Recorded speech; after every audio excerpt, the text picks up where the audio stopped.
Chapter 301 Where did they go? Now was not the time to play the childish. Magnificent and hot-blooded set. War was a very cruel thing. And perhaps such feelings were needed when fighting on the front line. But as the decision-making level of a legion, excluding emotions from interfering with decision-making was the most basic quality.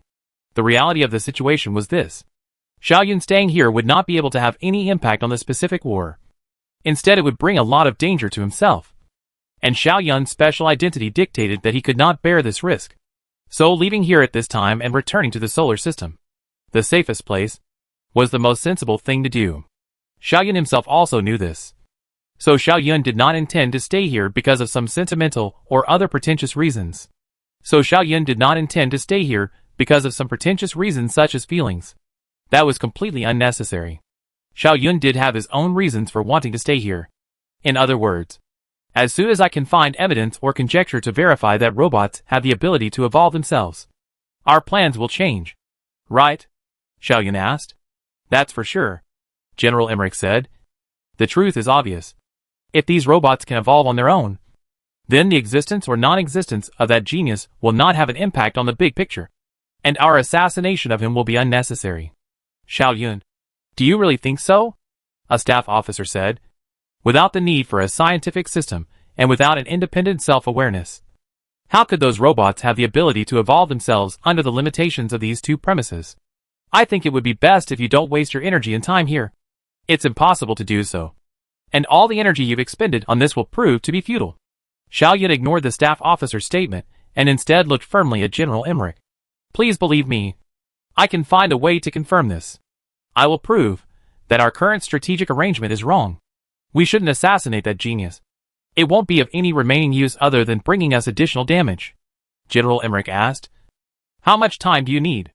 Xiao Yun shook his head. I don't know. But I know that I can definitely figure this out. That Namekian can do this. There's no reason why I can't. Xiao Yun turned around and looked at everyone in the middle of the conference room, saying word by word, that fellow killed my lover, killed my companions, and posed a serious threat to our human civilization. No matter which way you look at it, he is my life and death enemy. So, I decided to accept his challenge to me. And deciphering his method of making robots achieve self-evolution is the first thing I will do after accepting the challenge. General Emmerich sighed, while Xiao Yun continued. Therefore, I have to stay in the fleet. Because if I leave the fleet, even if I think of a way to confirm this, I won't have the ability to quickly pass on my thoughts to you. And that would most likely cause our fleet to suffer many unnecessary casualties. That's the reason I'm going to stay in the middle of the fleet. Admiral Emmerich, what's your opinion? Admiral Emmerich looked serious, and did not speak for a long time. Only after a long time did General Emmerich say, although I don't know if it's right or wrong to agree to let you stay or not, although it's very likely that this will lead to you, a key person, dying in the midst of the war, but I'll still agree to it. All right. Xiao Yun, you can stay here. Xiao Yun nodded and sat down, while General Emmerich continued. Then the next thing we have to discuss is which star system that genius will choose to go to. While the robot group could be divided into hundreds of thousands, or even hundreds of thousands of shares to occupy many star systems separately, that genius was only one person or a small group, and it was impossible for them to disperse. And obviously, the only way to start further assassination plans was to determine where they had arrived. I think the question would be better replaced with which star system is the main target of the robot group, because it's obvious that the genius would definitely choose to stay with the majority of the robots. Whether it's from the aspect of his own safety or the convenience of upgrading the robot's technology, he will choose to do so, a staff officer said. This staff officer's statement gained the approval of most people, and even Xiao Yun had to admit that if that genius really existed, it would indeed be most reasonable for him to choose this way. General Emmerich also chose to agree with this statement. Then we will next discuss which star system the robot group's main target is. That staff officer continued. This question can be broken down into two. Firstly, the distance between the target star system and the rocket system. And secondly, the resource abundance of the target star system. The closer the distance, the easier it will be to reach. And the more resources there are, the more robot replicas can be reproduced. That genius will surely consider the problem from these two aspects. General Emmerich operated the instrument in front of him, and a three-dimensional projection of the starry sky appeared in front of the crowd. on which all the star systems within 10 light-years of each other around the rocket galaxy were marked. I think everyone has no objection to these two premises. So the candidate targets are as follows. Galaxy A in the Boyan constellation, 5.8 light-years from the Laika galaxy. It is the closest star to the Laika galaxy. Galaxy T in the Cygnus constellation, 6.3 light-years from the Laika galaxy. Galaxy Lag 728, 8.9 light-years from the Laika galaxy. And Galaxy Wharf 3777, among these candidate target galaxies. Which one do you all think it will be? A combat staff officer said. I think that Genius's voyage destination is Pojang A. Pojang A is the closest to the Laika galaxy, which has already been mined by them. So it makes sense to choose the nearest star to continue development. I also think it's Pojang constellation A. Another staff officer said. The distance of Pojang constellation A from the Laika galaxy is 5.8 light-years. Even if those infinite replica robots only sail at 5,000 kilometers per second, it would only take them about 350 years to sail to their destination. And if their speed can reach twice the speed of light comparable to ours, they would only need a mere 2.9 years to arrive. For robots, being able to embark on interstellar voyages does not mean that they have the ability to travel at FTL. Obviously, robots are different from humans. And what is an insurmountably long time for humans is of little consequence for robots, as long as their fuel reserves and their own mechanical make-up can sustain them for that long. Because a robot's body can be said to have an infinite lifespan as long as they don't break down. Whereas humans can't do that. If that genius did exist, he would inevitably be limited by his lifespan. While the lifespan limitation could be bypassed by hibernation, as such spending hundreds of years in hibernation on an interstellar voyage made no sense for a civilization, it did for an individual. Boyan A is a star system even more distant than the Laika galaxy. Prior to this event, the Laika galaxy had always been reached by two unmanned probes launched by human civilizations, whereas Pojang A had not been reached by any human civilization creations. However, through the means of astronomical observation, the human civilization still had some knowledge of Pojang A. The main star of Boeing A is a yellow dwarf star slightly larger than the Sun. And there is only one identified planet, a gas giant planet even more massive than Jupiter. Boeing A was a likely destination. But another staff officer objected. I don't think the robot's voyage will be to Boeing A. This is because there is only one planet in the Boeing A system. And that planet is a gas giant, not a rocky planet. Obviously, a gas giant planet has much less material that can be used by the robots than a rocky planet. So, I think the destination of the robot's voyage will be the Lag 728 system. Although the Lag 728 system is 3 light-years farther away than Boeing A. There are 3 rocky planets in the Lag 728 system, and an asteroid belt with many celestial bodies. It is believed that the rich materials there will form a very great attraction for that genius. So, we are now faced with the question of what will that genius choose between voyage time and abundance of supplies. General Emmerich said. And that question can be simplified to say that if they can sail fast enough, even FTL, they're basically bound to choose the Lag 728 system. Because that 3 light-years that the Lag 728 system is farther away than the Boeing A system is basically nothing in the face of FTL means of sailing. And if they are unable to travel at FTL speeds, or even if they are still limited below 20% of the speed of light aka or less, they will choose the Boeing A galaxy. So, who can make some inferences on this point about the speed at which the robots are traveling?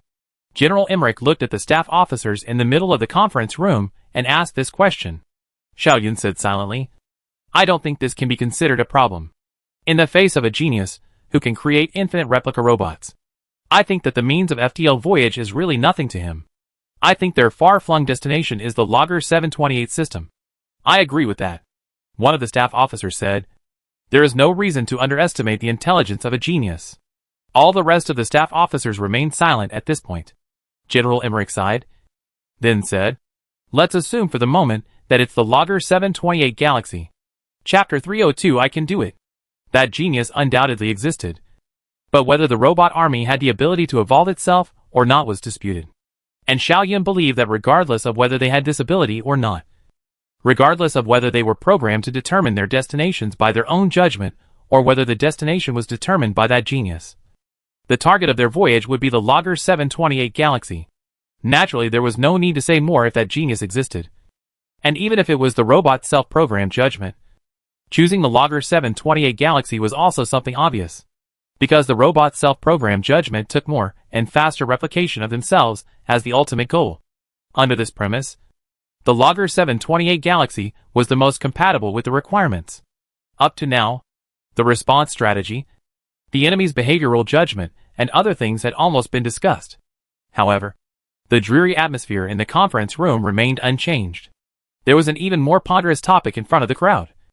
And that was that the robots in the Larka Galaxy had left the Larka Galaxy at least 50 years ago. The LAG 728 Galaxy is 8.9 light-years from the Larka Galaxy, at twice the speed of light. It means that the robots had reached their destination at least 40 years ago. And the initial stage of the robots could have mined the resources of the Raka planet in about 100 years. So what would have evolved in the midst of the LAG 728 Galaxy in more than 40 years? With more than 1 trillion robots? The number of robots there has reached how much? Facing the number of robots, like a sea of stars. Can this expeditionary fleet of the human civilization really succeed in assassinating the genius? This is a heavy but unavoidable topic. The staff officers here, as well as Xiao Yun and General Emmerich, were all well aware of this. But no one was bringing this point up now. A soldier's destiny was to die in battle. Just like what that staff officer said before.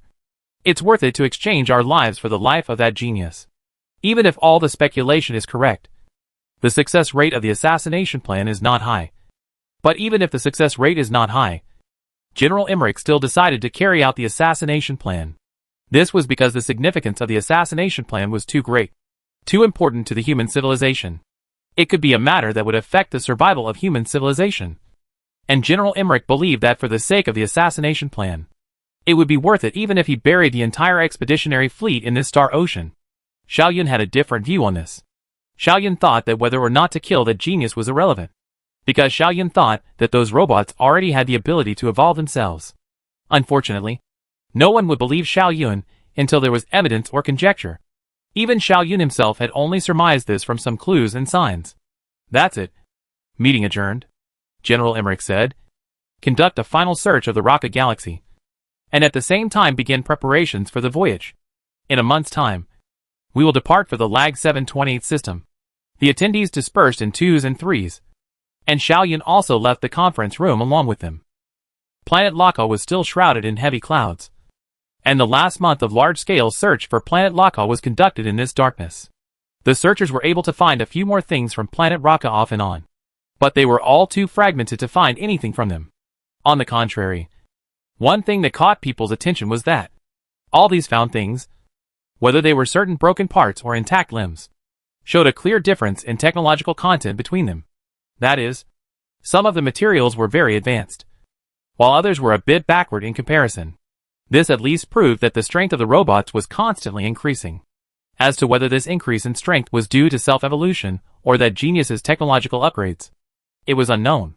Instead, Xiao Yun found a bit of evidence from here to support his own assertion. You see, if the robot's strength is increasing because of that genius's technological upgrades to them, this is actually a contradiction. The point of contradiction is, why didn't that genius create the most advanced robots within his capabilities from the very beginning? But instead, he had to create backward robots first, and then upgrade their strength by means of technological upgrades? Isn't that too much trouble? I think a more reasonable explanation is that genius's purpose for creating backward robots in the first place was to test their ability to self-improve their technology. That's not a contradiction. General Emmerich countered this way. Maybe the reason is because it's more troublesome to build the most advanced robots to begin with, while it's easier to build backward robots and then upgrade them through the data interface?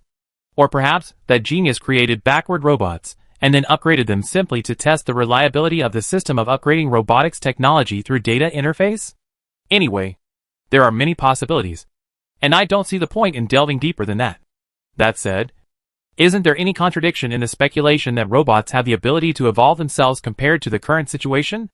Wouldn't there be a way to test the ability of robots to upgrade themselves by making them state-of-the-art to begin with?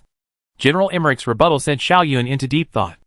Thinking about the narrative, Xiao Yun let out a long sigh and gave up his intention of finding a breakthrough from this aspect. It was indeed like what General Emmerich had said. There were an infinite number of possible explanations, and there was no use dwelling on top of this issue. It was just that Xiao Yun vaguely still felt that something was wrong. Xiao Yun always subconsciously thought that the genius had started off by creating backward robots. and then slowly upgraded them, no matter if the upgrade was a self-upgrade of the robots, or if the genius had upgraded them through the data interface. There had to be some important reason behind this move. There must be an important reason behind this move. And this reason could very well be the key to cracking the robot self-upgrading method. The key to solving the problem of robot self-upgrading is likely to be this reason. It was impossible to figure this out in a short period of time. So Xiaoyun could only record this doubt and prepare to think about it slowly in the days to come. A month's time passed quickly, and the fleet arrived at the scheduled departure date. Under the command of General Emmerich, more than 3,000 ships once again gathered together, with the Earth-class ships as the core, and then slowly left the Laka Galaxy by adopting the conventional sailing method.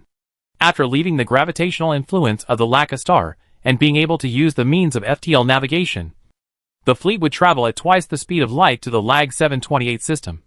And if the prediction was correct, the human civilization would start its first large-scale engagement with the enemy in that system. Standing in front of the porthole of the Earth-class ship, Xiaoyun quietly looked out of the window at the darkness. This place was no different from the cosmic space, with the same stars and the same emptiness. However, Xiaoyun knew that this place was actually different from the rest of the world, as there was a star and a planet right nearby, only that they were just too dim, so he couldn't see them. Counting this time, he had already come here twice. The first time he came here, his lover and companion were all killed, and his own destiny changed radically. And after arriving and leaving this time, what kind of change will his destiny produce? Xiaoyun does not know this. So Xiaoyun's eyes have some confusion. General Emmerich came behind Xiaoyun just at this time, and then said, "Are you not going to hibernate?" Xiaoyun shook his head. "No. It's only 4 more years anyway. It'll be over soon. I won't hibernate.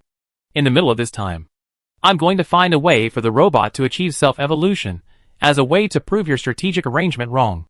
General Emmerich patted Xiaoyun's shoulder before sighing and shaking his head as he walked away. Xiaoyun, on the other hand, continued to stand and look at the empty and boundless universe beyond the porthole, once again falling into thought. What kind of method will that genius actually use to allow the robot to bypass the limitations of self-independent consciousness, as well as the scientific system to achieve self-evolution? Xiaoyun muttered, "I think that there must be a way to achieve this. And this method must have been applied by that genius on top of the robot group. I don't think that my intelligence would be inferior to his. And it's obvious that that genius thinks so as well. Otherwise, he wouldn't have issued this challenge to me. If you can think of this, why can't I? I still have more than 4 years of time left.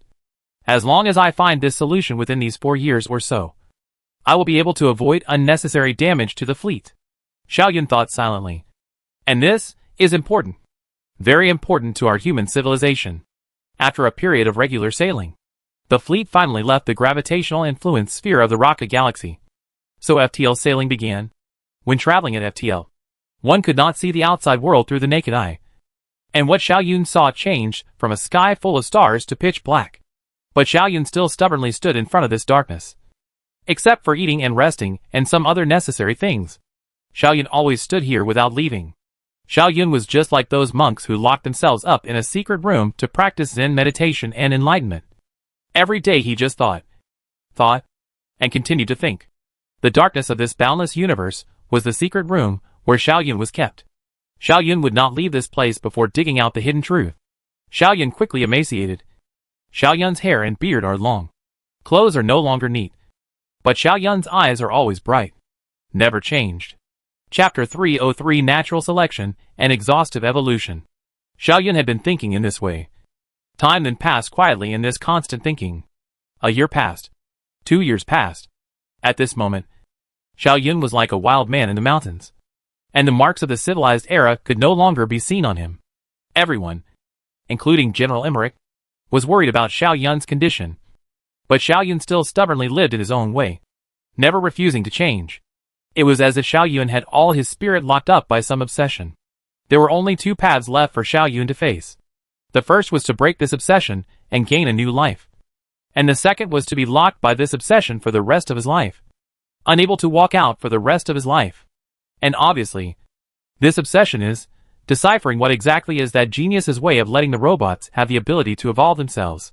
During this period of time, information about all the findings of the expeditionary fleet as well as all the relevant information about the speculation were sent to the solar system. General Emmerich hoped that the human civilization could be ready to meet the enemy before the arrival of the real robot frenzy. However, it takes time to send the information.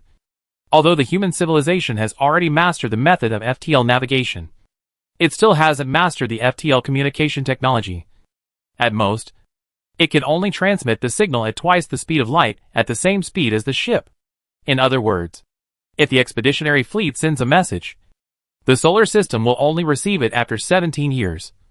And counting the time for the solar system to reply, the expeditionary fleet will only receive the reply from the solar system after 30 years.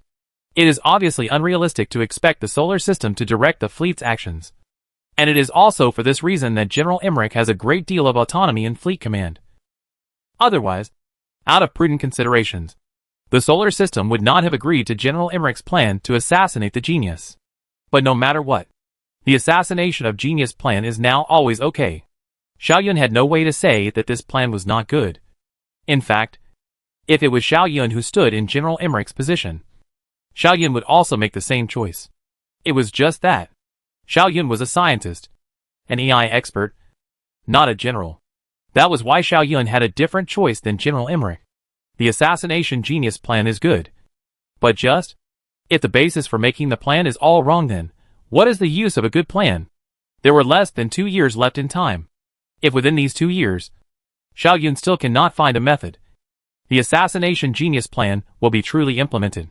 During the long period of thinking, Xiao Yun had many ideas. But after more meticulous thinking, Xiao Yun eliminated all of these ideas one by one. The first idea was natural evolution. In other words, these robots would evolve like natural beings following a natural evolutionary approach. To put it simply, the core of this method was natural selection. Survival of the fittest. 8 words. The primitive life on Earth in ancient times followed this way of evolution. They did not have their own scientific system, nor a clear independent consciousness.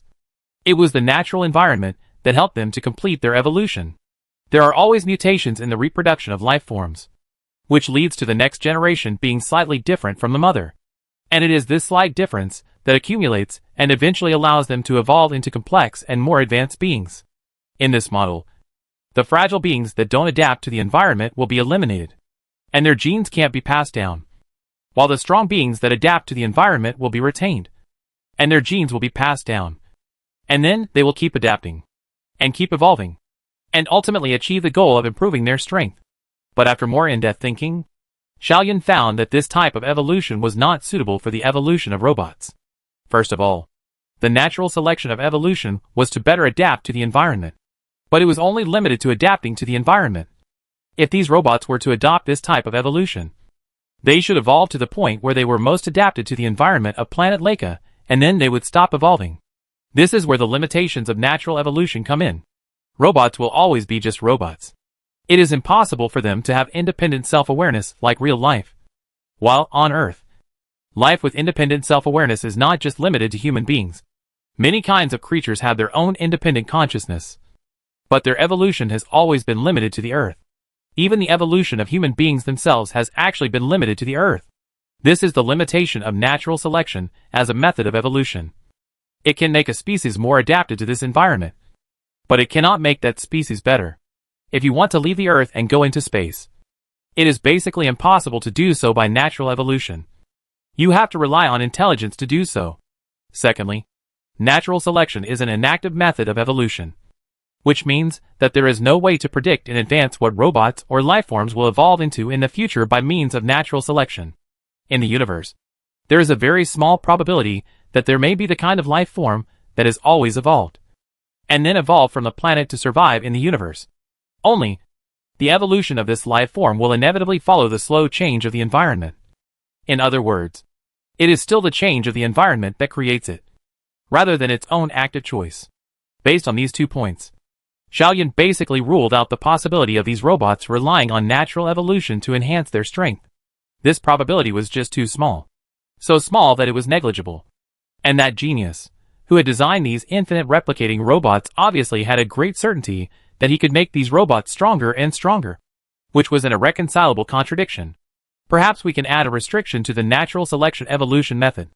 That is, in the initial program of the robots, set a clear direction of evolution. And tell them from the beginning, your direction of evolution is the universe and space. And FTL navigation. Then this involves the second type of evolution that Xiaoyun speculated. That is, the infinite trial and error evolution method. The basic idea of this type of evolution is to rely on the huge number of infinite replicating robots, so that every robot randomly chooses a direction of change, because the number of robots is huge enough. So every type of evolution that is exhausted has robots to try. When enough different robots are made, under the guidance of the direction of evolution that has already been set up in advance, these robots will go and try to enter the cosmic space. Robots with the wrong evolutionary direction will be eliminated by the natural environment, and robots with the right evolutionary direction will be retained. One such attempt may involve 1 trillion robots. And among these 1 trillion robots, only one robot may choose the right direction of evolution. And so it will be preserved. And the remaining 999, 900, 000, 000, 000, 000, 000, 000, 000, 000, 000, 000,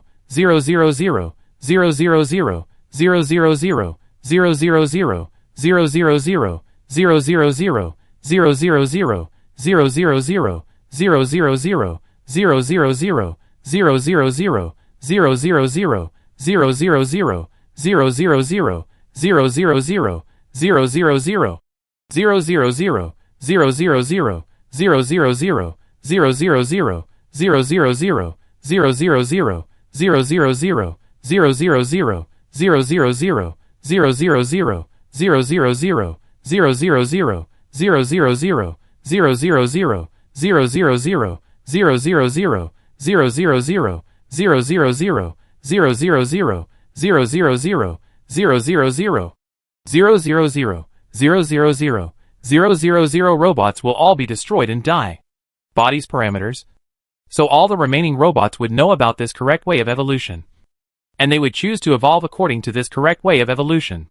Because of the powerful reproduction ability of the infinite replicating robots. The robots lost in the previous attempts will be replenished in a short time. And after reaching a certain number, the second trial and error will begin. The last attempt may be to reach the stratosphere. And this attempt may be to reach the ionosphere. The same exhaustive approach is still adopted, based on the robots that can already reach the stratosphere. All imaginable directions of evolution are tried again. And again trial and error is applied. The robots with the wrong direction of evolution are still eliminated. And the robots with the right direction of evolution are retained. And then it publishes the information of its own structure, so that all the robots can evolve in this way. Then it would publish its own construction information, so that all robots would evolve in this way. And then replenish the number. And after the number reached a certain level, it would carry out a third exhaustive trial and error. And so on and so forth. In this way, evolution can be realized without relying on independent self-awareness or a scientific system. This way of evolution is improved compared with the way of evolution by natural selection. And the improvement mainly lies in 2 points. The first is to grasp the initiative of evolution. The robots began to take the initiative to evolve, instead of passively adapting to the environment. And the second is to have a clear direction of evolution. There are 2 key points at the core of this evolutionary approach. Firstly, the setting of evolutionary goals. And secondly, whether the number of robots is sufficient to use the exhaustive method. Regarding the setting of evolutionary goals, Xiaoyun had this thought. How did that genius set those evolutionary directions that were beyond his knowledge?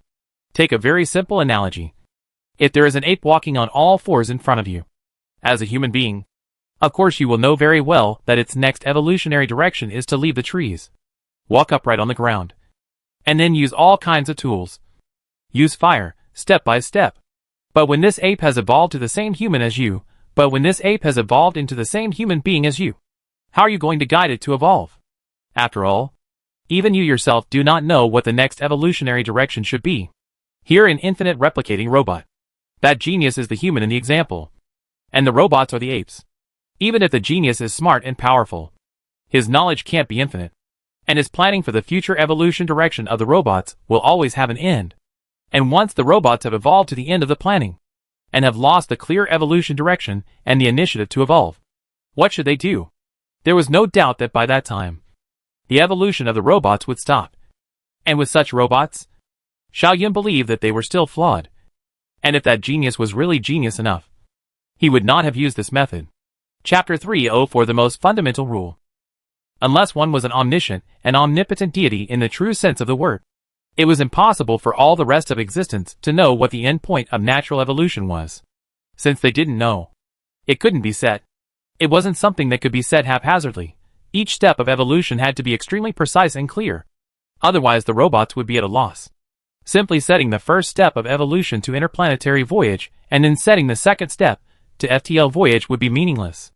If we set it this way, I'm afraid that even if all the robots died out, we wouldn't be able to find the right path using the exhaustive method. The correct setting method must be fine. For example, this step of evolution should evolve the material performance to how so and so.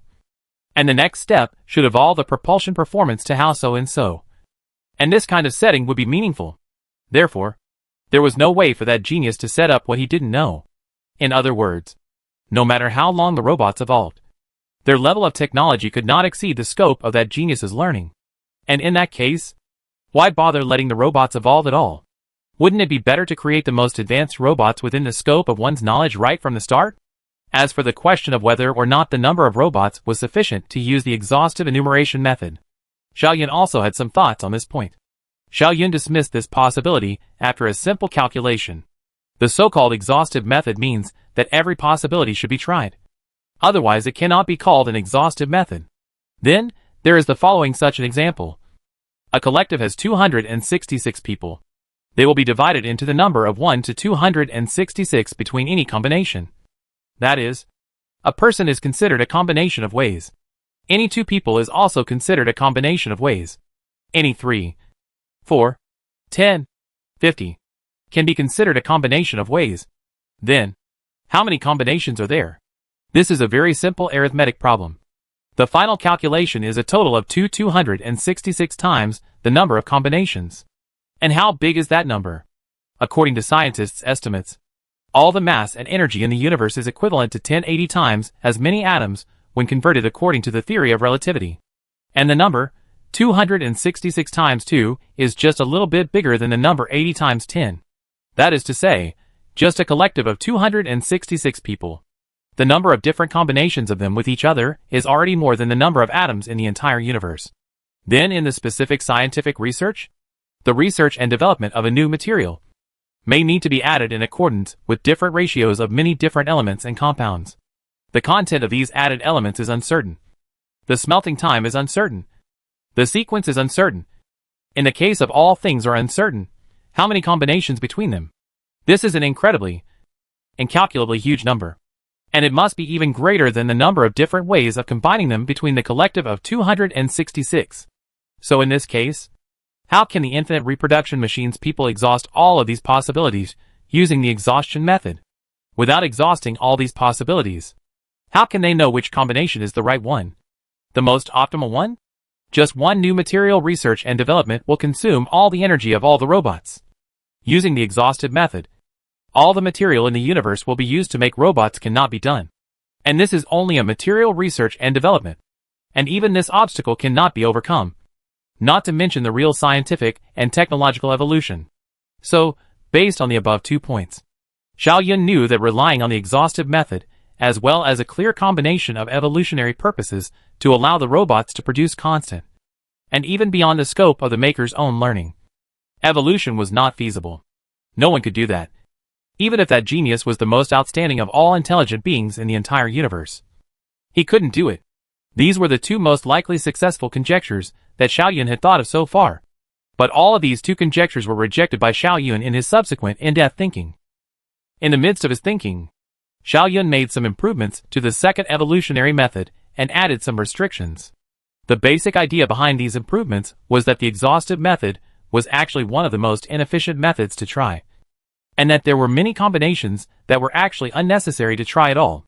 For example, if a person is trying to make a food without knowing anything about it, and since he doesn't know anything about it, the ingredients for the food could be any number of things in the universe, including a cloud of hydrogen, a fragment of an iron-rich asteroid, or some liquid, or the soil of a planet, or even the excretions of some life form, or the soil on a planet, or even the feces of some life form, could be part of the mix of ingredients needed to make such a dish.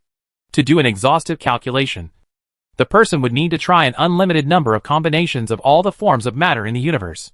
This was an unimaginably huge number. And even if this person had a lifespan of 1,000 trillion years, and the equivalent of 1,000 trillion universes of matter for him to use, it would be impossible for him to finally make this cuisine. The reason for this is simple. There are simply too many combinations, and it is impossible to try them all within the time frame that humans can comprehend. In this example, it is clear that there are many combinations that don't make sense. For example, the combination of hydrogen and ammonia doesn't make sense. It obviously doesn't make sense to make a dish. And the combination of iron ore and soil doesn't make sense. And then, there's the combination of wood and plastic. And the combination of carbon dioxide and methane and copper ore. And the combination of carbon dioxide and methane and copper ore. The combination of carbon dioxide and methane and copper ore, etc., etc., etc. makes no sense. But the key point is that this person knows nothing about this cuisine. And since he knows nothing about it, he can't possibly know which combinations make sense, and which ones don't. Putting this into the context of an infinite replicator robot developing a new material.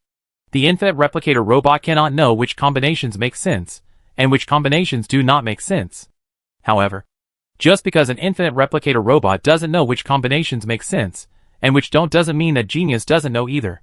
He might be able to set up a simple filtering rule, just like the person who wanted to make a gourmet meal, but was confused by the infinite combinations of ingredients, and set up a simple rule of use only products of the earth for him. And he would be able to filter out all the products except those from the earth. A simple rule of use only products of the earth would exclude all combinations of materials other than those of the earth, reducing the number of combinations he faces by a factor of infinity. If another rule is added to this rule, such as the main ingredient must be organic, then the number of combinations faced by this person will be reduced by a factor of 10. Because this rule eliminates all inorganic substances from the main ingredient combinations. In the same way, the genius can set a rule for those robots who are struggling to develop new materials. Iron as the main ingredient, and the rest of the trace elements up to a maximum of 1%. Then countless combinations would be eliminated, because the number of combinations would be reduced, and it would become possible for the robots to develop new materials using the exhaustive method. Only, this is only solving the obstacle of developing new materials. But the development of technology is not only as simple as developing new materials. In that case, the genius would need to set some rules for each branch of science in the development of science and technology in order to exclude meaningless combinations. And then the genius would face the original problem how to set rules for science and technology beyond the scope of his own knowledge. The amount of knowledge of the genius must be limited. Within the scope of his knowledge, he can set detailed rules to help robots evolve and avoid meaningless exhaustive combinations. But when the robot's technology has developed to be on par with his, how can he set them? He had no way to set it. That is to say, the road of taking the way of adding restrictive rules for exhaustive evolution still does not work.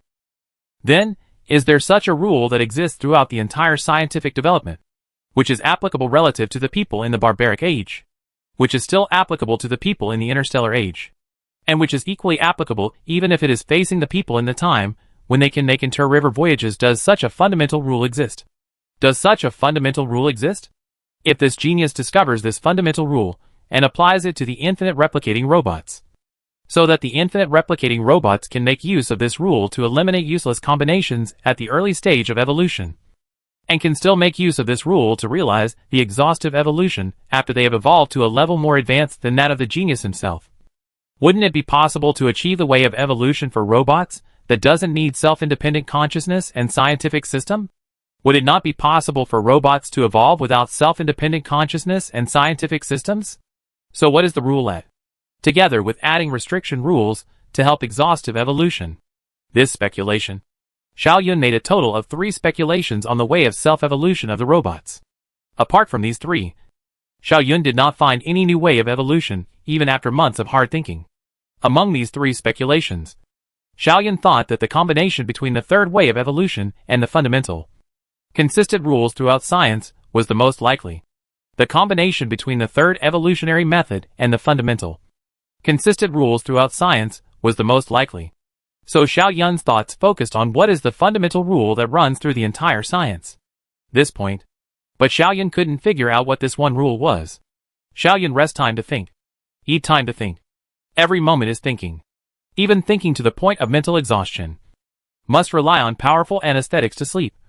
Xiao Yun still cannot think of this rule in the end what is. Without this rule, the robot would not be able to achieve self-evolution. That genius had almost certainly allowed the robots to achieve self-evolution. That is to say, that genius thought of this rule. But Xiao Yun couldn't think of it. Chapter 305 Similarities and Differences. Xiao Yun's thinking finally encountered an insurmountable obstacle after delving to this point. At this point in time, Xiao Yun switched his thoughts and instead began to think about the human civilization's mode of technological development. For a group of intelligent civilizations, like the human civilization, the development of science and technology does not require a rule that runs through the entire development of science, which is fundamentally different from that of the robots. Because people have the ability to associate and speculate. Human beings have intelligence. Intelligence allows human beings to face different problems when they can deftly choose different solutions.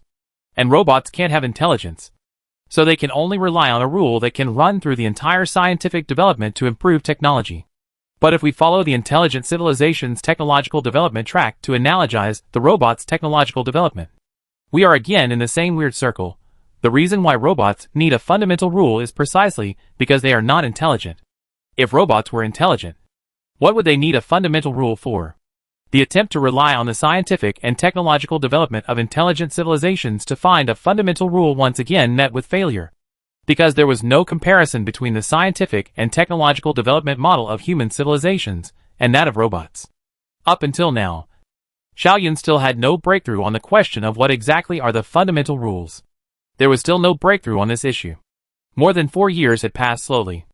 During this time, General Emmerich and his staff team had conducted a lot of analysis of the possible scenarios and formulated an extremely perfect battle plan. What made Xiao Yun feel a little worried was that all the strategies that General Emmerich had formulated were all geared towards facing that genius. Obviously, General Emmerich and his team believed that the robotics group was under the control of that genius. And as long as the psychology as well as the command style of that genius was studied thoroughly, it would be impossible for their side to fail. In other words, General Emmerich thought that the enemy he was going to face was a real intelligent creature. Even if it wasn't a human being, it belonged to the same category of intelligent life as humans. And what he was facing wasn't some robots that relied on the logic of the program to function. But what if these robots do not belong to the command of that genius, but have their own independent combat system? Just like what Xiao Yun thinks at this moment. Those robots are not relying on that genius to upgrade their own technology, but are relying on some kind of method that they have not yet mastered to upgrade their technology. What then? Doesn't this mean that all of General Emmerich's arrangements and decisions were wrong from the beginning? Xiao Yun had once expressed his worries to General Emmerich. But General Emmerich said, Xiao Yun, you know what? This matter of war is the most taboo of being indecisive. If we are always hesitating between different choices, it will only lead to inadequate preparation on both sides, and it will become inevitable for us to face defeat. Since I chose the speculation that robots are relying on geniuses to upgrade their technology to gain evolution for them, and are under the mastery of geniuses, I will steadfastly follow this path. And all the strategies I formulate will be based on this speculation, unless you can find evidence strong enough to disprove this. Xiao Yun then knew that until he had pondered that fundamental rule out, any words of persuasion would be of no use to General Emmerich. Time was still passing little by little, and the huge fleet led by General Emmerich finally crossed the long journey of nearly 9 light years. Coming from the Raka galaxy to the side of the Lager 728 galaxy, the main star of the Lag 728 system was a red dwarf star, which was only about 40% of the mass of the Sun. But it had an exceptionally rich planetary system, with 3 rocky planets. And in addition to that, there was a huge asteroid belt around it, as well as a huge gas planet with a mass of 4 times the mass of Jupiter. The expeditionary fleet stayed just 100 billion kilometers away from the star Lag 728, where it stood vigilant in place. From this distance, Lag 728 was just a dim point of light in the sky, and it was impossible to see any of its details with the naked eye. Nor could one see any of the planets in this star system. Although the distance between the expeditionary fleet and it has been reduced from nearly 9 light years to less than 100 billion kilometers, it is still unknown to the expeditionary fleet. Before the expeditionary fleet came here, no creations of human civilization had ever arrived here. It was unexplored virgin territory. Like most of the stars shining in the night sky, people had only seen it, but not touched it. The expeditionary fleet was obviously not going to venture into this star system. So at Admiral Emmerich's order, a large number of probes left the fleet and began to head for the Lag 728 system. And a large number of telescopes began to work. Admiral Emmerich tried to gather enough data before moving on to the next step. We believe that the distance of 100 billion kilometers is the safest, because we have basically determined that there is no functional classification of these robots.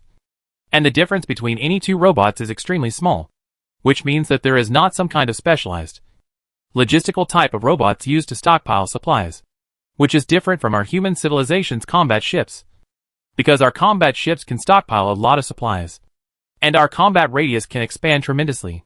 The combat radius of the robots, on the other hand, would be severely limited by the reserve supplies, resulting in an extremely limited combat radius.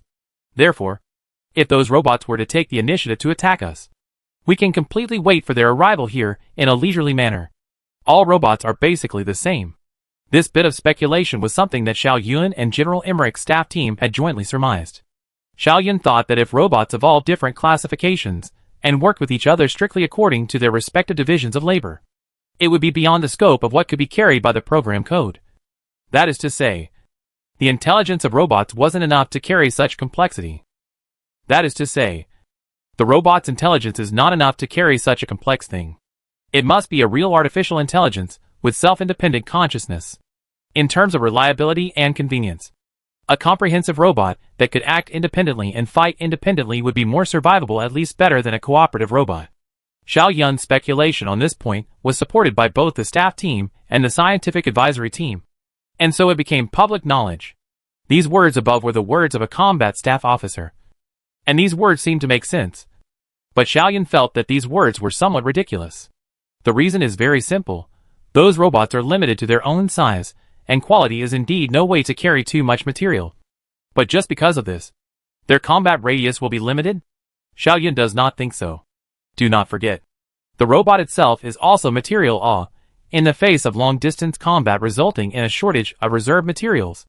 They can completely dismantle the body of similar to drive their own resources. Robots do not have to sacrifice or death. They have no feelings, and no independent self. They have no feelings and no independent self-awareness. When the program concludes that they should self-destruct and use their own supplies to power the rest of the robots. When the program concludes that they should destroy themselves and use their own supplies to supply the rest of the robots, they will immediately destroy themselves without hesitation. What does it matter if this results in their numbers being reduced to 10% of what they were originally? Assuming that the number of robots the expeditionary fleet could deal with at the same time was 10 trillion, and then choosing to stay at a distance to wait for them. But what if the number of robots sent by the robot army was as high as 2 trillion? In that case, even if their numbers dropped to 10% of their original numbers, their numbers would still be as high as 20 trillion, still exceeding the limit of what the expeditionary fleet could cope with. Therefore, the so-called waiting for the enemy with ease was actually of no use. In the face of Xiao Yun's rebuttal, General Emmerich only smiled faintly. Xiao Yun, you are not a soldier. You can't understand this. War is not a mere numbers game, but a matter of probability. It is not as precise and absolute as mathematics. Therefore, as long as there are ways to weaken the enemy as much as possible, the weaker the enemy is, the higher the probability of us winning. Even if our probability of winning is only raised from 1% to 2%, it's still a huge improvement. Do you understand? Xiao Yun then chose to remain silent and stopped speaking. Likewise, General Emmerich sighed and said, there are high and low probabilities, and at the same time, there will be many possible scenarios, whereas there can only be one and only one choice for us. Then, what should this only one choice be? I believe that any sensible commander-in-chief will choose the one with the highest probability. Xiao Yun understood General Emmerich's choice, and it was precisely because of this understanding that many words in Xiao Yun's heart could not be spoken. Only after hesitating for a long time did Xiao Yun finally say with a sigh, then, General Emmerich, you must promise me at least one thing. Before detecting the situation in the Logger 728 galaxy clearly and understandably, don't act rashly. Although I have yet to speculate on the robot's self-evolutionary mechanism, I already have a vague feeling that, if we act rashly, we will most likely cause irreparable consequences. Xiao Yun, don't worry. General Emmerich patted Xiao Yun's shoulder and said, this is something I know even if you don't say it. Any one of my decisions could determine the life and death of the entire fleet. Under these circumstances, how could I dare to act rashly? Chapter 306, Strength in Numbers. The large-scale exploration of the LAG 728 galaxy has already begun. Under the joint exploration of high-precision telescopes and probes launched into the interior of the galaxy, the secrets of the interior of the LAG 728 galaxy are gradually being exposed in front of General Amark and the staff team. Xiaoyun also saw this scene in the operational command hall. What was presented in front of everyone was a scene that was enough to shock anyone with a strong mind. Xiaoyun saw an uncountable number of hideous robots. And they were almost everywhere, whether on planets or stars. Whether in near-Earth space or cosmic space, all of them were densely packed. Like ant swarms of robots. Their numbers are even so large that the brightness of the 3 Earth-like planets have been raised by a factor of 3. The original 3 planets are not so bright. But after their surface is densely covered with a large enough number of robots. The robots act as a reflection of the star's light task, and their composition of the material to be smoother than the original surface of the planets bright. So, the brightness of the planets increased. Some robots were moving on the surface of the planets. Some robots were shuttling between different planets. And some robots were orbiting around the star, seemingly carrying out some kind of probing activities on the star. Although their numbers were large and their actions appeared to be unstructured, Xiaoyun could sense the order that was hidden under the chaos. There is no doubt that order exists within the society that these robots constitute, a combat staff officer said. This seems to show the existence of that genius from the side. Obviously, order only exists in them when a controller at the highest level exists. But Xiaoyun knew that order. Such a thing did not necessarily require a controller at the highest level to exist. Certain precision-designed algorithms could also bring about a similar effect. In other words, the existence of order did not prove that the controller necessarily existed. However, Xiaoyun silently shook his head above and did not speak his words out. General Amark stood before the image with an unusually grim expression. Even if General Amark had long been psychologically prepared. But after truly seeing the scene at this moment, General Amark still felt a sense of powerlessness from the depths of his heart. The enemy is really too much. It is really too much. So many enemies? Themselves can wipe them out? Have the data statistics come out yet? General Amark turned his head and inquired to a combat staff officer. The combat staff immediately replied, General, after a rough count, we have confirmed that there are at least 500 million robots in the LAG 728 system, and that's just what we've observed. There may be more robots in the underground, in a corner of space, or in some places that we can't observe. There could be many more robots in places we don't see. We believe that the true number of these robots that exist in the LAG 728 galaxy could be between 500 million and 100 million. Xiaoyun touched his forehead somewhat feebly. This was the terrifying aspect of the infinite replicating robots. They only numbered around 3 trillion when they left the rocket galaxy. And then after only a few decades, their number skyrocketed to hundreds of times their original number. And that's just one star system. LAG 728. According to Xiaoyun and the combat staff's speculation, when those robots left the rocket galaxy, they probably chose the strategy of blossoming on all sides. That is, they launched a varying number of robot armies into many star systems at the same time. That is to say, at this moment, the robots may be reproducing in tens of thousands of star systems at the same time. Then, in the galaxy at this moment, the total number of robots reached how much? Xiaoyun did not dare to think deeply on this issue. Because every time he thought about this issue, Xiaoyun would be enveloped by a deep sense of despair. The human civilization cannot send enough military forces to tens of thousands of star systems at the same time. Then the human civilization can only watch them flourish in different star systems. And ultimately, submerge the entire Milky Way galaxy. It was a terrifying scene that made people so heavy that they couldn't breathe. Xiaoyun silently raised his own hands, quietly staring. Those hands under the gaze of Xiaoyun's eyes constantly trembling slightly. Xiaoyun then said, "No what? You must use these hands to end all the robots altogether. This is your mission. Your unshirkable responsibility." General Amark stood silently before the three-dimensional image, staring blankly at those robots in the LAG 728 galaxy, not speaking, nor any of the rest of the action. It seemed that General Amark had fallen into deep thought. Just at this time, a combat staff came forward and said, "General, through numerical calculations, we have basically determined that the LAG 728 galaxy is the main destination of the robot group. where the largest number of robot armies have converged. General Emmerich turned his head and said, "That means that Genius is here as well? We still can't be sure of that. All we can say is that there is a high chance of that possibility," the combat staff said. "After all, the more robots there are, the safer that Genius will be. Common sense would dictate that there is a high chance that he will follow in the main body of the robot army."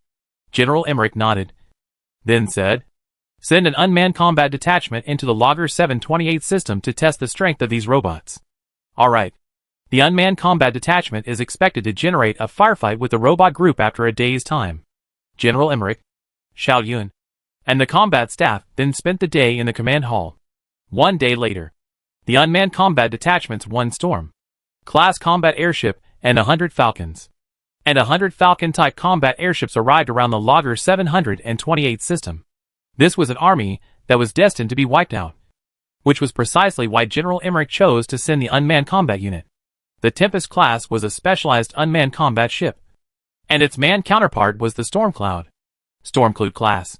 The Stormcloud class ships were smaller than the Tarzan class ships, with a crew of no more than 50.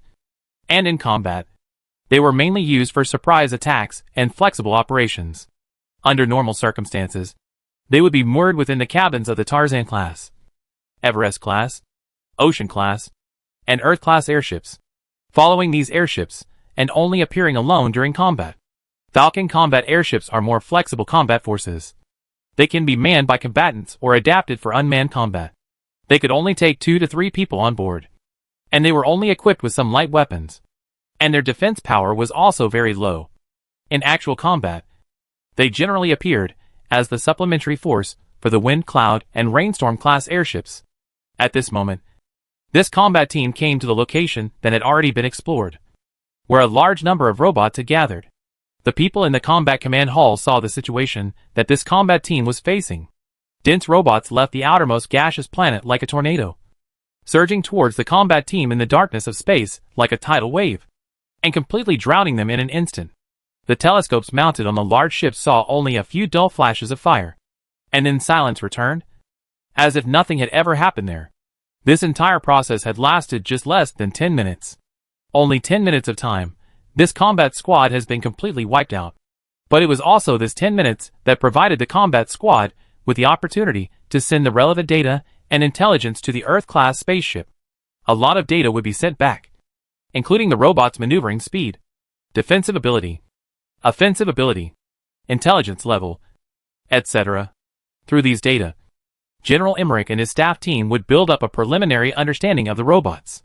The results of the data analysis were soon presented to General Emmerich, somewhat out of Xiao Yun's expectation. The results shown by the data analysis were not as pessimistic as Xiao Yun initially thought, but instead showed that the combat capability of these robots did not seem to be strong. General, although our unmanned combat detachment only lasted less than 10 minutes, within that 10-minute period, we eliminated a total of 300,000 robots normally. A single shell fired from a light weapon is enough to incapacitate a robot, which means that the robot's defensive capabilities are very low. Well, also, their offensive capabilities are exceptionally low. We have basically confirmed that these robots only have some simple light weapons. They don't have heavy weapons. At the same time, their mobility is not outstanding, and their fuel reserves are very limited. In just 10 minutes of combat time alone, we observed at least hundreds of thousands of robots exhausting their energy reserves and then losing all mobility. Our final conclusion is that these robots only have one advantage, and that is numbers.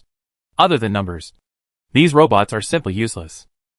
It was also because of their numbers that they were able to cause such results as the total annihilation of the unmanned combat squad within 10 minutes. But we think that this means nothing. After all, they did it at the cost of 300,000 robots. Does that mean the assassination genius program works? General Emmerich said. If their combat power is so low, wouldn't we be able to send out an Earth-class ship to kill directly to the innermost planet there? Chapter 307 Raiding Operations. After General Emmerich asked this question, that staff officer paused for a moment and then said, theoretically speaking, that is indeed the case. If the Falcon-type airships and the Tempest-class unmanned airships can achieve such battle results, then our Earth-class airships and Ocean-class airships should be invincible. However, It's not clear whether this invincibility is enough to ignore the disparity in numbers. I think we should simulate it through the simulated warfare system. You will do this now. As for the assassination genius program, General Emmerich thought for a moment, then shook his head. We still can't act rashly. After all, there's no way for us to determine if this is the enemy's ploy to lure the enemy in. Let's send out a Tarzan-class ship. Don't go too deep into the Lag 728 system. Just roam around the outside and find a way to capture a droid over. All right, General. The staff officer promised and left the area. General Emmerich then turned to Xiao Yun and asked, "What do you think about this? This is indeed quite out of our previous expectations," Xiao Yun said. "But I think this is also a very reasonable situation. After all, a robot is just a little bit that big, and with such a small size and mass, there really isn't a way to equip too many weapons and defensive armor, which determines that their battle power is bound to be very low." "You mean to say that you think that the battle power they showed before was real, and not a ploy set up to lure us in alone?" General Emmerich asked. "Perhaps." Xiao Yun spoke with some hesitation. "In any case, it's better to capture a few robots and bring them back for analysis." General Emmerich nodded and stopped talking. The simulated war system had already begun to simulate the situation after a large-scale firefight between the human fleet and the robot group. In this system, the virtual human fleet and the virtual robot group would start a virtual firefight according to different strategies under the initial parameter settings. And the staff team would be able to use the data revealed in the virtual war to prejudge and analyze what might happen in the real situation. Because the amount of data that needed to be calculated was too large, the simulated war system would need at least 10 days to collect the required data. During this 10-day period, a Tarzan-class ship led a certain number of Fengyun-class combat ships as well as Falcon-type airships to leave the main force and start heading towards the Logger 728 system. Before they departed, General Emmerich had licensed them the authority to return and flee without orders after sensing danger, and the specific details of the battle could be grasped by themselves. This was, after all, a trial attack, and the main purpose was to capture enemy samples, not to kill or injure the enemy in large numbers. In which case, General Emmerich believed that bloodshed was completely unnecessary. In the middle of the combat command hall, Xiao Yun, General Emmerich, and a group of combat staff watched the entire process of the raid. The assault team first wandered around the edge of the galaxy, constantly trying to advance, and once they noticed a large number of robots coming, they immediately chose to retreat. And those robots seemed to have their own sense of territory, only choosing to attack after the enemy had violated their territory. And when the enemy had left their territory, they no longer paid any attention to them. The assault combat squad tried to advance dozens of times like this. It was just that the number of robots was simply too many, and every attempt by the assault combat squad would attract tens of millions of robots that would have to choose to flee. On the 15th attempt, the assault combat team finally encountered a smaller army of robots. Although they were said to be smaller in number, they still numbered upwards of 4 million. A formation led by a Tarzan-class ship facing this number of enemies was a toss-up between victory and defeat. General Emmerich did not choose to give the assault team an order to attack or retreat. As General Emmerich said, "Major Lin is an excellent commander. He will judge for himself what to do next. We shouldn't interfere with Major Lin's decision from the rear." Xiao Yun had once met with the Major Lin that General Emmerich had spoken of. Major Lin was a very young and excellent soldier. He had a tall stature and a temperament full of masculine charisma, and he had assumed the duties of the commander of the Taishan-class ship's combat formation at an age of less than 100 years old, which was rare in the entire human civilization's military. Xiao Yun was equally confident that Major Lin would make the most correct choice. Just as Xiao Yun had guessed, Major Lin did not choose to retreat in the face of this army of more than 4 million robots, but instead charged straight up. In the midst of the charge, the Tarzan-class airships as well as the Fengyun-class airships and the Falcon-type combat airships had already begun firing in advance. Xiao Yun noticed that throughout the entire battle, Major Lin did not use heavy weapons, but merely employed light weapons to launch his attack. He was right to do so, General Emmerich said. The robots' defenses are weak. Using heavy weapons on them is a waste of time, whether it's for efficiency or energy saving. Using light weapons to launch an attack is the most appropriate. The first real encounter between human civilization and the robot army began. Xiao Yun saw an endless number of robots coming from within the galaxy like a tidal wave. While on the human side, The raid team led by the Tarzan-class ship instantly chose to spread out, expanding the radius of attack to the maximum. And after the enemy approached to a certain distance, the raid team gathered together, relying on each other to cooperate with each other, fighting the robot legions with the most efficient and secure method. The robot army fought together. The densely packed robots were like a tidal wave. They even completely surrounded the raid team. But no matter how they attacked, the raid team led by a Tarzan-class ship was like a reef standing on the seashore. As he watched the fight between the two sides, the term meat grinder even popped up in Xiao Yun's mind. Such a word. Countless robots swarmed over, then were accurately killed by a large number of light weapons firing at fixed points. And more robots appeared, then continued to be killed. Chapter 308 Useless Structures. The battle was more like a lopsided slaughter. In the face of the sharp weapons of war built by the human civilization, the robots were as unbeatable as ants. However, both Xiao Yun and General Emmerich knew very well that the massacre was just an appearance. And after this appearance was the truth that the raid team's resources were being constantly consumed. What was the use of slaughtering more robots? The robots didn't care about the number. But the raid team couldn't care less about their own supplies and their declining defense and attack power. General Emmerich swept a glance at the data displayed on the screen and quickly made a judgment. The raid team still has half an hour left. If the battle cannot be ended within half an hour's time, the robot group's follow-up support army will arrive, and Major Lin will be cut off from his retreat, thus wiping out his entire army there. The staff team sent this judgment to the raid combat team, but did not attach any orders from the main fleet. Obviously, General Emmerich trusted Major Lin to make the most correct judgment. When almost half of the robot army had been wiped out, the raid combat squad finally made a new move. They no longer maintained their clustered formation, but instead spread out a little. And then, while maintaining their formation, they began a very slow evacuation of the Logger 728 system in comparison. This was not a rout, but a planned retreat, and it was precisely because this retreat was planned that it did not result in additional casualties. When the raid combat team had retreated to a certain distance, the legions of robots that had been entangled instantly dispersed, and then returned to the RAG 728 galaxy, abandoning their attack on the raid combat team. Under Major Lin's leadership, the series of actions of the raid combat team, from the start of the attack until the retreat, were as standard as a textbook. Although Xiao Yun did not know anything about the military, he also experienced the beauty of the entire battle process as if it was art.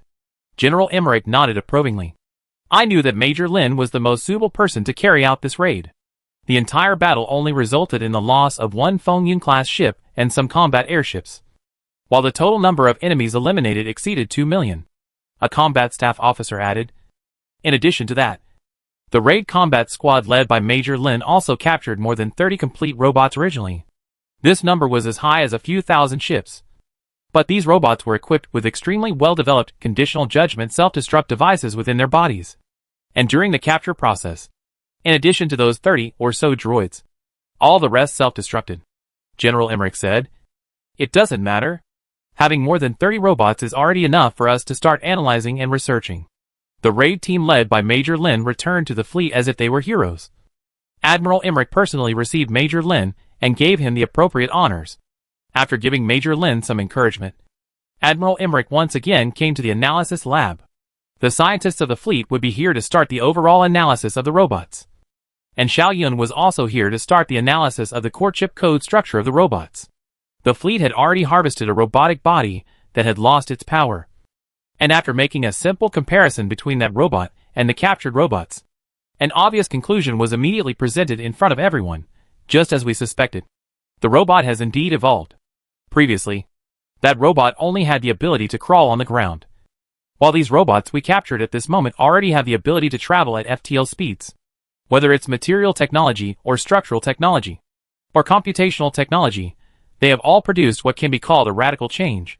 After coming to this conclusion, General Emmerich brought out the most crucial question. What about the mechanism of their evolution? Is there any way to determine it? Is it because of the existence of geniuses that they were able to evolve?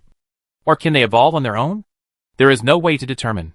The scientist responsible for analyzing the robot's body structure said. To determine this, you need to analyze the core code that governs their actions. All the mysteries about robots are hidden in the core code. And this is not my job. They are analyzed by Xiao Yun.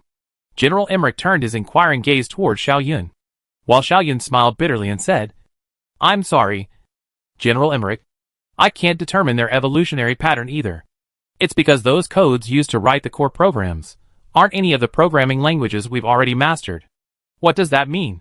"It means that for the time being, we are unable to parse the design ideas of the core programs, as well as the ideas of their specific implementations. And we are also unable to know what they actually mean," Xiao Yun said. "You have to know. Just like the different languages used by our human civilization. Deciphering the meaning of a language is much more difficult than designing a new one. Let's say that I create a new language system from this moment, in which the pronunciation A stands for yes, and the pronunciation who stands for no. And I just gave them a definition at random to complete the design of a new language system. And if not after a large number of samples to analyze and compare, you can decipher my design of this set of language system. And who the meaning of these two pronunciations? Cannot." General Emmerich shook his head. "That's why. I don't have a way to decipher the meaning of the core program that governs the actions of these robots even now," Xiao Yun said with a bitter smile. "I can only vaguely perceive that it possesses a very perfect and self-consistent logic system. And it is very complex. So complex that it is impossible for me to complete this job with my strength alone. Only by sending it to our civilization, with the help of the common wisdom of countless experts and scholars in our civilization, can we complete the work of deciphering it. It takes decades for the signals to be transmitted back and forth, which means that it would take at least that long if we were to do this with the help of our civilization's strength. And it's clear that we don't have that long to wait." General Emmerich spread his hands. "So, we still don't have a way to determine the evolutionary pattern of these robots, right?" Xiao Yun did not say anything, only nodded silently. "Then it's good to still follow the plan we drew up before."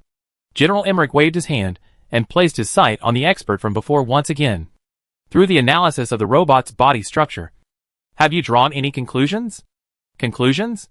That expert mused for a moment, then said, "The body structure of these robots is very clever, even so delicate that it can be described as a work of art.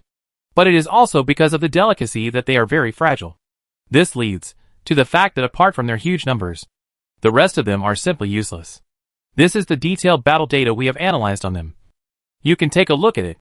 General Emmerich took that report sheet and casually scanned it before saying, "This battle power data is more or less the same as the results we analyzed earlier. There's just one more point of doubt," that expert said. "We perceive that the similarity of these 30-odd robots reached 99.9%, with only that remaining point of subtle differences. And we believe that these differences may be caused by the need for robot evolution. Only another 99% of this difference we can find a use for them. But only that remaining bit. We don't know what they are for." "Explain in detail," General Emmerich said. "It's like this." The expert operated on top of his personal computer, and a stereo projection was presented in front of the crowd. "It's this little thing. It was something even smaller than a grain of rice. It was hidden amongst the intricate circuits and machinery, so inconspicuous that its existence could not be detected without careful observation. These robots are very delicate things. Everything in them has its own use. There is no useless thing in them. And it's this thing that we don't know what role they play. It doesn't seem to play a role at all inside the robots. It doesn't take part in any of the internal workings of the robots. It simply doesn't need to be there at all. But for some reason it is there. And we've found something like it inside the bodies of all these 30 or so robots. Things they are different from each other. But the common point is completely non-functional. Completely unnecessary to exist." As if Xiao Yun had thought of something, he immediately asked, "Was there anything like this inside that robot we acquired in the middle of the Laka galaxy?" "No." That expert shook his head. Xiao Yun gently nodded his head. "Since this is the case, that means that this kind of thing only appeared during the evolutionary process of robots. It's impossible for them to evolve something useless. That is to say, this thing must have its use," that expert said somewhat helplessly. "That's where the key point lies. We all know that it must have a reason to exist, but we don't know what exactly its reason for existence is." Xiao Yun also said somewhat grimly, "All the mysteries of the robot must be reflected in the core code program. As long as we can crack the core code program and understand its design ideas and implementation methods, we can grasp all the mysteries of the robot. And we can also know what exactly this thing is for. But unfortunately, we can't crack the core program at this stage out." Chapter 309, Destroying Planets. Although the raid combat team led by Major Lin had managed to capture the robot samples, it now seemed that this matter hadn't been of much use. Not only had the original doubts not been lifted, but some new ones had been added. General Emmerich shook his head with some disappointment, then turned around and left the place. Xiao Yun and the expert looked at each other and both sighed. The data from the simulated war finally came out after some time, and the data showed that if the fleet as a whole all burst into the Lag 728 galaxy and engaged in a head-on confrontation with the robot group, the fleet would be able to destroy roughly 200 million billion robots before they were all destroyed.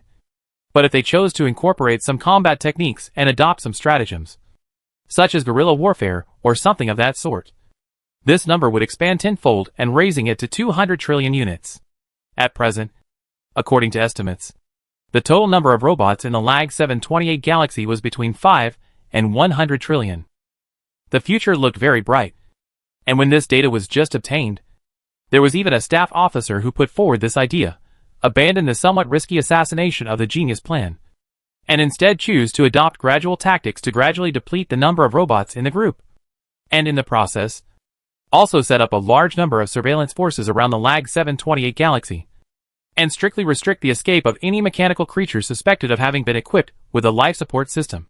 To ensure the escape of the robot group, the escape of any suspected mechanical creatures equipped with life support systems is strictly limited to ensure that the genius is kept in the Logger 728 galaxy. And when the time is ripe, a surprise attack is made to capture the genius alive or kill him directly in the Logger 728 galaxy. It would naturally be good if that genius could be captured alive. After all, as long as a person was captured, the human civilization would have countless ways to find the information they wanted from that genius. And as the creator of the robot group, that genius undoubtedly had the deepest understanding of robots, which would give the human civilization much more certainty in defeating the robot group. However, after a discussion between General Emmerich and the rest of the staff, as well as Xiao Yun and the others, this option was still rejected. One of the most crucial factors for the program to be rejected was that it did not take into account the changes in strength between the enemy and us. Unless the gradual tactics could eliminate a large number of robot armies in a very short period of time, the number of robot groups would always be replenished under the support of the abundant source of matter that was the 3 planets in the Lag 728 system. That is to say, it could happen that in a single guerrilla campaign, the human fleet eliminated 100 million robots. And in the very time consumed by this guerrilla campaign, the number of robot groups was replenished by 200 million units. Compared to the 200 million robots that had been added, the 100 million robots that had been destroyed were meaningless. After considering this, the gradual tactic was completely dismissed. The fleet side was left with only one option, which was to massively reduce the number of robots in a short period of time, which meant a head-on war. In the case of a frontal war, the upper limit of the number of robots that the fleet side can fight against is 2 million billion robots. And, just at this moment, there are at least 5 million billion robots coiled up in the Logger 728 galaxy. This seemed to be a dead end that could not be unraveled. And no matter which response was chosen, it would not be possible to reap a satisfactory result. At this point in time, the assassination genius plan showed its superiority.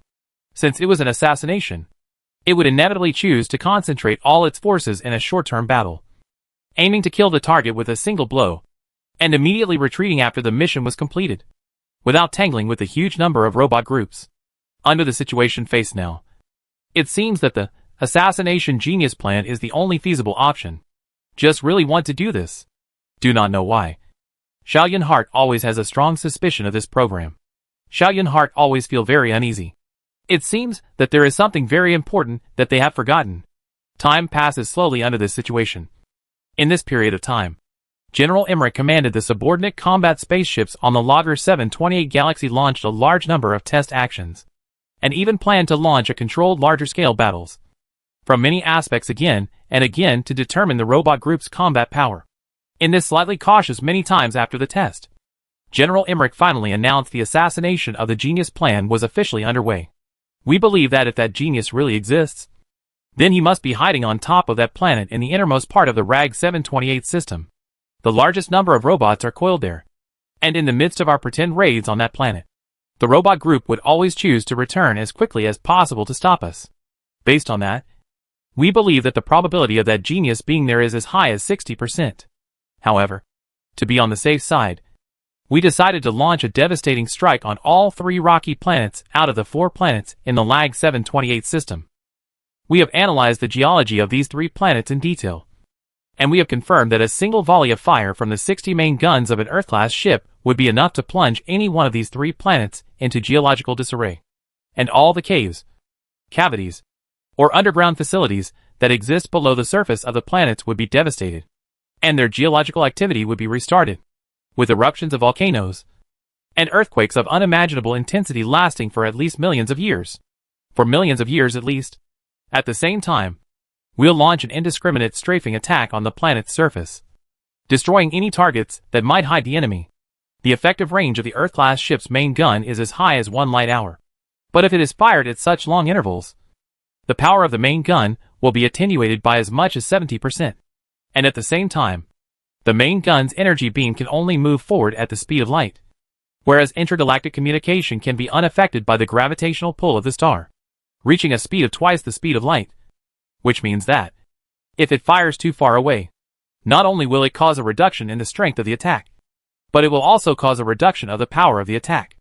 That is to say, if the firing distance is too far, not only will the intensity of the attack be reduced, but it will also give the robots a chance to organize a defense. As long as a few million robots are in the path of the main gun energy beam, they will consume all the energy of the main gun energy beam, thus protecting the planet.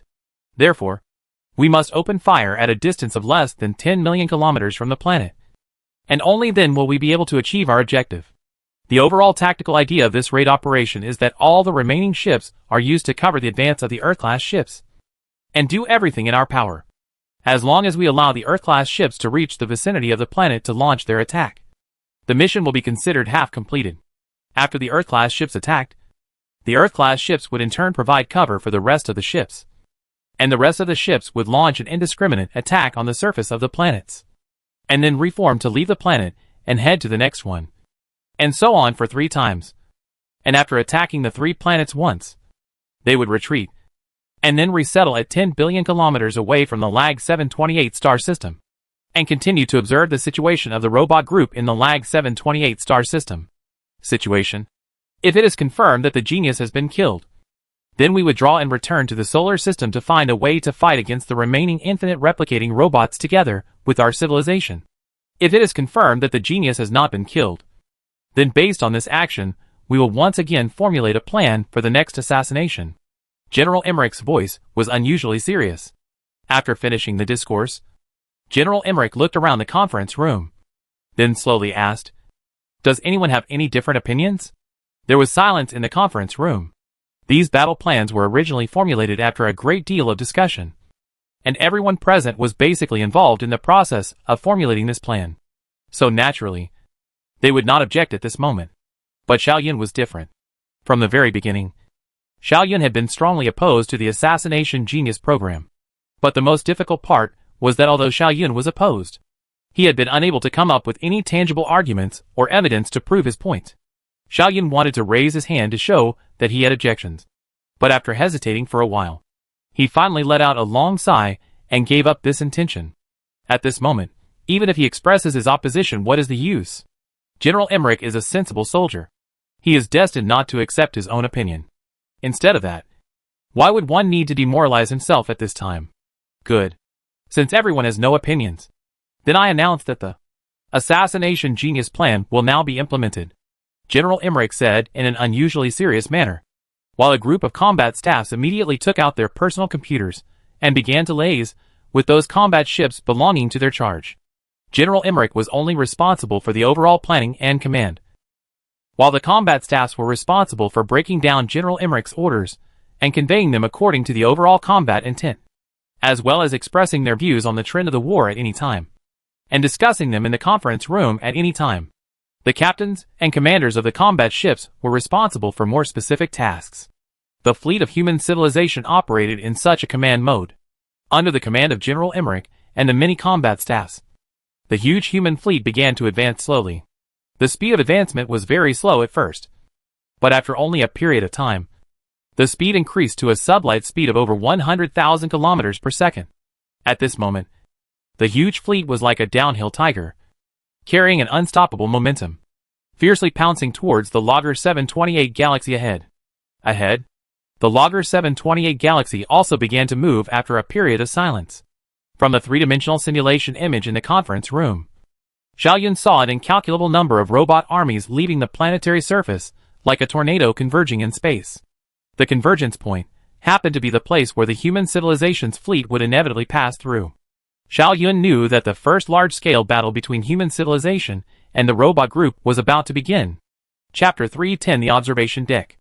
The war broke out 3 hours later. Along with the arrival of the war, the combat conference room was immediately thrown into a busy state. Every moment, countless pieces of information would converge here. And then after the initial analysis and screening by the staff, they would be sent to General Emmerich, who would immediately make new instructions. And then the staff would send the information down to the various ships in the fleet. The war conference room was noisy. Everyone was applying for grimness.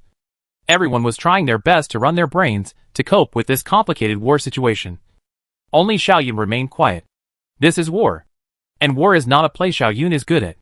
Here, in addition to silence, Xiaoyun cannot do anything. So Xiaoyun quietly left the war conference room and slowly walked along the empty corridor.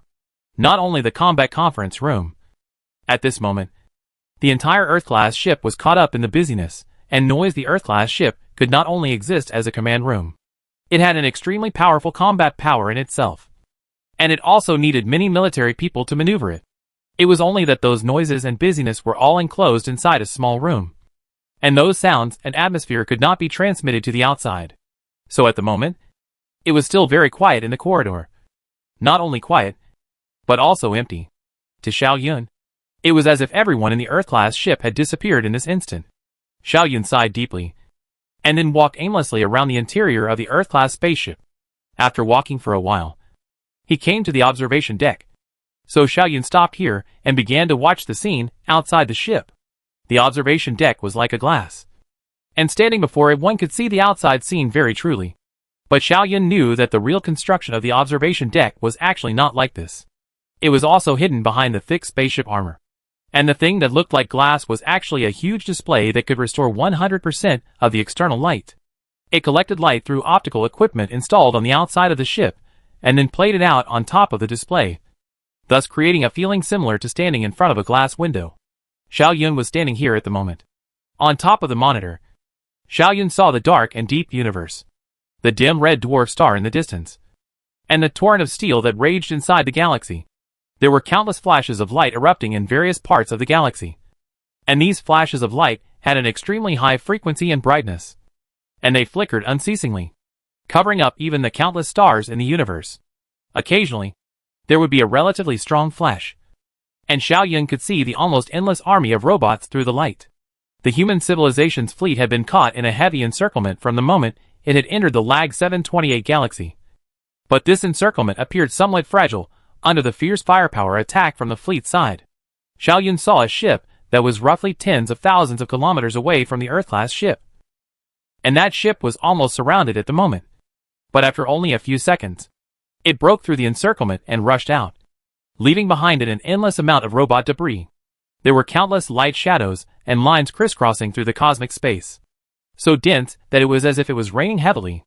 Each light shadow and line represented a weapon attack from a human ship. And they were of different types, ranging from light attacks, cannonball attacks, and kinetic energy attacks. But no matter which type of attack it was, it could almost always take away the life of a robot. The power of human civilization and the fragility of the robot group were revealed at this moment.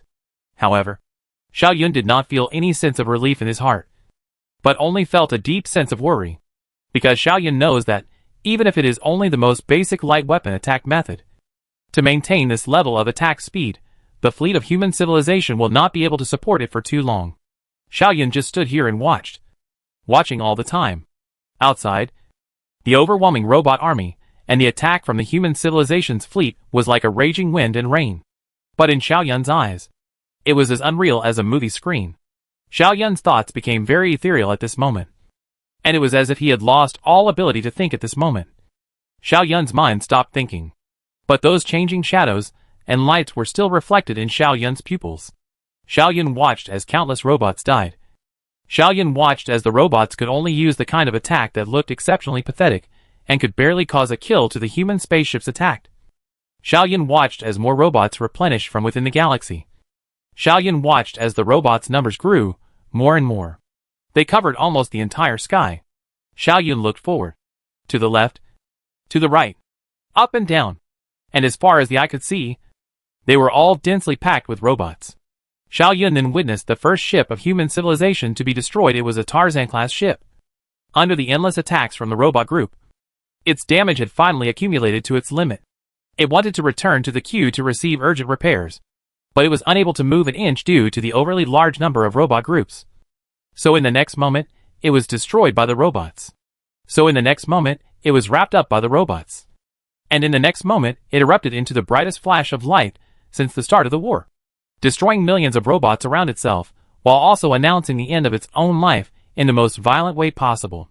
Some of the Falcon-type combat airships escaped from the doomed ship in advance under the maneuvers of their crews. But without the support of the ship, the Falcon-type combat airships were soon submerged in the endless sea of robots. And only a very small number of them escaped, and then entered the queue to be rescued by the rest of the airships. And more disappeared into the universe along with the flashes of light. Xiaoyun saw a broken battle dirigible flying askew towards the Earth-class ship. Its cabin had long since broken, and the members inside had long since lost their lives.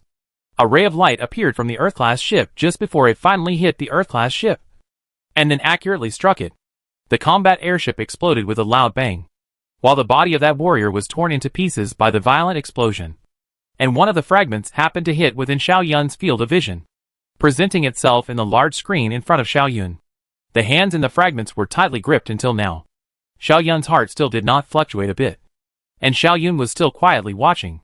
Through the size of the planets in his field of view and the change in brightness, Xiaoyun surmised that the human civilization's fleet had advanced tens of millions of kilometers during the previous few hours of battle.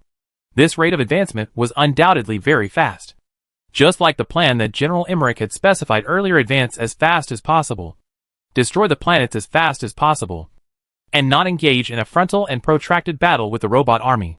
The image of the outermost rocky planet in the Lag 728 system grew larger and larger, and as it expanded to the size of a ping-pong ball, Xiaoyun detected a slight shudder in the ground he was standing on. This shaking flickered for a moment, but after that, a low humming sound appeared to linger in Xiaoyun's mind, refusing to dissipate for a long time. Xiaoyun then knew that the 60 main cannons equipped on top of the Earth-class spaceship had completed a flurry of fire.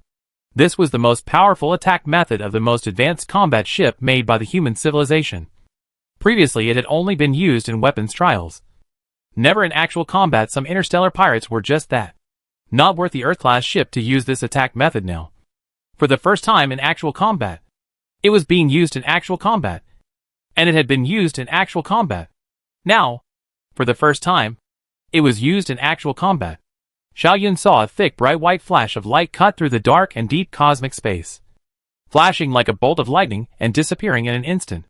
After it disappeared, the path it passed through turned into a void, and the things that originally existed there, whether they were robots, spaceship debris, or interstellar meteorites, all of them disappeared. Xiaoyun waited quietly. About a minute later, Xiaoyun saw that the brightness of the attack planet in the distance had increased several times, as if another sun had appeared in the galaxy. Turn up the resolution a bit, Xiaoyun said softly. So more details of that planet were displayed on top of that huge screen in front of the observation deck. Xiaoyun saw that there were countless mountains, rocks and dirt erupting from the planet's surface into space. Their speed was even fast enough to break free from the gravitational pull of the planet and star, and thus escape from the star system. But there was more stellar material that couldn't reach this speed. So part of the material was left in the planet's orbit, and part of the material was like meteors that started to smash into the planet's surface after being bombarded into space. Because these bands of material weren't stable, because of the unstable nature of these belts of material, all the surfaces of the planet would be bombarded, and no part of it would be spared. This is not the worst part. The worst part is that the whole geology of the planet is no longer stable. Unprecedented earthquakes so strong that they would never have occurred in natural evolution would have swept through the entire planet, ripping apart its continental plates if it had any, and even if it had been free of geological movement.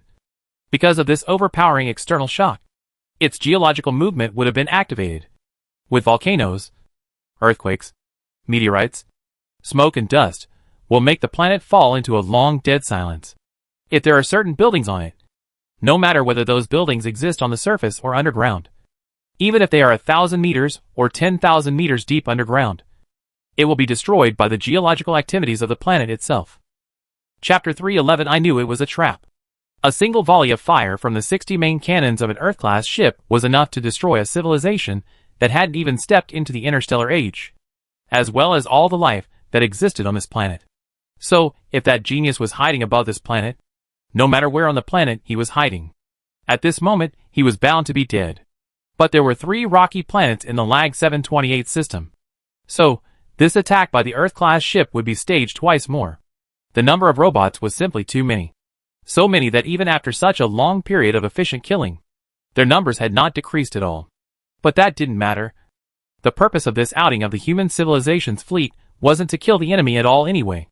Although their numbers were high, they were still powerless to stop the advance of the human civilization fleet.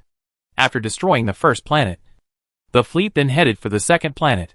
The second planet was more than 20 million kilometers away from the previously destroyed one, which meant that it would only take a few hours for the fleet to rush over. But the situation did not seem too optimistic. Even with Xiao Yun's naked eyes, Xiao Yun could sense that the fleet's advance was slowing down at the moment. There were simply too many robots, and the sheer number of them had made their originally worthless attacks all the more powerful. The bite of an ant was not enough to have any effect on an elephant. But if it was the bite of 100 million ants, then even an elephant would not be able to stand it. Before, under the surroundings of more than 3,000 combat ships, no robots could rush inside the queue. No robots could get close to the Earth-class ships. But now sporadic robots had begun to break through the defense line. And even though they would be killed in the next moment, it was always a bad sign. And the robots that broke through the defense line and came close to the Earth-class spaceships were getting more and more. All the way to the point where Xiao Yun could clearly see their monolithic structures. Could clearly see that one robot attacking the Earth-class spaceships with crashing, biting, and shooting with light weapons. But that still couldn't stop the fleet from advancing. Xiao Yun then saw that after the second volley of fire from the 60 main cannons of the Earth-class ship, the second planet in the Logger 728 system was also thrown into chaos. Thus, the target of this battle was left to the last one. As long as the last planet can be destroyed as well, the goal of this outing will be achieved. And at that time the fleet will choose to retreat and leave this place, and then observe the situation here in the outskirts of the galaxy as a means of deciding on the next strategy.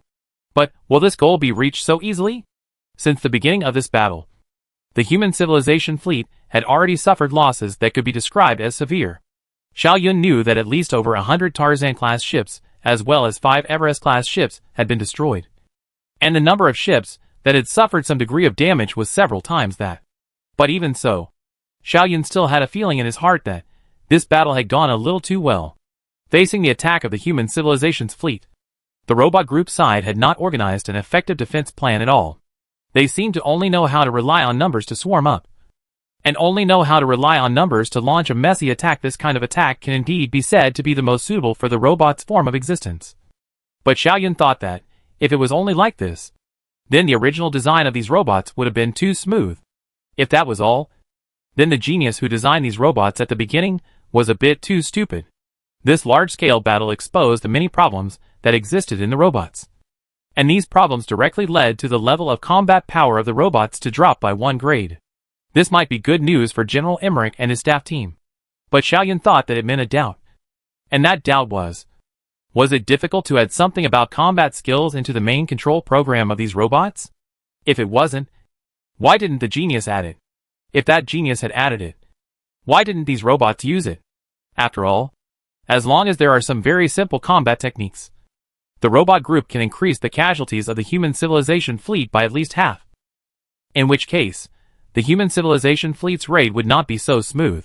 But the truth is that those robots are still using the most inefficient combat methods. This meant that, were they deliberately not using combat techniques? Or was that genius 100 times too close to combat techniques for them? The second possibility was ruled out by Xiao Yun without hesitation. Since that genius could design and create such an exquisite, infinitely replicable robot that could replicate itself infinitely, there was no reason why he would have forgotten the combat techniques.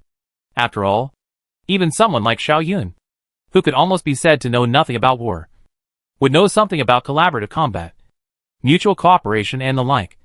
How could that genius not know? Then, there was only the first possibility left. And if it's the first possibility, doesn't this mean that the robotics group is intentionally letting the human civilization fleet penetrate deep into the Logger 728 galaxy? In other words, this was a conspiracy. A trap? This possibility made Xiao Yun's eyes instantly sharpen.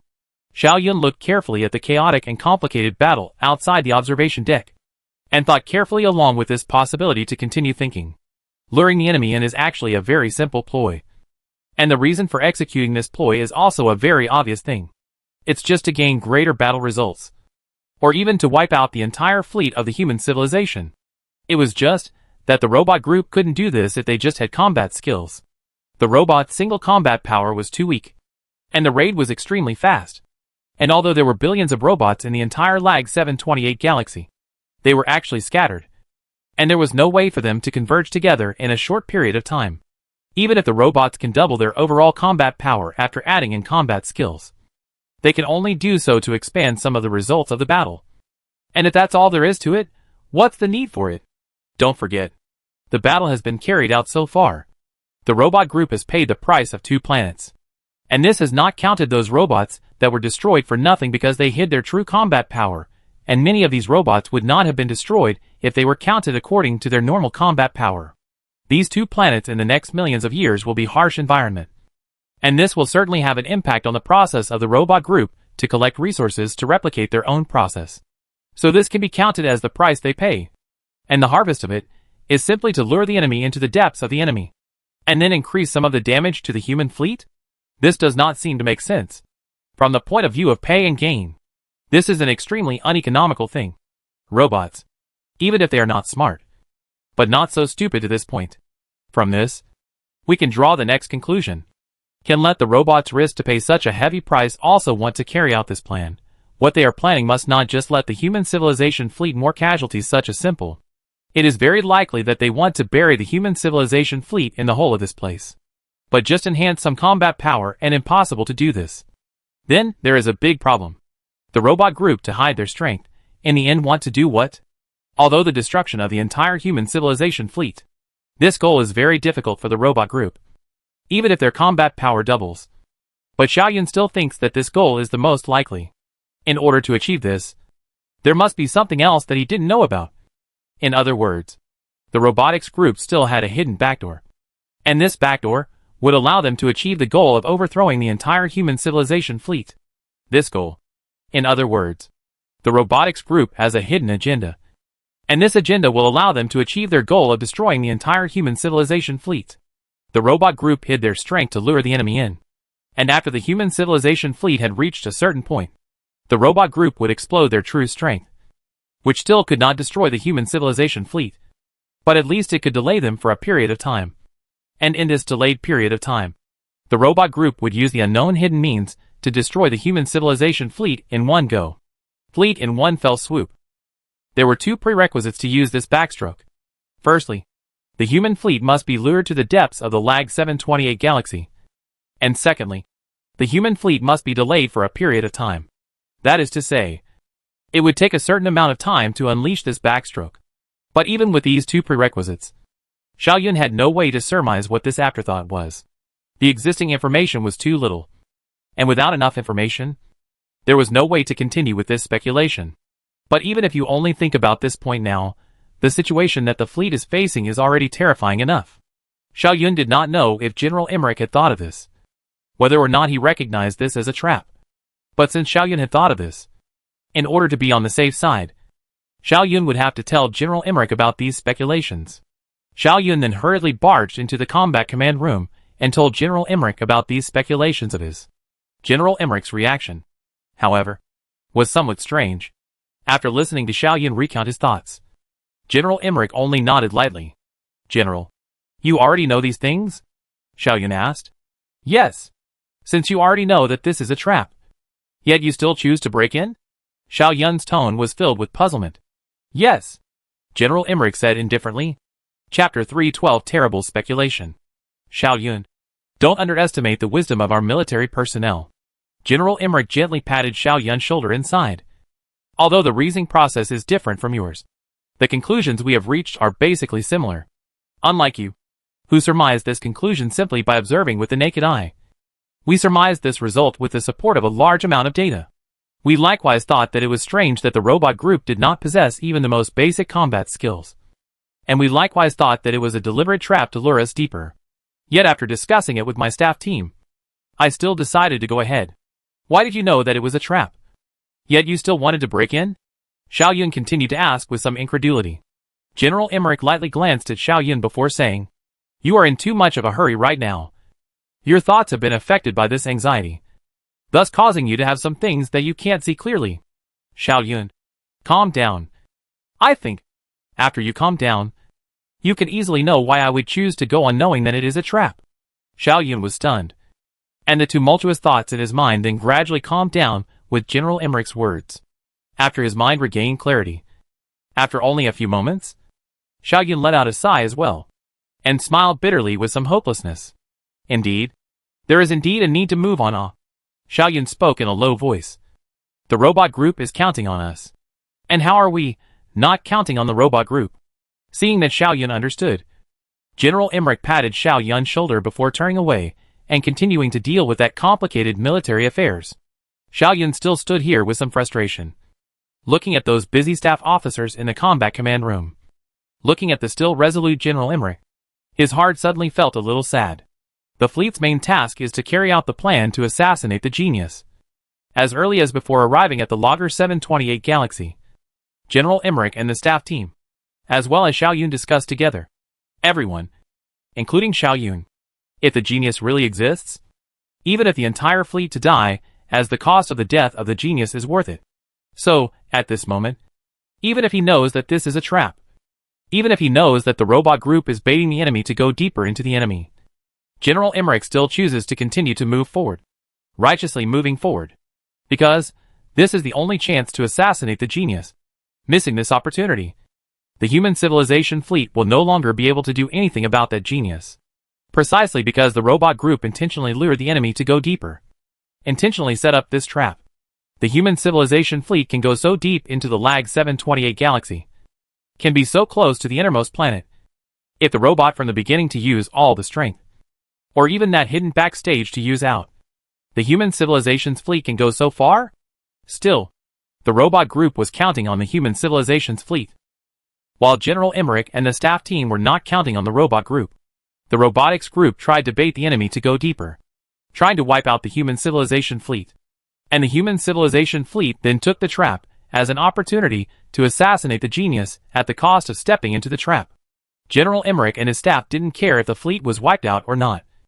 The only thing they cared about was the life and death of the genius. And just like what General Emmerich said at the time, trading the death of our fleet for the death of that genius, for the chance that the robot group will never evolve again, as a way to gain leverage for our human civilization to gain victory, it's worth it. That was why Xiao Yun felt sad. Because Xiao Yun knew that all the people in the middle of this combat conference room had been prepared to leave their lives behind before they made the decision to move on. This was indeed a group of people most worthy of Xiao Yun's respect. And it was because of the existence of these people that human civilization could continue until now. At this time, Xiao Yun naturally wouldn't be concerned about his own life, since he had refused General Emmerich's proposal to send himself back to the solar system. He should be prepared to die together. For this matter, even Xiao Yun himself has nothing to say. Only, Xiao Yun still has a feeling of having forgotten something in his heart. Xiao Yun then stood like a wooden stake and thought hard. The logistical staff, the staff officers working intensely, and the sound of the military intelligence report in the command hall, as well as the sound of General Emmerich's resounding orders all failed to distract Xiao Yun's mind. Xiao Yun seemed to have entered an ethereal state, under which Xiao Yun's mind was running at an unprecedented high speed. Xiao Yun pondered for several minutes before his body shook and snapped back from his contemplation. In this instant, Xiao Yun had already thought things through completely, and the terrifying inferences hovering in Xiao Yun's mind were like the most terrifying demons in the depths of hell, causing Xiao Yun to break out in a cold sweat in this instant. Xiao Yun looked at the three-dimensional schematic of the battlefield, looking at those densely packed robotic armies. His eyes were filled with fear, and even Xiao Yun's body began to tremble slightly. Xiao Yun wanted to take a step, but felt that his body was not under his control at all.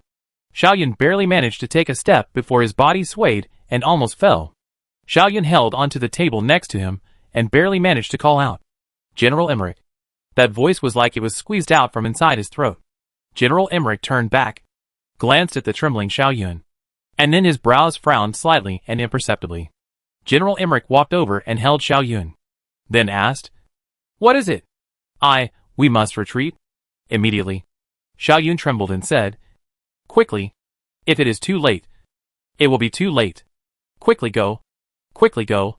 General Emmerich frowned and said, "Xiaoyun, in my impression, you are not a person who is greedy and afraid of death.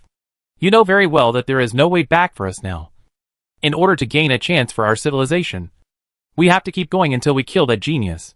The anxiety in Xiaoyun's heart was like a flame, even making Xiaoyun feel like his body was burning. That genius, doesn't he exist? We've been fooled. We've all been fooled.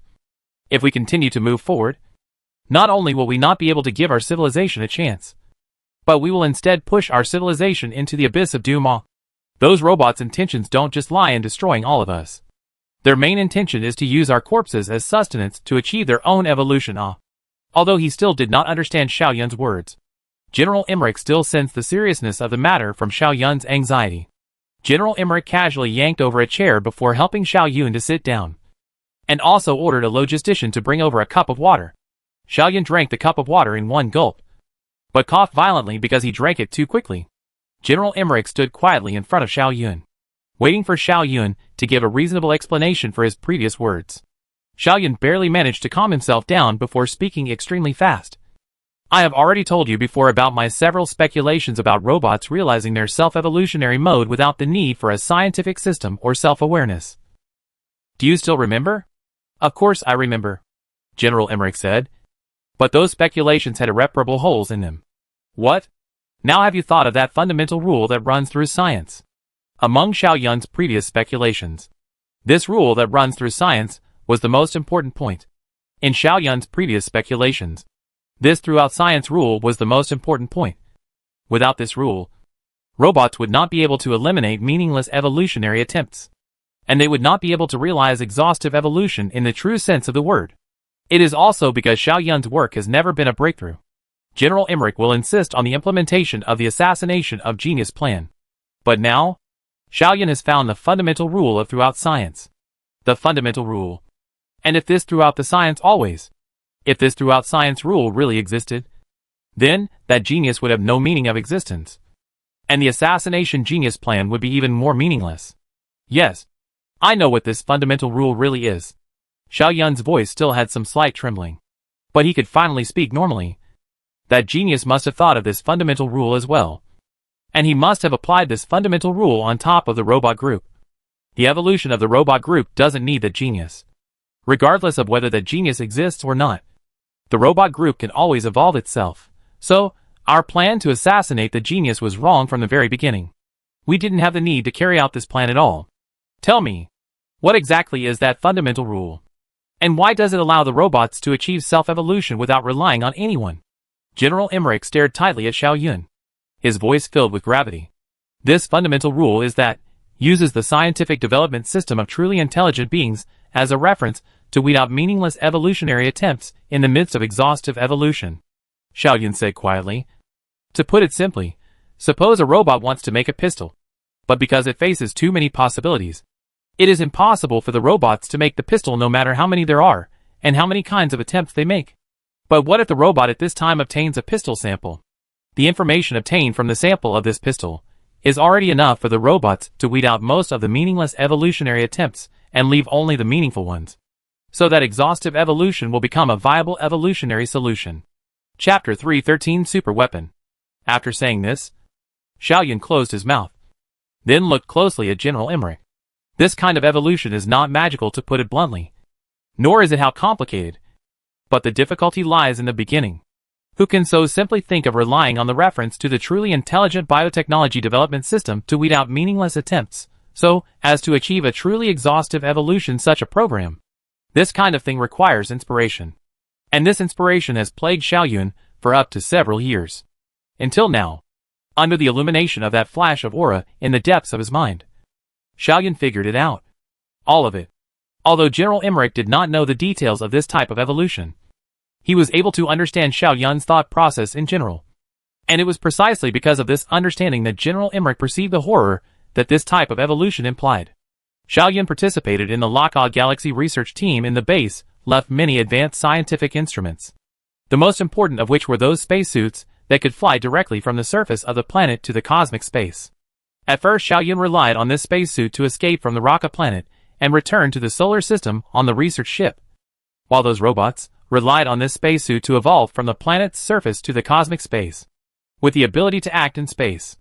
That is why the 5 Tarzan-class warships that arrived subsequently were besieged by the robots and thus destroyed. And it is also these 5 Tarzan-class spaceships that give the robots the ability to navigate across star systems at superluminous speed. The robots relied on the nutrients drawn from the human civilization to complete the 2 most important evolutions. These nutrients allowed the robots to truly branch out and truly develop in the Star River universe.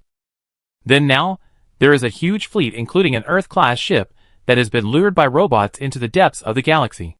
Earth-class spaceships are certainly not comparable to Tarzan-class spaceships. Earth-class spaceships are the ultimate combat weapons made by human civilization. And almost all of the highest technologies of human civilization are reflected in Earth-class spaceships. If the 5 Tarzan-class spaceships at the beginning can let the robots evolve from within the stellar system to be able to move outside the stellar system, then an Earth-class spaceship and can let the robots evolve to what extent? After evolving to that degree, the robots will have how terrifying battle power? So at this moment, even with General Emmerich's mental quality cannot control his own body. Xiaoyun clearly saw General Emmerich's hands are trembling, but also clearly saw General Emmerich's eyes float out of the fear look. One of the most outstanding soldiers in the human civilization, sitting in the Sirius star system, will make the rampant interstellar pirates not dare to appear. And in his life, he does not know how many wars General Emmerich has experienced in this moment. Was afraid. General Emmerich is not afraid of death. From the moment of the ship's uniform, he has been ready to leave his life on the battlefield. But at this moment General Emmerich is still afraid, because the thing that General Emmerich was facing was much more terrifying than death. Executing the assassination genius plan. If it fails, the most serious consequence is nothing more than the fleet being wiped out. But now, the fleet being wiped out is nothing. And the robots will get the nutrients to evolve again from the fleet ruins is the most serious thing. If the technology of the Earth-class spaceships was also grasped by the robots, then is it still possible for human civilization to win? No matter what. We can't let an Earth-class ship fall into the hands of robots. This was the first thought that flashed through General Emmerich's mind. And after this thought, General Emmerich immediately roared out. All ships, listen to the order. Maintain formation and exit the Lag 728 system immediately. Get out of here at once. This roar was like some kind of stop sign. And after this roar, the noisy and busy combat command hall immediately fell silent. All of the staff officers as well as the logistics personnel stopped what they were doing and stared at General Emmerich with some uncertainty. To them, this was indeed a very incredible order. The assassination genius plan had already completed 2/3 by now. And the innermost planet was no longer far away. As long as we put in a little more effort, we could destroy this planet as well. And now was the most critical moment for the success of the plan. Why would General Emmerich give such a resolute and decisive order to retreat at this time? But the situation was already so urgent that it was too late for General Emmerich to even explain. Looking at the crowd that was full of doubts, General Emmerich roared once again, execute the order immediately. Retreat immediately. Retreat. General Emmerich's roar woke up the crowd from their doubts. Regardless of the situation, carrying out the orders of superiors was the first code of the soldiers. And although there was doubt in their hearts, this doubt could not affect the execution of the orders. So after a short period of silence, a group of staff officers began to get busy. One order was sent out from the Earth-class ship to different ships. The fleet began to gather with the Earth-class ship as the center, and had already begun a slow retreat. I hope it's not too late. I hope it's not too late. Xiaoyun silently prayed in his heart. But just at this time, a staff officer suddenly exclaimed, General, the robot group seems to have sensed our intention to retreat. They are forming up. The data statistics tell us that there are clear signs of combat techniques amongst the robot group's mobilization as well as their combat style. And they are massing around us. They are attempting to block our retreat. General Emmerich immediately swooped down in front of the holographic image, carefully observing the movements of the robots, as well as the ever-changing numbers in the image. Fine beads of sweat had already appeared on General Emmerich's forehead, and the sweat had even reached his eyes. But General Emmerich's eyes didn't even blink for a second. Use the T-area as the main breakthrough point. Mobilize an Oceanic-class ship to head off the breakthrough. And make sure to open the breakthrough within half an hour. At the same time, immediately give me an investigation into the reason for the abnormal concentration of robots there in Sector H. Area H was a place roughly several million kilometers away from the fleet, where no human civilization's fleet existed. But for some unknown reason, a large number of robots had begun to gather there, and there appeared to be some sort of regularity in their movements to and from the fleet. This is a very strange thing. It does not belong to the direction of the human fleet. There is no relationship with the human fleet. Why would the robots gather there consciously? What are they trying to do? The staff team immediately assigned forces to start analyzing this. Xiao Yun's deep worries are also getting thicker. Xiao Yun vaguely felt that those robots gathered seems to be related to the speculation that the robotics group has mastered, used to deal with the human fleet's certain big killer moves. We are unable to analyze what exactly the reason for their unusual buildup is. A moment later, a staff officer called out, "We can't find any correlation between what's happening there and our fleet." Admiral Emmerich thought for a moment and said flatly, "Speed up the breakout. And once we've done so, immediately send a few ships over to break up the robot group's concentration. It's not clear what exactly they're trying to do, but that must not be good for our fleet." "Yes, Admiral." That staff officer gave a loud promise, turned around and continued into the busyness. Xiao Yun was also keeping an eye on the holograms, paying attention to the engagement on the external battlefield. Although Xiao Yun did not understand much about the battlefield situation, General Emmerich's gradually tightening brow was still clearly and unmistakably telling Xiao Yun that the battlefield situation at this moment was not good. A few moments later, even Xiao Yun could see the abnormality above the battlefield. Xiao Yun saw that in the cosmic space between the fleet and Sector H, the large number of robots that had originally existed here were rapidly withdrawing, and a clear gap appeared in the encirclement constructed by the robot group. General Emmerich's expression grew more and more grave. This gap was deliberately created by the robots. And since it was deliberate, then General Emmerich did not have the possibility of letting the fleet gather towards this gap, because the traces of conspiracy were just too obvious. But what is the reason for the robot to create this gap? Xiao Yun was also in the midst of intense thinking. A few moments later, Xiao Yun's mind once again flashed that little aura, the mysterious parts that existed inside the robot's body with an unknown role. The gap created on purpose, and the robot's big killing move, used to deal with the human fleet, were all linked together by Xiao Yun in this instant. "Admiral, immediately have the fleet take cover.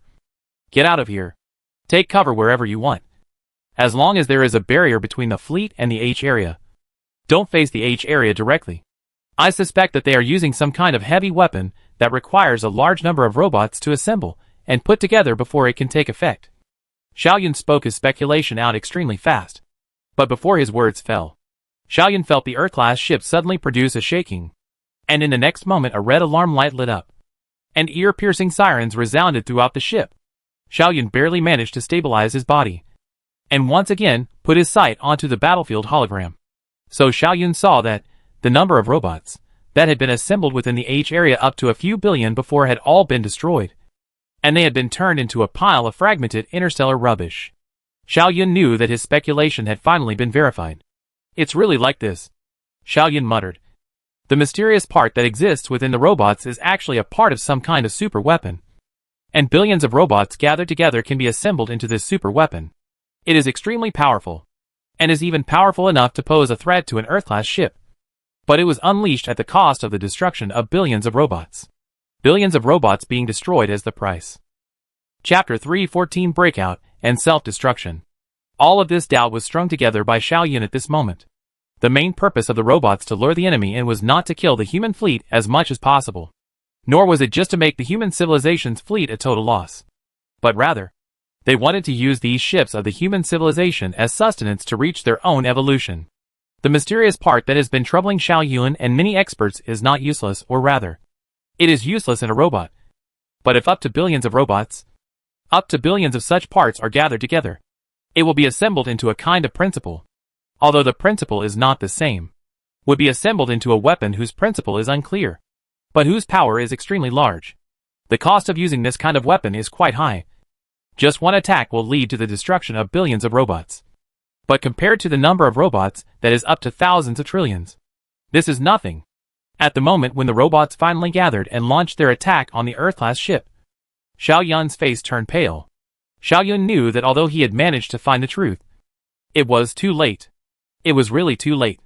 The human fleet had already been caught in the heavy encirclement of the robot army, and there was no possibility of getting out in a short period of time. And that kind of powerful attack can be launched uninterruptedly because of the huge number of robots. So, what will be the end of the human fleet that greets it? Xiao Yun cast his eyes on General Emmerich. General Emmerich looked grim as he came to the holographic screen and stretched out his finger to click a few times on top of the screen. And a series of data popped out. General Emmerich scanned those data, and his expression became even heavier. General, Xiao Yun called out hesitantly, and General Emmerich waved his hand, signaling Xiao Yun to keep quiet, before turning to all the staff officers in the middle of the battle conference room and saying, "Everyone, prepare for self-destruction. Destroying this Earth-class ship that combines the most advanced technology of our entire human civilization in our own hands is also much better than being obtained by those robots." Xiao Yun's heart quickly sank to the bottom. Xiao Yun could understand this decision made by General Emmerich.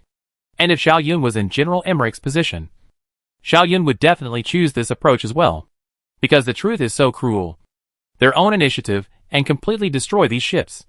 But also to ensure that the human civilization of science and technology is not leaked. If those robots get, their ability will once again produce a leap. To that time, I am afraid that the human civilization is really not a robot group of rivals. This consequence no one can afford. Taking the lesser of two evils. This decision, both rationally and emotionally, was the most reasonable. "General," a staff officer called out in some despair. But a moment later he adjusted himself. And although his hands were still trembling, his words began to be firm. "All right, General. I'll start preparing for the self-destruction. Of course, the current situation is not at its most desperate," General Emmerich said somewhat feebly. "Inform down all the ships to the flagship convergence. We gather all the power to make a last attempt. To fight for that last ray of hope. If our breakout fails, if things really cannot be done, if we have no other choice but to use this life to serve civilization. There is no other choice than this. Failure of the breakout is death. Self-destructing the ship is also death. Since both are death, why not choose what is beneficial to human civilization?" The atmosphere of the entire battle conference room became as heavy as mercury at this moment. Under the command of General Emmerich, all the ships converged on the side of the Earth-class ships. And the craziest and last breakout began immediately. Until now, the human fleet had never been truly unreserved. Countless cannonballs were pouring into the space regardless of consumption. From the holographic screen, Xiao Yun saw that those robots were like weeds burned by flames. A single cannonball would kill a large number of them. And some powerful weapons could even clear tens of millions of robots within a radius of thousands of kilometers. However, the battle situation was still not optimistic, as the number of robots was simply too many. Xiao Yun saw that a large number of robots started to gather again in the K area, which was hundreds of thousands of kilometers away from the fleet. And this time, without Xiao Yun's reminder, General Emmerich commanded the fleet to quickly maneuver to avoid the situation. And no matter what, General Emmerich always let there be a blockage between the human civilization's fleet and the K area, with the robots in between. That kind of powerful attack could not be used. Everyone thought that was the case. But this time, everyone thought wrong. So what if there were obstacles? As long as those blocks are all destroyed, wouldn't it be enough? Dozens of assembled robots launched this attack once again. Xiao Yun saw that the robots that were blocking the human fleet were instantly smashed into flying dust by this powerful attack. And the next moment, the attack reached the Earth-class ship. The Earth-class ship shook once again, and the ear-piercing alarms became louder and louder. Xiao Yun saw that under this attack, not counting the billions of robots that had already self-destructed,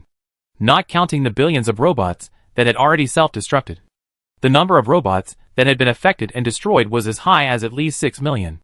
But still the words, "Robotics group does not care. Robotics doesn't care. But the human fleet can't care." Accurate prediction data has already come out. The data shows that even the Earth-class ship can only withstand up to no more than 1,000 times this kind of attack. More than 1,000 times if the Earth-class ship will be completely lost power, thus becoming only to be slaughtered on the chopping board of the fish meat. According to the calculation that each attack needs to consume 5 billion robots. 1,000 times will need to consume 5 trillion robots. This is certainly a huge to unbelievable number. But don't forget that the total number of robots is up to millions of billions. Compared to that, they only needed to pay less than even 1% of the number to keep the Earth-class ships here, which was undoubtedly a very cost-effective deal. So there was no reason for the robot group to give that up. This war had been a war where human civilization had been at an absolute disadvantage from the very beginning. And it had never been changed. Although Xiao Yun was proud of himself. Although he thought that he would not lose to anyone. At this moment, Xiao Yun still felt a deep sense of frustration from the bottom of his heart. Xiao Yun does not know how that genius actually set up all this. Also do not know what kind of procedures and logical judgment system he set up for the robots. Xiao Yun only feels that his dignity and intelligence are being ruthlessly mocked. In the beginning, it was that genius who was merciful and deliberately spared himself, and then issued a challenge to himself. When the time came for the real fight, he himself failed to recognize the enemy's intentions early, causing the human fleet to fall into a heavy siege, and even the risk of having his technology stolen. This time, even if that genius used some kind of means to spare himself once again, he himself would not be able to survive if the human fleet was completely wiped out. If General Emmerich and up to millions of soldiers in this fleet died, what face do you have to survive in the universe? What face do you have to go back to the solar system? To die together to die. To live together to live. Xiao Yun's pride cannot accept such a thing as stealing life alone. Xiao Yun gritted his teeth and clenched his fists tightly. Because of too much force, the nails pierced into the flesh, and drops of blood flowed out and dripped onto the ground. But Xiao Yun didn't even realize it. At this moment, Xiao Yun is mobilizing all his intelligence to think about one question. How can we bring the human fleet out? Xiao Yun really couldn't accept this situation. That genius was like a god in the sky, wantonly playing with Xiao Yun in the dust, trampling on Xiao Yun's dignity and mocking Xiao Yun's intelligence. If he were another person, he might have lost all confidence. But Xiao Yun was different. In Xiao Yun's heart there has always been a voice roaring and roaring. I'm not convinced. I'm not convinced.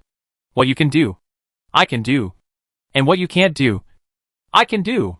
You killed my lover. You killed my friend.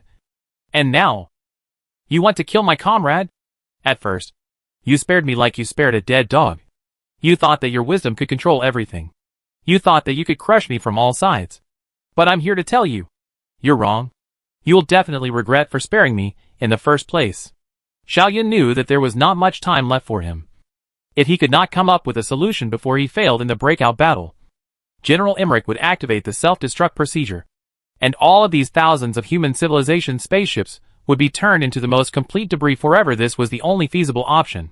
General, we've detected assembling robot armies from Sector C-79, Sector D-256, and the remaining 17 sectors.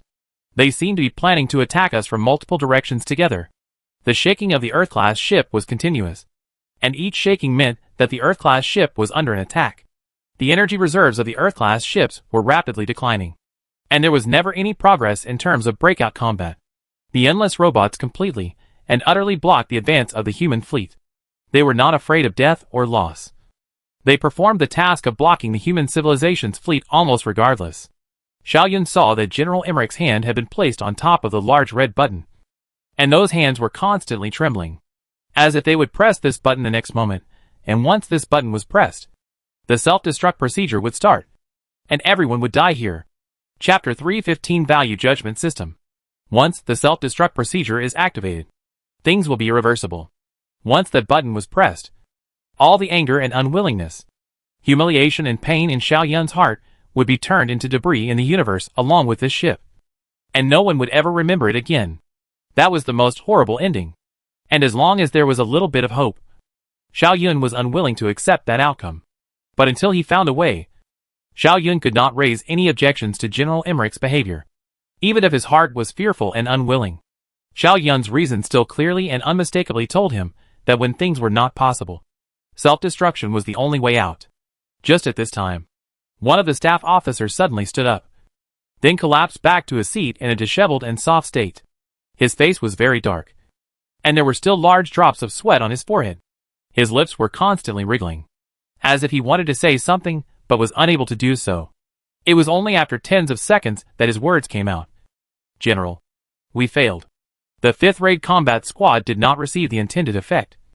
Not only did they fail to open a retreat channel, instead, they were all destroyed by the robots. Up to now, we have lost over 800 Tarzan-class warships, 67 Everest-class warships, and 1 Ocean-class ship. Earth-class ship has been damaged by 65%, and it is expected to still be able to support for half an hour, after which we will lose all power. Then, self-destruct. General Emmerich sighed. Instead of being killed by the enemy and having our technology stolen by them, it would be better for us to self-destruct. Suppressed sobs resounded in the conference room. No matter how mentally strong a person was, at the moment when they were finally going to face death, head-on, they probably wouldn't be able to keep their state of mind calm. Clark, is there something wrong with you? General Emmerich's tone became surprisingly soft, and he asked the weeping staff officer, as if he were a gracious elder questioning his juniors. Clark was an unusually young staff officer. He was even a little younger than Xiao Yun's age. To be working under General Emmerich at such an age, this had undoubtedly proved his eminence. Thinking about it in normal times, he should also be a spirited, young and ambitious figure. But what was the use of all this? In the face of the downfall of an entire fleet, individual ability didn't seem to be enough to affect the big picture. Clark desperately suppressed his sobs, but the tears were still pouring out. As he cried, he said, General, there's nothing wrong with me. I just can't control my emotions for the moment. Please execute the self-destruct procedure immediately. I'm afraid it will be too late if we're any later. Clark, don't cry. With so many of us with you, the Yellow Springs is not a lonely place, General Emmerich said, and then straightened the already straight uniform on himself. Then stepped forward and faced all the staff in the middle of the combat conference room and gave a standard military salute. Gentlemen, I'm honored to have worked with you for such a long time. And if there is an afterlife, I hope that we will still be able to work together. General, we are also honored to have fought under your command, a staff officer said. Your military talent is unquestionable, and this defeat was due to the enemy being too unfamiliar. I think that our deaths are not meaningless. At least our failure can bring some lessons for our civilization, making it easier for subsequent commanders to find the right direction. Good. General Emmerich laughed out loud. Then let these sons of bitches see the bloodthirsty nature of our human civilization soldiers. Gentlemen, see you in the next life. Just as the words fell, General Emmerich's large hand lifted up, then slapped down hard towards that fiery red button. Everyone was watching the place closely, including Xiao Yun as well. At the last moment when the palm touched the button, the gazes watching this place decreased a lot. Those staff officers seemed like they couldn't bear to see the scene, so they all closed their eyes at this last moment. But Xiao Yun didn't. Xiao Yun was still looking at this place with dead eyes. Right at the moment when General Emmerich's big hand slapped down, it was as if a bolt of lightning flashed through Xiao Yun's mind, and a marvelous idea suddenly appeared in Xiao Yun's mind. It was a very vague idea, and just a thought, but Xiao Yun felt as if he had an intuition that he seemed to have found a way to leave this place. Xiao Yun swooped over and pounced General Emmerich to the ground the instant before General Emmerich's palm touched the button. After all, General Emmerich was a soldier with a strong body, and the moment he fell to the ground, he used his hand to support the ground, and then stood up in a flash, while his other hand reflexively drew his firearm from his waist, and in a split second, he aimed at Xiao Yun, who had fallen to the ground. After seeing that it was Xiao Yun, General Emmerich immediately roared, Xiao Yun, what do you want to do? General, Xiao Yun gasped. First, don't start the self-destruct sequence yet. I have an idea. We might be able to try it. Death was only the most compelling option. As long as there was a ray of hope for life, no one was willing to die. After Xiao Yun uttered these words, all the staff members in the middle of the combat conference room opened their eyes together, then stared tightly at Xiao Yun. General Emmerich also put his gun away, then said, I will give you 5 minutes to convince me. 5 minutes? Just 5 minutes only. General Emmerich's words were obvious. If Xiao Yun could not convince him within the 5 minutes' time, then the self-destruct procedure would still be executed. Xiao Yun got up from the ground with some difficulty, struggling to sort out the aura in his mind. It was, after all, just an inspiration. and had yet to undergo more in-depth thinking. It's like this. Xiao Yun spoke slowly, as he struggled to think. General Emmerich, I would like to ask you a question. And that is, what criteria do robots take to judge the size of a target's value? General Emmerich was stunned and looked at Xiao Yun with some uncertainty. Xiao Yun continued, since the robot's goal is to maximize the absorption of our technology, then what kind of ship would be the most rewarding to capture? That's the obvious thing, General Emmerich said. Naturally, it would be to capture Earth-class ships. Are there any ships in our fleet that are more technologically advanced than Earth-class ships? Earth-class spaceships are the ultimate weapons of war made by our human civilization. Of course, we don't have any spaceships more advanced than Earth-class spaceships amongst our fleet. Xiao Yun stared tightly into General Emmerich's eyes before saying, this is something that every one of us knows. And it is precisely because of this that the robotics group is in hot pursuit of the Earth-class spaceships. Even if they let go of the rest of the targets to leave the Earth-class spaceships behind. But don't you think that there are certain loopholes that can be exploited in this logic? Loopholes? General Emmerich asked hesitantly. Yes, loopholes. Xiao Yun nodded affirmatively. Which brings us back to my first question. What kind of criteria do robots adopt to judge the value of a target? That is to say, each and every one of us knows that the Earth-class ship is of the greatest value. But how did the robot come to that conclusion? This, General Emmerich said hesitantly. Isn't that the obvious thing to do? There is no such thing as obvious or not obvious amongst the world of robots. Xiao Yun directly negated General Emmerich's statement. We intelligent beings can take it for granted that this is something intuitive. But robots are different. They are bound to have a set of intrinsic logical judgment procedures to determine the magnitude of a target's value. Suppose there are two goals at the same time, and only one of the two goals can be obtained. And goal A has a value index of 10, and goal B has a value index of 100. Then which goal would the robot group choose? Of course, it would choose goal B, General Emmerich said. But does this have anything to do with our situation at the moment? It has a lot to do with it. Xiao Yun nodded his head vigorously. The fact that the robot group has been chasing after the Earth-class ship, to the point of not even trying to fill in some of the holes that might cause the rest of the ships to succeed in their breakout, clearly means that the robot group has judged the Earth-class ship as the target with the greatest value. And because of this, they have given up the rest of the targets, and are always chasing after the Earth-class ship. I see what you mean. General Emmerich nodded his head. What you mean is that we can use an unimportant ship, and through camouflage allow it to acquire a higher value index than the Earth-class ship among the Robotic Syndicate's internal value judgment system. And by using that ship to attract the Robotic Syndicate's firepower and attention, the our Earth-class ship can then take the opportunity to break out and escape. Yes, that's how I conceived it, Xiao Yun said. But what would the robot group's criteria for judging a target's value index be? General Emmerich rubbed his chin, thinking hard. Would it be size? No, it can't be. A giant transport ship may be bigger than an Earth-class ship, but it's not even worth as much as an Everest-class combat ship. Firepower? Doesn't seem accurate either. Fierce firepower doesn't mean high technology.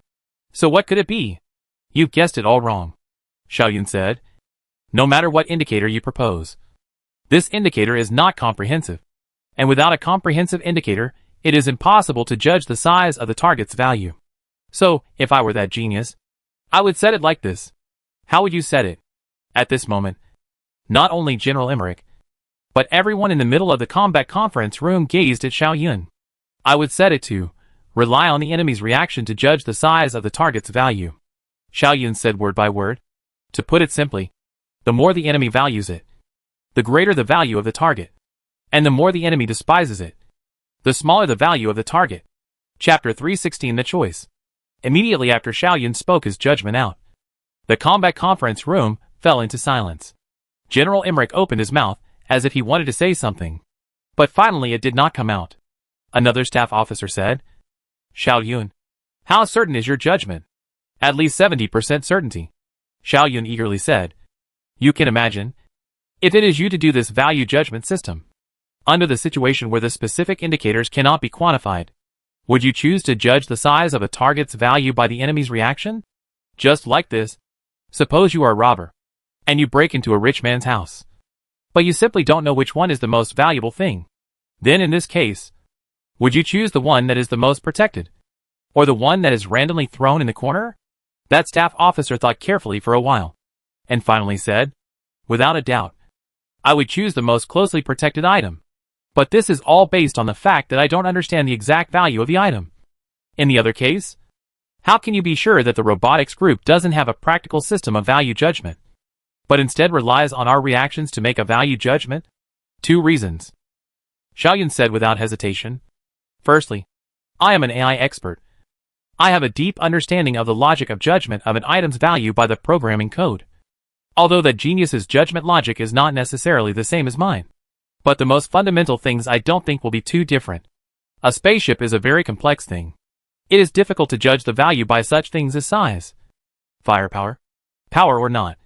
Even if you can set up a perfect algorithm with these many parameters, it must be very large. Then it is not cost-effective. Far less than the relying on the enemy's reaction to judge the value of the size of the intuitive and simple. The second reason is, even if the robot group isn't relying on this point, I made to make a value judgment, so what? Don't forget that at this moment, we are only making an attempt. And after the attempt fails, we still have the chance of self-destruction. And since the worst outcome is nothing more than self-destruction, then why don't we give it a try? After hearing Xiaoyun's paragraph, General Emmerich's eyes immediately narrowed and his voice became grave. Xiaoyun, tell me, how long do you need to make this attempt? How long will it take to obtain specific data? 5 minutes. I only need 5 minutes. Xiaoyun exclaimed. 5 minutes is enough. And 5 minutes is not enough to delay our self-destruction process. Good. Then let's do as you say and try it. General Emmerich said in a decisive tone. The worst that can happen is nothing more than self-destruction. So in that case, what do we have to be afraid of? So tell me, how exactly should we go about it? It's very simple. Command the rest of the ships to abandon all protection against the Earth-class ships, and drive the Earth-class ships to the front line of the battlefield, and directly let the Earth-class ships participate in the war against the robot group. Also, while driving the Earth-class ship to the battlefield line, maneuver any ship to occupy the position of the Earth-class ship, and at the same time, maneuver all the other ships to launch all-round protection against that ship. After spelling out his vision, Xiaoyun suddenly realized a point that he had not thought of before. It was also this point that caused Xiaoyun's heart to sink violently once again, and his mouth immediately closed, so that the rest of his words did not come out. Xiaoyun looked at General Emmerich, and found that General Emmerich's expression was somewhat distorted, and underneath that distortion was the color of pain that Xiaoyun could clearly detect. Xiaoyun looked to the staff officers in the combat conference room, and saw that those staff officers also had a gloomy face. Obviously, General Emmerich and the staff also thought of the point that Xiaoyun missed before. The atmosphere in the middle of the operations conference room once again became dull and weird. Everyone had realized this point. But at this moment, no one had said this out loud. There was an old saying that one should not suffer from poverty, but from inequality. To give a simple example, if there were 10 pies distributed evenly to 10 people, each person could get 1 pie, and everyone would be fine with each other. But if the distribution method was changed to giving 2 of them 3 pies each, and the remaining 8 people half a pie each, there was a very high chance that disputes would arise among these 10 people. If you give the 8 people who only got half a pie a choice, that is, they don't want the half a pie, and those 2 people can't get 3 pies, then there is a high probability that these 8 people will choose to get nothing for themselves, and also want others to get nothing. From the perspective of absolute rationality, the most sensible choice is undoubtedly to take this half a cake in their own hands, because this realizes their own interest and value added. After all, they have gained the benefit. But the human heart is a very difficult to describe a kind of thing. Everything is afraid of comparing. And other people gain the 3 cakes compared to their own gain. This half a cake not only can't give themselves psychological comfort, but also produce a psychological fallout. And the psychological gap is already enough to erase the half of the pie brought by the growth of the reality of the interests. Then back to the current situation. Xiaoyun said the program is undoubtedly worth a try. Anyway, even if the attempt fails, the big deal is just to self-destruct again, which is no loss to their own side. But if it succeeds, the Earth-class ships and a part of the ship will be able to escape from the sky, so as to achieve a positive gain in the overall interests. But don't forget that the fleet wasn't a complete whole. It was made up of more and more smaller individuals. And Xiao Yun's scenario would inevitably require a portion of the ships to take the initiative to make sacrifices and take on the task of attracting the attention of the robots. And this portion of the ships were doomed to be destroyed. And there was no reason for them to survive. To simplify it a bit more, originally everyone was going to die. There was no one exception. Everyone was the same. And it wouldn't have mattered. But now, there was a part of the ship that could obtain a 50% chance of survival, while the rest of the ship would still have to maintain a 0% chance of survival. So, on what grounds? Why should you get to escape and we have to die? It's not fair. It's only fair that we all die. This was a big question. And it was the thought of this that caused General Emmerich and the combat staff, as well as Xiao Yun, to fall silent. Because at this moment, these people in the combat conference room will have to make the most difficult choice. This choice will decide which ships will have a chance to live, which ships must die. Time is slipping away bit by bit. Every second of this time is extremely valuable. If you continue to delay, it is likely to even try to have no time. To that time, the human civilization fleet will be completely destroyed. The only one who could make this choice was General Emmerich, because General Emmerich was the supreme commander of this fleet. Therefore, at this moment, everyone, whether it was the combat staff or Xiao Yun, all put their sights on General Emmerich. In these hundreds of years of military career, General Emmerich did not know how many times to make a decision. Any one of those orders may be related to hundreds of thousands of people's lives and deaths. In those decisions, General Emmerich has never hesitated. After all, the war, where there is no death. But now, General Emmerich hesitated. Because of this selection, those selected spaceships are not to carry out what risky, extremely dangerous task, even if the dangerous task is also after all there is a chance of survival. And this time is different. This time is 100% of the deaths. Under the siege of the robot army. Under the siege of the robot army, those selected people and ships would not have the slightest chance of survival. It wasn't just this that made General Emmerich hesitate. General Emmerich knew that no matter how the choice was made, Earth-class spaceships were definitely not among the chosen. Because Earth-class spaceships were of the highest value. And even among the entire human civilization, there were only 3 Earth-class spaceships. And no matter whether it was from the military or the political point of view, Earth-class spaceships could not afford to lose. And General Emmerich is on top of the Earth-class airships. Saving the Earth-class airships is also equivalent to saving General Emmerich himself. If there was a choice, General Emmerich wished that he was on top of another ship. In that case, General Emmerich would be able to give the order to save the Earth-class ship without the slightest psychological obstacle, and at the same time let the ship he was traveling on go to die generously. But now the situation was just the other way round. So after giving this order, General Emmerich would surely be labeled as sacrificing his subordinates to save his own life. Sacrificing his own life to save the lives of his subordinates. And this hat is more difficult for General Emmerich to bear than killing him. No one wants to carry this hat. And at the same time, everyone in the war room can escape. But only General Emmerich cannot escape. Because General Emmerich was the commander of the whole army. Time is still passing. The atmosphere in the conference room is still dull and depressing. Not a single person spoke. And all eyes were on General Emmerich. General Emmerich suddenly smiled. His voice also began to become flat and soft. This responsibility is always my responsibility. As a commander-in-chief, should not use their own emotions as the basis of command, can become the basis. There is and only one. And that is reason. Then, convey my order. All the ships in the following manner to reform. The new formation with the Blue Mountain ship as the core. All the remaining ships are to be fully launched on the Blue Mountain ship protection. Chapter 317 Madness. After General Emmerich issued the order, Xiao Yun suddenly felt a little ashamed in his heart. Because Xiao Yun knew that at this moment in the middle of the combat conference room, I'm afraid that everyone was thinking in their hearts that this order should be given. Both emotionally and rationally.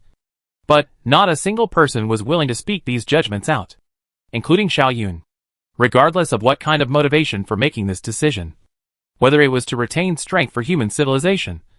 Whether it was to prevent the robot group from stealing human science and technology. No matter how bright and righteous this reason was, there was one fact that no one could avoid or erase. And that was that the people in the Earth-class spaceships sacrificed the rest of the spaceships, saving their own spaceships. There is a simple and direct cause, an effect relationship between the two things of preserving your own ship and sacrificing the rest of the ship, which no one can deny. So, speaking from another person's standpoint, what makes him think that you made this decision for those noble reasons rather than for the sake of preserving your own life? This was a contradiction that could not be defended. Because of this, everyone in the middle of the combat conference room remained silent, as no one was willing to wear this hat. And everyone then shifted the blame to General Emmerich to take the blame for all of this. Because of this, Xiao Yun felt guilty in his heart. But there was ultimately no way to pursue this matter in detail. No one could have predicted that things would develop to this point. With those conflicting feelings in their hearts, everyone in the combat conference room began to work silently. Order: the Blue Mountain ship to move to the following coordinates. The Cloud Sea ship formation to occupy the left flank, and the Aurora ship to occupy the right flank. A command that looked somewhat baffling to the rest of the ship commanders was issued from the Earth-class ships. Although they were puzzled in their hearts, the orders had to be carried out after all. So the formation of the human fleet slowly changed, with the Earth-class spaceships coming from the core to the periphery, and the Blue Mountain spaceships occupying the core of the formation, protected by the fleet next to them. Completing this series of ship movements only took less than 3 minutes. After the fleet movements were completed, General Emmerich gave a new order. I order that the Earth-class ships move in the direction of Area Y, with a fire intensity of 50% and a speed of 60%. Order: the Seawolf ship to move in the direction of P85. Full firepower. Full breakout. Command: the Storm airship to move in the direction of H428. Full firepower. Full breakout. Order: Blue Mountain formation of all airships to move towards our area. Full firepower. Full breakout. Under the direction of this single order, the fleet's battle state was completely and utterly changed. The Earth-class ships and the remaining Ocean-class ships no longer had any escorting warships around them, and they broke away from the large force, like warriors facing thousands of horses and launching a surefire charge, charging towards the ocean of robots in front of them. While the new core of the fleet, the Blue Mountain ship, brought most of the fleet's strength to break out in another direction. After doing all this setup, General Emmerich turned his head and said to Xiao Yun, "I have already made the setup according to your thoughts. Next, let's start waiting." Xiao Yun nodded silently, losing the protection of the surrounding battleships. The pressure on the Earth-class ships suddenly increased a lot, and the battle damage index began to grow wildly at an unprecedented rate.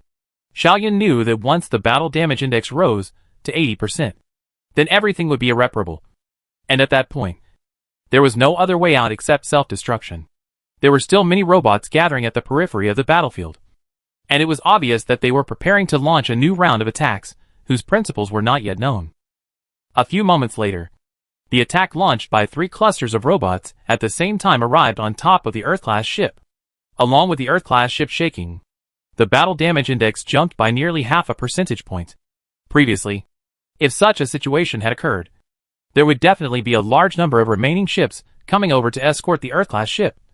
But at this moment, there were no more remaining warships around the Earth-class ship, and naturally, there were no ships coming to escort it.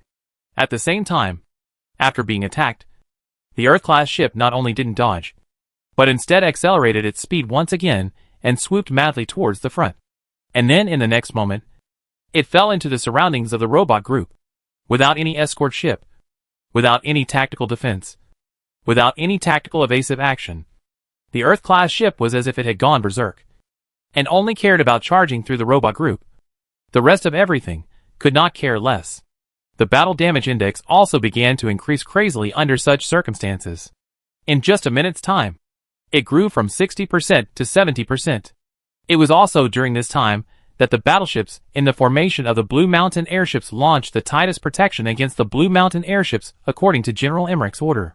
When facing the gathering attack, the rest of the ships would rather use themselves to block the path of the attack than to let the Blue Mountain ship be attacked. And when facing the siege of the robot army, the rest of the ships would rather choose the dangerous and incomparably close combat than to let a single robot get close to the Blue Mountain ship. Under this slightly bizarre fighting pattern, the attack pattern of the robot group also changed.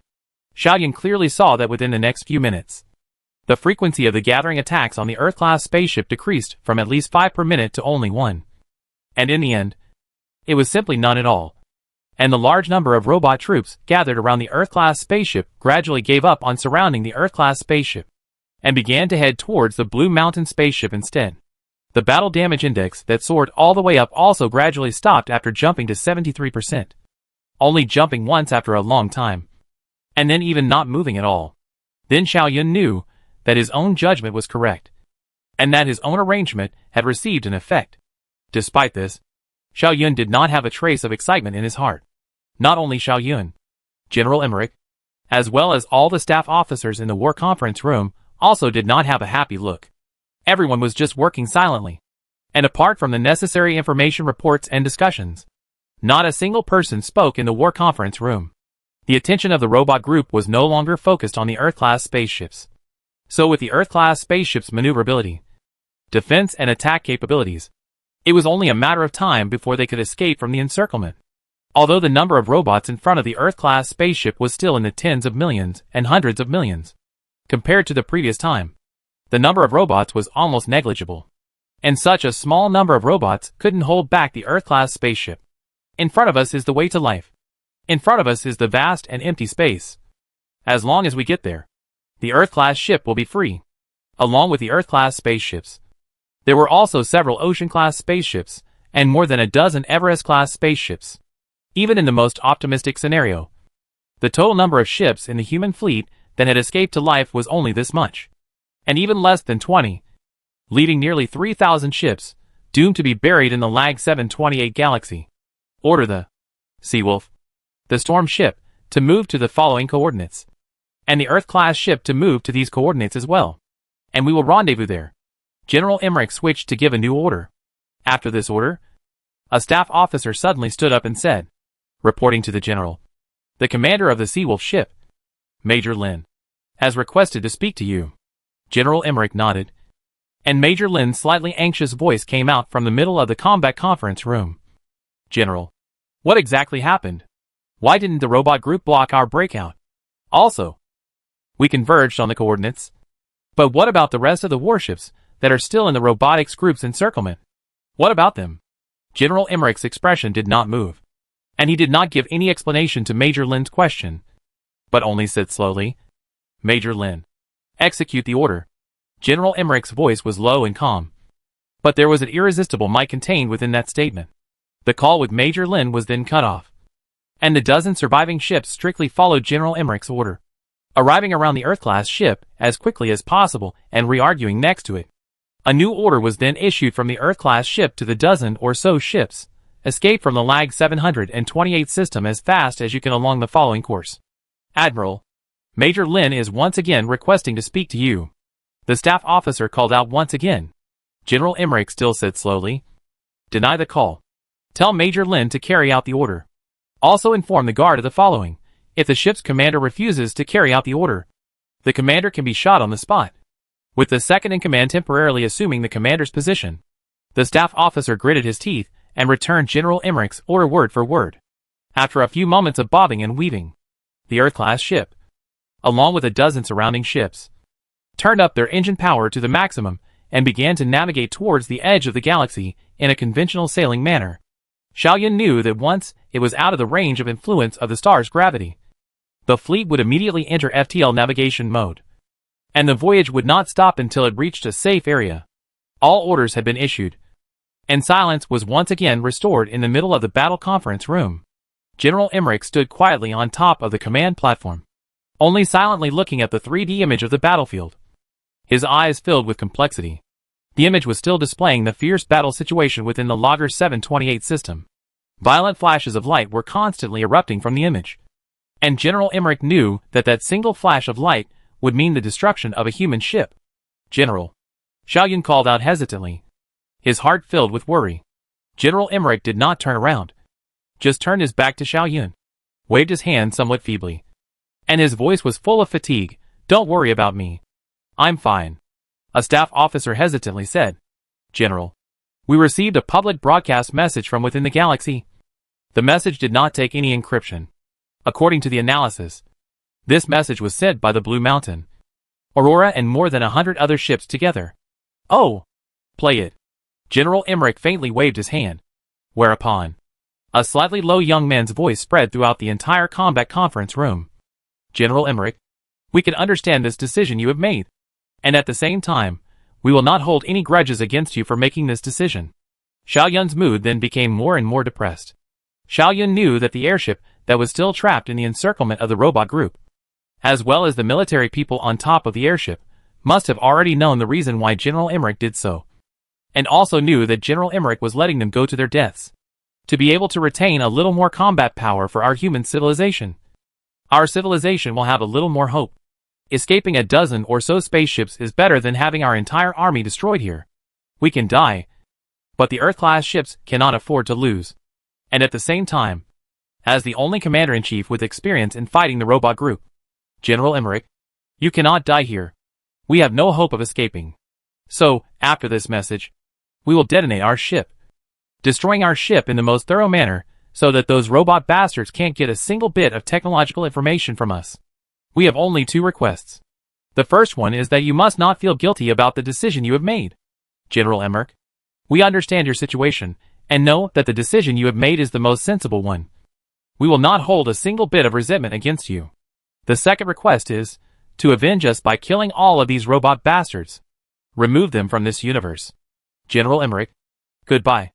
If there is an afterlife, we will still be happy to fight the enemies of our civilization under your command.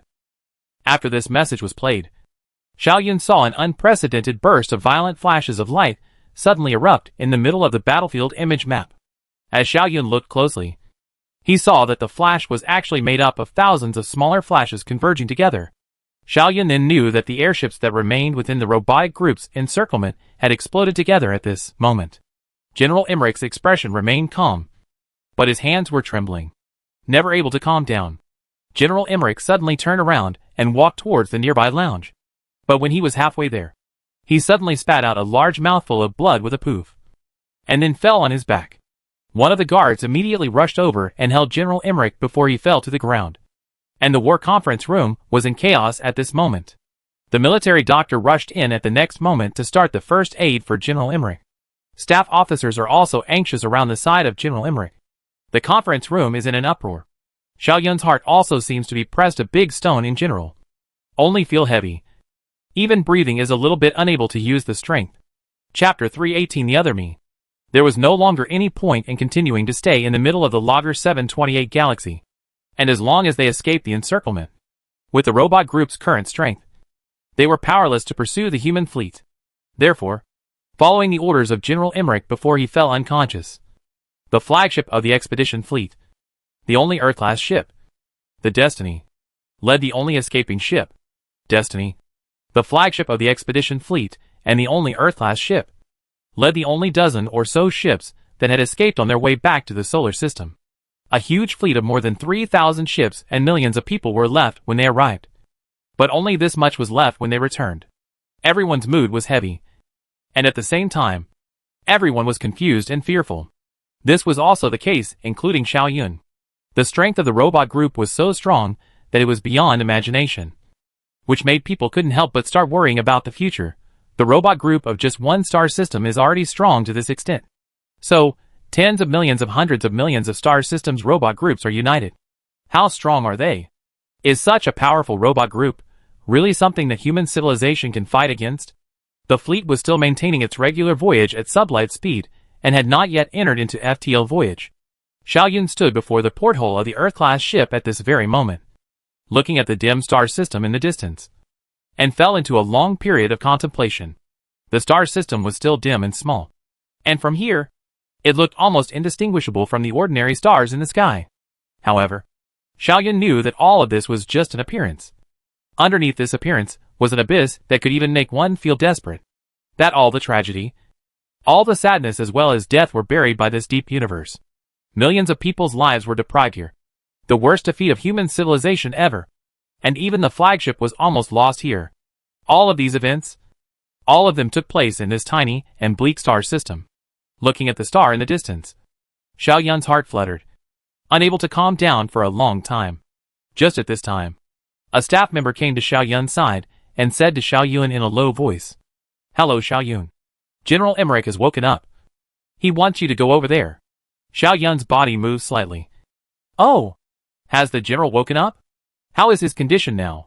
The military doctor said that there is nothing serious. Just that his spirit is still not very good. The staff member shook his head somewhat grimly. This matter, you also know. No matter who it is placed on, it will not be good. Xiao Yun nodded silently. Yes. Where is the general now? You take me over. The staff member then led Xiao Yun to a lounge. After pushing the door in, Xiao Yun saw General Emmerich lying on the hospital bed. In just a few hours' time, Xiao Yun felt that the current General Emmerich had changed a lot from before. The majesty and commanding officer status that shrouded General Emmerich's body had all but disappeared. And the current General Emmerich looked like an ordinary, middle-aged man who had already aged a bit. Xiao Yun even saw some vaguely gray hairs on both of General Emmerich's cheeks. You're here? Have a seat. General Emmerich spoke in a low voice, then signaled to the staff member beside him. And that staff member walked out of the ward, closing the door to the room in the process. So General Emmerich and Xiao Yun were the only two people left in the ward. Xiao Yun sat down beside General Emmerich and wanted to say something, but didn't know what to say. And in the end, he just sighed and didn't say anything. Xiao Yun, this time I found you here because there are some things I want to tell you, General Emmerich slowly said. I'm sure you must also be very curious about this matter. You once inquired about me, but at that time, I did not think it was appropriate to tell you. But it is different now. Xiao Yun's heart stirred, and he immediately asked, Is it about you? And why the higher echelons of the human government attach such importance to me? Yes, General Emmerich said. The strength of the robot group is far beyond our imagination. And as one of the most crucial figures, it is necessary for you to know the full extent of this matter. Perhaps this will cause a certain shock to you, but you must bear it. You must find the right way to deal with the robot syndicate and save our human civilization from the crisis. Xiao Yun chose to remain silent in response to General Emmerich's words. This was because Xiao Yun really could not figure out why this was the case. No matter which way you look at it, Xiao Yun was just an ordinary person. And even though his identity as an AI expert had some relevance to this incident, it didn't seem to be able to be elevated to the status of the most crucial person and rescuing our human civilization from the crisis. Right? Who am I? Xiao Yun. To take on such an important responsibility?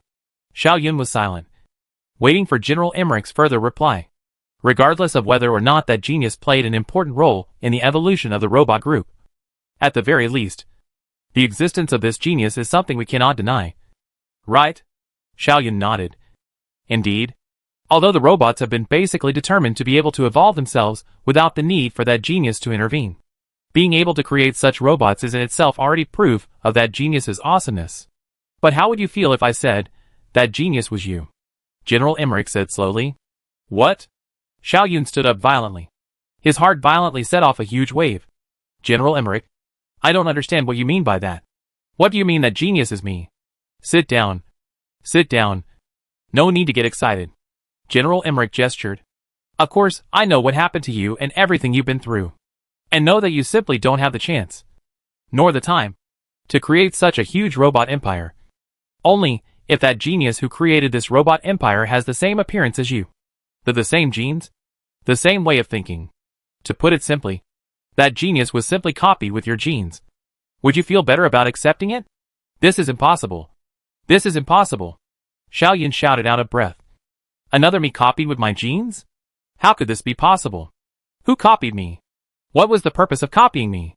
The vibrations in Xiao Yun's heart were like waves rolling in, and he could not calm down no matter what. Xiao Yun kept circling around in the ward, muttering a phrase in his mouth. How could this be? How could it be like this? General Emmerich just looked at the agitated Xiao Yun without speaking or discouraging him. It was only after Xiao Yun calmed down a bit that General Emmerich said, When we first came to this conclusion, we also felt that it was unbelievable. But countless pieces of evidence point to this. And these pieces of evidence tell us that this conclusion is 1,000 times true. And that it has 100% credibility. That's right. The truth of the matter is like this. There is a certain organization that has stolen your genes, and copied another you with your genes, and then with the other you as the lead. That organization created robots that can infinitely replicate themselves and evolve themselves without relying on independent self-awareness. Without relying on a scientific system. Now, do you know why we attach such importance to you? And why I refused to tell you the reason before? General Emmerich spoke quietly. exhaustion filling those words. Because it was another thing you made.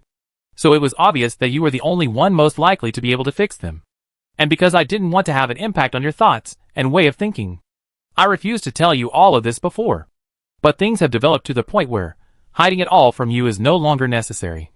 You should know the whole truth of the matter. And I think that this will bring some help to your thinking. Xiao Yun was still in shock and unable to extricate himself. This matter was too difficult to accept. Could it be that the genius, who had caused a great loss to the human civilization, killed his lover, killed all his companions and friends in the Rocket Galaxy, and then let himself go as if he were a dead dog, was actually another self? It took Xiao Yun several minutes to digest this information. Xiao Yun, who had barely calmed down, asked General Emmerich with some bitterness, "So, can you tell me how you and the human government came to this conclusion? What exactly is that organization that stole my genes? What is its purpose? Also, what exactly did the other one mean when they said, 'Can you defeat me this time' in that challenge letter they issued to me? We covertly investigated all of your human interactions, and then accidentally discovered that you had been stalked. Along this trail, we found that those who followed you collected hair, nails, dander, blood and saliva samples from you in an extremely secretive manner. And we also found some signs of replicating human bodies in a certain hidden factory. And as we continued to track down, we found some fragmentary information about infinite replicating robots. And from that information, as well as from the reality of what happened, and the rest of the chain of evidence, we finally found some evidence to support us. Some chains of evidence to support it. We finally came to the above conclusion," General Emmerich said. "Do you need me to show you the complete investigation dossier? Those materials are up to several thousand gigabytes. And thousands of intelligence officers, as well as scientists from various disciplines, worked for several years to accumulate them." "No, it's not necessary." Xiao Yun spoke somewhat bitterly. "I believe in their conclusions." "Then, can you answer the rest of my few questions? What exactly is that organization, and what is its purpose? And why did you choose me?" Chapter 319, A War Between Two Geniuses. "We don't know what that organization really is, or what their purpose is," General Emmerich said very bluntly. "After we came to the conclusion that the genius was you, all the clues were cut off, and we didn't investigate anything further. All we know is that the other you created the Rocket Galaxy tragedy. The other you destroyed those 5 Tarzan-class ships, showed your strength to our civilization in this way, and now almost destroyed our expeditionary fleet here if you hadn't found the other you's weakness of thinking at the most critical moment. Our expeditionary fleet would have really been wiped out. Fleet would have been literally wiped out. As for that challenge letter, we probably think so after investigating it. After the other you was created, he drafted many kinds of infinite replica robots, manufacturing schemes, as well as evolutionary patterns that would allow infinite replica robots to evolve on their own without relying on independent self-consciousness, as well as scientific systems, and then presented them to you through many kinds of hidden channels. And you refuted these schemes and patterns one by one, pointing out that they are not the same as the other one. Refuted them, pointed out their fatal weaknesses, and proved them to be unfeasible. That said, do you still remember these things?" Xiao Yun pondered for a moment in some confusion, then shook his head and said, "I don't remember any of these things at all. In all of my life experiences, I don't remember anyone mentioning this aspect to me. It was you who neglected to do so," General Emmerich said. "If you don't remember, I can remind you. On an afternoon in March of your 17th year in the Artificial Intelligence Research Institute, a colleague named Li Ming once discussed with you some ideas about program self-learning in automated programs, which you eventually proved to be unfeasible. And on an evening in May of the 23rd year, a colleague of yours named Sun Hui once sent you an email asking for some of your understandings of fuzzy language and discussed with you the use of fuzzy language to allow programs to use fuzzy language for self-learning. He discussed with you the feasibility of adopting fuzzy language to let programs have human-like thinking, which was eventually proved to be infeasible by you. Also, one day a few months later, you went to attend a university seminar, and a student once asked you whether it was possible to adapt programs to any environment through certain universal principles, which was ultimately proved to be infeasible by you. Don't say it. Don't say it. Xiao Yun forced himself to hold back the tumbling in his inner heart and interrupted General Emmerich's statement with slightly trembling words. You are saying that those colleagues of mine, as well as all the rest of the people, actually belong to that organization? They are challenging me through this method? Each and every one of the issues among those things described by General Emmerich might seem to have nothing to do with the self-evolving infinite replicating robots. But if one thought about it carefully, all of those issues could actually be linked to the robots. They were not one thing on the surface, but in essence, they had a deep connection. Only now did Xiaoyun realize that he had already fought with that organization, as well as his other self, many times long ago without realizing it. It was just that those issues were too secretive, and he had not thought of the connection between the two. No, there is no connection between those people and that organization that stole your genes. General Emmerich directly denied this. Through the most rigorous investigation, we have confirmed that the reason why those people asked you questions to communicate with you was entirely because they were intentionally divulged those things by that organization under certain seemingly accidental circumstances. They thought that those questions, they thought they were in their own minds. But in essence, they were deliberately guided by the organization. They communicated with you. And then the organization indirectly gained access to your views on these issues by monitoring these communications. So, technically speaking, you and the other you have fought many times. And each time the other you has failed.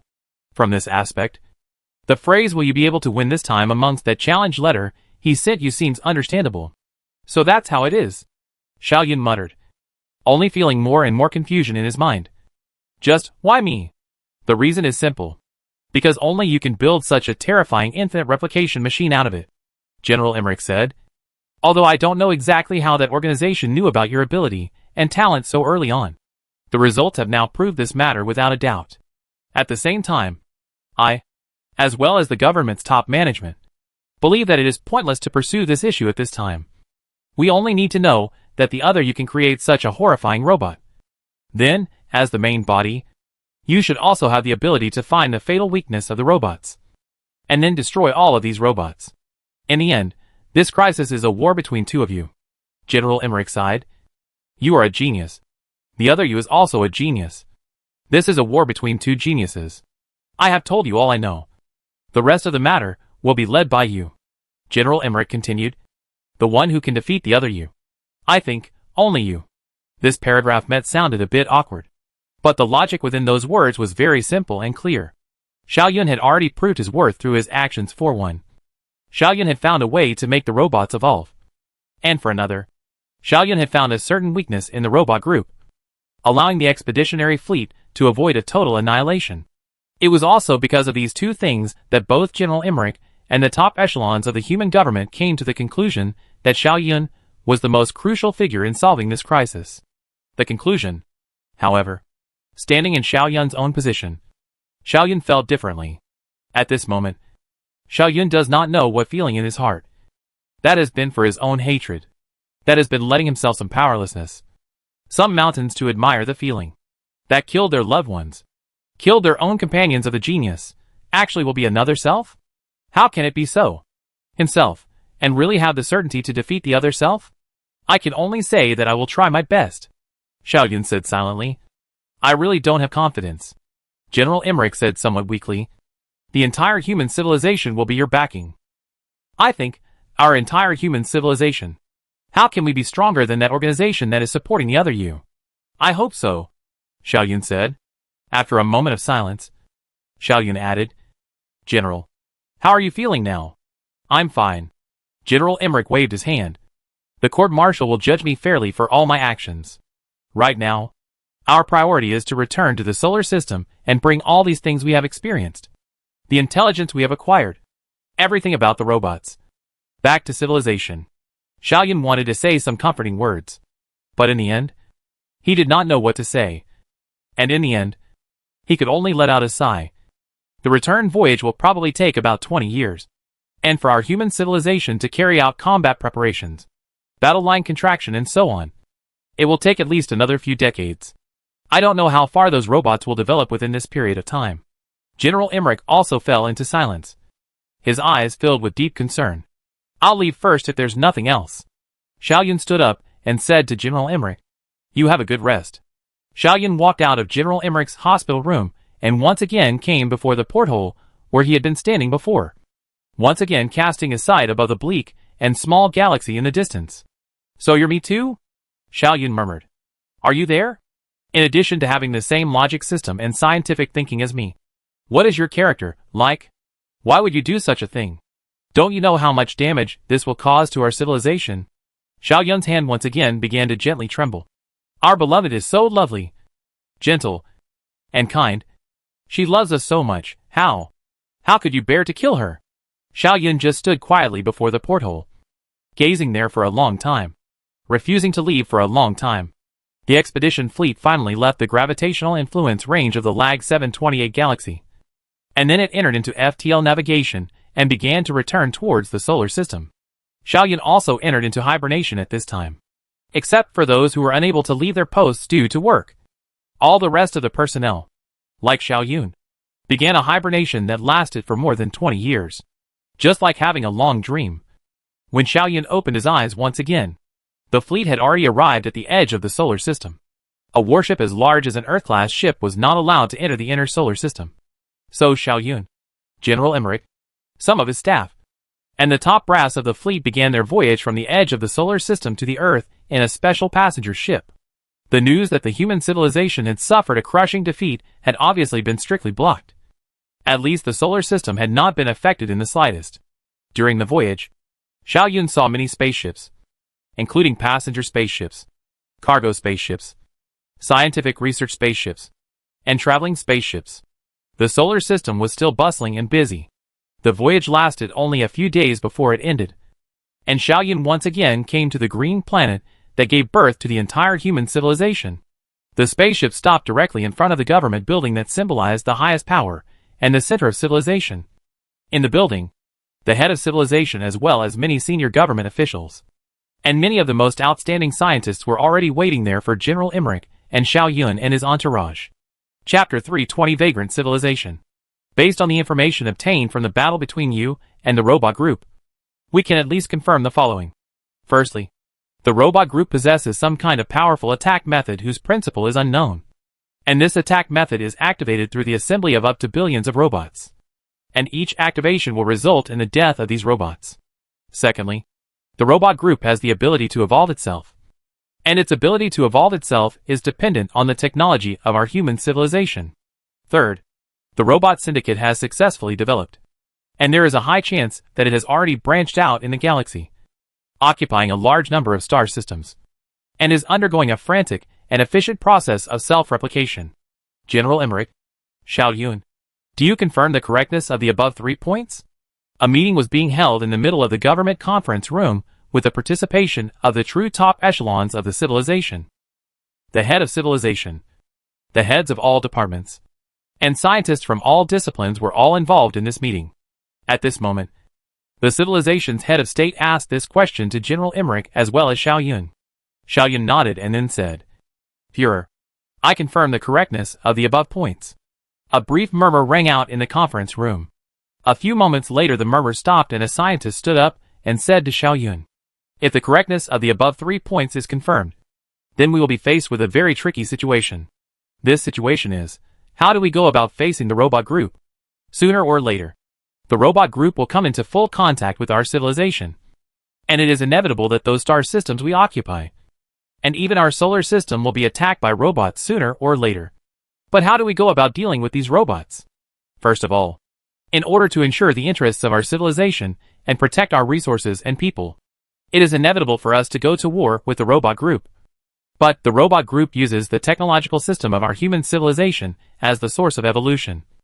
And if we go to war with the robot group, our science and technology will inevitably be learnt by the robot group, indirectly cause the robot group's technology to improve as well as its strength to grow. From this aspect, it's not like we can go to war with the robots. This was indeed one of the most difficult issues. Xiao Yun had thought long and hard about this problem. But Xiao Yun had not thought of any way to solve it. This problem was like a noose around the neck of the human civilization, leaving it in a dilemma. If we do not go to war with the robots will occupy the human civilization star system. And if we go to war with the robots will learn the human civilization's technology, and then turn against the human civilization. And the human civilization will still be unable to hold on to its own resources and star system. So what should we do? The scientist's words presented this most cruel reality nakedly in front of a group of civilization executives. The conference room once again fell into silence. The head of state also carried out on this issue for a long time thinking. But obviously, no one has come up with a solution to this problem. In the end, the Führer broke the silence. Do you have any views on this issue? Can say it. We all exchange. General Emmerich said. Führer, as well as all the gentlemen and ladies here, I would like to ask you to recognize the reality that the matter of the robotics group can no longer be resolved through military means. The military power that our human civilization is proud of, whether it is the Earth-class spaceships that can be called the bastions of war, or the huge fleet that is claimed to be strong enough to sweep through 1,000 light-years of space, or our engineering power, our war reserve power, all of these things are all useless in the face of the robot group. This was a very cruel thing. It wasn't that human civilization hadn't considered the possibility of making contact with alien civilizations up to this point in its development. In fact, maintaining such a huge armament system and intentionally indulging in the existence of interstellar pirates, the military forces could have wiped out the interstellar pirates 1,000 times, 10,000 times. If the need arose was something that the government hadn't done, but the government didn't do that all for the purpose of preparing to deal with the alien civilization that may encounter on an unknown day. Maintaining a huge armament system is for the purpose of not being ill-prepared when there is a need for war. And letting the interstellar pirates exist is for the purpose of practicing the army, so as not to let the warriors lose their combat power by immersing themselves in comfort for a long time. Now that the human civilization has encountered a threat that can almost be said to be fatal, the huge armament system of the human civilization has turned out to be completely useless? No matter who it was. It would be a little difficult to accept this conclusion. But no matter who it was, they all knew that this conclusion was very correct. That's right. When facing the robot group, the military power that the human civilization relies on to be proud of is completely useless. Can human civilization eliminate the robot group through military means? The answer is no. Anyone can clearly understand that in the face of the robot army that may have spread to tens of thousands, or even a greater number of star systems, the human civilization is completely powerless. Because even if the number of combat spaceships is much larger, it absolutely can't support the needs of tens of thousands or more star battlefields at the same time. And as long as the robots are still left, it will be a short period of time before the robots can be eliminated. 1. It would multiply again in a short period of time to a huge to astronomical number. There is no essential difference between eliminating 1 trillion robots and eliminating 1 robot, because the robot group doesn't care about numbers. And does human civilization have the ability to destroy all robots at the same time? The answer was no. So military force was meaningless in the face of a robot syndicate. So, do you have any thoughts on this? The Führer asked, turning to General Emmerich. General Emmerich was first silent for a moment before slowly saying, I just want you to know that when facing the robot group, our military is not the main force of the war. We can only play a supporting role at best. Then, who is the main force? The main force is Xiaoyun, the Artificial Intelligence Institute, and all the scientists here. General Emmerich raised his head and spoke very firmly. Our military can't do anything to destroy all the robots. But science can. The Führer put his eyes on Xiaoyun. Xiaoyun, all of you here know your special identity. There is no need to hide your matter here. So tell me, do you have any ideas on how to destroy the matter of the robot group? I don't have any specific ideas for now. Xiaoyun shook his head. That although it's another me, I now have to admit that at least in terms of robots, my understanding is no match for his. But although I don't have any specific ideas, I have a few suggestions. You can talk about it. The Führer nodded. First, contract the position. Xiaoyun raised his head and looked straight into the Führer's eyes.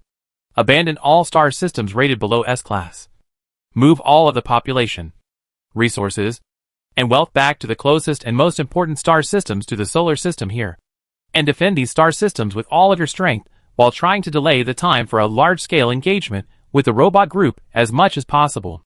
Secondly, concentrate the strength of the entire civilization to launch full preparations for war, and raise the defense of these several star systems to the highest level. Note that it is limited to defense. There is no need for us to launch an active attack against the robot group with the aim of killing and wounding. As long as we can hold these star systems in place, we will have achieved our goal.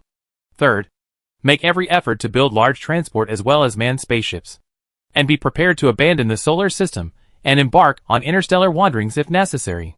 Xiaoyun looked straight into the Führer's eyes and said word for word, we can't defeat the robot group, but we can escape. Once again, A commotion resounded in the middle of the conference room, because the 3 points told by Xiao Yun were too appalling. Human civilization seemed to be thriving and vibrant at the moment before. But at this moment, it was about to abandon its homeland and become a fleet civilization wandering in the starry universe. This transformation and the gap was too great, and people simply couldn't accept this kind of thing. For the time being, you are unable to understand the horror of the robot group, Xiao Yun said. That is an endless ocean of robots. Our fleet was trapped in the ocean of robots like that, and almost all of our troops were wiped out. I hope that everyone can understand that the robot group is the most powerful enemy that our civilization has encountered since its emergence. And in the face of such an enemy, our civilization simply has no advantage to speak of. It is better to become a fleet civilization wandering in the middle of the Star River universe than to have your civilization die out. The commotion ceased after a few moments, while the Führer once again said to Xiao Yun, I can understand these 3 points you have raised, but I still have a doubt. And that is that I don't seem to have found a plan to destroy the robotics group from what you have said. This is the scenario I proposed, Xiao Yun said. I hope that the government can set up an organization dedicated to researching the weaknesses of robots. And all of these 3 points I've raised are to buy time for the work of this organization. The progress of this agency's work will determine the life and death of our civilization. If within the time period we have bought, this agency finds a way to destroy the robot group in its entirety, then our civilization is saved. If not, then our civilization is extinguished.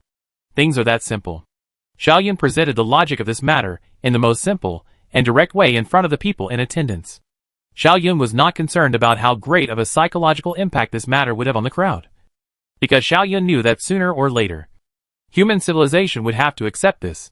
The Führer was silent, then said, I agree. Chapter 321 Deciphering the Program. The Führer simply accepted Xiao Yun's suggestion just like that, which caused a tumultuous commotion to resound in the middle of the conference room once again. Everyone knew that the fate of human civilization had changed from this moment onwards.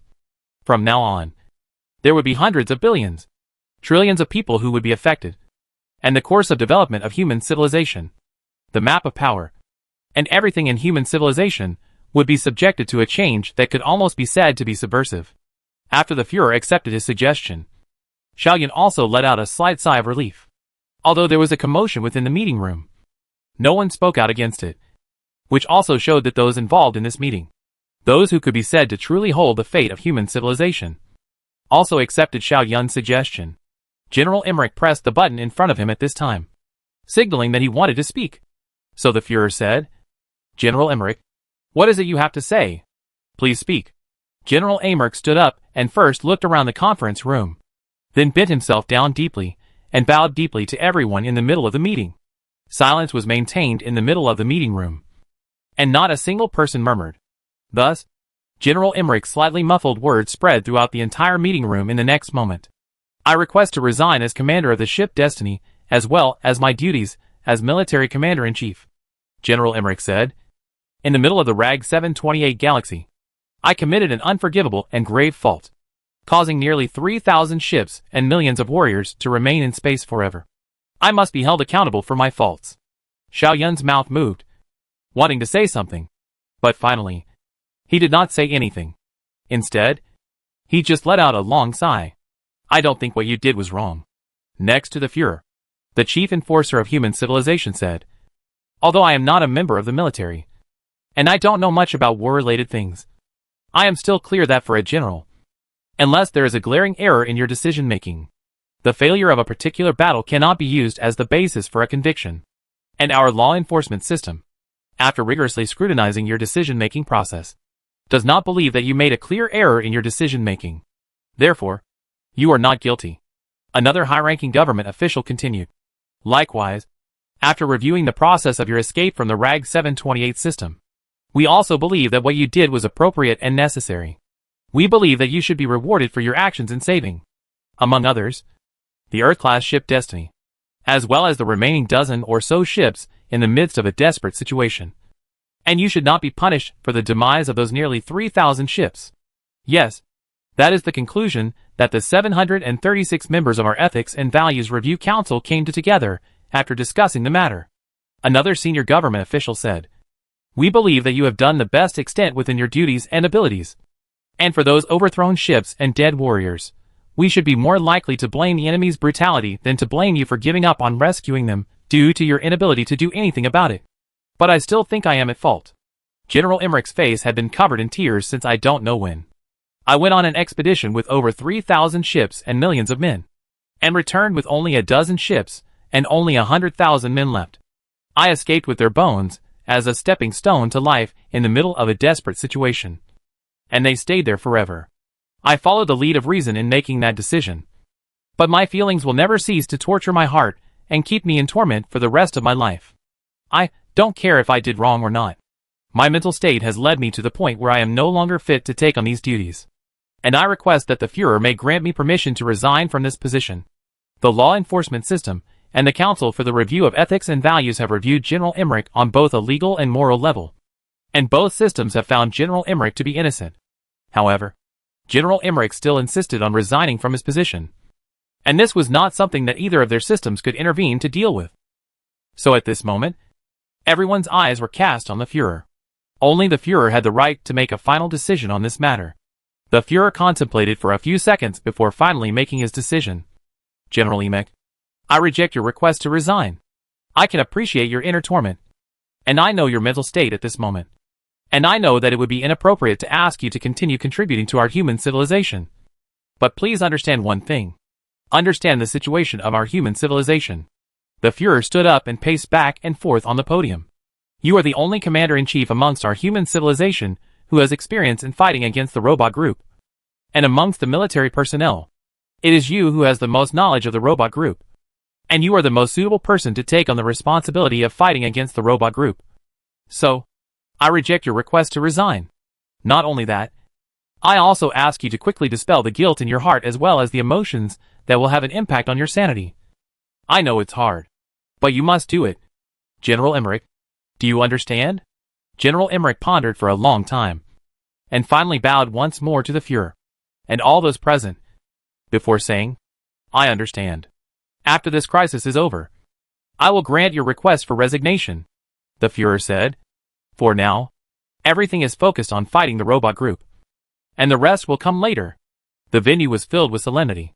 Everyone understood that the focus of human civilization, from this moment onwards, had changed from development and exploration to war. War would be the first priority of the human civilization. And for that, all the rest of the things would have to be conceded. I will make the following announcement, the Führer said expressionlessly. The establishment of 4 specialized affairs committees. The first is the Retreat Affairs Committee, which will be in charge of coordinating the interstellar retreat of our human civilization, and will be responsible for retreating all of the population that survives in the non-S-class star domains, as well as the wealth, resources, and anything that can be brought back to the S-class star domains here. The Retreat Affairs Committee will be chaired by me. Second, the Defense Affairs Committee. This committee is responsible for leading the military in the deployment of defenses against all S-class star domains, taking full ownership of the matters of the war against the robot group, as well as coordinating with the various departments within the civilization. The committee is chaired by General Emmerich. Third, the Scientific Affairs Committee.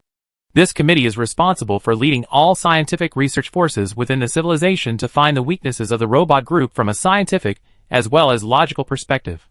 In the war against the robot group, this committee is the main force and has the highest authority. The rest of the committees and all departments must cooperate with the committee when it needs to. The chairman of this committee is Xiao Yun. Fourth, the Escape Affairs Committee. This committee is responsible for conducting escape preparations and organizing the escape of the surviving population of our civilization in the event that things go irreparably wrong, to the point where even the solar system is about to fall. You will be responsible for scouting escape routes, selecting targets, and building as many escape craft as possible. This committee will not have a chairman, and will be co-located with personnel from the Ministry of Food, the Ministry of Industry, the Ministry of Economy, the Ministry of Resources, the Ministry of Science, and the Ministry of Health. After doing all this setup, the Führer stood on top of the podium looking down and said in a somewhat heavy tone, That's it. Adjourn the meeting. Xiao Yun walked out of the meeting with a flow of people and came outside the government building. The sky was still blue. The climate was still warm and pleasant. But Xiao Yun felt a little dark and cold for no reason. It only took a few days for the staff deployment. office space, utensils, and other logistical arrangements to be completed. And Xiao Yun also entered the Scientific Affairs Committee building at this time to begin his work. Under Xiao Yun's leadership, the scientific elites from various disciplines first began to decipher the core programs of the robots. When he was in the fleet, Xiao Yun was incapable of carrying out this work. But now was different. Because at this moment, there was an entire civilization as Xiao Yun's backing. No matter what kind of talent Xiao Yun wanted, what kind of instruments and equipment he wanted, the logistics department would meet Xiao Yun's needs as fast as possible. Under these circumstances, in just a few months' time, this task had already made a breakthrough. Some of Xiao Yun's previous conjectures included robots using an exhaustive evolutionary approach to self-evolution. Robots using the technological systems of intelligent civilizations as a reference for their development to remove meaningless options. Robots value judgment system. Robots value judgment system. Robots value judgment system. Robots value judgment system. And robots value judgment system. Robots value judgment system. And other conjectures have all been verified. Now, Xiao Yun could almost be said to have completely understood the structure of robots. Whether it was from the robot's design logic or engineering structure, he knew everything. Xiao Yun had even been able to create this infinitely reproducible and self-evolving robot on his own. However, this result not only did not make Xiao Yun feel excited, but made Xiao Yun's mood heavier and heavier. Because after deciphering, Xiao Yun found that the core program of the robot used a brand new design logic. And under the support of this design logic, it was not fixed and unchanging. And these codes would also mutate and evolve. They were like certain viruses that had plagued mankind for a long time. And whenever mankind developed a vaccine, the virus would often mutate and evolve, causing the vaccine to fail. Xiao Yun knew that the moment these codes were born from the hands of his other self, they were no longer under the control of his other self. It could be said that what these codes would evolve and mutate into on their own. Even the other self, who had written them with his own hands, would not know.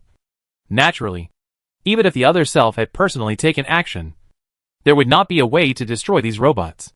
Chapter 322 Robot vs. Robot. Facing these codes that had been deciphered and presented in full in front of him, Xiao Yun felt like he was looking at a devil. Those delicately designed code segments that would make people feel shocked even if they just watched them. The ingenious logic that was embedded in the design of the code. And the arrangement that almost brought human intelligence to the extreme all made Xiao Yun feel a little powerless. Pandora's box has been opened by another self. The devil living in the box has been released. Now, no one can capture this devil once again. Personally open the box of the other self cannot do this. The same. Now Xiao Yun also cannot do this. But there was no way back for mankind. If we don't kill this devil, the one who will die will be the human race itself, although the human race is still prepared to escape, and can choose to give up the solar system to become a starship civilization when they have no choice. But even if human civilization escapes further, will it be able to get out of the Milky Way? The long empty space of at least 100,000 light-years between the river systems has become the most solid obstacle for human civilization to get out of the Milky Way. In the foreseeable future, there is no way for human civilization to cross this distance. According to mathematical calculations, it would only take a few tens of thousands of years at most for the robot group to take over the entire galaxy. At that point, how will human civilization escape? Where to run? Escape can only delay time, not solve the problem. Moreover, once the escape plan is implemented, it will mean that the solar system has fallen, meaning that human civilization has suffered a major defeat, which will lead to the comprehensive strength of human civilization to fall to only 1% of its heyday. Then, the human beings in their heyday were unable to solve the robotics crisis. How can the human beings who have been weakened after the escape have the ability to solve this crisis? So once the escape began, the demise of human civilization was already doomed. If they didn't want to meet this tragic fate, Xiao Yun and the Scientific Affairs Committee led by Xiao Yun had to find a way to end the robot empire before things became irreparable. After all, our galaxy hasn't been occupied by the robot empire yet, hasn't it? Xiao Yun said to the many experts in the conference room. If even a solar system can give birth to two truly intelligent civilizations, we have reason to believe that many intelligent civilizations must have been born in the Milky Way before us.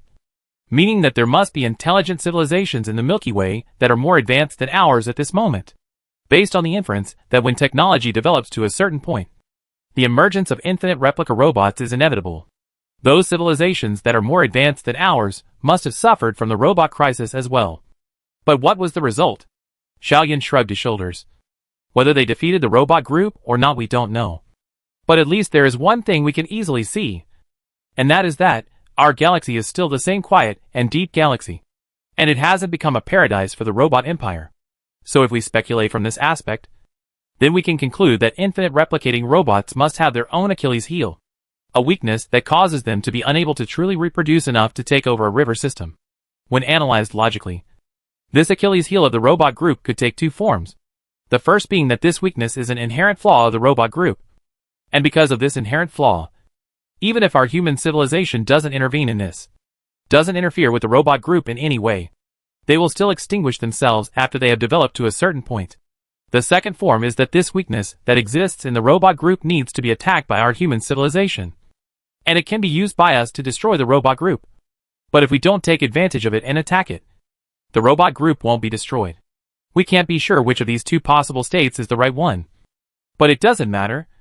Because for us, the first one doesn't make sense, that is to say, we can't just wait here quietly without interfering with the robot syndicate. So what makes sense is that leaves the second possibility. Because above all logic, defaulting to the second possibility is the correct one, and will allow our civilization to maximize the most likely gains. Then the goal of our work is simple. Find the weakness of the robot group and use that weakness to launch an attack on the robot group in an attempt to exterminate all the robots. Xiaoyun said. Now that this core code has been deciphered in its entirety, everyone can express their opinions on this. I think, an AI expert said somewhat hesitantly, I think that the Achilles heel of the robot group is the lack of secrecy. To put it simply, they are unable to keep information about their constructs secret. Just as we, who are their enemies at the moment, can learn all about them without much effort. I think we can use this to create an infinite replica robot that has the opposite goal of the robot group. To use the robots against the robots. I object. Another expert immediately raised his hand and stood up after receiving Xiaoyun's approval, refuting the previous expert's words. I can understand your line of thinking. You're saying that since the core goal of the existing robot group is to replicate itself as much as possible, as fast as possible, then at this moment, since we've already mastered the technology to create infinite replicating robots, we can absolutely create infinite replicating robots whose core goal is to destroy all the robots that are not in our own camp, and then spread them out, and use this kind of robots to fight against that kind of robots. Right? Yes. That's how I conceived it. The expert from before nodded. What are your reasons against it? There are two reasons for my opposition. The first is the uncontrollability of a robot that has the ability to infinitely replicate itself. Its characteristics are such that it will develop on its own once it has been created, and the maker has absolutely no control over them. And in that case, how can you guarantee that in the midst of evolution, such robots won't accidentally evolve to the point where they become hostile to our human civilization as well? This is a big, uncertain risk. And because of this risk, I don't think your conception is feasible. The expert continued. Then, even if we assume that this risk does not exist, and assume that we can create robots that remain under our control in the process of development, I likewise believe that this idea is not feasible. And this is the second reason why I am against the program. Namely, how much resources would a robot controlled by us consume? And how much resources would a robot controlled by us consume?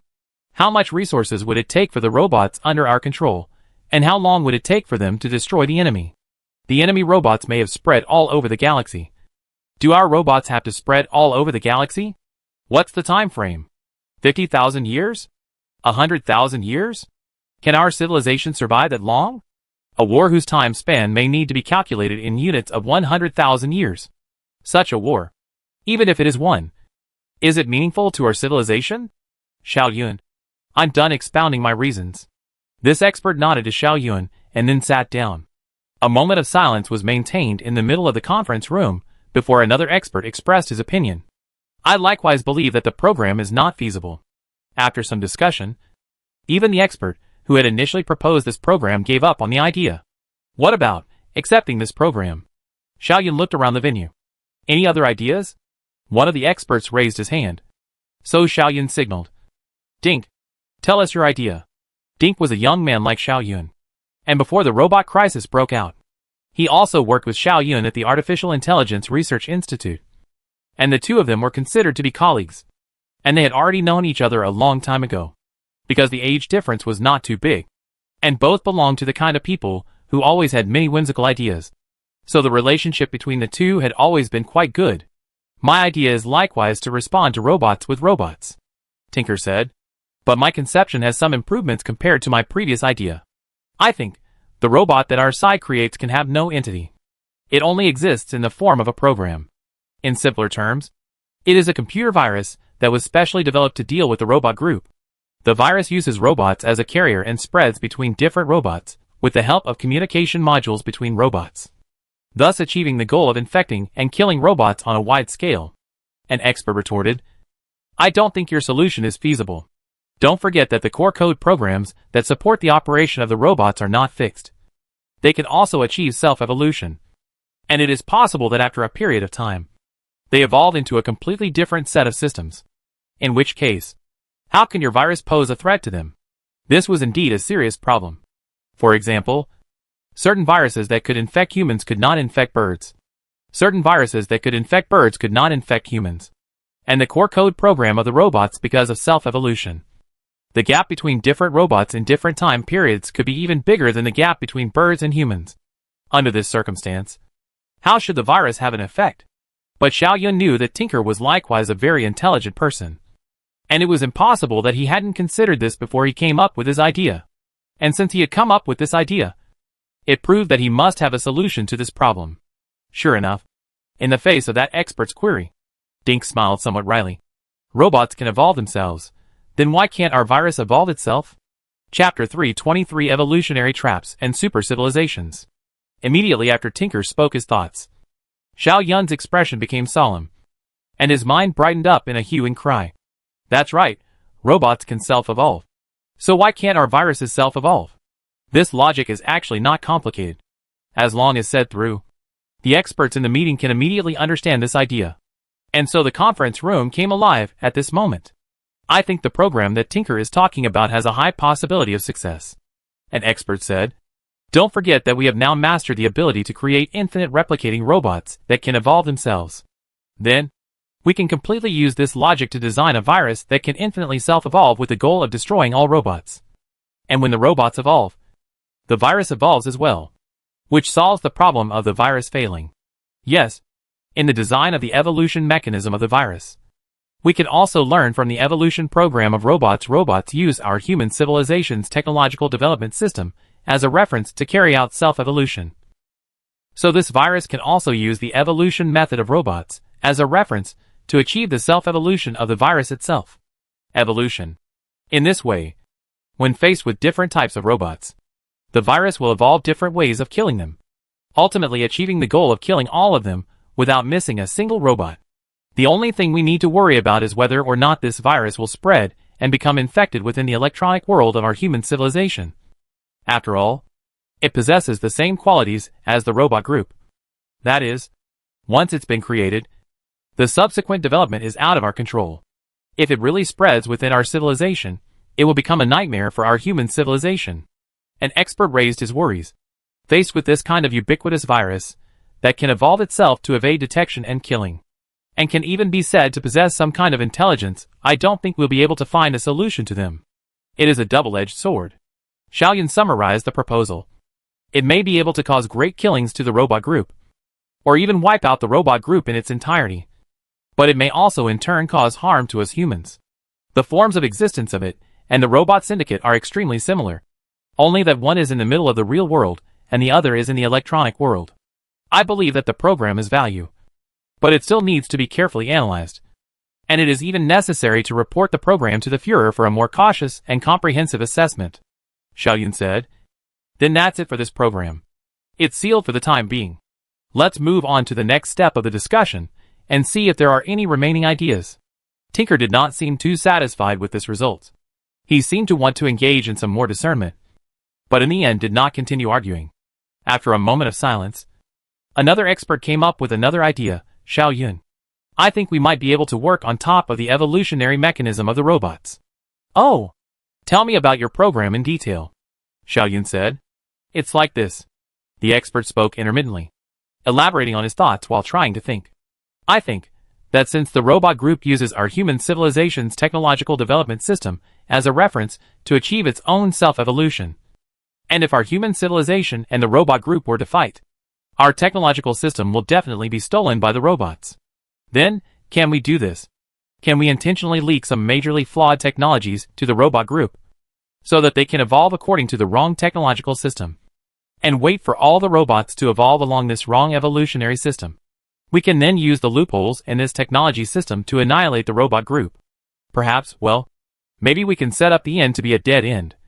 That is, as long as they evolve along this kind of technological system, without the need for our human civilization to intervene, the robot group will extinguish itself by itself. In short, no matter if we let them evolve with loopholes, or let them self-evolve and perish, doing something about the way they evolve, I think there is a great deal of feasibility. Xiaoyun thought for a while, then said, "Evolutionary traps?" The expert nodded. "Yes, an evolutionary trap. Dig a trap and let the robots jump into it." This expert Xiaoyun who proposed the evolutionary trap scheme was also known to Xiaoyun, only that he was not too familiar with it before. His name was Xiaomu Hong, and he did not work at the Artificial Intelligence Research Institute before, but rather at the Computational Science Research Institute, which basically belonged to Xiaoyun's peers as well. In the Institute of Computing Science, Xiaomu Hong also belongs to the group of people who are extremely excellent.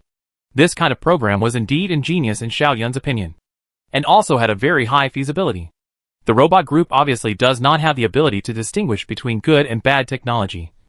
They can only judge whether a certain technology is more advanced than another technology, and whether it is beneficial to their own reproduction and evolution.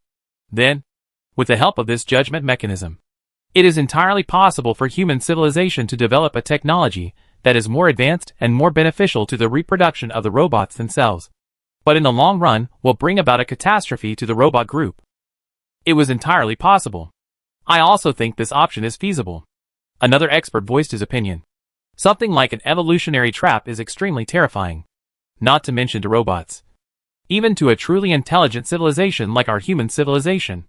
If a certain super civilization guides our human civilization through evolution, because of the difference in technological levels, our human civilization would not be able to tell whether the technology that super civilization teaches us and the evolutionary path that it leads us down is right or wrong. In other words, if our human civilization was attacked by an evolutionary trap, we wouldn't be able to hold out, let alone these robots that relied on near cheating to acquire the ability to evolve themselves. Overall, I think the evolution trap scenario is more feasible and less risky than the virus attack scenario, another expert said. However, these two scenarios are not exclusive. We may be able to implement both at the same time. Xiaoyun nodded. The evolutionary trap program does have its own merits, and the virus attack program certainly has its own strengths. However, what we are discussing now is only at the strategic level, and for the time being, we do not need to discuss too much about the specific execution of the program first. Therefore, the evolution trap program is also sealed for this purpose, leaving it for further validation. So next, does everyone have any other ideas? After a moment of silence, another expert raised his hand. "Please tell us your thoughts," Xiaoyun said. That expert stood up, then said, "I think that, no matter whether it is the evolutionary trap scenario or the virus attack scenario, it has a great deal of uncertainty, and the execution cost is too high, and it will take a very long time, which is not good for our civilization. That's why I have come up with this brand new idea. Before I elaborate on my idea, I would like to ask you all a question first. That is, do you all think that in the middle of our galaxy, there exists a civilization that is more advanced than us? I personally believe that it exists, but I don't have any evidence." Xiaoyun was the first to say. At the same time, I don't think there's any point in discussing this issue. There is a point, that expert persisted. I don't want to list a lot of data and stuff here to prove the existence of super alien civilizations in the galaxy. I just want to say that the chance of there being a super alien civilization in the middle of the Milky Way is at least 70%. Do you all agree with this? Xiaoyun nodded silently, while another expert said, I think the 70% chance should be an underestimate. I think the real chance should be around 80%. But what's the use of that? We don't know the form of existence of super alien civilizations. We don't know their moral systems and values. We don't know their attitude towards us. Are you trying to say that we should turn to alien civilizations to help us solve the robot crisis? You could say that. That expert nodded. It's not nonsense. Because the infinite replication robot isn't just a threat to our civilization. It's no exaggeration to say that it's a threat to the entire galaxy. Because if left unchecked, it could take just a few tens of thousands of years to take over the entire galaxy, raiding it of all its resources. Based on the 2 points of civilizations that have reached a certain level of development will definitely encounter infinite replicator robots, and at this moment, our galaxy is not completely occupied by infinite replicator robots. We can conclude that the existence of infinite replicator robots in the galaxy is a threat.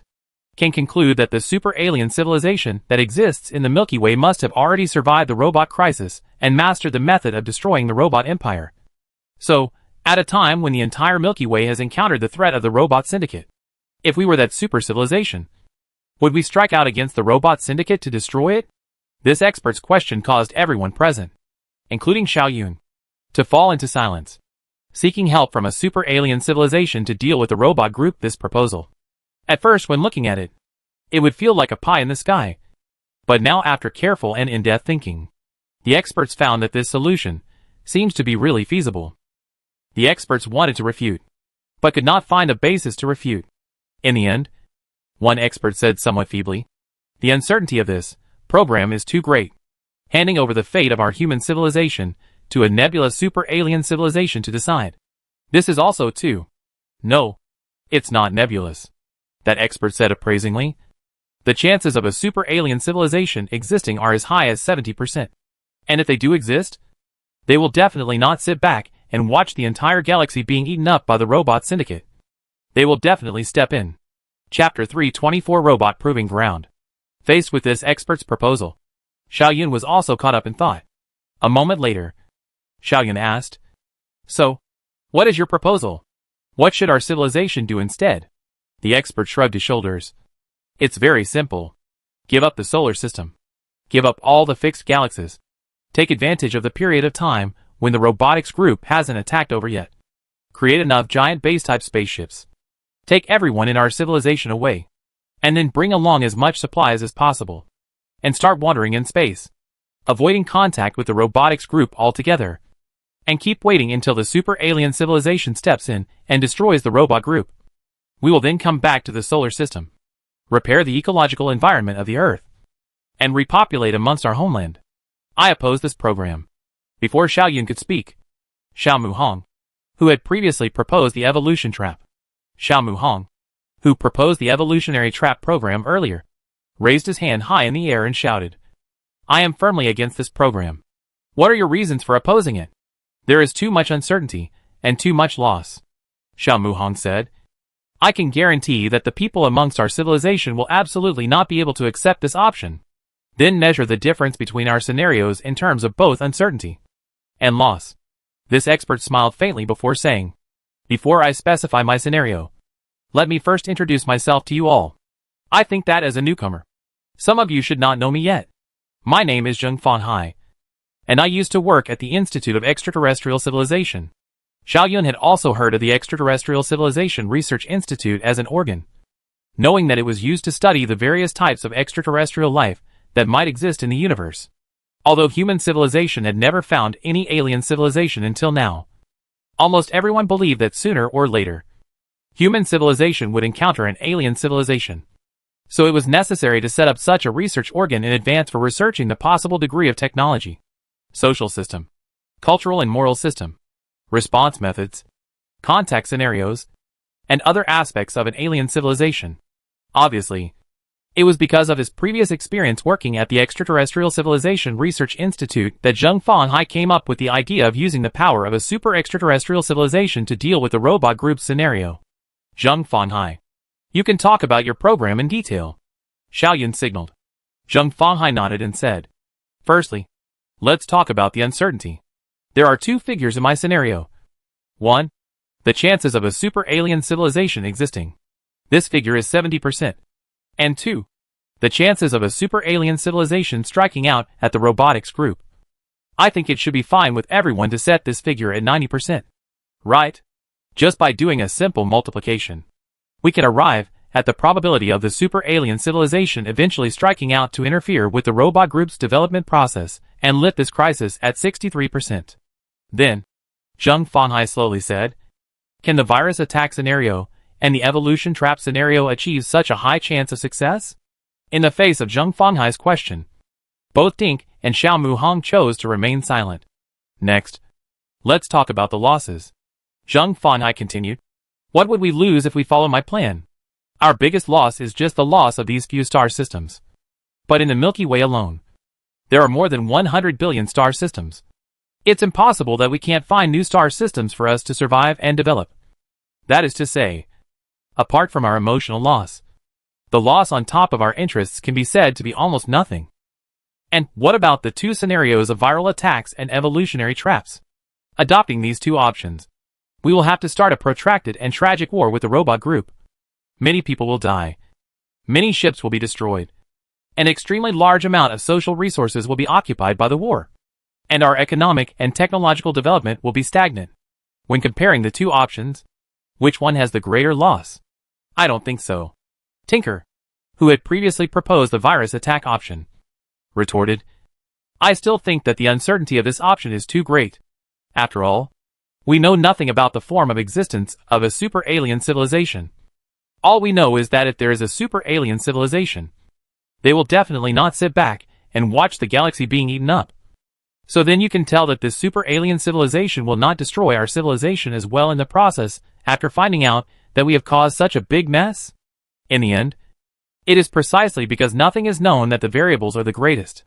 Although the virus attack scenario and the evolution trap scenario also have a lot of variables, it is at least initiated by our civilization, and we have a certain amount of control over it, whereas the super alien civilization scenario would be completely at the mercy of the heavens, and we wouldn't have an ounce of control over it.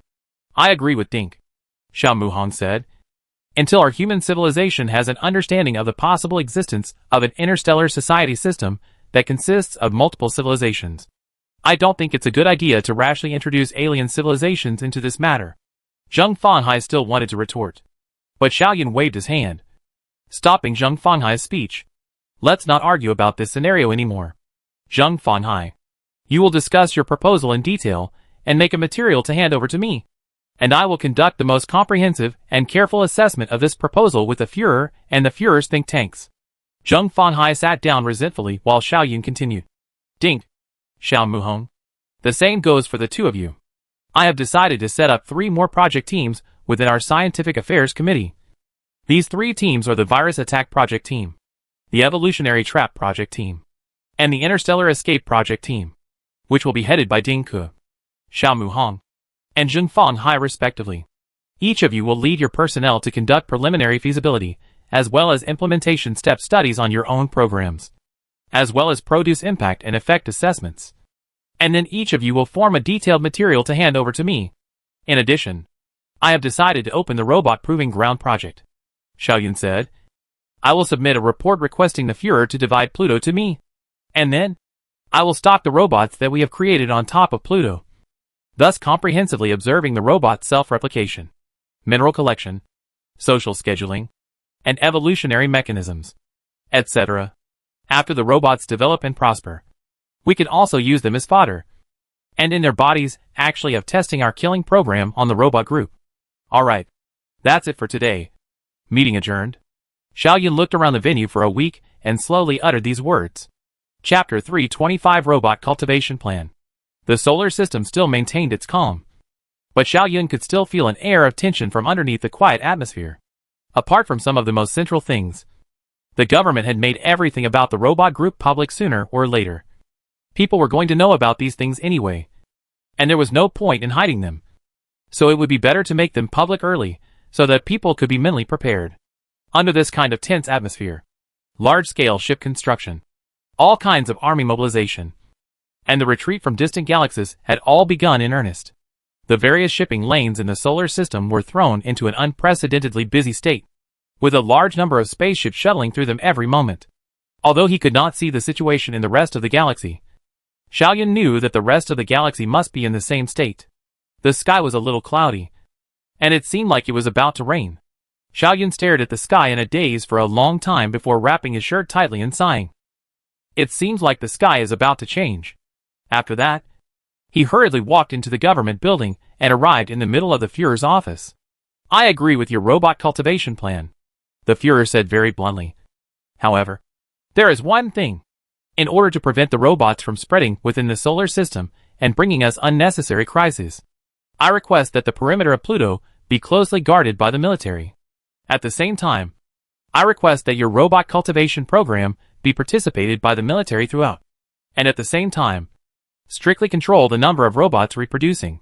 Or at least, inform the military in advance when you are ready to let robots reproduce on a large scale. Xiaoyun nodded. This is what should be done. Even if you don't make this request, I will still ask you for instructions to do so. After all, those robots already have the ability to navigate in space. So if they spread out, it would cause us a lot of trouble. I will issue a Führer's decree to designate Pluto as a special class military restricted area, and to rigorously approach any unrelated personnel. The Führer stood up, then walked to Xiaoyun's side and patted Xiaoyun's shoulder full of encouragement. Do a good job, and you can put forward any requests to me.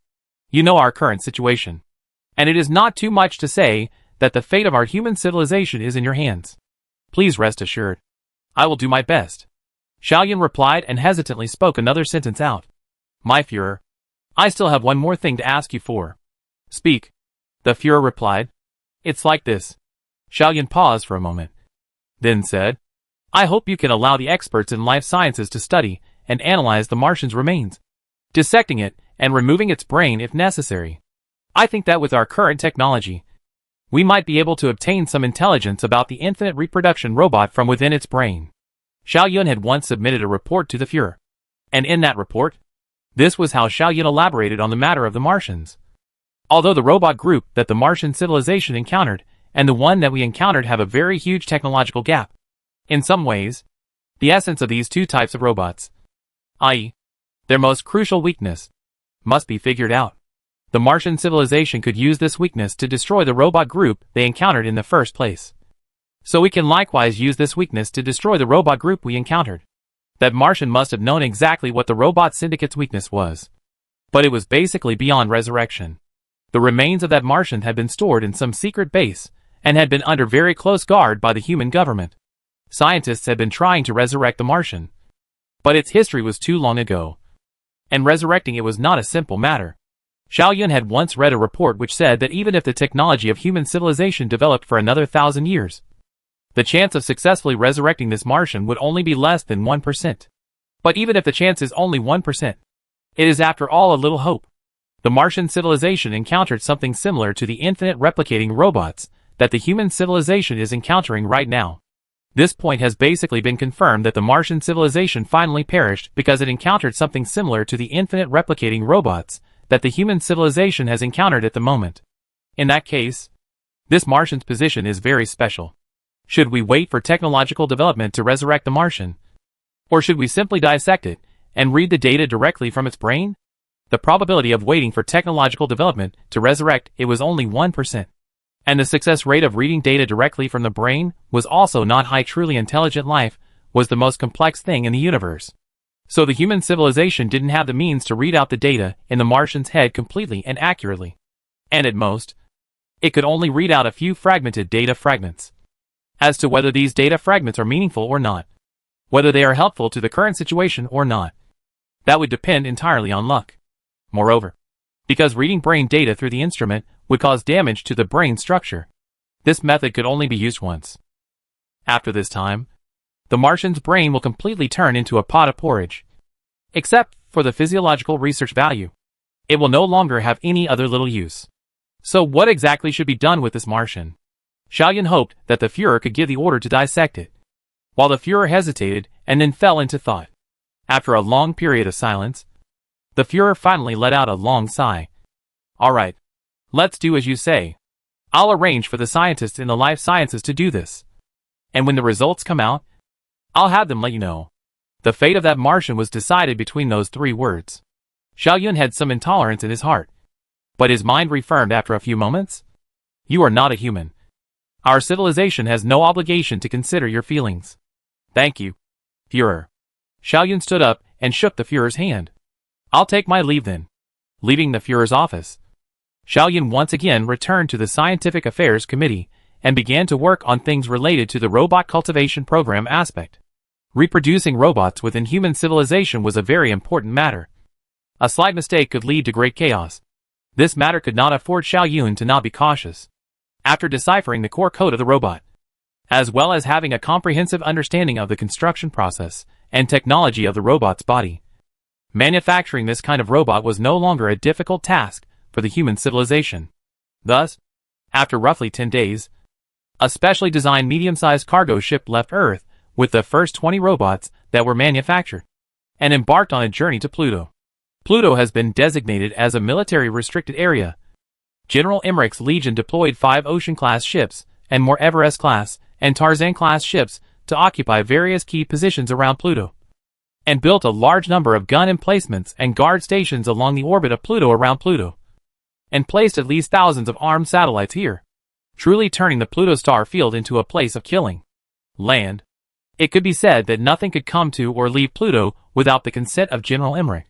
After making contact with the military personnel stationed around Pluto, Xiaoyun and his group received permission to land on the surface of Pluto. So a dual-purpose near-Earth and space spacecraft brought the 20 robots, as well as Xiaoyun, to the surface of Pluto. Because it was too far away from the sun, Pluto could be said to be in eternal darkness. The temperature on its surface was extremely low, so cold that it could make all kinds of gases condense into solids and fall to the ground. Its surface terrain was also very complicated, and under the illumination of the ship's searchlight, Xiaoyun could clearly see the meteorite impact craters that densely covered Pluto's surface, as well as the complex and sharp mountains, and the huge gullies on the ground. It was a desolate and silent world. But Xiaoyun knew that it wouldn't take much time for the surface of Pluto to come alive. This place would become a paradise for robots, and robots would blossom here and multiply in full. The huge glass case holding the 20 robots had already been released to the surface of Pluto in advance, while Xiaoyun, wearing a spacesuit, left the spaceship and walked to the glass case. The glass case was specially made, and those robots were also in their juvenile stage, and their various functions were not perfect, so they were temporarily incapable of breaking through the blockade of the case. There was lighting equipment on top of the glass case, so Xiaoyun stood outside the case and silently watched the 20 robots that were wandering around inside the case. Compared to the adult robots, these 20 juvenile robots looked very young, and because they did not have any offensive weapons on them, they seemed to have a cute atmosphere, just like toys made by humans for toddlers to play with. But Xiaoyun knows that they are not toys. They are demons. Those were terrifying demons that were enough to destroy a star system, or even an entire river system, destroying countless intelligent civilizations. You guys will soon be free, Xiaoyun murmured. Live here quietly. I will come back to see you all again, Xiaoyun said as he turned around and returned to the airship. The airship then took off and then hovered roughly 100 meters from the ground. It was at this time that Xiaoyun gave the order. Open the blockade and give them freedom. The glass case then opened, and the 20 juvenile robots busily climbed out along the exit, truly arriving in the middle of Pluto's world. The lighting range of the glass case as well as the ship was limited after all.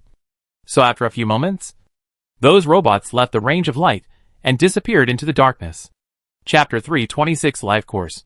Although they disappeared from Xiaoyun's field of vision, it did not mean that Xiaoyun could not find them. Before releasing them, the staff of the Scientific Affairs Committee had installed positioning instruments with extremely high sensitivity on them, and no matter where they ran off to, as long as they were still on top of Pluto, their position would be displayed on top of the instruments. Not only that, Xiaoyun also installed a complex and perfect surveillance system on the robots. Everything that happened inside them would form perfect data to be sent to the monitors for the scientists to analyze. At this moment, Xiaoyun was in the middle of the spaceship, silently gazing at the display screen. There were 20 red dots on top of the display screen, and each red dot represented a robot in its juvenile state. The growth stages of robots were divided into juvenile and adult. Juvenile robots were much smaller in size and mass compared to adult robots, and apart from some essential functional equipment, they did not have any additional functions. No flying ability, no attacking ability, and extremely low defense. This situation was dictated by the limitations of maternal reproduction. After all, The space within the mother body was limited. It was impossible to make them very perfect within the body, and could only first create a child body with the necessary functions, and then allow the child body to find supplies on its own, and slowly grow on its own, and eventually evolve into an adult robot that had the same functions as the mother body. The 20 red dots above the monitor that represented the 20 robots regrouped together after a period of time of dispersion.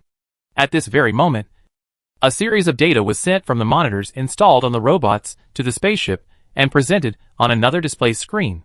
Those data represented the robot's internal core code program's judgment of the current environment, its planning of future development routes, and its communication information with each other. Xiaoyun understood the meanings represented by these codes after just a glance.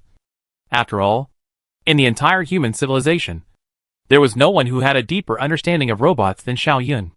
Record it, Xiaoyun said to the staff member beside him. The program judgment is as follows. The temperature is extremely low. The environment is extremely harsh. And with the ability of the sub-subjects, they do not have the ability to directly obtain supplies under the current environment.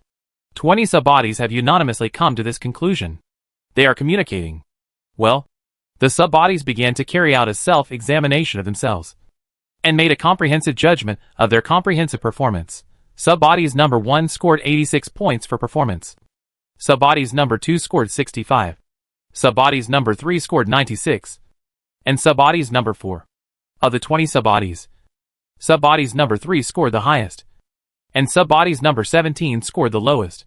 The program judgment is as follows. The 5 substrates with the lowest scores choose to self-sacrifice and supply the remaining 15 substrates with their own resources to grow. The prognosis is as follows. After sacrificing the 5 sub-bodies, the remaining 15 sub-bodies will grow to a state sufficient to survive in the current environment. And so the display screen showed this above. Xiaoyun saw that the gathered robots had split into 2 camps, with the 5 lowest scoring sub-bodies choosing to cut off their own energy supply, while the remaining 15 sub-bodies swarmed over and completely disintegrated these 5 sub-bodies. Their actions appeared to be chaotic, but Xiaoyun knew that every single one of their actions was extremely precise. Different robots would never fancy a part at the same time, and which sub-body would acquire which part had long been determined in previous exchanges as well as calculations. The 5 subs that chose to self-sacrifice were instantly left with a pile of debris. Parts that had been judged by the program to be of no use. Any useful parts and materials were all collected by the remaining 15 subs. After receiving the necessary material replenishment, the internal integration factory began to work, and with the help of extremely advanced overall manufacturing technology, those parts were recast, and all kinds of different materials were collected in different categories, and then manufactured into molded parts according to their respective needs, and then mounted on top of their bodies. This series of actions took just under an hour. Record.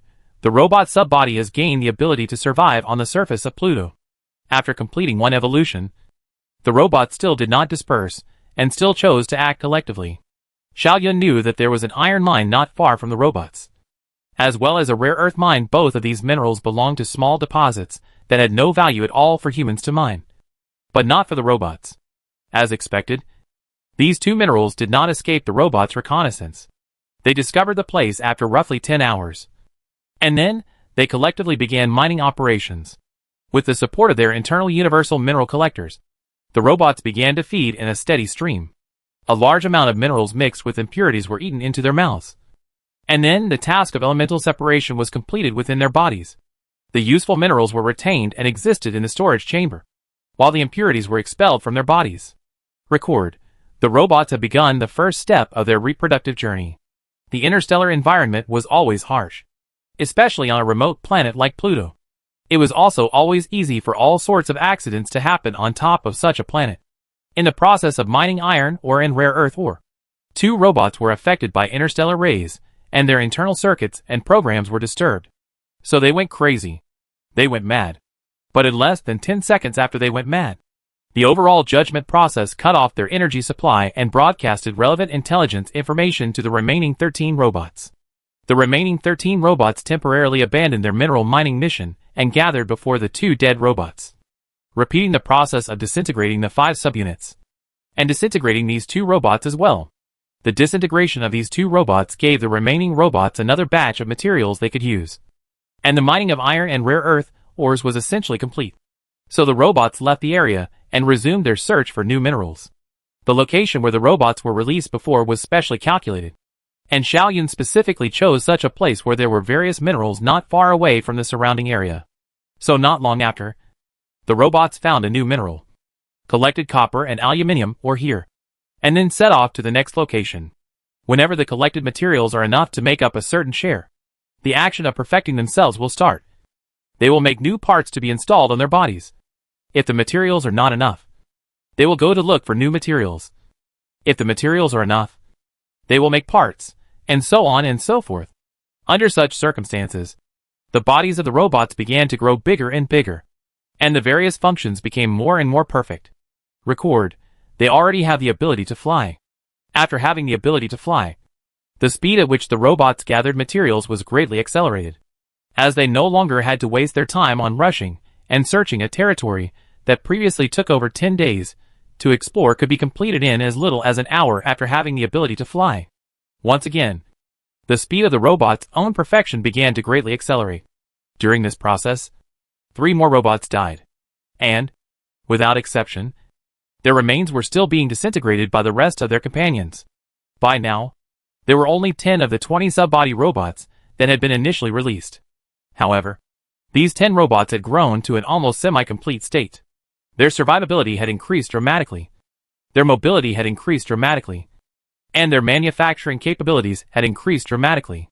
Xiaoyun knew that if there weren't any major accidents, the robot sub-bodies shouldn't die anymore due to the natural environment. Up until now, a month had passed. It was during this month's time that the robots completed the evolutionary task of moving from surface activity to near-Earth space activity. After the robot's body was further perfected, the robot began to evolve from the sky to the underground. The mineable minerals that existed on the surface of the Earth were extremely small, and a large number of minerals with high mining value were hidden underground. So the robots perfected the ability to drill and began to move beneath the surface of Pluto. Record, robots are beginning to possess offensive capabilities. Civilian technology and military technology always figured together, such as drilling equipment, gathering equipment, and so on, slightly modified to be very suitable offensive equipment. In fact, robots could have perfected their offensive abilities a long time ago.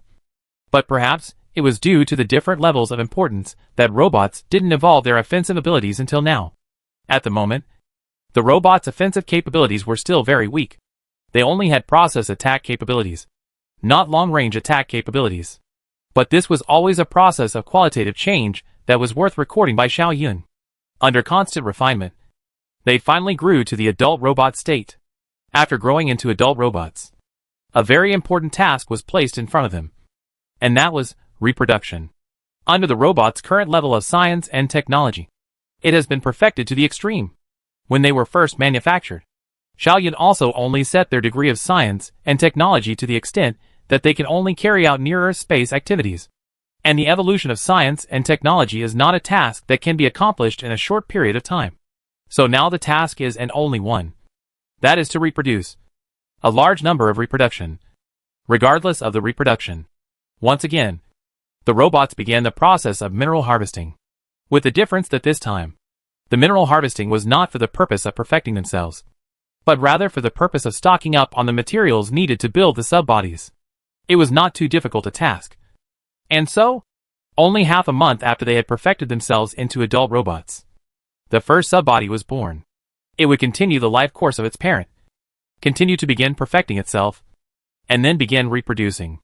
Record, first cyborg born. Chapter 327, Cultivating the Body and Mind. When this first batch of robots grew to adulthood, the robot's reproduction ability that could be described as terrifying was fully displayed.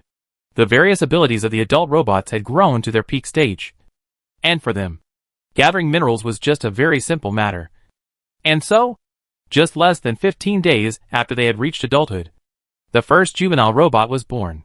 The growth cycle of a robot is less than a year, and that's even with no knowledge of the environment and the need to explore. Subsequent births of juvenile robots will grow at a much faster rate, as their mother robots have already explored all the various mineral storage sites. And the adult robots will also give the juvenile robots some necessary help in order to make them grow faster. So, from now on, The robot growth cycle will be shortened to 3 months. After 3 months, the juvenile robots will reach adulthood and will be able to reproduce offspring robots at a rate of 1 every half a month. Under this terrifying reproduction speed, the number of robots will grow in geometric progression. And in a few years' time, the entire Pluto will be covered by robots. Let them reproduce freely here. Don't disturb them for the time being. I'll come back to see them when they have multiplied to the point where the entire Pluto is covered. After observing the robots here for almost a year, Xiao Yun and his group left Pluto and returned to Earth once again. There were 3 different project teams here on Earth that were conducting intense research. They had already submitted the relevant plans earlier, and after Xiao Yun's review, they were submitted to the Führer's office and were approved by the Führer.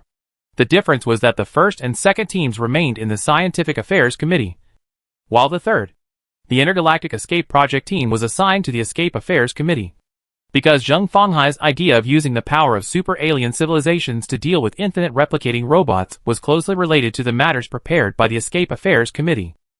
Xiao Yun would personally participate in the work of the first 2 groups, namely the Virus Attack Research Group and the Evolutionary Trap Research Group, and conduct research with many researchers. Concrete work was always tedious and boring. Putting forward an idea was simple, but it was not easy to realize that idea. But the fact is quite ironic. That is, compared with the tedious and lengthy concrete work, which requires huge manpower and material resources to participate in. On the contrary, it is seemingly very simple. Just pat on the head and a few words can do it. Put forward the idea is more difficult and more precious. Because for the human civilization with huge scientific research power, although the specific work is tedious and boring, as long as you calm down and do it step by step, you will be able to do it. And at most, it will only consume some more time or waste some more resources. But putting forward an idea is not that simple. Is not so simple. It does not have a fixed procedure. There are no rules. It is like the clouds in the sky is generally vague. Sometimes, perhaps an afternoon snooze will be able to catch it. But it is also possible. Countless people think hard for 10,000 years cannot find it. So, the person who puts forward the vision is a genius. And the person who learns and realizes the vision can only be considered a talent. Dink and Xiao Muhong are both geniuses. That's why both of them were able to come up with ideas like virus attacks and evolution traps. But Xiao Yun has not been able to build on these aspects, and hasn't been able to come up with his own scenarios that are different from the rest. So now, although Xiao Yun assumed the responsibility of the head of the Scientific Affairs Committee, which was considered to be the real top level of the human civilization, the work Xiao Yun was engaged in was no different from that of an ordinary staff member. Xiao Yun was also swimming in the ocean of codes all day long, doing some boring work that even a fresh intern could do. However, Xiao Yun did not show any reluctance. Xiao Yun was just like any other staff member in the Scientific Affairs Committee, working when he had to work and resting when he had to rest. Sometimes, he even worked when it was time to take a break. Xiao Yun seemed to have become obsessed with this unskilled work, and seemed to have put all of his mind and energy into this matter. The Führer had once shown great concern about this, and had even called Xiao Yun to his office specifically to ask him what he thought. Obviously, the Führer thought that Xiao Yun should be free from the tedious transactional work to show greater value. Only in this way can match Xiao Yun's special identity, and only in this way, Xiao Yun has the hope of truly defeating his other self. But Xiao Yun just smiled and refused the Führer's proposal. Führer, you should know clearly in your heart that something like inspiration is not something that can be obtained by painstakingly pursuing it. I know the other me as well as I know the me at this moment. So I can be sure that the other me must have got some kind of inspiration under a chance situation to finally create something as terrifying as the infinite replica robot. Then, the me at this moment also needs an inspiration to find a way to defeat the robots. For me, tedious transactional work is an accumulation, and inspiration usually comes from these accumulations. The reason I'm involved in 2 projects, Virus Attack and Evolution Trap, and doing those tedious transactional jobs myself is because the more I do, the deeper my understanding of robots becomes, and the easier it is to find that inspiration. So, at this moment I am truly working, and not just wasting time here as you fear. Are you sure? The Führer looked at Xiao Yun with some concern. I don't have any certainty. Xiao Yun calmly shook his head. Whether or not that inspiration can ultimately be found by me is just a matter of luck. But if I personally participate in the current work, the chances of that inspiration being found by me will be a bit higher. Also, Maybe there might not be a need for my inspiration at all. Tinker's virus attack plan, and Xiao Muhong's evolutionary trap plan, both of which you've seen. You should know that both of these plans also have a high degree of certainty that they will succeed. I am not optimistic about that, the Führer said very frankly. I have always thought that these two plans are a little too simple. Simply put, that is, these two plans are very easy to come up with. And there is no way that the other one you haven't thought of these. Since he thought of it, then, how could he not formulate a solution in advance? The Führer sighed, then continued. In other words, the other you only started to formally launch the robots into the arena against our civilization after resolving the situation of being attacked by the virus attack and the evolution trap attack that led to the extinction of the robot group. Perhaps the solution to this virus attack and evolutionary trap is hidden within the core code of the robots. And those robots have long been immune to these two types of attacks. It's just that you haven't discovered it because of a certain amount of chaos in the core code of the robots.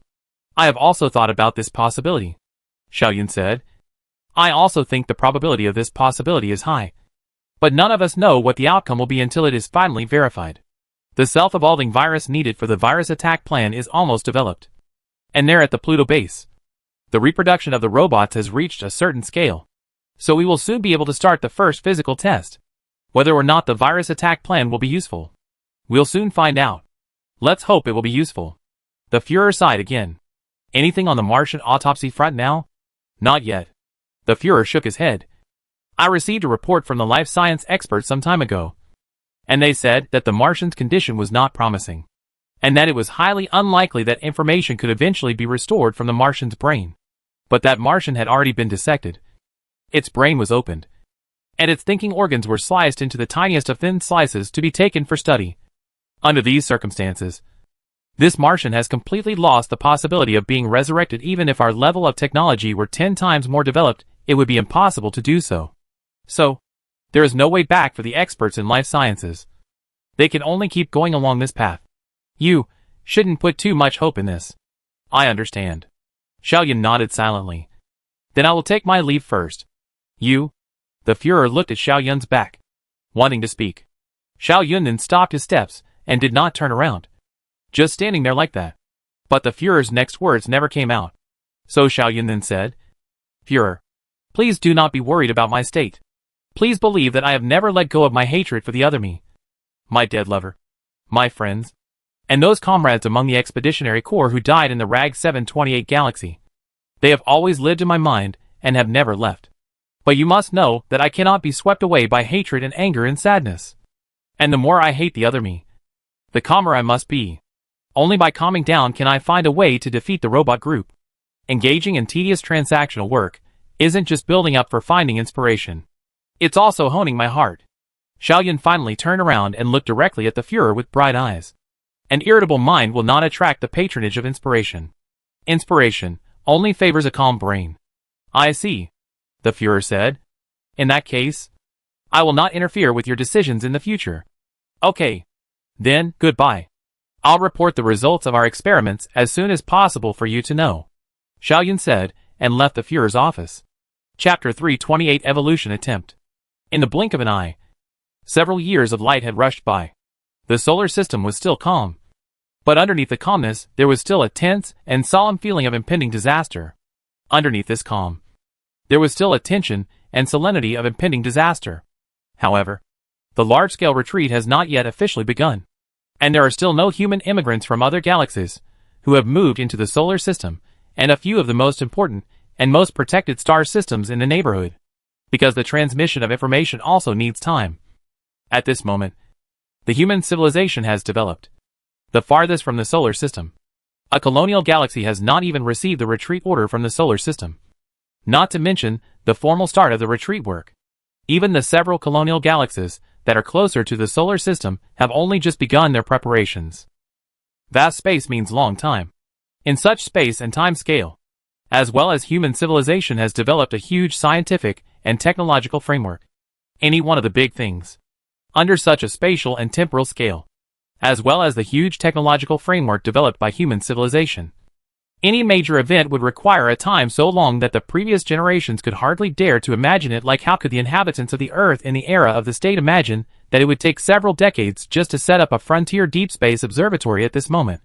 It is safe to say that the retreat could not have been completed without 100 years. And it was also unlikely that a head-on engagement between the robot group and human civilization would occur within 100 years' time. The time left for human civilization to make preparations seemed very long. But similarly, the time it took for human civilization to make preparations was also equally long. So 100 years was not exactly a generous amount of time, or even a bit of a crunch. The focus of human civilization during this 100 years was the retreat mission. And the focus of human civilization after this 100 years was the battle with the robot group. Countless people's lives and all their energy would be consumed by these two events. And countless people's lives would be centered on these two events. The fates of all the babies born during this period of time had already been predetermined in advance. And they were destined to be busy with these two things for the rest of their lives. This may be a very sad and helpless thing. But it can't be helped because this is the human civilization. The huge and magnificent human civilization. Xiao Yun's life will also be branded as a robot. This brand, the three words robot, will leave a strong mark in Xiao Yun's life course. And compared to these three words, all the rest of Xiao Yun's life seemed so bleak. Xiao Yun left Earth on a certain gloomy afternoon, and once again arrived at the Pluto base. Today was an important day for the Scientific Affairs Committee led by Xiao Yun. Because here on Pluto, the number of robots had reached a certain scale, and the next stage of the experimental process could be carried out. Xiao Yun was flying aimlessly at an altitude of 1,000 kilometers from the surface of Pluto in his dual-purpose near-Earth spacecraft. This distance was drawn up after analysis, because 1,000 kilometers was the upper limit of a robot's flight capability. And if it was lower than this altitude, the robot would be able to rely on its flight capability to approach the craft that Xiao Yun was traveling in. And that would bring him a great deal of trouble. This, in turn, would bring Xiao Yun many dangers. The high-definition camcorder installed on top of the ship transmitted the scene of Pluto's surface to the big screen. And Xiao Yun and his team sat in front of the screen and carefully observed the scene on the screen. Presented in front of Xiao Yun and the others was a terrifying scene. In this instant, Xiao Yun seemed to feel in a trance that he had returned to the Lag 728 galaxy and had come back to be surrounded by countless robots. Because, at this moment, above Pluto was already covered with robots. In the sky, on the surface, and even underneath Pluto, there were bustling, teeth and claws robots everywhere. Their worm-like ugly bodies either flying in the sky or writhing on the ground as well as underneath the surface, just like a swarm of demons. And the landscape of Pluto had been completely changed because of the growth of the robot colony. Compared to a few years ago, at least hundreds of peaks on top of Pluto had disappeared, while countless more gullies had appeared. At this moment, the total number of robots above Pluto has reached at least 300 billion units, and they have occupied all the living space above Pluto, whether it be the sky or the surface, or underground. According to our model calculations, at this moment Pluto has reached the upper limit of the number of robots it can carry. In other words, if there is no advancement in the robots' technology, their numbers will not increase any further. A staff member reported to Xiao Yun. Xiao Yun knew that the upper limit of the number mentioned by this staff member did not mean that the resources on top of Pluto could not be used to create more robots. In fact, if all the resources that made up Pluto were mined out, it would not be a problem to create 10 times more robots than at this moment. But there was no more room for the robots to survive. The so-called survival space was purely literal. The number of robots was already too much. They had a certain size after all, and they also needed a certain range of movement. And Pluto couldn't provide such a vast space. The space in space was infinite, where countless robots could be put down. But at the moment, the robots didn't have the ability to move into space. The program monitoring indicates that the core code program inside the robots has already raised the evolutionary demand to the highest. In other words, the robots at this moment are incomparably thirsty for evolution, even to the point of giving up reproduction to evolve. Oh, that's actually not the case, Xiao Yun said. It is true that the robots have elevated their evolutionary needs to the highest at this moment. But don't forget that robots evolve in order to seek a greater living space. And seeking a greater living space is still for the purpose of reproduction. So from a long period of time, the highest need of the robots has always been to reproduce. And it has never changed. Yes, that staff said. Then, What do you plan to do next? After all, at the moment, the robots have stopped reproducing. They want to evolve. So let them evolve. Xiaoyun said softly. Provide them with some technology to raise their range of activities to the point where they are 10,000 kilometers away from the surface of Pluto. Okay. The staff member agreed, and then sent a request message to the fleet stationed around Pluto. There were enough military scientists amongst the station fleet, and they would pick out the right things to offer to the robots to break down and analyze, i.e. to meet the evolutionary needs without over-evolving the robots.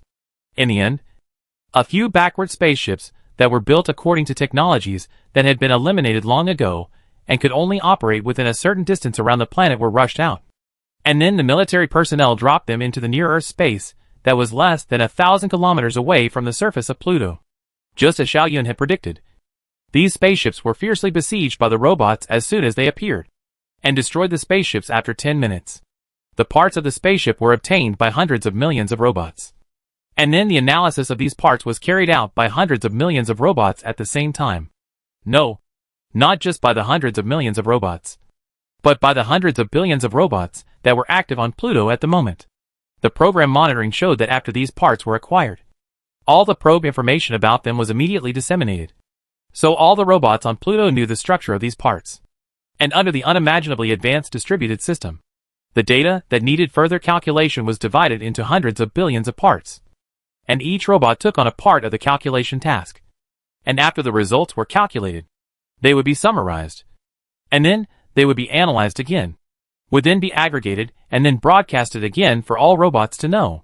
This kind of distributed computing system that did not require a core host did not cause Xiaoyun surprise, because Xiaoyun had known this for a long time. What really made Xiaoyun feel surprised was the ability of these robots to understand and digest the technology, as well as the ability to further validate and absorb the technology. Involving this aspect, the unique code program of the robots played its role.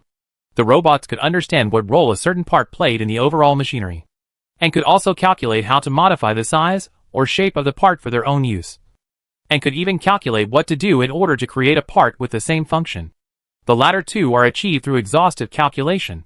As a sample, the parts from human civilization that contain the technology of human civilization were delineated in a range, and the robots carried out exhaustive calculations within this range, trying to restore such parts, and ultimately achieving the purpose of evolving their own technology. In the third month after those ships were destroyed by the robots, the large-scale exhaustion attempts began, and Xiaoyun saw a shocking scene. A huge amount of information like torrents of waves poured into the central server set up here by the Scientific Affairs Committee. And each piece of this data represented an attempt by a robot in a different evolutionary direction. There are many possible directions of evolution, but only one correct one. It is destined that most of the robot's evolutionary attempts are wrong. An error means death. So the robots started a mass suicide. So the robots began a massive suicide campaign.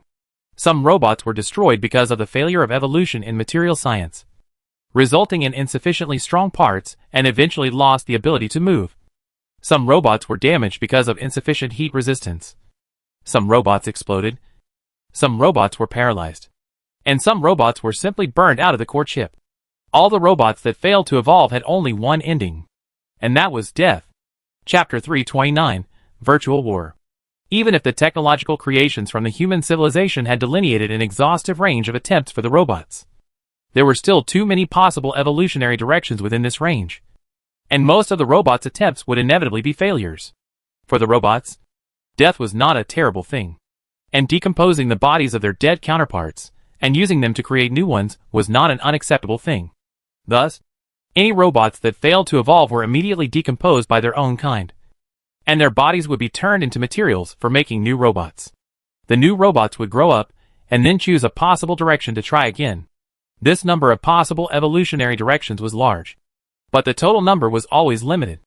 Every robot that fails to evolve will broadcast a message indicating what kind of evolution it failed to evolve before it dies. So the rest of the robots won't choose this evolutionary direction to try again. By eliminating them one by one, the day will come when the right evolutionary direction will be found. For the robots above Pluto, this time might be a bit long, because the number of robots was still a bit too small. But it didn't matter if it was a long time. Xiaoyun had enough patience to wait for them to find the right evolutionary direction. Thus, After Xiaoyun waited for 6 days, the robots completed their first major breakthrough. They found the correct formula for the materials used for casting parts by sacrificing 300 billion robots through exhaustive evolution.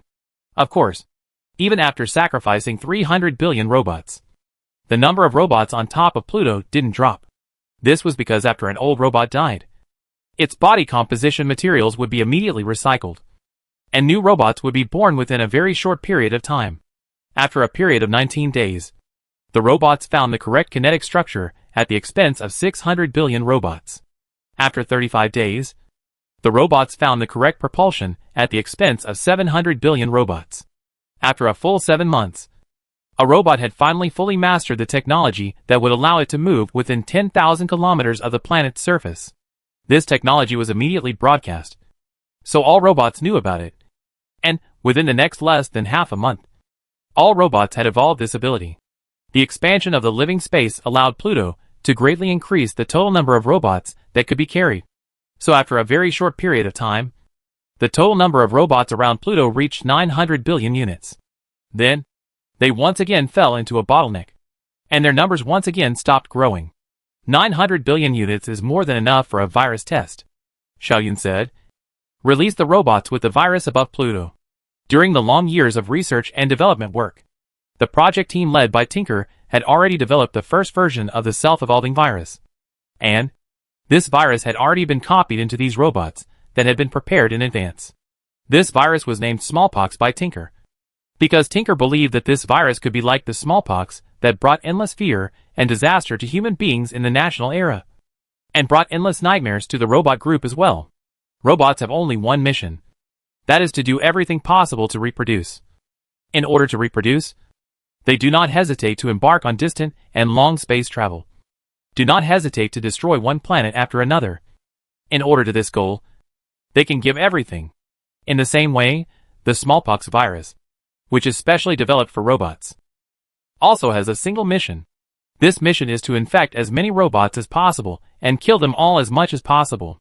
In order to achieve this goal, they can evolve different structures, develop specific attack methods for different robots, and find inspiration for their own evolution from the evolution of robots in order to kill robots more efficiently.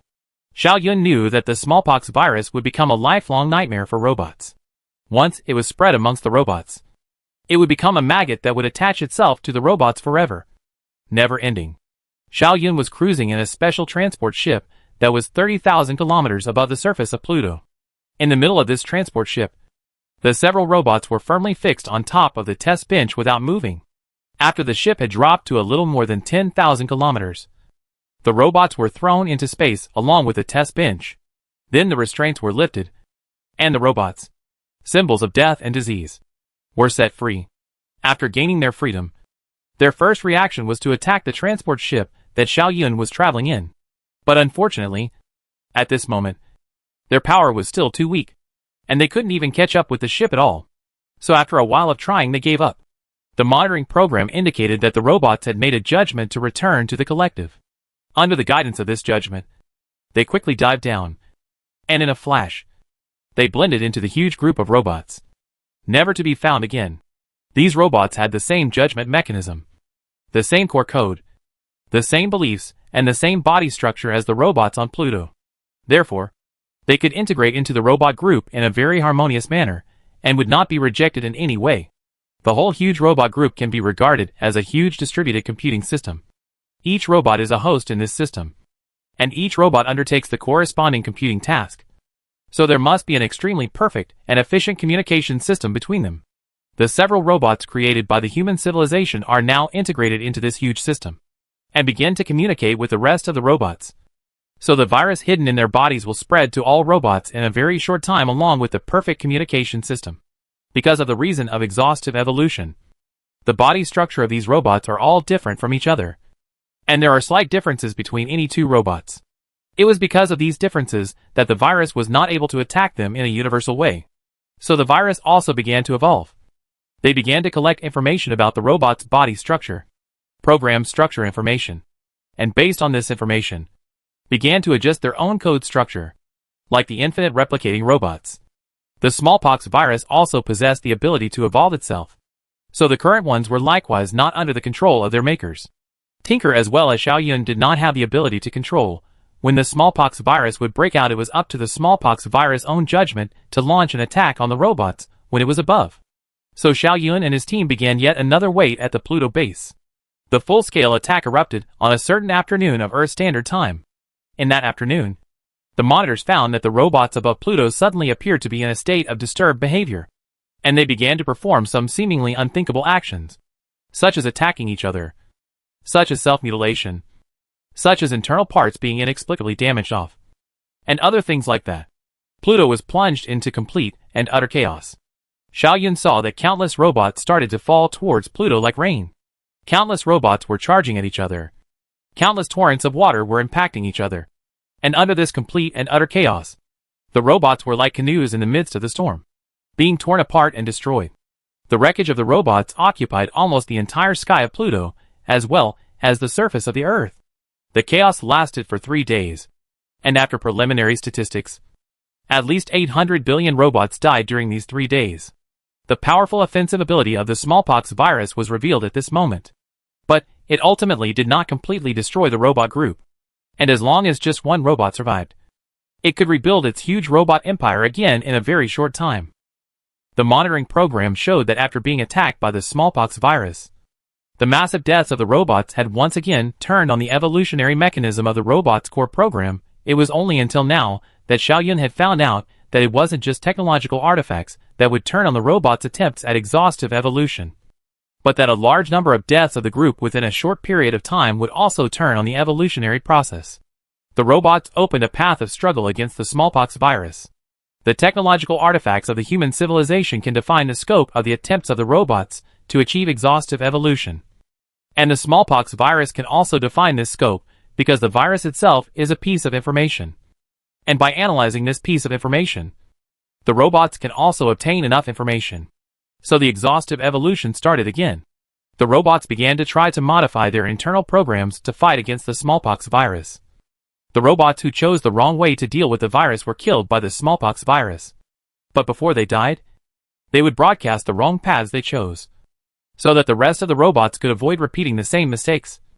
Under the almost endless attempts, the robots' internal core programs finally found the right way to fight against the smallpox virus. So the robots finally found the right way to fight against the smallpox virus. Smallpox virus the right way. And so, after the initial period of rapid killing, the smallpox virus slowed down the rate at which it killed the robots. But don't forget that the smallpox virus can also evolve itself. After noticing that the robots had found a way to fight against themselves, the smallpox viruses also began an exhaustive attempt. They chose to attack the robots with various different methods.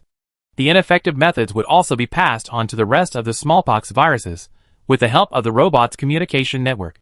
So they would no longer choose this ineffective method, but would try another brand new method. And whenever an attack method proved to be effective, it would also be passed on to all smallpox viruses.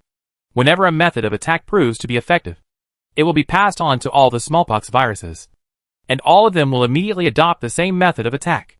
Chapter 330 Engine Defect. The robot group and the smallpox virus thus began a journey of war. This war is completely out of human control, and both sides have what can be loosely called egos. Both sides of the war have what can be called ego in a broader sense. They will evolve. They will use the other side's behavior as the basis for adjusting their own coping strategies. The power of the exhaustive evolution is fully displayed in the support of this large number of their coping strategies, protection strategies, adjustment strategies, and even let the researchers who guarded in front of the monitor screen feel amazed. There are many kinds of coping strategies, even let the scientists feel subtly comparable. The perfect response strategies that even intelligent scientists need to spend a lot of energy to find are now displayed among the data codes and robots that have no intelligence and no consciousness. Yes, this is the power of exhaustive evolution. This seems to be another way of natural evolution. Selection of the fittest. Survival of the fittest. Robots that chose the wrong way of coping will die. Smallpox virus that chose the wrong way of coping will be futile. So after this kind of elimination of the layers, the robots that can survive will inevitably have the ability to fight against the smallpox virus. And smallpox virus that can survive will inevitably also have an extremely strong offensive and killing ability. But on a global level, Dink's attempt still failed. because the smallpox virus failed to completely destroy the robot group. And not being able to completely destroy the robot group is the same as that countermeasure being meaningless. Looking at the robots above Pluto that were fighting the smallpox virus, Xiao Yun seemed to have seen humans in the ancient times, facing various challenges such as beasts, natural disasters, epidemics, wars, food shortages, climate change, etc. The growth of human numbers had been severely limited for a long time. Although those natural and man-made disasters killed many people, they did not exterminate human civilization after all. The human civilization has come out of the thorns and thistles, and has evolved to the present stage, to the point where almost no disaster can exterminate the human race. Would the robots follow such an evolutionary trajectory in their fight against the smallpox virus? Xiao Yun was not sure about this, but Xiao Yun probably knew the difference between the two. Obviously, the natural and man-made disasters that plagued ancient mankind did not constantly escalate themselves, whereas the smallpox virus was different.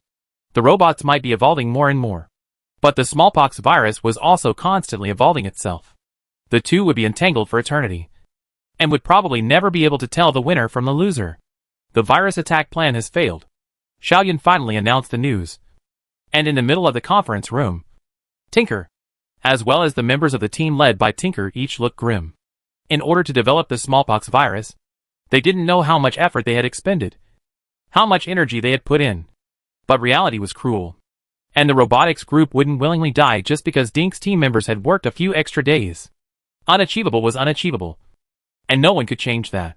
But I don't think Dink and your team members need to feel lost and sad about this. Xiao Yun continued. You should see that the smallpox virus can effectively weaken the combat power of the robot group, and can extremely drastically reduce the robot group's ability to reproduce itself. And in terms of a comprehensive judgment, the smallpox virus can reduce the robot group's ability by at least 50%. Do you know what this means? It means that, in the future, when our civilization and the robot group formally fight, our army can face half of the enemy less. We can delay for a longer time. We can reduce the loss and drastically. We will die a lot less. We can reduce a lot of energy as well as resource will die a lot less. We'll have a lot less energy and resources to spend. From another aspect, that is, the smallpox virus has greatly increased the probability of our human civilization winning this war. So, Dink, you are still a hero, Xiao Yun said. You know what? Because of the birth of the smallpox virus, the military combat power of our human civilization is equal to a 2 to 3 times increase out of nowhere. The weakening of the enemy's combat power was equal to the enhancement of their own combat power, which was clear in anyone's mind. Next, I will give the order to destroy all the robots above Pluto. There will be new, pure robots multiplying above Pluto.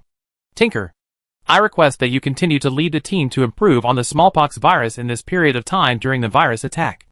We have accumulated a lot of data, and with this data as support, I think that the smallpox virus that you have newly developed will take a great leap forward.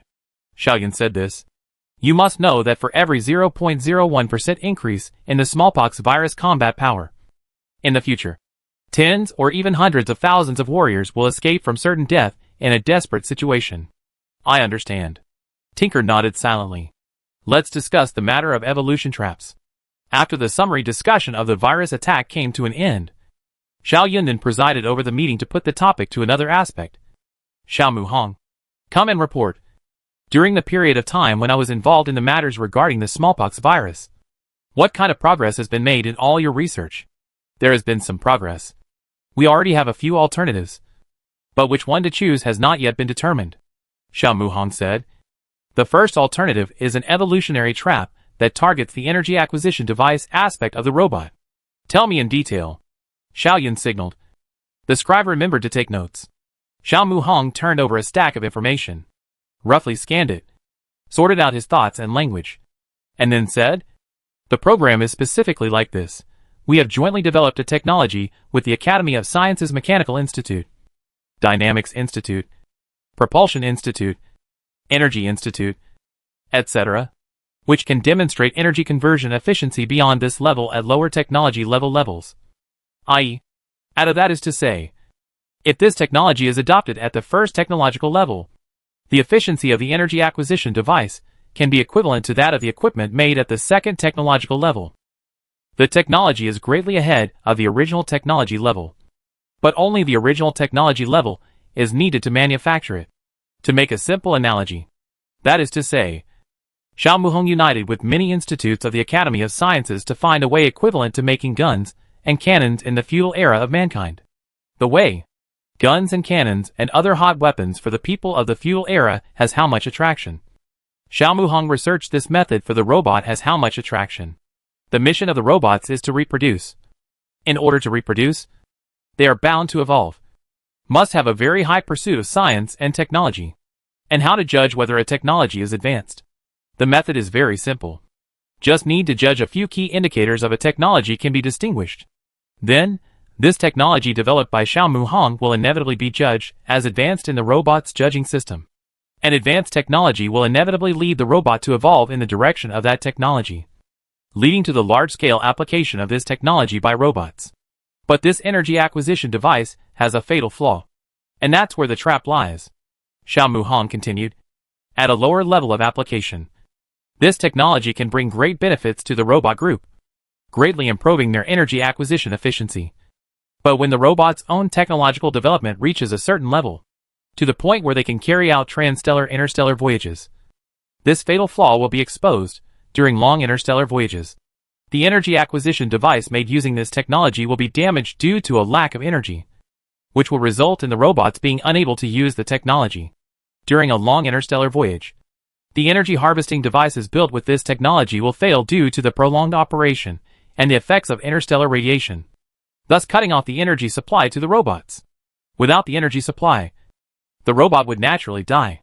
To put it simply, because of the advanced nature of the technology, robots will inevitably choose to adopt it. And after adopting it, once they make a transstellar voyage, they will lose their energy supply due to the defect and will never be able to recover.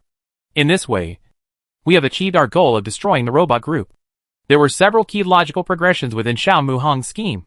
The first logic was that the technology was advanced and could greatly enhance the efficiency of the robot's energy supply, which led to the second logic, which was, because the technology was advanced, the robots would inevitably adopt the technology, which then led to the third logic, because robots would inevitably carry out interstellar voyages once they had reached a certain stage of development, and because the technology is flawed, the robot will die because of the flaw once it makes the voyage across the star system. These three logics are progressive, and there are no loopholes. The logical foundation is extremely solid. Because of this, the program was extremely feasible. Xiao Yun was silent for a moment, then said, Xiao Muhong, your scheme seems flawless. But I wonder if you have noticed a characteristic that the robot group exposed during the previous stage, when we used the smallpox virus to launch an attack on the robots? Please say. That characteristic is that once an abnormally large number of robot deaths occur within the group, the robot group's exhaustive evolution is switched on. The flaw in the energy acquisition device causes a large number of robots to die. But what if that large number of deaths causes the robots to turn on exhaustive evolution again, and thus a solution to the flaw is found? I don't think the scenario you described would be a problem for the program, Xiao Muhong said. Similarly, please note one thing. Robots need extremely huge amounts of material support to carry out exhaustive evolution, which means that exhaustive evolution can only be carried out within a star system. During interstellar voyages, in the void of the interstellar environment, they are unable to receive material supplementation. Since there is no material supplementation, how can they carry out exhaustive evolution to solve the defect? Chapter 331, Ineffective Evolution and Fixed-Point Evolution. It was an obvious and exact truth that exhaustive evolution could not be unfolded without an abundant supply of materials. Of course, the robots themselves could also be regarded as materials. An extremely large amount, possibly as many as thousands of trillions of robots, was a lot of resources in itself. But these resources were still very limited compared to a planet, or a star system. The supplies needed for exhaustive evolution could only be supported by a star system. Relying on the robot group itself could not support it. Xiao Yun figured this out after a moment of silence once again. So Xiao Yun then nodded and said, This program seems very feasible. I will proceed to make arrangements for the program to be field tested on the robotics group as soon as possible. My team has also proposed a second and third program, Xiao Muhong said. Or, you should make a comprehensive judgment on these three programs. Please speak, Xiao Yun continued. The second program we call the ineffective evolution program, Xiao Muhang said calmly. In short, it is to consume the living forces of the robot group through a level of technology that certain robot groups will never be able to evolve to, thereby dragging them into the evolutionary abyss, and ultimately achieving the goal of eliminating all robots. This program is like this. We know the evolutionary mechanism of robots, and we know that after acquiring a certain high-tech artifact, they will try to master that high-tech artifact by means of exhaustive evolution, and ultimately achieve the purpose of using the technology for their own purposes. Moreover, this kind of exhaustive evolution is engraved in their bones. Once there is a creature that exceeds their technological level, then exhaustive evolution will definitely be opened. So, if we design and manufacture a technological artifact that is extremely different from the existing robotics technology level, let's say, for example, that the existing technology level of the robotics group is only good enough to manufacture a pistol, and we give the robotics group a cataclysmic level weapon. The robot group a cataclysmic weapon? Does this mean that even if the robots were more numerous, and took longer to exhaustively evolve, they would never be able to grasp the principles of a cataclysmic weapon? Because the technological gap between a pistol and a natural disaster level weapon is simply too great. There are countless technological fault lines in it, and the evolution of robots needs to be gradual. It's unlikely that they'll be able to produce a technological leap. So what would happen as a result of this? We know that exhaustive evolution comes at the cost of consuming robots, and every evolutionary failure kills a robot. And robots that only understand the principles of pistol manufacturing are never going to be able to rely on exhaustive evolution to master the principles of manufacturing a natural disaster level weapon. Does this mean that the robot group will waste all of their energy on this matter that is simply impossible to achieve, thus causing their group to fall into decline? Xiao Muhang finished talking about this program that they called ineffective evolution in one breath, then paused. He then stopped and quietly looked at Xiao Yun, waiting for Xiao Yun's reply. Xiao Yun rubbed his head a little tiredly, and once again fell into thought. After a long time, Xiao Yun shook his head and rejected the program. I don't think the program is feasible. First of all, the program is wrong from the start, because the primary purpose of a robot is to reproduce. Evolution only serves reproduction, which means that there is a difference between the two in terms of importance. That being the case, how can we expect robots to go and sacrifice their entire population because of reproduction? It's not reasonable. Secondly, even if your assumption is right, and the robots will cause the demise of their own colony due to too much exhaustive evolution, I don't think the designer and maker of the robots in the first place would have overlooked such an obvious loophole. All he had to do was set a rule, i.e., if an evolutionary goal was too difficult to achieve, then temporarily sequester that evolutionary goal to avoid investing too much cost in that goal. And just such a rule would have sufficed. So, all in all, I don't think the program is feasible, Xiao Yun concluded. However, this program still has some redeeming qualities, and I think we can adopt it for a field experiment on the robotics group. Good. Xiao Muhang nodded calmly. Then let me talk about the third program our team found. We call the program Fixed Point Evolution. Please speak, Xiao Yun signaled.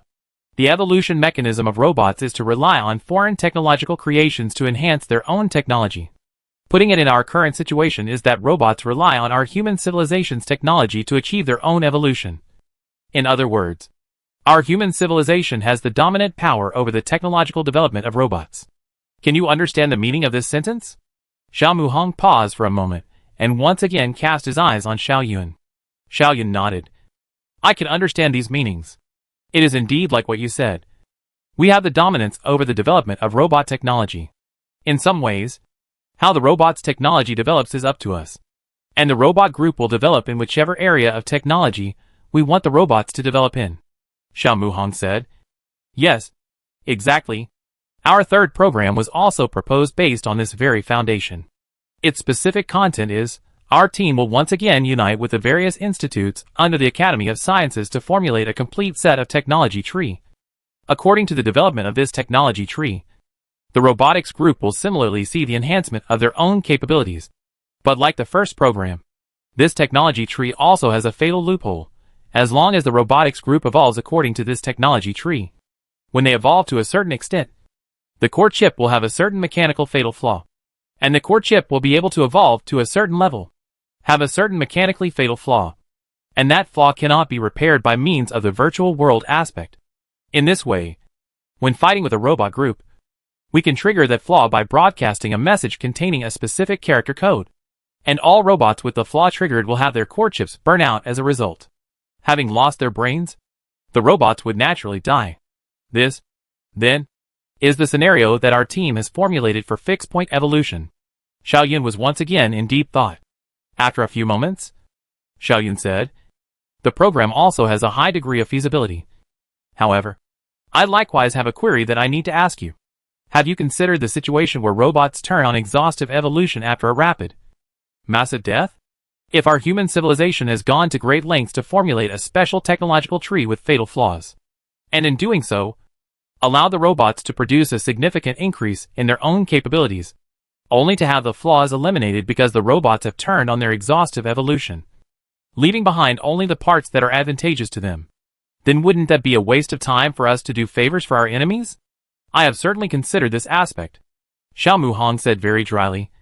"Regarding your concern, I can answer it from two aspects. Firstly, this technology tree is specially customized. You should know that the matter of technological development, since it follows a certain path, it is unlikely that it will be changed to other paths. Even if it can, it is bound to pay a heavy price because this is not a specific piece of science and technology. It is a systematic, complete science and technology system. I can make an analogy. Just like the feudal era, our civilization developed the alchemy system. Alchemy is undoubtedly wrong. Our civilization has been on this wrong road for a long time. The alchemy system has no value for modification, only to overturn it completely and thoroughly and re-establish the correct system.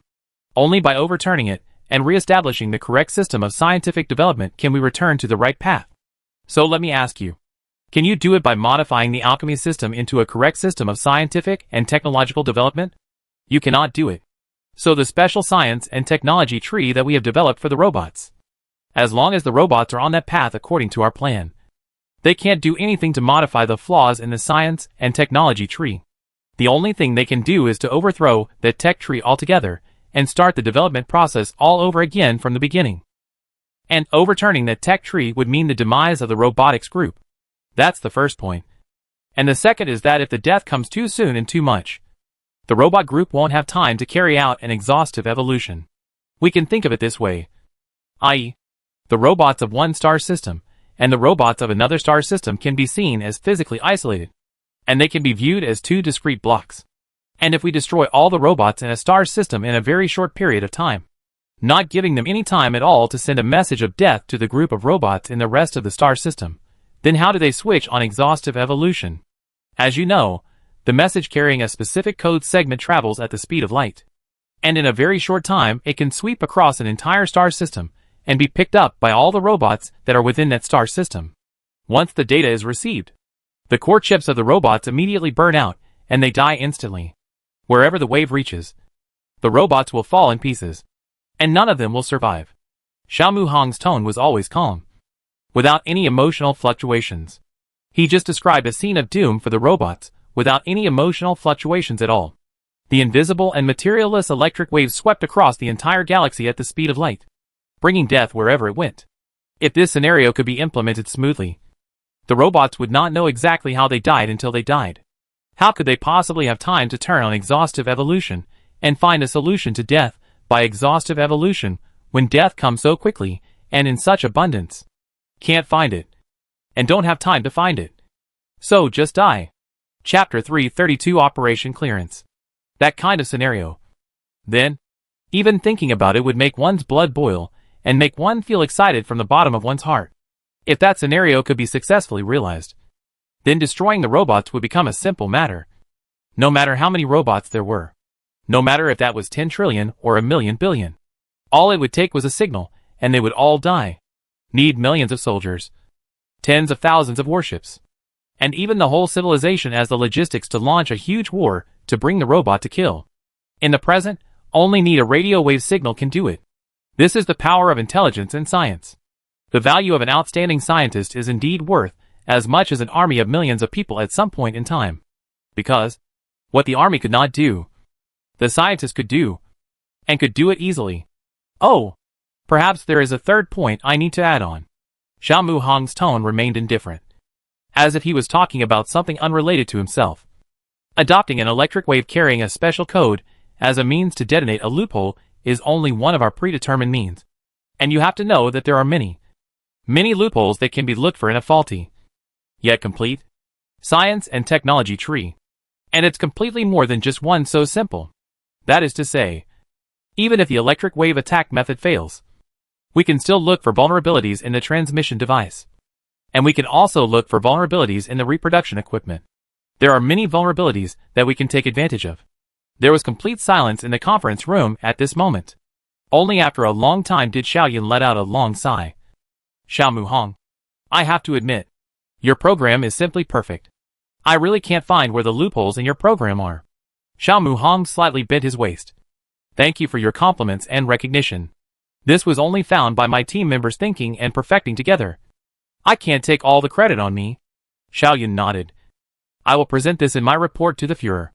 After a slight pause, Xiaoyun added, of your 3 programs, the first and the third are highly feasible. So I want you to continue to refine them in the next few hours and formulate a detailed implementation plan. Here at Pluto Base, I will ask the military to remove all the existing robots. And after the new robots are bred out, I will take your program to conduct practical experiments on the robots. Also, Tinker, you also have to lead the team to continue perfecting your smallpox virus. Even if the smallpox virus can't completely eliminate the robots, it's still an important weapon that can extremely weaken the robot's combat power. It's not an exaggeration to say that the smallpox virus is even more valuable than an Earth-class battleship. I know. Tinker replied silently. That's it then. Meeting adjourned. After everything was talked about, Xiaoyun announced the adjournment of the meeting and walked out of the conference room. Everything in the Pluto research base hadn't changed. It still had its original furnishings. But at this moment, they were completely different from before in Xiaoyun's eyes. Even the lights seemed to be a little softer. After the case of the attack of the unknown creatures in the Rocket Galaxy. Until now, Xiaoyun finally felt his mind relax a little. For the first time, Xiaoyun felt hopeful about defeating the matter of the robot group. Although Xiao Mu Hong's program could not completely and utterly destroy all robots, but could only destroy robots on a star system basis, Xiaoyun thought that this was already enough. As long as human civilization had mastered the effective means of destroying robots, then it would not be a big deal to let those robots that had not yet come into contact with human civilization survive for a period of time. Anyway, as soon as they came into contact with human civilization would kill them. So in that case, what threat could a robot group still pose to human civilization? Never underestimate the potential of a civilization that erupts under desperate circumstances. And never underestimate the intelligence of an elite team. Xiaoyun thought silently in his heart. The other me, you have to understand that there will never be a lack of intelligent people among an intelligent civilization. And your intelligence is not enough to crush our entire civilization. Although Xiaoyun is only the head of the Scientific Affairs Committee. Although the one who made the infinite replica robot is another self. Although no matter whether it is the Führer or General Emmerich who has high hopes for Xiaoyun, Xiaoyun still won't have any knots in his heart about the fact that Xiao Mu Hong has found the robot that has a very high hope of destroying the robot, and is not the one who found it by himself. In Xiaoyun's opinion, personal honor and disgrace is not an important thing, as long as you can destroy the robot group. As for who found a way to destroy the robot group, whether it is Xiao Mu Hong or Tinker, what does it matter? After returning to his office, Xiaoyun calmly initiated a communication request to General Emmerich, the highest commander of the solar system garrison. A few moments later, the communication was connected, and General Emmerich's tall figure appeared in front of Xiaoyun once again. Compared to when he was in the Logger 728 galaxy, the current General Emmerich was much thinner, and there were even some wrinkles on his face, and his hair was more gray. But what remained unchanged was General Emmerich's aura that seemed to be strong enough to hold up the sky. Xiaoyun, what is it that you are looking for me for? General Emmerich. Hello. I need the garrison army to cooperate with our Scientific Affairs Committee to do something. I would like to ask you to help me clear out all the robots that are surviving on top of Pluto at this moment. Not a single one should be left out. Oh, yes. General Emmerich agreed without hesitation. And after a pause, asked, have you made any progress in your work? There has been some progress, Xiaoyun said. It is precisely because of the progress that we need you to help us remove all the robots surviving on top of Pluto. Because we need a brand new batch of robots to do practical experiments. So that's how it is. It's good that there is progress. There's only one thing I'm afraid of. And that's the fact that it's been until the robot group has begun a massive attack on us. And we haven't yet found a way to deal with them. We're running out of time. Aren't we? General Emmerich sighed. Please rest assured. We will definitely find a solution. After Xiaoyun relieved General Emmerich for a few moments, the communication cut off. Xiaoyun knew that General Emmerich had a knot in his heart. And it was an extremely serious one. However, this was not something that Xiaoyun could solve. All Xiaoyun could do was to find a way to destroy all the robots. Only then would General Emmerich's knot be untied. The Pluto research base that Xiaoyun was in was under the direct protection of the military base. So within only a few hours of speaking with General Mo, Xiaoyun truly saw the actions that the military had taken against Pluto. Tens of thousands of small airships were deployed, launching precision strikes against Pluto's robots at a height of tens of thousands of kilometers from Pluto. The area around Pluto had been completely filled with robots. They were like a swarm of locusts. They were everywhere. But now, the strike from human civilization arrived. In the face of the human civilization's technological crushing, which was several orders of magnitude beyond their own, the unstoppable robots had no power to fight back. A single laser could destroy a robot. And with the support of automated equipment, a single airship could fire thousands of lasers in a second. This is only the most common attack method, in addition to a variety of large-scale attack methods, such as disrupting circuits and burning core components as the main attack method.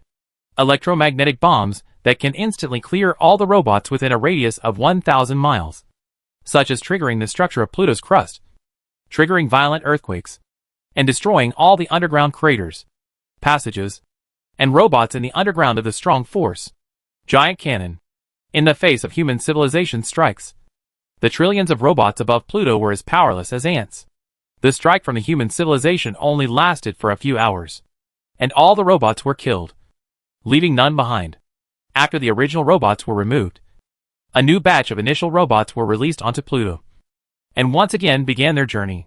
Chapter 333 Space Island. Time passed slowly under such circumstances. It took time for the new robots to grow up, and time was needed to verify whether the evolution traps were effective or not. And the work of the Scientific Affairs Committee was still busy, especially since Xiaoyun, as the person in charge, needed to participate in and plan for even more things outside of Pluto. Xiaoyun also applied to open a second robotics experiment base, because the Pluto base would be used exclusively for evolutionary trap experiments in the future, and conducting both evolutionary trap and smallpox virus experiments on robots of the same race at the same time might result in data inaccuracies. Xiaoyun needed a second robotics experimental base to be used exclusively for smallpox virus matters.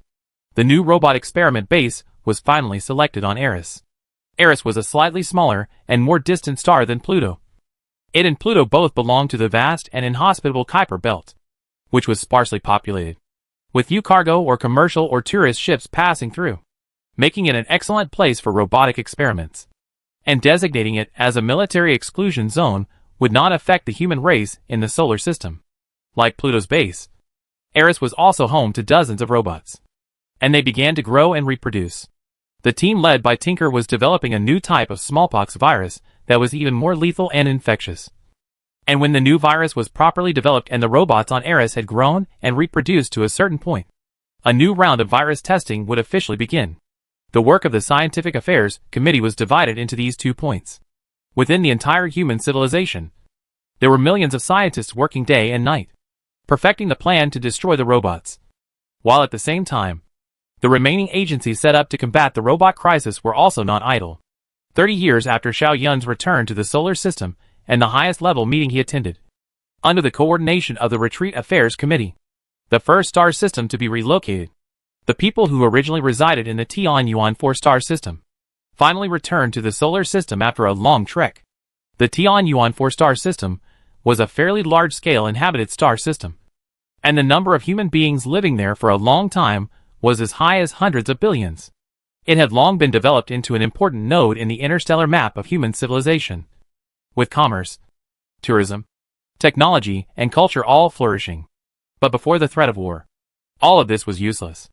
More than 100 billion human beings came to the solar system from the Tianyuan 4 galaxies in various kinds of spaceships. These spaceships were either modified domestic intergalactic spaceships, tourist spaceships, or cargo spaceships, etc. They were both large and small, with different passenger capacity and sailing speeds. The slowest spaceships could only sail at twice the speed of light. But there was no way around it. The number of people who needed to retreat was really too great. And the spaceships collected by the Retreat Affairs Committee were far from being enough. And it was only when all available spaceships were mobilized that it was enough to retreat. Only the mobilization of all the available ships in the entire society would be enough to accomplish this task. This is a huge fleet of more than 1 million ships. And even with such a large number of ships, the living environment within this fleet is extremely harsh. The original capacity of the ship was not more than 10,000 people was crammed into more than 100,000 people. And the specialized large base-type manned ship carried more than 10 million people. People cannot even have their own rest room. Not to mention hibernation equipment.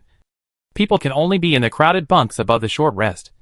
Awake can only be in the crowded corridors or halls within the stagnant through this difficult time. And such a time lasted for 10 years. The limited hibernation equipment was allocated to the seriously ill and the mentally unstable. And the rest of the crowd was under the military's close surveillance. And anyone who tried to challenge the order would be quickly and harshly dealt with by the military. Under these circumstances, from the moment they received the order to retreat, plus the time spent on preparations, the entire retreat journey took nearly 25 years before the 100 billion people finally reached the solar system. During these 25 years, the retreating fleet lost thousands of ships for various reasons, and tens of millions of people died as a result. In fact, excluding the new population and natural deaths, as many as 37.5 million people died due to various accidents, such as diseases, suicides, conflicts, and ship accidents. Most of the population came to the solar system after this long voyage of hellish torment, while the 37.5 million people remained forever in the vast emptiness of space, never having a home. And this is only the retreat carried out by the nearest star system to the solar system. In the entire interstellar map of the human civilization, the number of star systems that needed to retreat was as high as dozens. And among them, any one of them was farther away than Tianyuan 4. Although the losses were heavy, whoever it was knew very well that this was the program with the least losses. Facing the threat of the robot empire, the matter of retreat was imperative. At the same time, in this total of 30 years, the Retreat Affairs Committee and the Escape Affairs Committee joined forces, together with the scientific research and development power of the Academy of Sciences. Led by these three important departments, the engineering power of the human civilization was launched in full force. And more than 1,000 space islands were built in the solar system. The habitable planets in the solar system can only carry the original population of the solar system. But the more than 100 billion people who have retreated from the 4 galaxies of the heavenly garden cannot be carried by any means. Since this is the case, the construction of space islands that can carry a large number of people has become a necessity. These space islands have a volume that is 10 times or more than that of an Earth-class battleship. And the ultimate carrying capacity of a space island is as high as 150 million people. Of course, under such circumstances, comfort could not be guaranteed. However, in the present time where the clouds of war loomed large, it wasn't easy to survive. So who would bother to ask for comfort? These space islands are collectively placed between the orbits of Mars and Jupiter, and they will orbit the Sun on a 2-year cycle. And if one day the war situation is irreparable, and the robot empire overruns the solar system, these space islands can also escape from the solar system by breaking free from the Sun's gravity under the propulsion of their own power. They could also travel twice the speed of light at FTL. And as long as they could function properly, they could carry people to escape into the vastness of space. After the inhabitants of Tianyuan 4 were placed on the space islands, under the organization of the civil affairs and industrial departments, the people who had just breathed a sigh of relief immediately joined the natives of the solar system in the busy construction work. In the next few decades, there will be more than a dozen star systems whose populations will be relocated to the solar system. Although those star systems are not as prosperous as the 4 heavenly gardens, and the populations of the individual star systems are not as large as the populations of the 4 heavenly gardens, it is different when a dozen star systems are added together. Their populations will be far greater than the populations of the 4 heavenly gardens. Having only 1,000 or so space islands was far from enough. Human civilization needed more and bigger space islands to carry its population. The solar system was bustling and busy as never before. All the shipping lanes were filled with ships traveling to and fro. And countless supplies and people were flowing through the solar system. Under the cloud of war, the human civilization exploded with unprecedented vitality. Outside of the matter of retreat, the human civilization did not stop advancing in the rest of the world. When the potential of a civilization is forced out, the outbreak of technology will appear as a matter of course. The achievements in basic and applied technologies in these decades exceeded the total of the past few hundred years. And even a ship that can travel at 10 times the speed of light has already appeared on the design drawings. And as long as some key material and dynamics problems are solved, this kind of ship will really appear in human civilization. The technology to communicate at 100 times the speed of light has also appeared in the laboratory. And it is expected to be applied on a large scale in a few decades or less. In other areas, engineering science, material science, structural science, computational science, life science, military science, and technology have also made great progress. The outbreak of science and technology is certainly a welcome thing. But no matter who it is, no one feels relaxed because of this reason.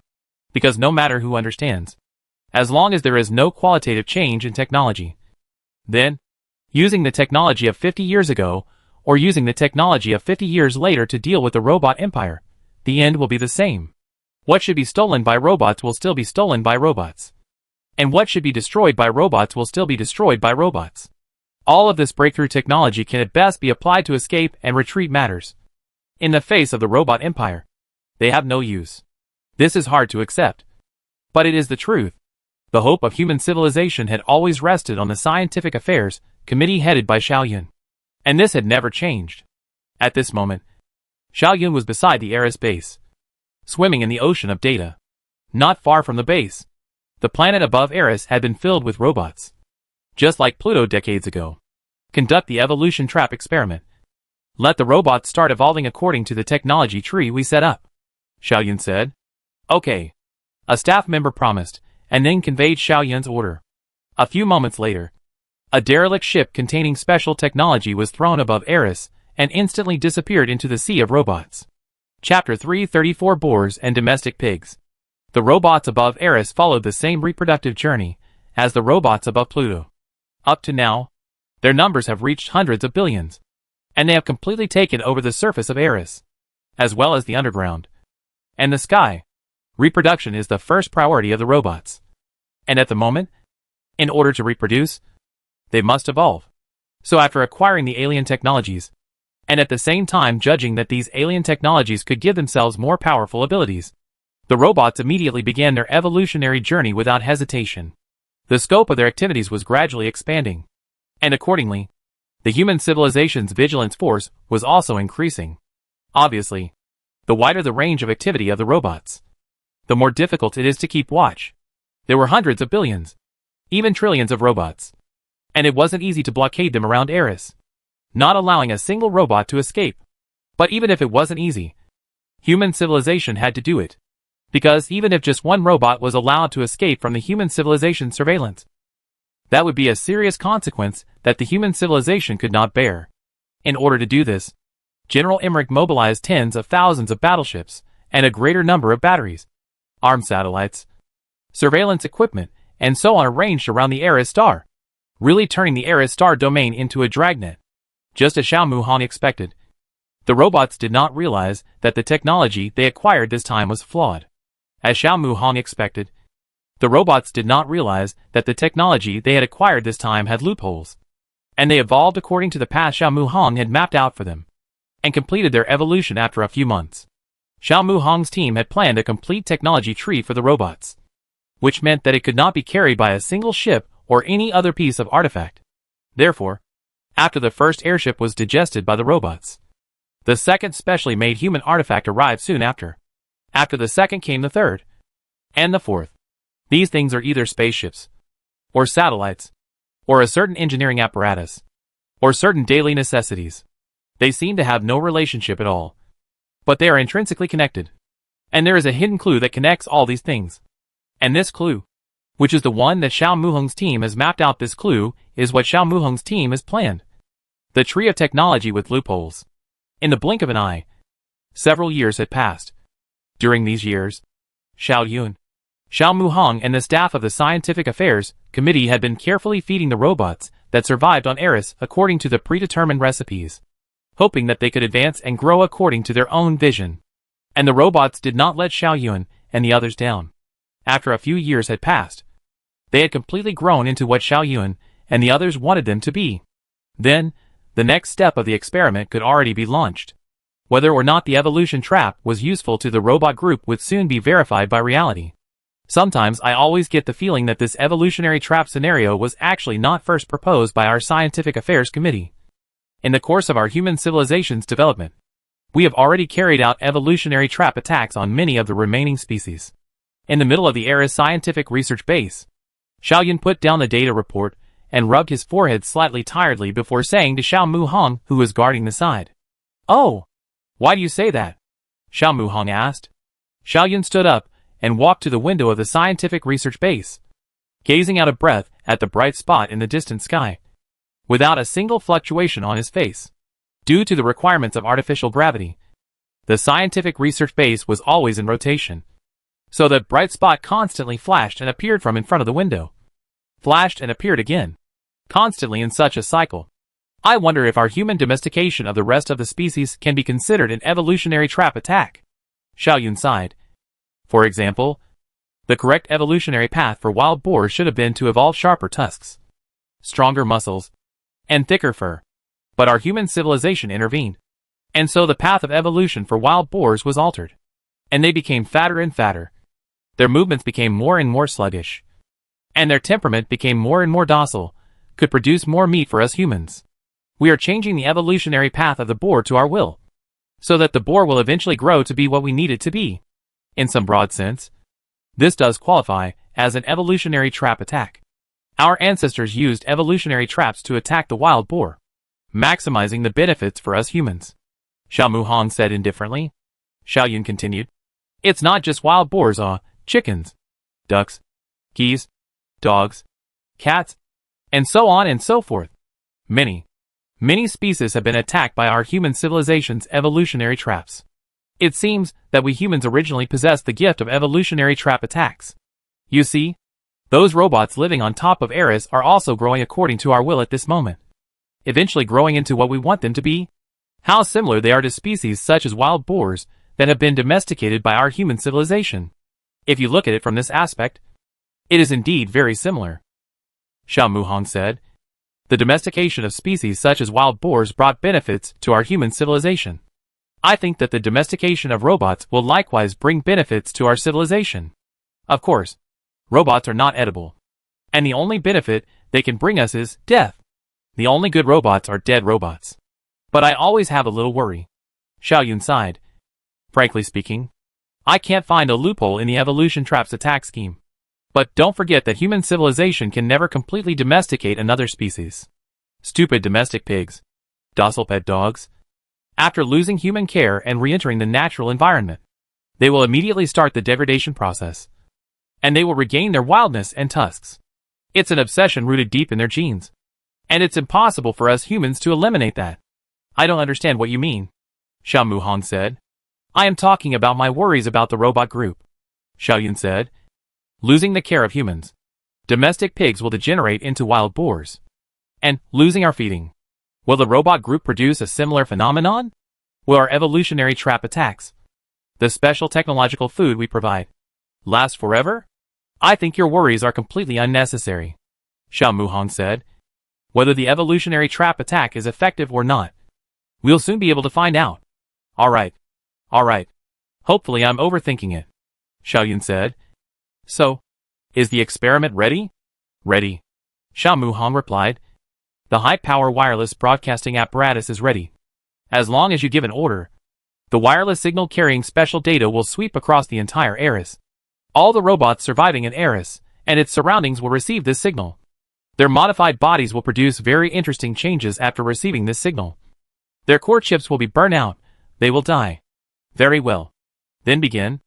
Okay, Xiao Muhong said as he left Xiao Yun's office and arrived in the middle of the operation room, and under the watchful eyes of many researchers. He pressed the big red button with force. A signal carrying a special code immediately departed from here at the speed of light and arrived above Eris in an instant. Xiaoyun also turned on the projection equipment in his office at this time. So the scene above Eris was immediately presented in front of Xiaoyun. Xiaoyun saw those bustling and densely packed robots. Those robots occupied the sky and the earth, and even occupied the underground. Some of them were growing. Some of them were breeding the next generation. Some of them were eating.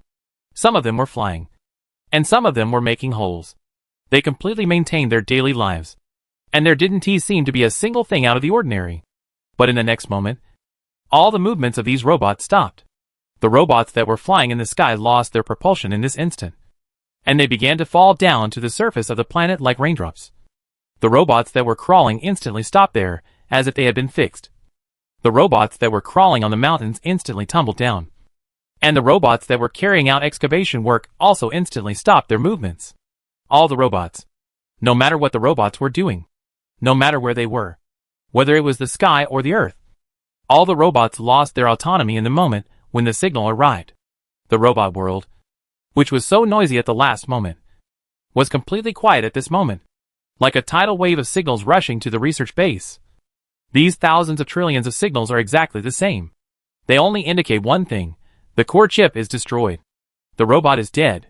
The thousands of trillions of signals indicated that thousands of trillions of robots had died in that instant. In that instant, all the robots that lived on Eris died. Without exception, there was a communication request linking to Xiaoyun. Xiaoyun answered it. And General Emmerich's words full of shock reached Xiaoyun's ears. Is this the evolution trap attack? This is simply too incredible. Too shocking. Trillions of robots all, just like this, quietly all dead. And even so fast that they cannot even open the exhaustive evolution cannot be done. To know, even if it is our military, to eliminate so many robots is not an easy thing to do. And you guys did it with just a wireless signal. Chapter 335, Military Arrangement. This invisible and untouchable radio signal was like the scythe of the god of death, easily harvesting the lives of countless robots. This result not only exceeded Xiaoyun's expectations, but even exceeded the expectations of Xiao Muhong, the real project in charge. The evolutionary trap attack was definitely effective. But no one had expected it to be so effective, and would reap such great results in the midst of the first trial. As it turns out, these robots that have been led down the wrong evolutionary path, and have been domesticated by us, do not have the time or opportunity to degrade. Xiao Muhong said to Xiaoyun, "Our human civilization finally has a powerful weapon against robots." Xiaoyun smiled and said, "Xiao Muhong, congratulations. You are a credit to our civilization." Xiaoyun's smile looked natural, and his expression was calm and peaceful. But Xiao Muhong could detect the little bit of dissimilarity hidden underneath this calm countenance. That seemed to be worry. Worry. Xiao Muhong could not figure this out. The effect of the evolution trap attack is obvious. Whether from the logic or reality level, the evolution trap is indisputable. But Xiaoyun in the end was worried. Why was he worried? Even Xiaoyun himself did not know what he was worried about. But this worry is always like a gum sticking to the hair. No matter how to clean it up, it cannot be cleaned up. Xiaoyun had a vague feeling that there was also a loophole in the evolution trap, or that there was some sort of simpler, proven method of dealing with it. But Xiaoyun couldn't figure out what it was exactly. "Aren't you going to attend our celebration banquet?" Xiao Muhong inquired. After hearing about this, the Führer sent a special congratulatory image, which will be played on top of the celebration banquet. "I won't be going," Xiaoyun said calmly. "You guys go, and have a good time relaxing." "Alright." Xiao Muhong nodded, and turned to leave the area. Xiaoyun, on the other hand, sunk his body into the wide chair, gently touched his forehead with his hand, and once again fell into deep thought. "Just how loopy will it be?" Xiaoyun muttered, not moving a bit for a long time. This kind of contemplation was maintained for several hours of time before it came to an end. Xiaoyun stood up and switched on the camcorder, then said, "I am Xiaoyun. I would like to inquire about you. How is the work of restoring the Martians' memories going? Has any specific information been restored from amongst the Martian brain slices?" After finishing this sentence, Xiaoyun turned off the recording device, and then sent the message towards Earth. After arriving on Earth, the segment of information would be forwarded to the team of scientists from the Academy of Life Sciences responsible for dissecting the Martians. The reply arrived a few days' time later. The scientist in charge of the project said to Xiao Yun with a slight apology. I'm sorry. We haven't made much progress in our work for the time being. And we haven't been able to restore any valuable data from the Martian's brain slices. The difficulty of this work is beyond our previous expectations. And we need time to find a better, more effective method to perform this work. Please rest assured that we will do our best to do this job. And as soon as we have any news, we will immediately report back to you. Xiao Yun sighed and switched off the communication device. Martians are Martians. When you were so weak, what method did you use to finally destroy the robot empire? This method must be very simple. Must be very clever. What exactly is it? Work is still continuing. The success of an experiment does not mean that from now on. Rest easy. Will all the hopes are pinned on this success above is also not a wise thing. After this experiment, the military personnel went out to carry out a complete and thorough cleaning of Eris. After cleaning up all the robot debris, a new batch of robots were put on top of Eris and began to grow once again. And the refinement and improvement of the evolutionary trap program was also opened. The use of radio waves for the attack was just the initial plan. And there were still many improvements that could be made to this plan. More effective, convenient and reliable modifications were proposed within the original framework, and were verified over the next few decades. Robot groups continued to grow on Eris, then were emptied, and so on and so forth. Each test further reinforced the reliability and trust in the evolutionary trap attack scenario, as dozens of tests invariably ended in the complete death of the robots. So why doesn't trust this program? It was so perfect, so effective. Like the evolutionary trap team led by Xiao Muhong. The smallpox virus team led by Dink is also in a constant struggle. The same scene similar to Eris was constantly being staged above Pluto. The only difference was that the smallpox virus was unable to completely eliminate the robot group. Instead, it could only weaken the robot group's ability. Smallpox virus infectious. Killing power is always increasing. It is becoming more and more perfect. Until now, Tinker can say with confidence that in the future, when fighting with the robot empire, the smallpox virus can kill at least 70% of the robots in a very short period of time. And the ability of the remaining 30% of the robots will be greatly weakened. And their reproduction speed will be reduced to about 20% of their original speed. Mobility, technological analysis, defense, and cooperation ability will also be affected. Mobility, technological analysis, defense, and cooperation will also be greatly reduced. Now I have a very strange feeling. In the middle of a meeting, General Emmerich said to Xiao Yun with a bitter smile on his face. I have a feeling that, in the engagement with the robot group, our military is not the main player, and your scientific affairs committee is the main force. There is a possibility that our strategy is ineffective. If our strategy fails, your military is the last straw for our civilization. Xiao Yun said calmly. Spaceships and cannons are stable and inherent. They can be useful no matter what the situation is, which is different from us. Both the evolutionary trap scenario and the smallpox virus scenario are perfect. I don't think the chances of them being ineffective are high. General Emmerich sighed. There's no way to compare our military with you guys.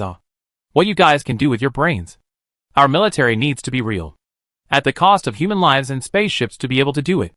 And do it far less effectively than you guys. Xiao Yun smiled faintly, not bothering to pick up on General Emmerich's words, but instead asked another question.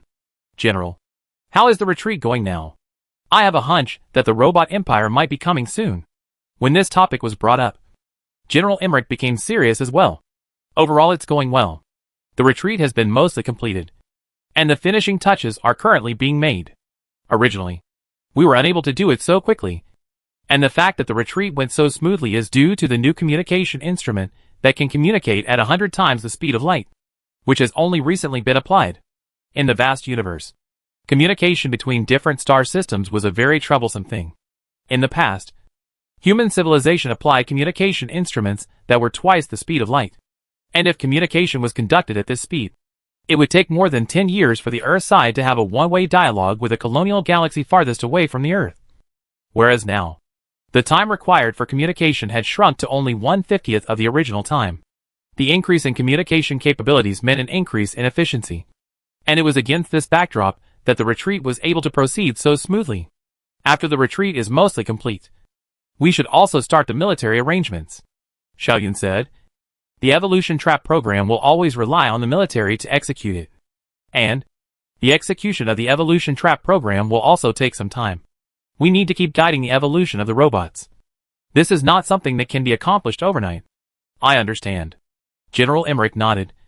This requires your Scientific Affairs Committee to come up with a concrete program first, so that we can implement it. That's natural, Xiaoyun said. I have already asked Xiao Muheng to proceed to start work in this regard. The evolution trap program was just an idea. When it came to the specific implementation aspect, what worked for the experimental body robot group would not necessarily work for the real robot group. It's something that has to be tailored specifically, and it's not universal between different programs. I think that robot groups should not be able to produce much progress in their technology without having contact with our human civilization. Therefore, their level of technology should remain at the same level as it was when they fought us nearly 100 years ago. At most, the technology of the ships we lost in the LAG 728 system will be added to it. I think that using robots with this level of technology as a blueprint for the evolutionary trap program should not go wrong. I think so too, Xiaoyun said. We have yet to discover an existing alien civilization, and it is indeed unlikely for a robot group to produce technological advancement away from our human civilization. All right, then it's settled, General Emmerich said. The military's probe ships have already set off towards the borders of our human civilization's territory. No matter which direction the robot syndicate emerges from, it won't be able to escape our surveillance. I will let you know as soon as I find any trace of the robot group. The day the robot syndicate appears will be the day our human civilization starts a decisive battle with them. And it will also be the time for us to verify whether or not the evolutionary trap solution is effective against the robot syndicate. Chapter 336. We're going to destroy it. The Gliese 715 star system.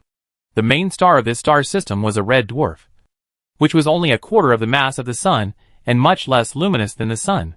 But it is a magnificent and massive star system all the same, with 2 rocky planets as well as a massive gaseous planet orbiting it, and countless asteroids, dwarf planets, comets, and other celestial bodies beyond these large planets. It is 37 light-years away from the solar system. Measured by the human civilization's interstellar voyaging ability, it is undoubtedly at the boundary of the human civilization's territory. But this star system is famous for its beautiful and magnificent scenery, and the planet closest to the main star, on top of its own, has been meticulously reconstructed by the human civilization's scientific and technological power, and has become the most famous tourist attraction among the human civilization. It has finally become the most famous tourist attraction in human civilization. Although this place is far away, although it takes decades of time to travel here, but people still take a trip here as a pursuit. But, with the arrival of the robot crisis, the Gliese 715 system has been deserted for a long time. Since nearly 100 years ago, the number of people who came here to travel and visit began to decrease continuously, and even completely disappeared a few decades ago. Recently, even the staff that remained here had pretty much retreated. The place had been completely deserted. A massive passenger ship was orbiting over the only living planet in this star system. Several smaller dual-purpose ships left the harbor and entered the planet's atmosphere before landing in front of a massive building. The building was located in the middle of a lofty mountain range and was surrounded entirely by vegetation of various colors. This allowed the building to be enveloped by the sweet scent of plants at all times, and under the backdrop of birdsong and animal roars coming out of the mountains and forests from time to time, as well as the light red sun shining in the sky. The building was like the residence of the gods, full of solemn and magnificent atmosphere. Several uniformed personnel stepped down from the dual-use airship, entered the building, and then came to an office. After gently knocking on the door a few times, the door to the room opened, and an old man sitting behind a desk also raised his head at this time, quietly gazing at the several military personnel. Mr. Levi, may I ask if you are ready? The last retreat ship is about to depart for the solar system. If you are ready, please join us on the ship, a soldier said. The old man stood up with a sigh and walked over to the huge floor-to-ceiling windows, gazing out of them out of his mind, leaving only his back to the servicemen. Mr. Levi, the soldier called out in a low voice. This old man named Levi finally said, How many people are left on top of this planet? Only us, the soldier said. Apart from us, all the staff on this planet, all the holiday travelers have already embarked on their journey back to the solar system in partial batches. The passenger ship Winning View is the last retreating ship. And after the ship, no more manned ships will come here. Levi continued to look out the window in a dazed manner. During this prolonged gaze, Levi seemed to see those scenes that had once appeared here. Countless flying machines shuttling through the sky. Countless laughing travelers gathering here. Beautiful scenery. Delicious food. Cute animals. Now, except for the mountain forest that still exists and the animals that live in it, there is nothing left.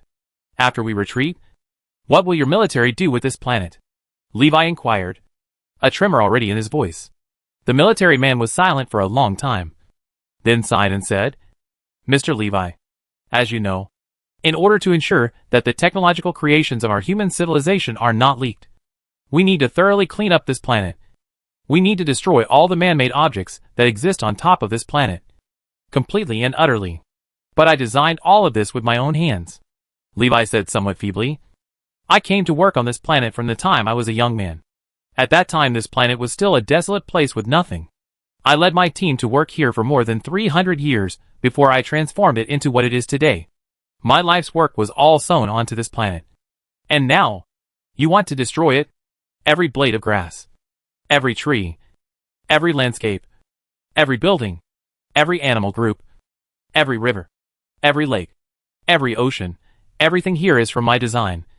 My life, my heart and soul, my wisdom, my life is all left here. Now, you want to destroy it. The old man became more and more agitated. His tone also became more pathos. A cloudy tear also gushed out from the old man's eye socket, crossing the old man's wrinkled face and falling to the ground. Mr. Levi, I'm sorry, but as you know, we have no choice. We have to do this. That soldier's mood also fell, and his speaking voice was also a bit low. We once conveyed your request to the Führer, and the Führer said that he could promise you that after the war was over, the government would provide you with enough support for you to rebuild this planet's ecology and environment. It's no use. It's no use. The old man cried bitterly. I'm already in my twilight years. I don't have much time to live. It takes at least hundreds of years to rebuild a planet's ecology and environment. I don't have enough time. The soldier chose to remain silent in the face of the old man's rebuttal. The red planet had already fallen to the edge of the mountain peaks and would soon be setting down.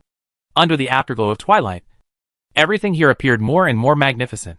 However, perhaps because of the different state of mind, this magnificent everything in the view of these people is always covered with a layer of pathos. After a long silence, the old man finally regained a little calm. You go. Let me stay here cannot. The soldier whispered. No, it can't. We must destroy everything here. The old man's tone already had a bit of pleading in it. You can destroy everything here. And after destroying this place, leave me the simplest set of life-supporting devices. And just a little bit of food and water. Can you do that? The soldier continued in a low voice. No. Firstly, you have to follow us out. You are an outstanding planetary environment modification expert. You can't just waste your life away like this. Second, the life support device we left behind for you could still leak our technology. The old man laughed miserably. After you guys destroyed this place, my life lost its meaning with it. So why talk about wasting it? As for the aspect of leaking our technology that you are worried about, you can leave me a set of the most primitive and simple life support equipment, as long as it can allow me to survive. In that case, you will not worry about the matter of leaking technology. Right? That is beyond our authority, the soldier said. Please wait a moment. I need to report this matter to our fleet commander. The military man took out his communication instrument and reported the situation here to the Shengjing ship. During the time he was waiting for a reply, the military man said to the old man, Mr. Levi, can I ask you a question? Go ahead, the old man said in a low voice. Do you so stubbornly want to stay here, with any significance? Meaning? The old man laughed miserably and said, This planet is where the meaning of my life lies. I created it with my own hands, and it is like my child. And now, I am incapable of guarding my child. My life is meaningless. Then let me stay here together with my child.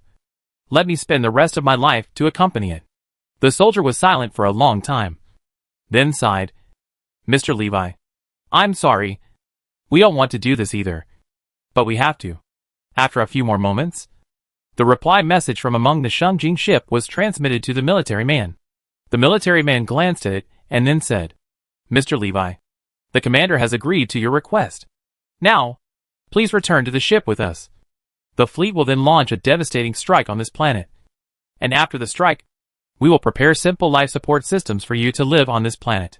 The old man nodded shakily and followed these soldiers out of this office. Before leaving the office, the old man took one last deep look at this office that he had used for hundreds of years before closing the door heavily.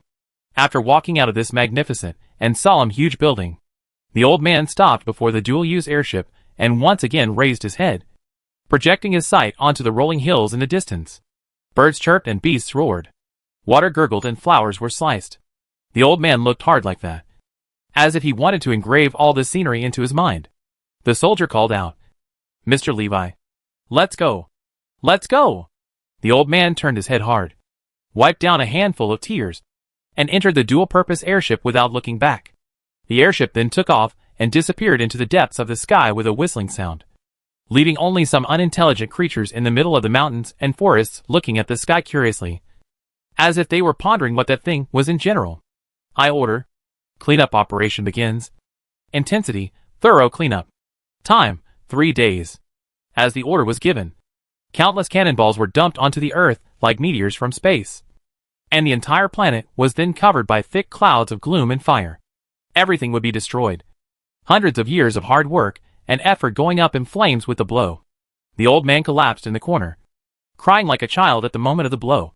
Chapter 337, The First Shot. Compared to the current technological strength of the human civilization, destroying the surface environment of a planet was really not a difficult task. If necessary, the human civilization could even find a way to destroy a star. Under the support of such powerful technological strength, the fleet commander still chose the most thorough cleanup program, which meant that the high-intensity gunfire would last for 3 days, and everything that existed on the surface of the planet, no matter if it was a man-made object or a natural landscape, even if it was a lofty mountain or an ocean, it would all be destroyed by the gunfire. The mountains will be flattened. The sea will be evaporated. This planet will become a real hell. Only then can we maximally stop the robot group from obtaining resources from here. It wasn't just this planet.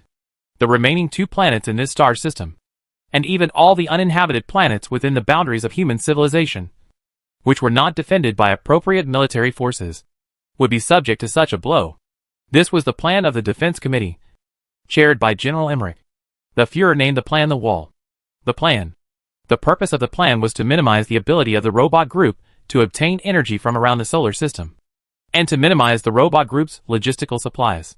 The old man named Levi spent 3 days in sleeplessness. 3 days passed, and the cleanup operation then stopped. The old man tremblingly projected his sight back onto the planet, but found that the planet had completely changed its appearance, and he could no longer recognize it. Endless dust and debris shrouded the entire planet, making it look like a gaseous planet. And under that dust and debris was a violently active crust. And although he couldn't see it there at the moment, the old man knew that it must be lava flowing across the earth, and earthquakes were frequent. The whole face of the planet was altered. "Let me down," the old man whispered. And so, as originally planned, a light cargo ship carrying the old man and a set of life support equipment left the Shengjing ship and once again came above the surface of the planet. After observing the situation, the military people chose a place that was more stable geologically and set up the life support system here. The soldiers left behind some food and water, as well as some other necessary life support materials before leaving the place. Before leaving, the soldiers left one last sentence after this ship. "We expect to send 5 to 6 more scouting ships to this star field, to set up some satellites for early warning as well as astronomical observatories and other equipment here. So, you still have these few opportunities to take advantage of if you back out. We have left a communication device here for you that you can use at any time to contact the scout ship and get out of here on it." The old man did not respond to this statement, so the military men flew away once more. Thus, the old man was the only one left above this planet, because of the dust and debris that had covered the sky above this planet. The light from the stars could no longer shine here at all. But the planet was not pitch black. At this time of the year, the lava flowing horizontally took on the task of illuminating the planet instead of the sunlight. The old man could literally see this scene from where he stood in front of the window. It was a dark red, purgatory-like world. Sometimes, the wind was so strong that it could blow up even tons of rocks. And sometimes, the wind would roll some of the magma into the sky. And after the wind dissipated, the magma with its dark red glow would fall from the sky like rain, which looked both strange and magical. The old man spent several months in this small life support base. After 3 months, the old man received his first call. Mr. Levi. Hello. This is the Falcon reconnaissance ship. We have completed our mission and are about to return. Do you need to come back with us? The old man made no reply. The Eagle Falcon called twice more, but still got no response, and then stopped calling. After another 2 months, the old man received another call. Mr. Levi. Hello. This is the Swift Scout ship. We have finished our mission and are about to return to the K326 base. Do you need to return with us? The old man still didn't answer. And likewise, the call from the Rainbird Scout ship stopped after 2 more times. Over the course of the next year, there were 4 more calls like these too. The old man did not respond to any of them. As of now, almost 2 years had passed, and the call had appeared a total of 6 times. After this, the communication instrument remained quiet for a full half-year, not receiving any messages for a full half-year. When the time was about to pass 3 years, the communication instrument that had been quiet for a long time finally had a sound. And unlike the previous 6 times, this time the call message appeared to be very urgent. Mr. Levi. Good day. This is the Thief Gull reconnaissance spacecraft. We have discovered the robotics group's trail from 3 light months away in the process of carrying out our mission. In the course of our mission, we discovered the traces of the robot group from 3 light moons away. So we have abandoned our mission and are preparing to return urgently. May I ask if you need to return with us? You have to know that with the speed of the robot group at this moment, they will come to your planet in 2 months' time at most. And the robot group will destroy everything here. At the same time, our human civilization will not send any more scout ships to this starfield. And our Thief Gull scout ship is the last one to return from here. If you refuse to leave on one of our ships, you will never have another chance. In another hour's time we will be returning. So you only have an hour to think. You need to know that this is your last chance to get out of here. This is the last time. After receiving this message, the old man, who always sat withered in front of the window staring at the hellish scenery outside the window throughout the day, except for the necessary activities, finally moved a little. The old man's face blossomed into a smile like relief, as if something that had been waiting for a long time had finally appeared. Finally, I've been waiting for you guys for a long time. Please return to the ship immediately. I won't leave, the old man said. The Thief Gull scout ship made a response full of questions after a few minutes of silence. Are you sure? I'm sure. The old man spoke softly. That voice was soft, but the tone was extremely firm, without the slightest hesitation. All right, good luck. The Thief Gull scout ship was no longer heard after making this one response. The old man began to get busy. The old man removed many of the covers, many of the energy lines in the midst of the life support base, and then launched a transformation on them. Although the old man's body had already aged and decayed, the old man's energy was surprisingly vigorous, and there was a strange light shining in his eyes all the time, just like the gaze of pious believers when they were sacrificing to the gods. The transformation of the life support base ended after a month. Then the old man began to wait again. Another month passed, and on a certain afternoon, as usual, the old man heard some kind of sharp wind-breaking sound. There was air present above this planet, and sound could naturally be conducted. This sound of breaking wind seemed to mean something unusual. The old man raised his head and saw a point of light falling sharply from the sky to the ground above, through the lava as well as the flames, and the light of the thing's own glow. The old man could barely make out what exactly it was. It was a robot that had plagued the entire human civilization, causing the entire human civilization to give up dozens of star systems for it. Looking at the robot, the old man smiled slightly. Hello, bastard. The old man raised his head once more and saw more points of light landing in the sky. Those points of light were simply too many, too dense, and when they gathered together, they colored the entire sky into bright white. And when they landed on the ground, they turned the entire world into a white day. Infinite points of light fell from the sky. They flew in the air. They crawled on the ground. They covered the sky. They were everywhere. They soon discovered a building in front of them that clearly had traces of man-made objects. So they crawled over with interest. And almost an instant later, the life support base was completely covered. Perhaps because they were exploring the building. They did not destroy it at the moment. The old man was in the middle of the life support base, surrounded by these endless robots. The old man looked out of the window, but found that he could not see anything but the ugly limbs of the robots.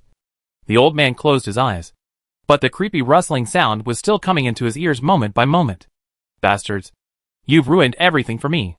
The old man sat in his seat, placing his palm on top of the large red button, his mouth still muttering, "My life, my years, my honor, my heart and soul, everything has been ruined by you bastards all. So, you go to hell." The first shot of the war between human civilization and the robot group. Let me inspire it. The old man resolutely pressed that red button, whereupon the entire life support base exploded in a flash. The fierce fire covered an area of at least 100 meters in circumference, and swept at least hundreds of robots in its path. A few moments later the smoke cleared. The life support base here only left some metal wreckage and some robots' broken limbs. The old man, who had lived here for several years, could no longer be found. Chapter 338 Stupid Demon. Aerospace here does not have the so-called night or day in the usual sense, because this place is too far from the sun. Even if it is daytime, the sun is just a brighter star in the dark universe, completely unable to play a role in bringing light and warmth to this place. However, thanks to the precise timer made by the human civilization, Xiao Yun and his staff could still divide the night and day according to the timekeeping standards of the Earth, and arrange for rest and work. At the moment, it was the early hours of the morning in the standard sense.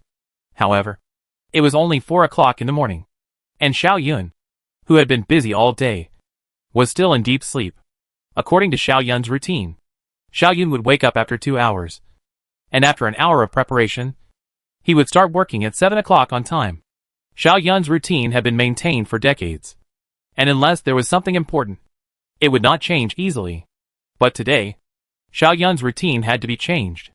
After receiving the emergency call from the control room, the sleep maintenance system woke Xiao Yun from his sleep within 5 minutes in as comfortable a manner as possible.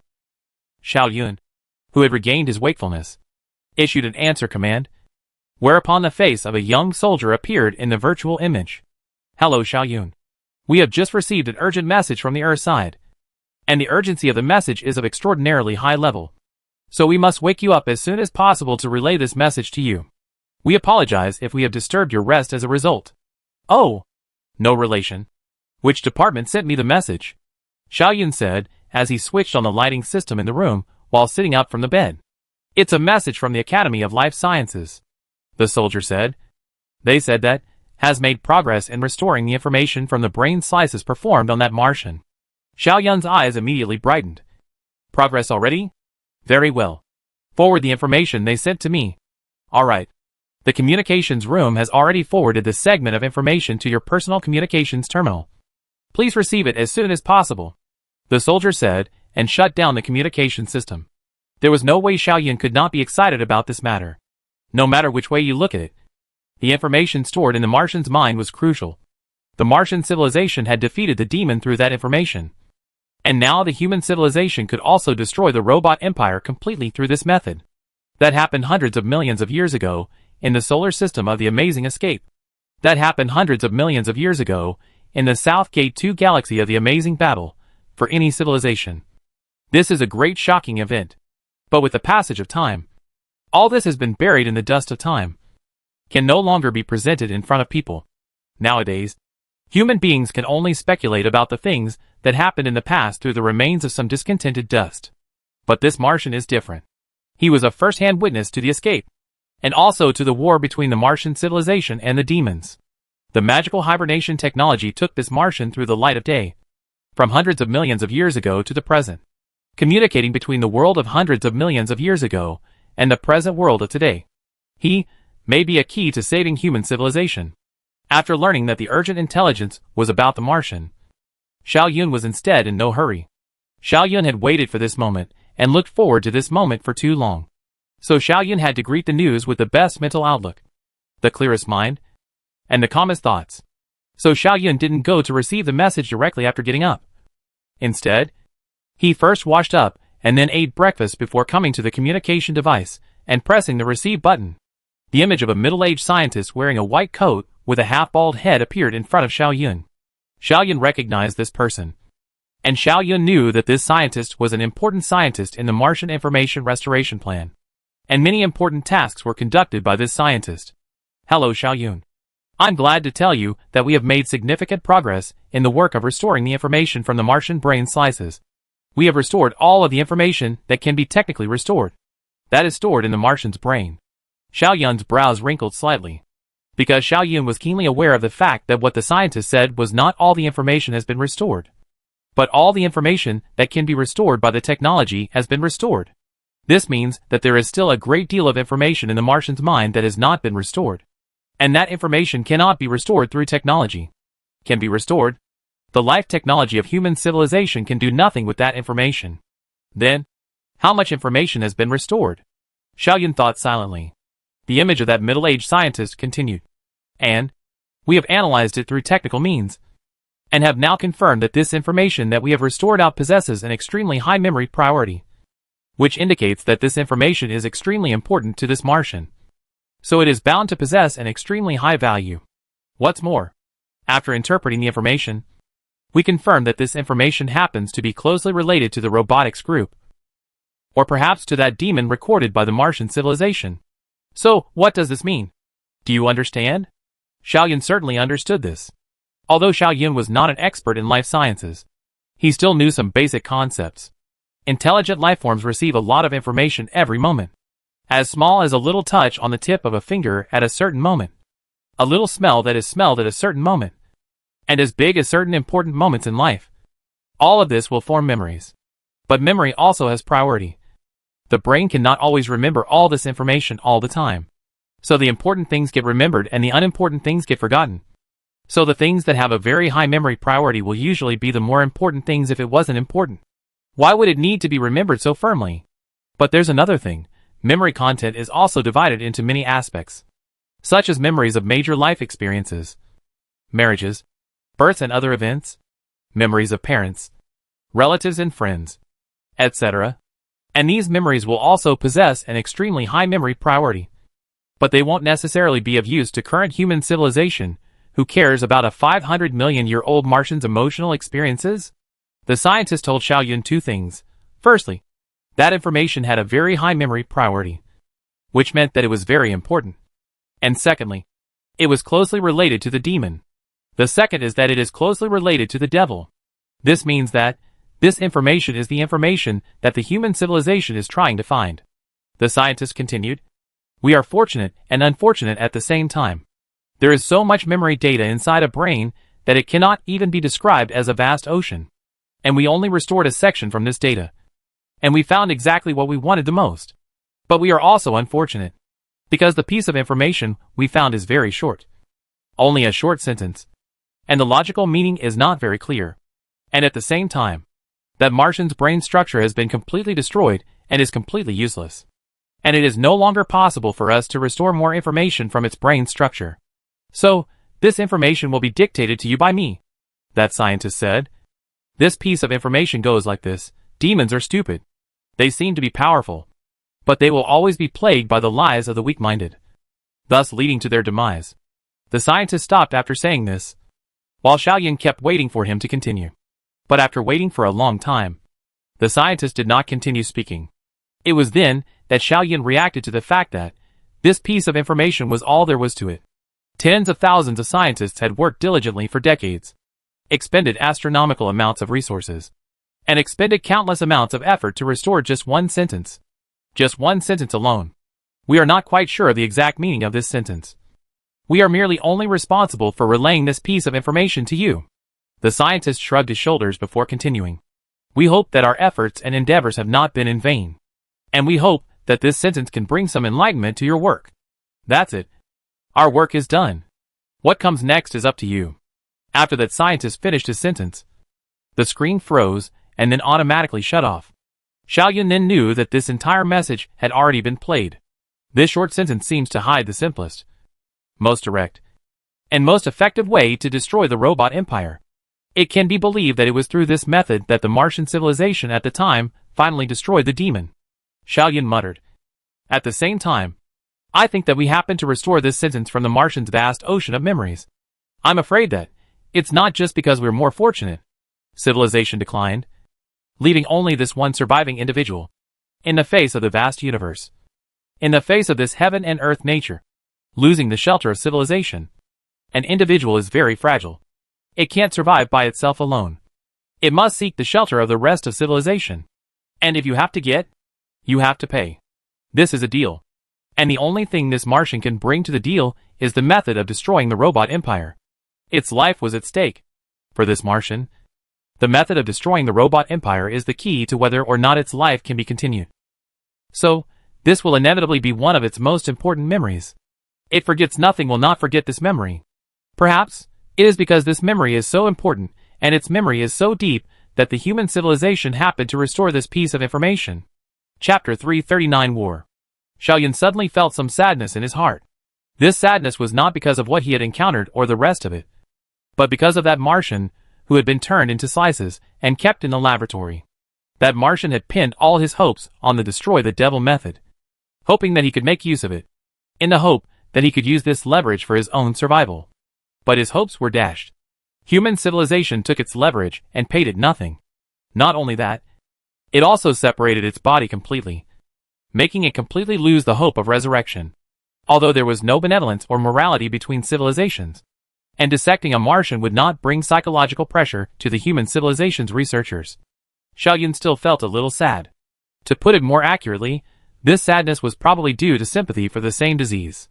If our human civilization also embarks on the path that the Martian civilization once took, if I become the last surviving human being in the universe, and if I hold all the technology of the human civilization, but am unable to realize it, but can only hope to obtain the shelter of the rest of the civilization, and use the technology that I hold in exchange for the survival chips. Xiaoyun began to be unable to resist sketching that picture in his mind. How desperate and dark that would be.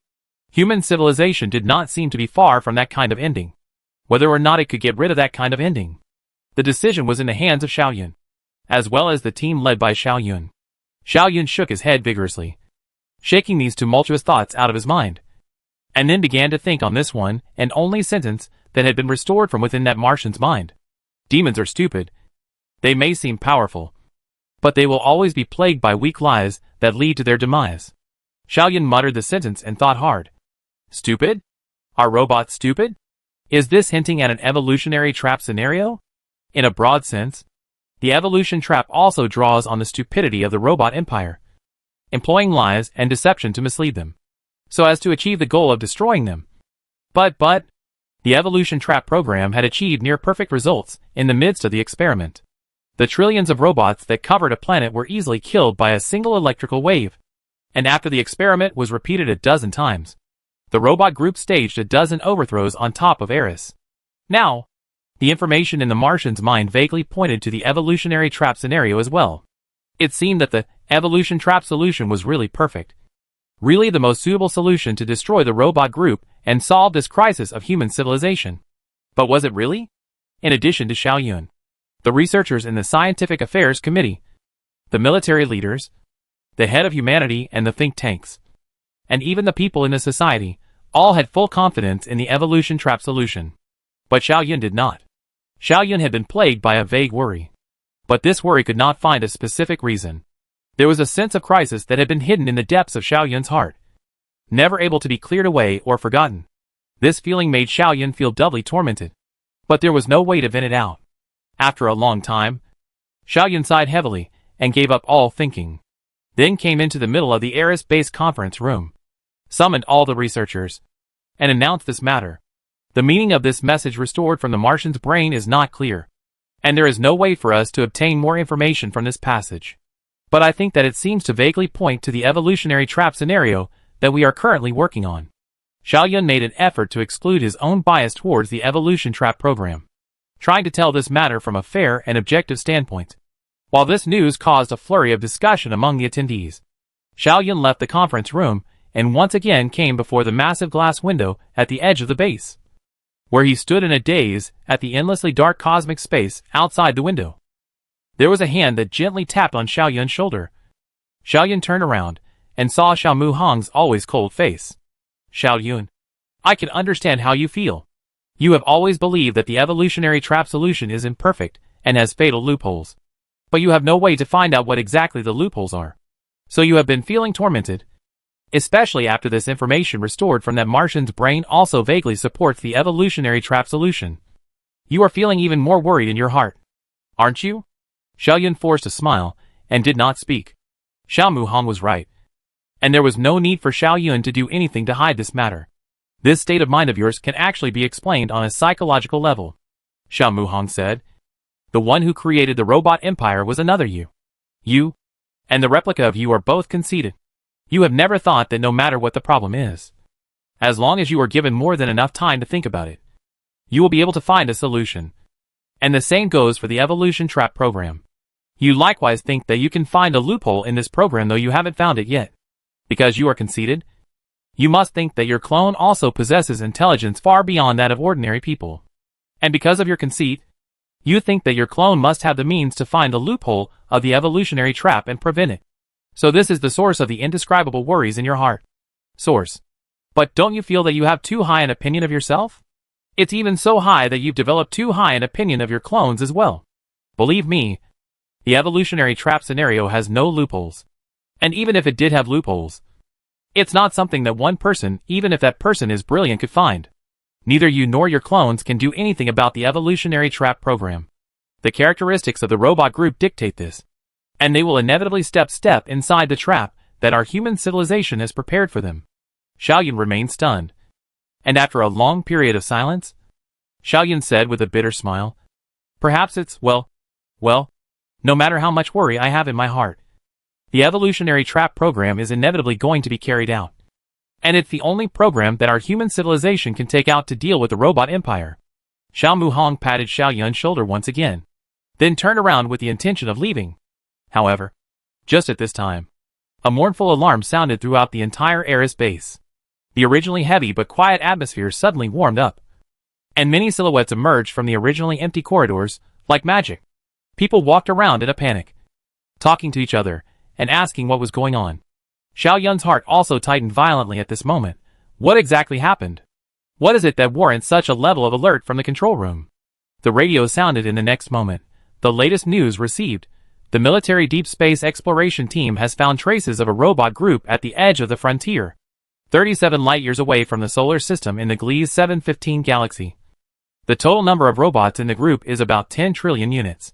A part of the robots occupied the Gliese 715 galaxy, and the other part of the robots are moving towards the direction of the solar system with a speed of twice the speed of light.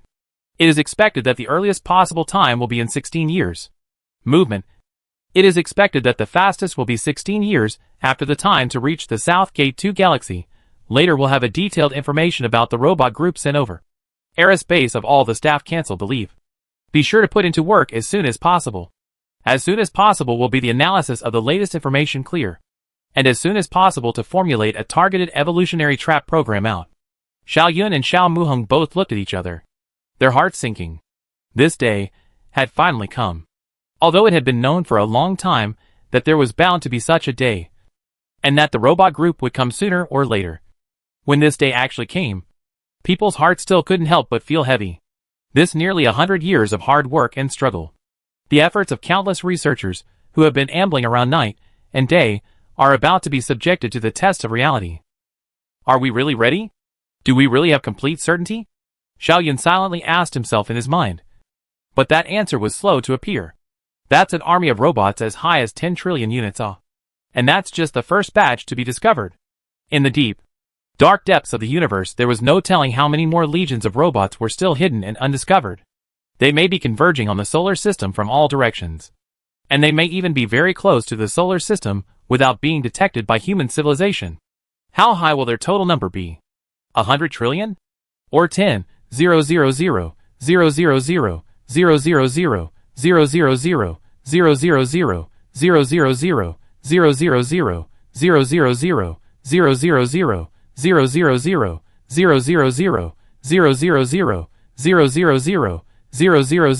000, 000, 000, 000, 000, 000, 000. Can human civilization really defeat this overwhelming enemy? After this broadcast, Xiao Yun's carry-on communication system suddenly rang. And at the same time, the same tone came from Xiao Muhang. Both of them checked the message at the same time, then glanced at each other. Xiao Muhong said. Let's go. General Emmerich is calling us. I believe that you must have received General Emmerich's message as well. Xiao Yun silently nodded and came with Xiao Muhong to the middle of the communication room. Inside the communication room, the virtual image of General Emmerich was already waiting. General Emmerich was not here at the Eris base, but was located in a space base that was nearly 3 billion kilometers away from the Eris base. However, the human civilization at this moment could already achieve 100 times the speed of light communication. So the communication delay between the two was only less than 2 minutes, which was barely within the acceptable range. You've already received the news, right? General Emmerich said bluntly. That's right. The war between our human civilization and the robot group has officially begun. And the first encounter took place several months ago. On the side of our human civilization, Mr. Levi, the planetary environment designer, was killed in action, killing roughly 300 robots at the cost of his own life. Chapter 340 Evacuation. General Emmerich's words caused both Xiao Muhong and Xiao Yun to vibrate in their hearts at the same time. Xiao Yun gave a low exclamation of surprise. What? Mr. Levi was killed in action? Mr. Levi has a very high reputation in the entire human society. He was once known as the greatest planetary environmental designer in the civilization. He presided over the environmental transformation of the Gliese 715 galaxy star of life, making this planet the most famous planet in the world. His environmental transformation of the Gliese 715 star system star of life made this planet known as the most beautiful planet in the civilization. And countless people dreamed of traveling to the star of life once. On this planet, many magnificent poems and influential works of literature had been born. Of course, all of this would eventually be linked to the name Levi. Xiao Yun had naturally heard of the name Levi. And it was precisely because of this that Xiao Yun was shocked. General Emmerich's silhouette slowly nodded after the communication delay. Yes, Mr. Levi was killed in action. Mr. Levi refused to retreat from the Star of Life. He was adamant to stay there and detonated the explosives that had been buried long ago in the life support base when the robot group arrived on this planet, blowing himself to pieces while also taking the lives of several hundred robots with him. He fired the first shot of our human civilization's war against the robot group. Xiao Yun felt some heaviness in his heart. General Emmerich was also briefly silent for a moment before continuing. Of course, I did not send you an urgent communication this time solely to tell you this news. I have received an order from the Führer, who has requested that I, you, and all members of the Evolutionary Trap Project team and the Smallpox Virus Project team in the Scientific Affairs Committee return to Earth, and that the Scientific Affairs Committee be co-located with the Defensive Affairs Committee and the Fleeing Affairs Committee led by me, to work together to formulate strategies and tactics to deal with the robot group, because the matter of interstellar retreat has almost been completed, and all the people living in the galaxies living outside the demarcated area have all retreated to the defense zone. The Retreat Affairs Committee has been abolished. I, you, and the Committee of Escape Affairs, our three bodies will dominate the course of our human civilization for some time to come. We will be members of the highest leading body of our civilization. Letting himself return to Earth was something that was expected. Xiao Yun was not surprised. But letting all the members of the Evolutionary Trap Project team as well as the Smallpox Virus Project team return to Earth was somewhat incomprehensible. After all, if this happened, the various experiments currently being conducted would have to be terminated. General Emmerich made an answer to these questions in Xiao Yun's mind in the next moment. Yes. Just like what you have in mind at the moment. The Führer ordered to terminate the various experiments you are currently conducting as soon as possible. And all experimental robots, whether they are Eris or Pluto bases, all of the robots that are present here are to be completely destroyed. That is to say, in the future, you will have to rely on the information that you have previously obtained in order to conduct your research. Xiao Muhong said. This is probably for strategic security reasons. I can understand this. After all, at a time when our civilization is already at war with the robot group, the existence of a huge number of robots within our galaxy would be a very unsafe and unstable factor. Precisely. General Emmerich nodded. You have 3 months to wrap up as well as prepare. After the 3-month period, all of you will evacuate together. At the same time, during this 3 months' time, you guys have to come up with a preliminary response plan and then submit it to the plenary session for discussion. All right. I understand. Xiao Yun nodded. 3 months' time. I will do all this. That's it then. Goodbye, General Emmerich said, and closed his virtual image. Xiao Yun then patted Xiao Muhong's shoulder and said, Go. Get to work. 3 months passed by in a flash. And the spaceship that came to welcome the project team members back to Earth came as promised. The staff brought all sorts of things with them, and left this base where they had lived and worked for decades with mixed feelings. After all the personnel left, the military would take over the Eris base and launch the most comprehensive cleanup of Eris, destroying all the robots living on Eris. The same goes for the Pluto base, where all robots will also be destroyed. The voyage back to Earth from Eris took Xiao Yun half a month. And half a month later, Xiao Yun and his group arrived on Earth on time. Perhaps because of the impending war, the Earth harbor was unusually busy, with the flow of people expanding several times compared to the past. Xiao Yun saw many familiar faces here, and among them, there were military staff, government officials, famous scientists, and important figures in the government agencies. Xiao Yun knew that during this period of time, all the human elites would converge on the Earth, and the Earth would gather all the essence of human civilization, and the Earth would become the heart and brain of the human civilization. Between the collision of the wisdom of these elites, a command would be issued, and the huge body of the human civilization would follow the instructions of these commands and start the action. Whether or not the war with the robot group could be won also ultimately depended on the wisdom of these elites converging on Earth. Earth has entered a state of total martial law. All unrelated personnel have been forcibly evacuated from the planet, and everyone who enters the planet will be subjected to the most stringent inspections. The staff member accompanying Xiao Yun explained to Xiao Yun in a low voice, because if an accident occurs, then all of us cannot afford the consequences. Xiao Yun nodded, and did not say anything. Xiao Yun could understand this. Xiao Yun knew that the Earth would become the brain of the human civilization.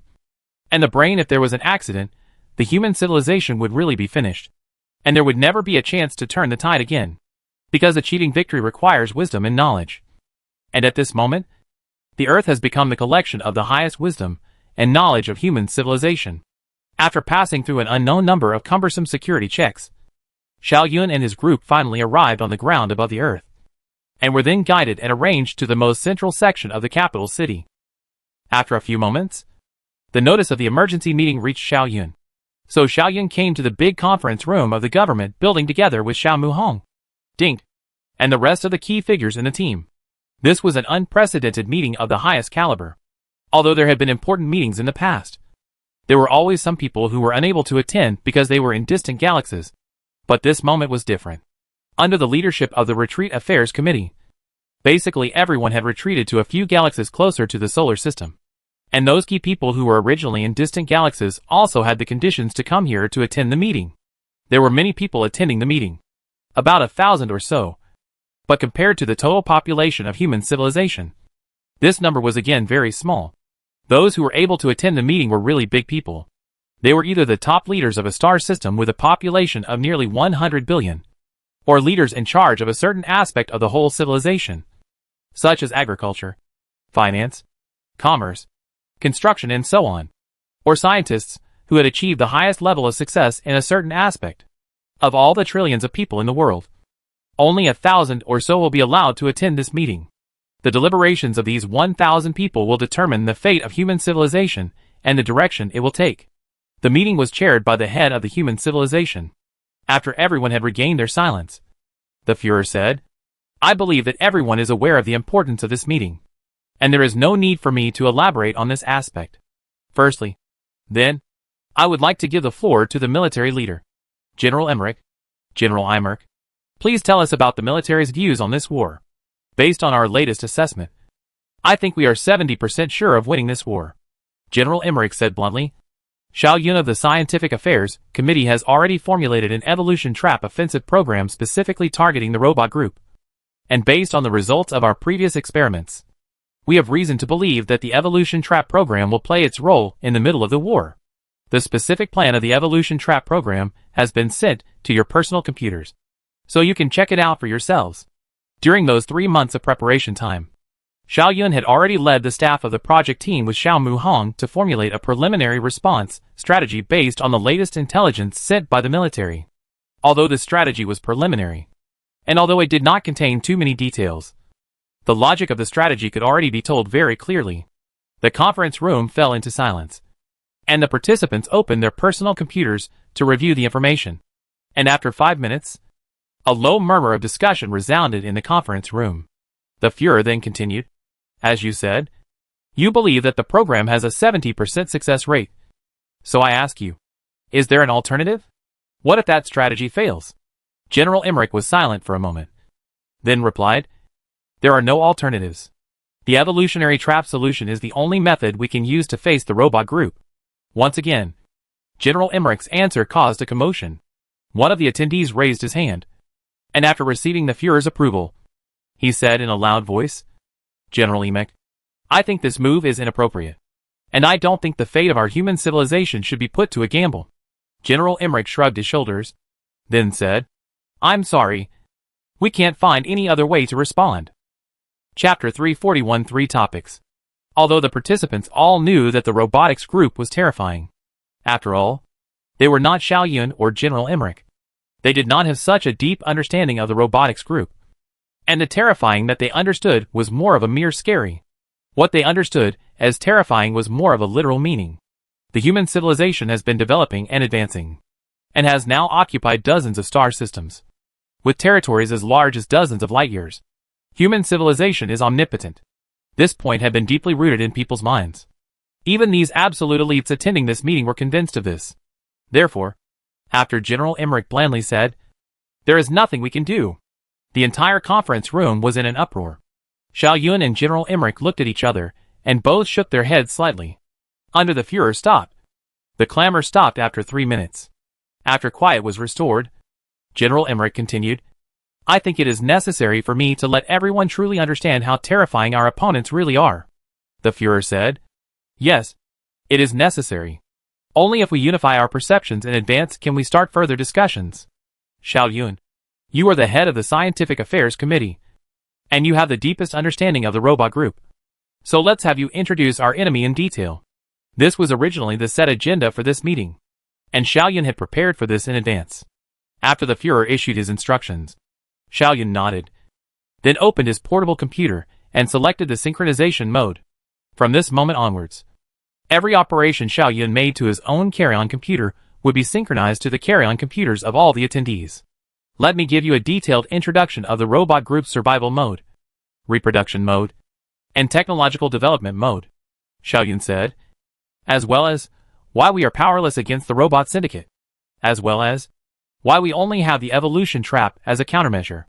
Accompanied by Xiao Yun's operation, the eye-opening pictures and image data, and one-by-one shocking statistics, accompanied by Xiao Yun's calm voice, were sent one by one to the attendees' portable computers. Xiao Yun's words stopped after lasting for more than half an hour. "This is the enemy we are facing. Although you all knew before that they were terrifying. Did you ever think that they were terrifying to this extent?" The entire conference room was plunged into silence. All of these nearly 1,000 human elites were silent, and not a single person spoke. In the end, one of the participants sighed tersely. Facing such an enemy, with a 70% probability of winning, is already very impressive. Xiao Yun, you and the team you lead are remarkable. Your intelligence is amazing, and I apologize for my previous offense. Xiao Yun did not respond, while the Führer said indifferently, "Does everyone have any more questions? If there are no questions, we will continue with our discussion." The conference room remained silent.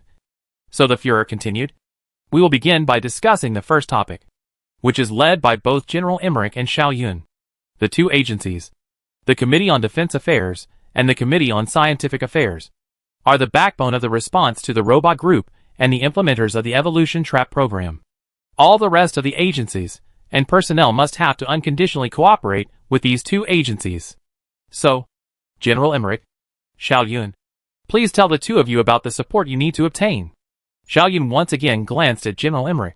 Then he took out the outline document he had prepared in advance and said, "After discussions between General Emmerich and I, we have come to the following conclusions. The Defense Affairs Committee and the Scientific Affairs Committee need to obtain support in the following areas. 1. For construction. We need one Earth-class spaceship with a voyage speed of 10 times the speed of light. The construction of this airship can be planned as a long-term plan and needs to be delivered within 30 years' time. The rest of the list of various airships is as follows." After Xiao Yun finished recounting the first requirement, The head of engineering and construction replied. This is a challenge for our engineering and construction system. But I can answer you clearly that our construction system can do it. Xiaoyun nodded and then said, the second demand is that we need the Central Academy of Science to develop the following technologies for us. A faster ultra-long-distance communication system. An interstellar defense system with a perfect self-destruct device. A technology encryption method that is specially designed based on the robot group's technology acquisition logic, etc. Subordinate bodies of the Scientific Affairs Committee will interface with the Central Academy of Sciences on this matter. The detailed list of technologies is as follows. The head of the Central Academy of Sciences replied. We will do our best to do so. The third demand is in terms of logistics. Xiaoyun mentioned all the demands that he had discussed with General Emmerich and received responses from the heads of different aspects in the middle of the meeting. Although these many departments had already begun to make contact with Xiaoyun and General Emmerich a long time ago to address the different needs of both Xiaoyun. But the situation was changing, and the needs were also changing. So it was very necessary for Xiaoyun to bring these things up again in the middle of this meeting. This would help the decision makers attending this meeting to form an idea and impression of the overall strategic aspects. The first topic is over, the Führer said. Since the evolution trap scenario is the only response we can come up with under the current situation, it is necessary for us to gather all of our forces and go all out to implement this. Alright, let's start the second topic. Let's discuss how we should go about responding if the evolution trap program fails.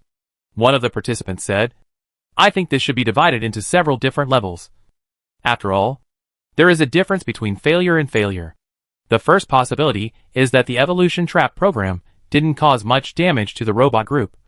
And the second possibility is that it failed only after we destroyed most of the robots.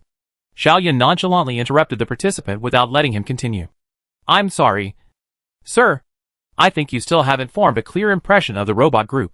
I would like you to understand that there are no different levels of defeat in the war against the robot group. There are only two outcomes of the war. 1. The robots are all destroyed. Or at least the robots within the area are all destroyed. And 2. The robots are unharmed. Because even if we destroy 90% of the robots, then the remaining 10% of the robots will develop rapidly again in a short period of time. And the result will be the same as if we didn't bring damage to the robot group. That participant was silent for a moment. Then said, Indeed. I was indeed wrong in my thinking before.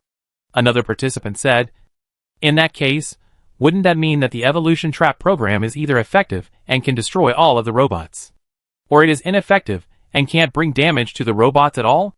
Then, if the evolution trap program fails, won't we be facing a robot empire that is still in its heyday, and we won't have any means to deal with them? That's just the way it is. Xiaoyun nodded. Aside from fleeing, we seem to have no remaining means of coping.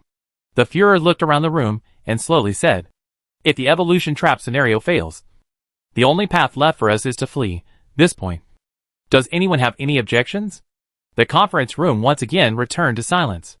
After a long time, the Führer said, Okay, since there are no objections, let's continue with the second topic of discussion.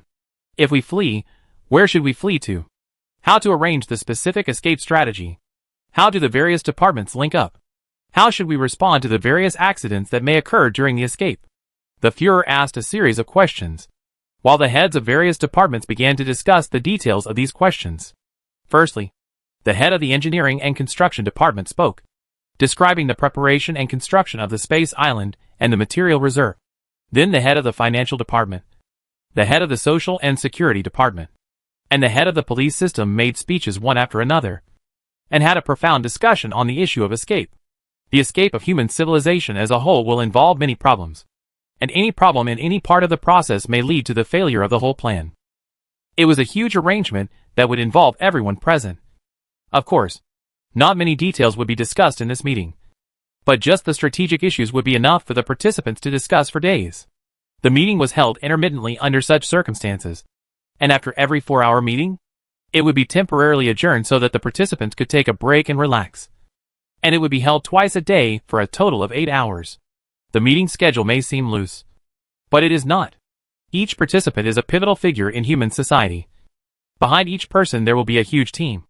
In the recess, the participants will be and their respective subordinate team to carry out their respective areas of responsibility within the discussion. and then take these discussions to the meeting. For a higher level, the overall strategic level of the discussion. Every move of this meeting affects the destiny of tens of millions, or even hundreds of millions of people, and ultimately spreads to the whole human civilization through these people. The destiny and future of every person in human civilization, and everything that exists in human civilization, will be affected by this conference. The second topic ended after the meeting had been in progress for 13 days, of course. There were still more details that needed to be perfected, but this was something that each department needed to be responsible for, and no longer needed to be brought up for discussion in this meeting. So, after another meeting, the Führer said, "Here we proceed to the third topic. That is, the maintenance of civilized order during the war." Chapter 342 Spy Robots. Only under the condition of its own stability can human civilization strive for the hope of victory in the war against the robot group. Even if it can't strive for victory, its own stability is the necessary condition for organized escape and retaining the strength of human civilization. There was no doubt about that. So, in a way, this topic was the most important. It was also because of the importance of this topic that the elites attending this meeting had a feeling of being at a loss. Human civilization was too huge, and there were far too many aspects involved, especially in the face of a special situation such as an all-out war. It was almost an impossible task to maintain its stability. But no matter how difficult this problem was, it was always going to be solved. Gathering the elites amongst the human civilization to Earth was also precisely to get this problem out of the way. First point. I propose the establishment of a control committee. From now on, the entire human civilization enters the stage of military control. Any large-scale gatherings, mobilizations, public opinion dissent, material deployment, and so on, must be reported to the Control Committee for the record before they can be carried out. The Control Committee can be set up at different levels on every habitable planet, every space island, and even on any immigrant ship with a population of more than 100,000. A Control Committee must be set up. Within each administrative level, the Control Council is directly responsible to the highest administrator of that administrative level, and the Control Council has the power to mobilize the resources of any remaining department of the same level. The Führer began with an opening for the third topic. Although this will result in too much centralization of power and pose a potential danger to the structure of civilization, I believe that in times of war, no greater danger is more important than one's own stability. And I promise that the Control Council is only a temporary body during the war. As soon as the war is over, the Control Council will immediately be abolished and all the power in its hands will be returned to the various departments. This could almost be considered the most important decision the Führer had made since the beginning of this meeting. Of course, this was only the decision of the Führer alone, and it could not be turned into an official decree for the time being until the conference voted on it. The delegates began to murmur, while the Führer let the participants talk for 10 minutes. And after 10 minutes, the Führer said, "Voting will take place from now on." Xiao Yun did not know much about politics, and his own authority did not overlap with this matter. So Xiao Yun chose to abstain, neither opposing this matter nor supporting it. Xiao Yun looked towards General Emmerich and realized that General Emmerich had also chosen to abstain. Xiao Yun's carry-on computer vibrated slightly at this time. So Xiao Yun lowered his head and saw a message sent by General Emmerich. "I am a soldier. I am only responsible for the war, and I should not be involved in the decision-making of things within the society." Xiao Yun replied, "I'm a scientist. I'm only responsible for science and technology. Things within society should likewise not involve me in decision-making." General Emmerich looked back, and Xiao Yun's line of sight happened to meet it. The two of them locked gazes, and both nodded slightly before turning their eyes away and placing them on top of the venue's large screen. In the end, the attendees voted to pass the bill by an overwhelming majority. It was clear that the majority of the participants agreed with the Führer's view that stability was the most important thing. After this program was passed, the Führer did not discuss the subsequent development of this issue. That was not something that should be discussed at this meeting. The Führer quickly presided over the start of the next issue. "Now, let's discuss the matter of material security supply." A planet appeared above the large screen behind the Führer, and columns of data appeared. The human civilization's existing energy collection points, material processing plants, material processing capacity, total population, per capita resource consumption, and total resource consumption were all presented. This problem is very complex. It requires coordination between several departments. For example, The government departments need to formulate a sound material distribution strategy. The processing and manufacturing departments need to formulate a suitable processing strategy. The transport department and the resource collection department need to formulate a corresponding strategy. And even the military and the Central Academy of Sciences need to be included in this system. The military needs to provide adequate protection. And the Central Academy of Science needs to provide adequate protection. The military needs to provide adequate protection to ensure that the energy source is not disturbed by the enemy. And the Academy of Sciences needs to develop more efficient instruments and equipment. After 5 days of discussion, the preliminary results of the supply of materials, followed by the next topic. Next, we will discuss the psychological guidance, public opinion guidance, and spiritual detoxification issues. It took a month and a half for this meeting to discuss all the important issues related to all aspects of human civilization and come up with a preliminary implementation strategy. Although Xiaoyun is only a scientist, most of the topics for this meeting have no right to speak. Also does not require Xiaoyun to exhaust the spirit of thinking. But in this 1.5 months after the meeting is still a little exhausted feeling. It was only now that Xiaoyun truly appreciated the immensity of human civilization and its complexity. But fortunately, a civilization will always give birth to many characters with superior intelligence. Although these characters cannot be proficient in every aspect. Although they can only choose one direction as their focus. But humans know how to unite and collaborate. Know how to share their wisdom. These nearly 1,000 participants, while sharing each other's wisdom, set the direction of human civilization's subsequent development. The war has officially begun then. After the meeting ended, General Emmerich patted Xiaoyun's shoulder. Let's go. Let's go. As the fist of the human civilization. It's time for us to exert our power with the support of our body as well. Exactly, Xiaoyun said with a smile. They are responsible for providing us with a stable rear and a constant supply of resource support, while we are responsible for destroying the incoming enemy. Let's go. The war began, and the evolution trap program entered the stage of real execution. General Emmerich returned to his post, and Xiaoyun returned to the Scientific Affairs Committee. In the 3rd month after the meeting, the evolution trap program, which had been formulated based on the latest intelligence, was finally submitted to the Führer's desk and was agreed upon. After a period of preparation, the first fleet responsible for implementing the evolution trap program left the solar system and entered FTL, heading towards the depths of the vast universe.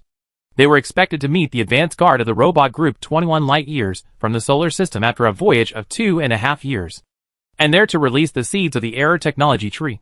The development of technology is continuous, and it is with the foundation of the previous stage that the subsequent stage of technology can gain momentum.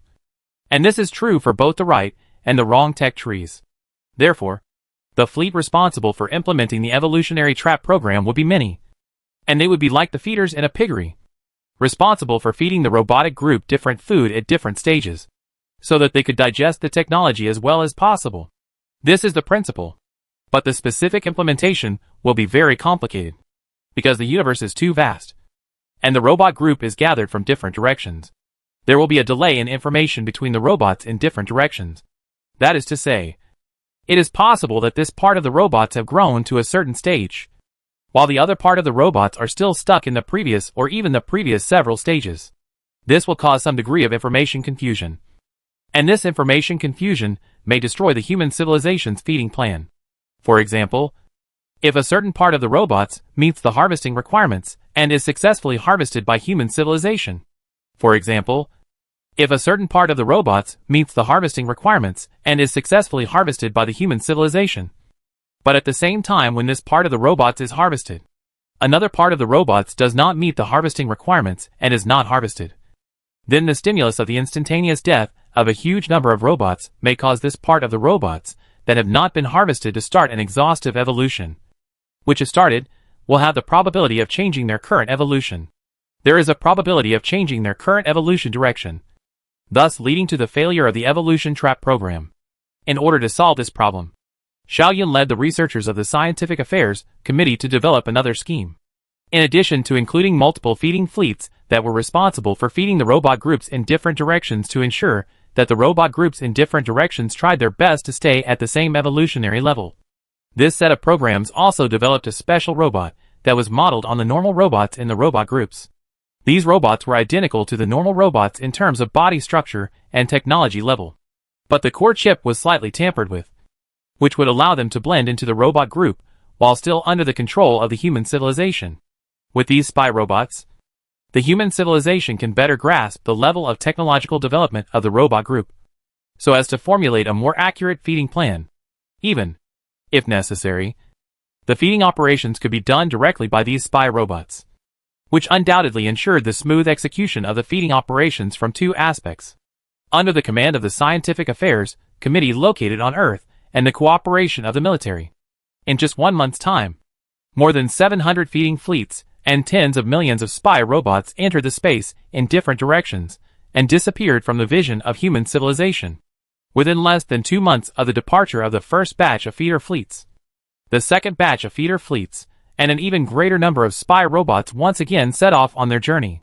It was also at this time that Xiaoyun calculated that the first fleet of the first feeding fleet should have already met up with the robot group's vanguard at this time. Chapter 343 Lyra Deep Space Monitoring Network. The universe was always dark. Although there were many stars in the universe, they could still only illuminate a little bit of the area near themselves, and could not do anything about the vast majority of the area. Darkness and coldness were the norm of the universe. Just over 20 light-years from the sun, a formation of 24 ships was slowly advancing through the darkness of space. This seemed to be a void, seemingly belonging to the vast void zone between the stars, where there was nothing but cosmic rays and ghostly appearing and disappearing void quanta. But this formation of spaceships was advancing very slowly and stolidly, as if there were some terrifying monsters hidden in that endless darkness. According to the intelligence from the Celestial Lyra Deep Space Monitoring System, the distance between us and the robot group's vanguard has been reduced to within 1 light day. I request that all personnel remain at their posts and be ready for an encounter with the robot group at any time. The order without any room for maneuver was issued from the flagship's command room, and then passed on to every single ship in the airship formation. After this order, that oppressive and heavy atmosphere grew much thicker. In the midst of this slow advancement, suddenly an urgent voice rang out in the captain's room. "Report, Commander. Our Curvature Space Probe satellite has detected the following spatial fluctuations, and through calculations, we have confirmed that at a distance of 20 billion kilometers away, there is a ball of unidentified matter with a mass of about 3 billion tons that is sailing at a FTL of twice the speed of light, and is expected to meet us after 8 hours. And it is projected that it will meet us after that, after which it is expected to meet us. And according to projections, we believe that this mass of unidentified matter consists of roughly 1.5 billion robots. I order the fleet to stop advancing and turn on reverse acceleration. Ready to enter FTL voyage state. Begin execution of Plan A phase. Space fluctuation mines, armed satellites, etc. begin to drop. The coordinates are ranges. Orders were sent out methodically, and the fleet faithfully carried out the commander's orders. The fleet began to accelerate in reverse and unleashed a variety of weapons that would automatically attack the robotic groups as they traveled through the area, forcing them to break out of FTL. After making all these arrangements, the fleet once again fell into silence. But this silence only lasted for about 10 hours. After the silence, a signal was transmitted from the landmine arrangement point to the fleet, letting the people in the fleet know that those weapons that had been arranged in advance had been triggered, and they exploded in the dark universe just as they were supposed to, ending their lives after a violent explosion of light and heat. As for how much damage these weapons had caused to the robot groups, people were not too concerned, because these trigger weapons were specially made. They were developed by the scientists of the human civilization on top of a faulty technological tree. They all had their own fatal flaws, so their power was bound to be impossibly powerful. Their mission was merely to force the robot group out of its FTL voyage state, and to transfer some information about their own material science to the robot group. The Celestial Lyra Deep Space Monitoring System indicates that the robot group has broken out of the FTL navigation state and has discovered us. Another message was relayed to the commander. The robotics group is currently pursuing us and is expected to be in our range in 2 days' time. Very well, the commander replied. I order that a final pre-battle inspection and preparations be made, and that the feeding program officially begin after 2 days' time. Robot groups were known for their numbers, but this army of robots that this fleet had encountered only numbered around 1.5 billion units. This clearly indicated that this stream of robots was merely the vanguard. But that didn't matter. It didn't really matter to which robots the information was leaked to, as long as they weren't too far away from each other. There was no difference between one robot getting access to the latest technology and 100 million robots getting access to the latest technology. This was because any piece of technology would be transmitted to the entire robot group at the quickest speed possible. A day later, another order was passed out from the commander. Begin releasing the spy robots and activate them 10 minutes after release. And copy the latest data about the robot group into their core chips. And so hundreds of thousands of spy robots were released into space. And after a short period of silence, the robots were activated and received the latest data about the robot group. They then immediately simulated what a normal robot should do in this situation chase after the human civilization's fleet. Whether in appearance or behavior, they were no different from real robots, only in their core chip code. And it was precisely because of this difference that they belonged to the human civilization. They serve the human civilization. They will steal the intelligence of the robot group and send it to humans. They are real spies. In the robot empire, the number of robots was simply too large.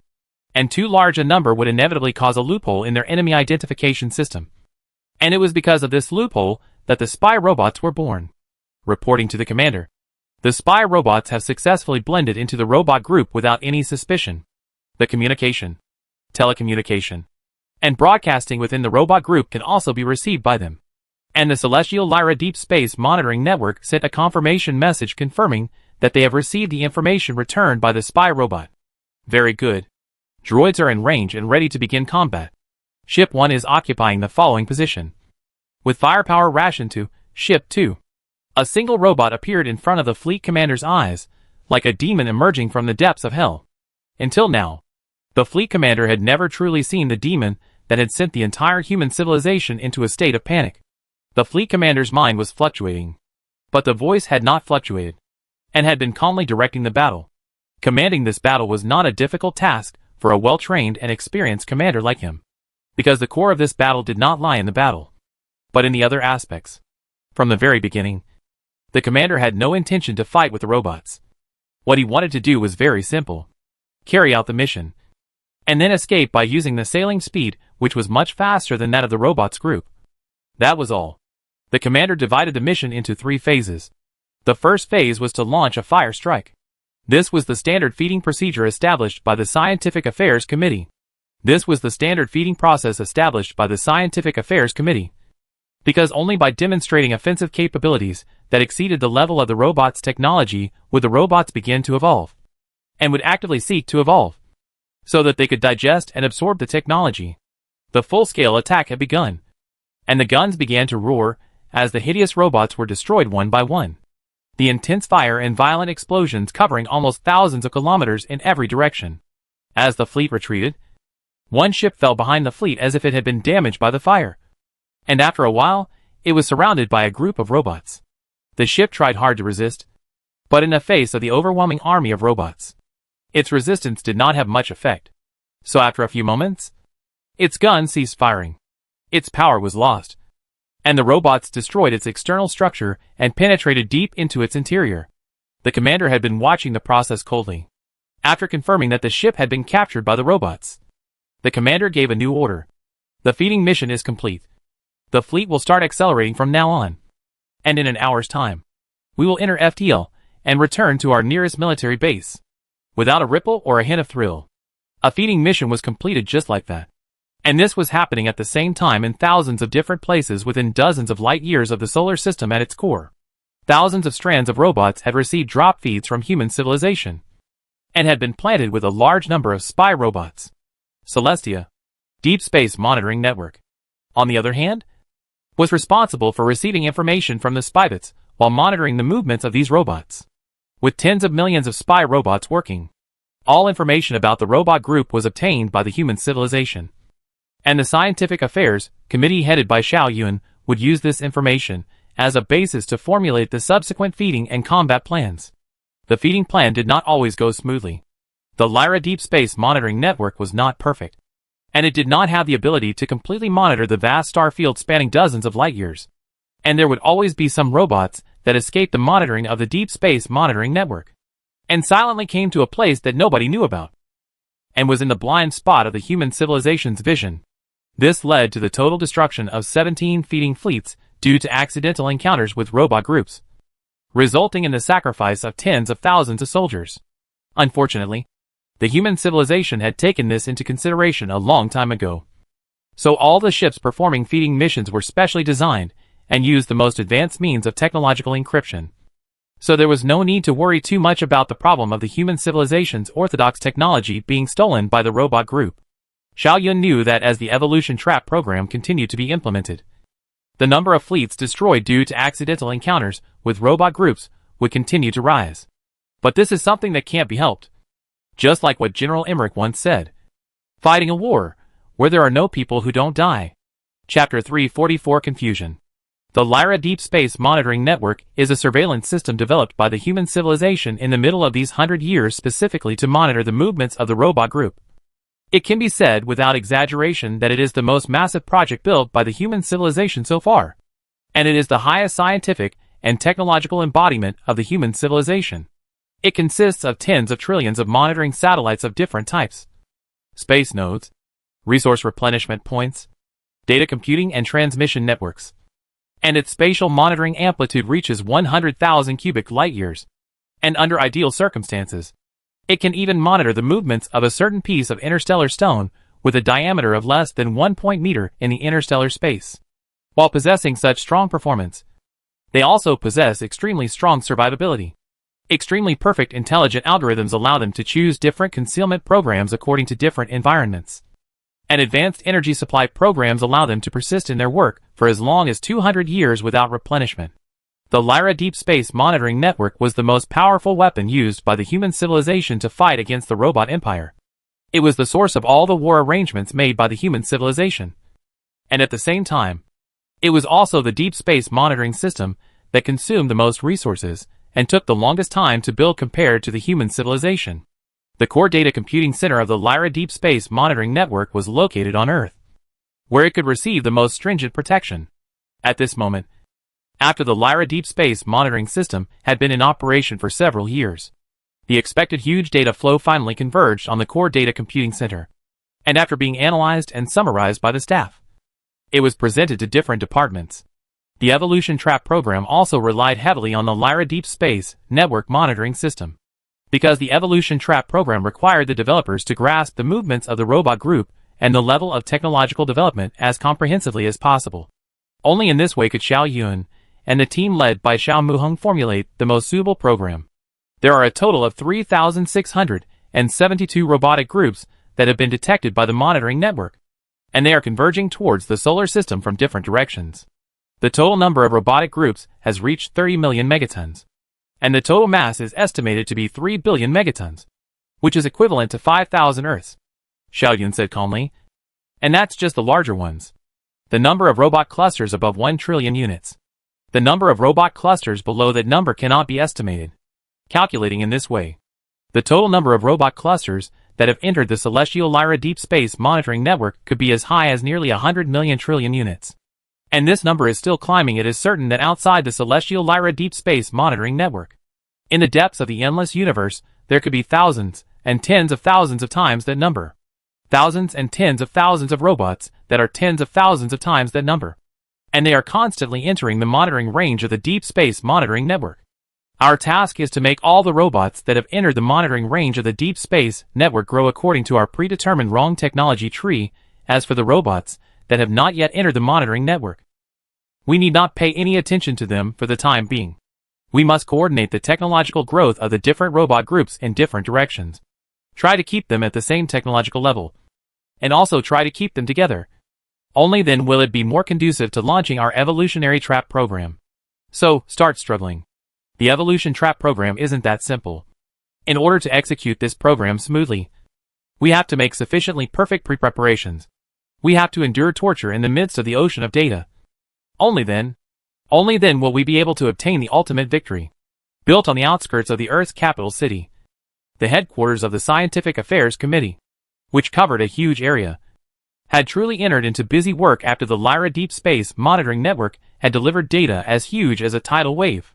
Each group of robots would occupy a number here, and establish different files, which contained all the data of this group of robots, including their location, their number, their interaction with the rest of the robot group, and the degree of technological development, etc.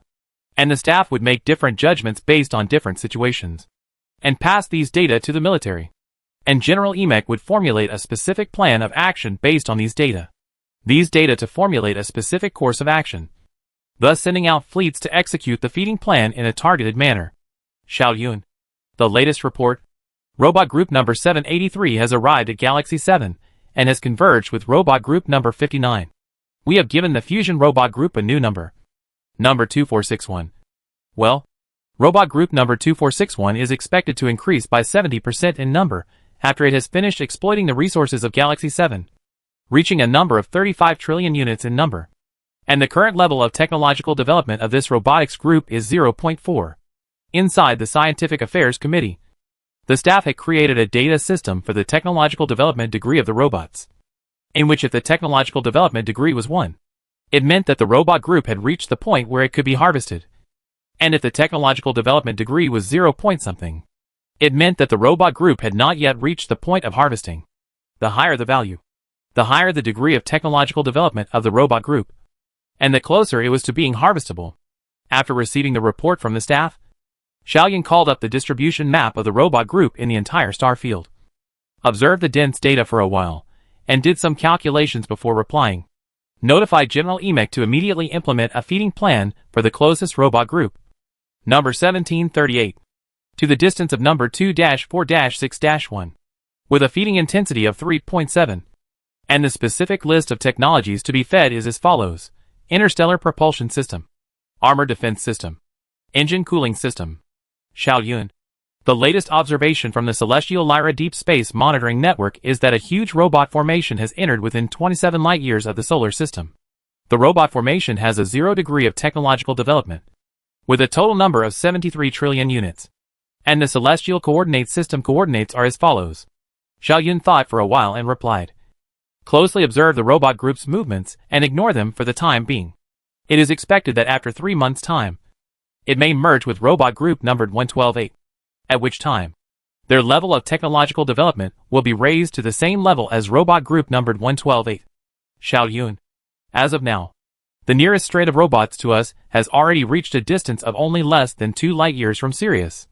And according to the current estimate of the robot group's advancement speed, they may reach the edge of the solar system after 5 to 6 years' time. The robot group is numbered 573. And its number is the degree of technological development. Xiao Yun took a deep breath and replied. Inform General Emmerich to execute the Class B feeding plan.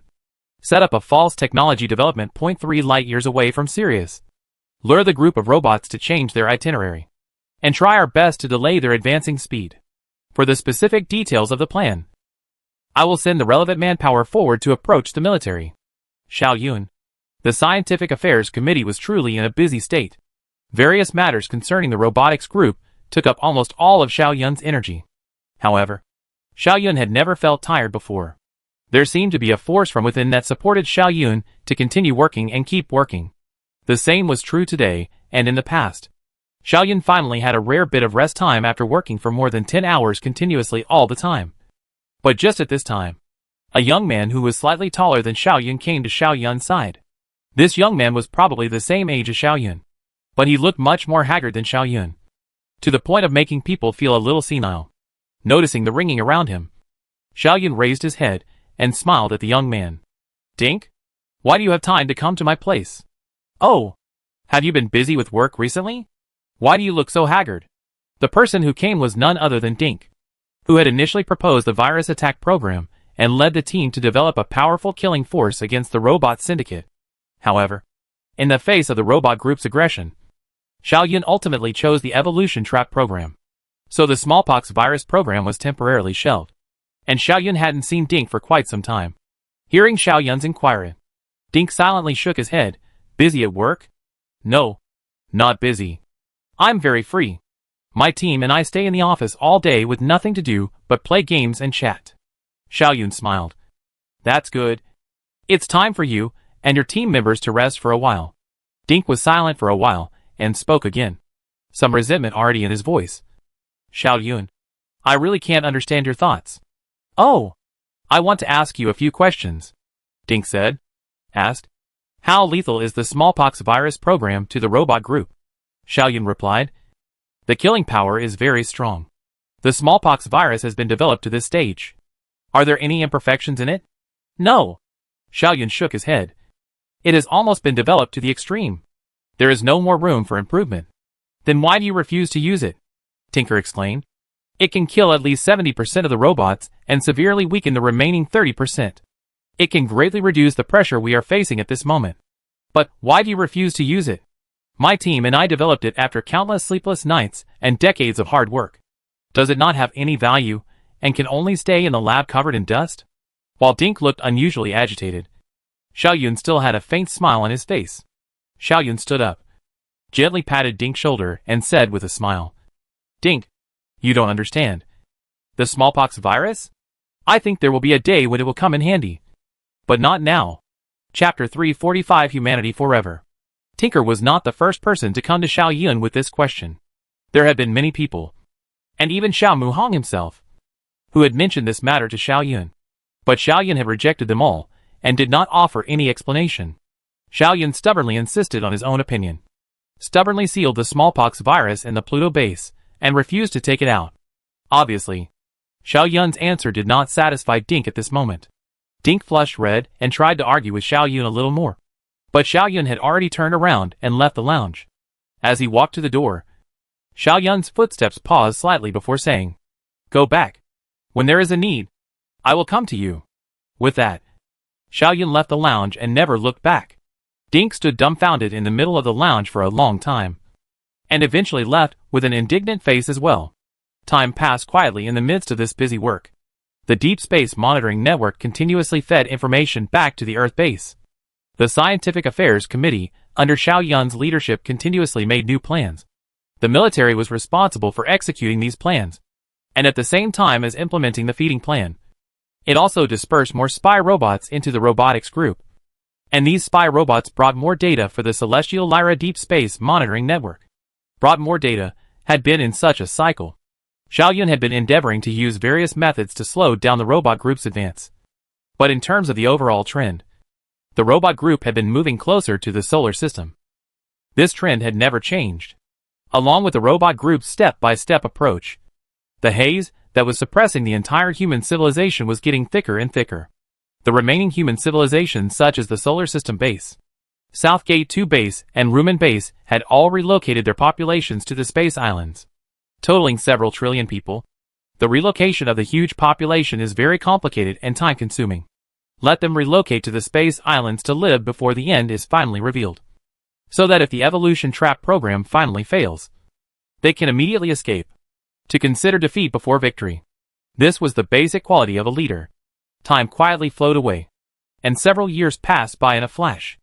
On one of the cool mornings on Earth, when the rising sun was still hanging on the eastern horizon, several hundred of the highest-ranking people in the human civilization gathered in the command hall of the Scientific Affairs Committee.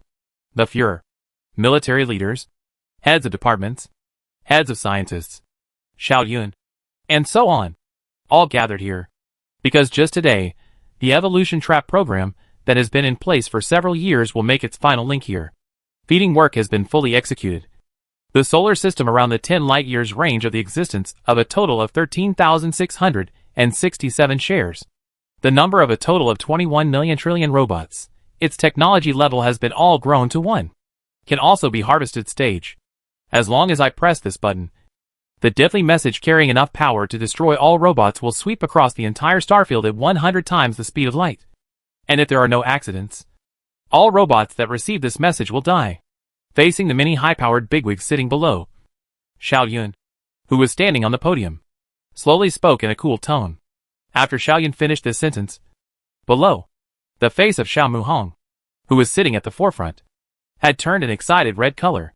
Xiao Muhong was the real planner of the evolution trap program. At the moment when this program that had been prepared for more than 100 years, and had consumed the blood and efforts of countless people, was about to truly come to fruition. How could he not be excited? The excited person is not only Xiao Muhong one person. All people are excited, but the reason for excitement is not the same. At this moment, a different kind of emotion welled up in the hearts of all the people present. More than 100 years of sowing and cultivating, At this moment finally ushered in the moment of harvest. People's mood should have been full of anticipation and excitement. But for some reason, people's hearts were more of a deep concern. That kind of worry was like the general mood of a gambler who was about to start his last bet. If you win, you take it all back. And if you lose it all. The Celestial Lyra Deep Space Monitoring Network has already reported this to us. And we have confirmed that all robots that are within the predetermined range have already started the evolutionary process.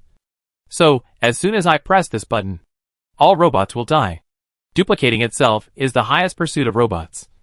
And its own evolution is the necessary means to achieve this highest pursuit. So the robot group will inevitably not let go of any opportunity available for evolution. And the way robots evolve as well as the mode of action of swarming determines that it is unlikely that any of the missed robots have escaped the attack of the evolutionary trap. So press it. Press this button and kill all the robots that have invaded within 10 light years of the solar system. Press it. There were many such cries resounding in the hearts of those present. But the voice only appeared in the heart and not in reality. At this moment, absolute silence was maintained within the command hall. And no one urged Xiao Yun. Xiao Yun knew that not only this command hall, but at this moment, in the entire human civilization, there were probably tens of millions and billions of people waiting for the news from here, waiting for what would happen after they pressed this button. At the same time, Xiao Yun also knows that the mentality of all these people is feared to be the same as his own at this moment. Obviously there is a voice in his heart that keeps shouting at him to press down quickly. But deep down there is a force that prevents him from pressing down. Because of fear. Because of fear. Fear that the mystery after the revelation is not what they want. Fear that the result will be beyond their expectations. Xiao Yun took a deep breath. Press it. The Führer whispered. We are ready for all the consequences. If this doesn't end the way we want it to, and the evolutionary trap scenario doesn't wipe out the robot empire, we can still escape.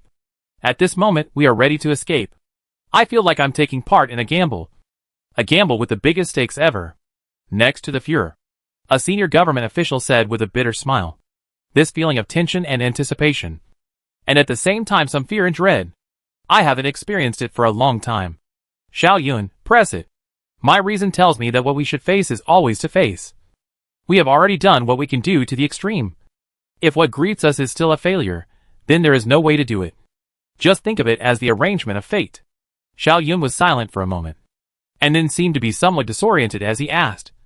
If the ending is the failure of the evolutionary trap, is the only road we can take left to flee? This question wasn't something that should have been asked by Xiao Yun.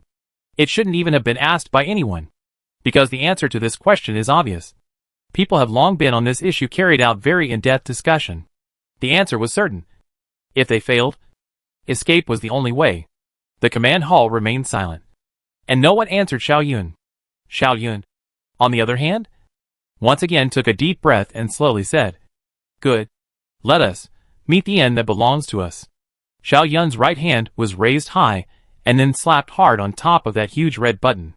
The moment this button was pressed, a command consisting of numbers was sent at the speed of light from here to the signal relay base not far from here.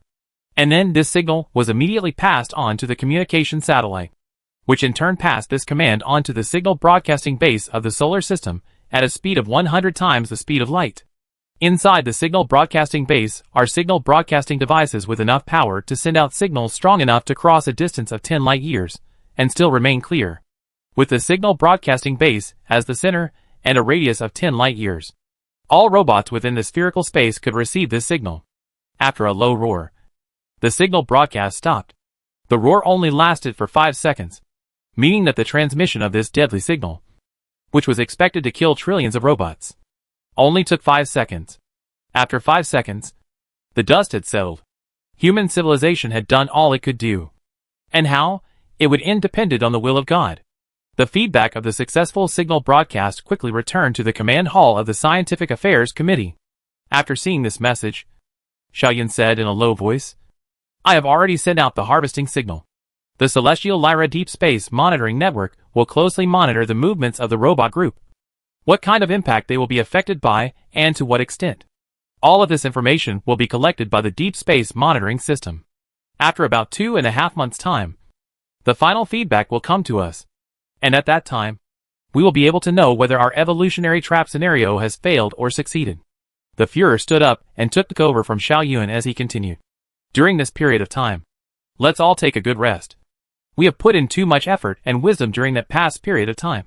During this period of time, I hope that everyone can let go of everything that's weighing on their hearts and properly adjust their spirits and bodies to prepare for a new challenge.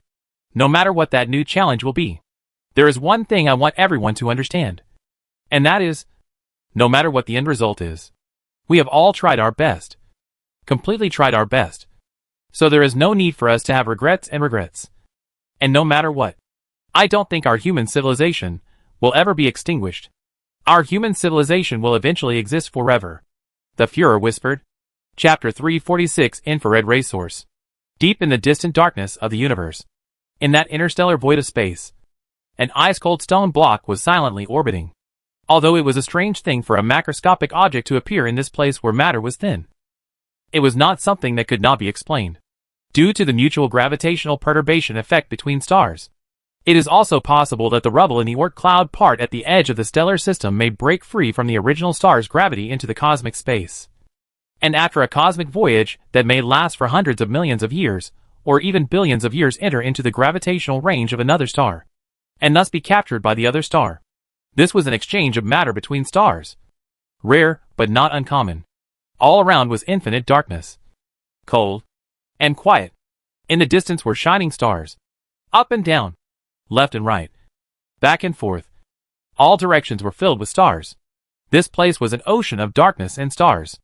The stone was about 2 meters long, with a height and width of only 1 meter and 0.8 meters respectively, and was generally irregularly shaped, covered in dense pits. So it was clear that it had suffered more than one collision in its past life history. It was just like the countless ordinary stones that existed in this universe, bland and uninteresting. And no matter where one looked, one could not find anything special about it. But it was this very stone that suddenly produced a strange change in the next moment. Its body suddenly split open a tiny crack, and a glass orb-shaped thing stretched out from that crack.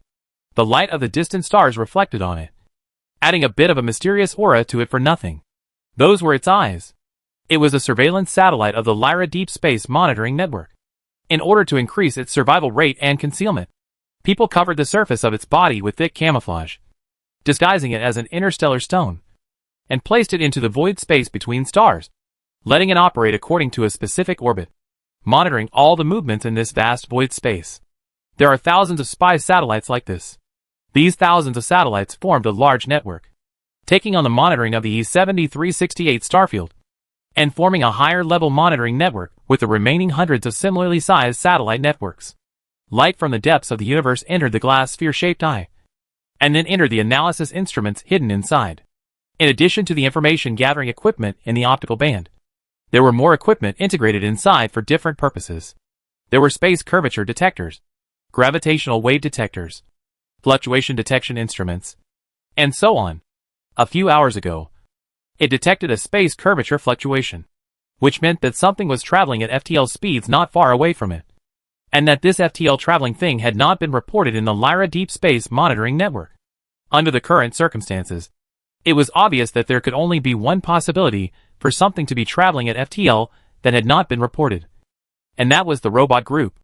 Its internal intelligence program had also calculated this, so it moved its orbit, intending to come here to examine the robot group's situation in more detail.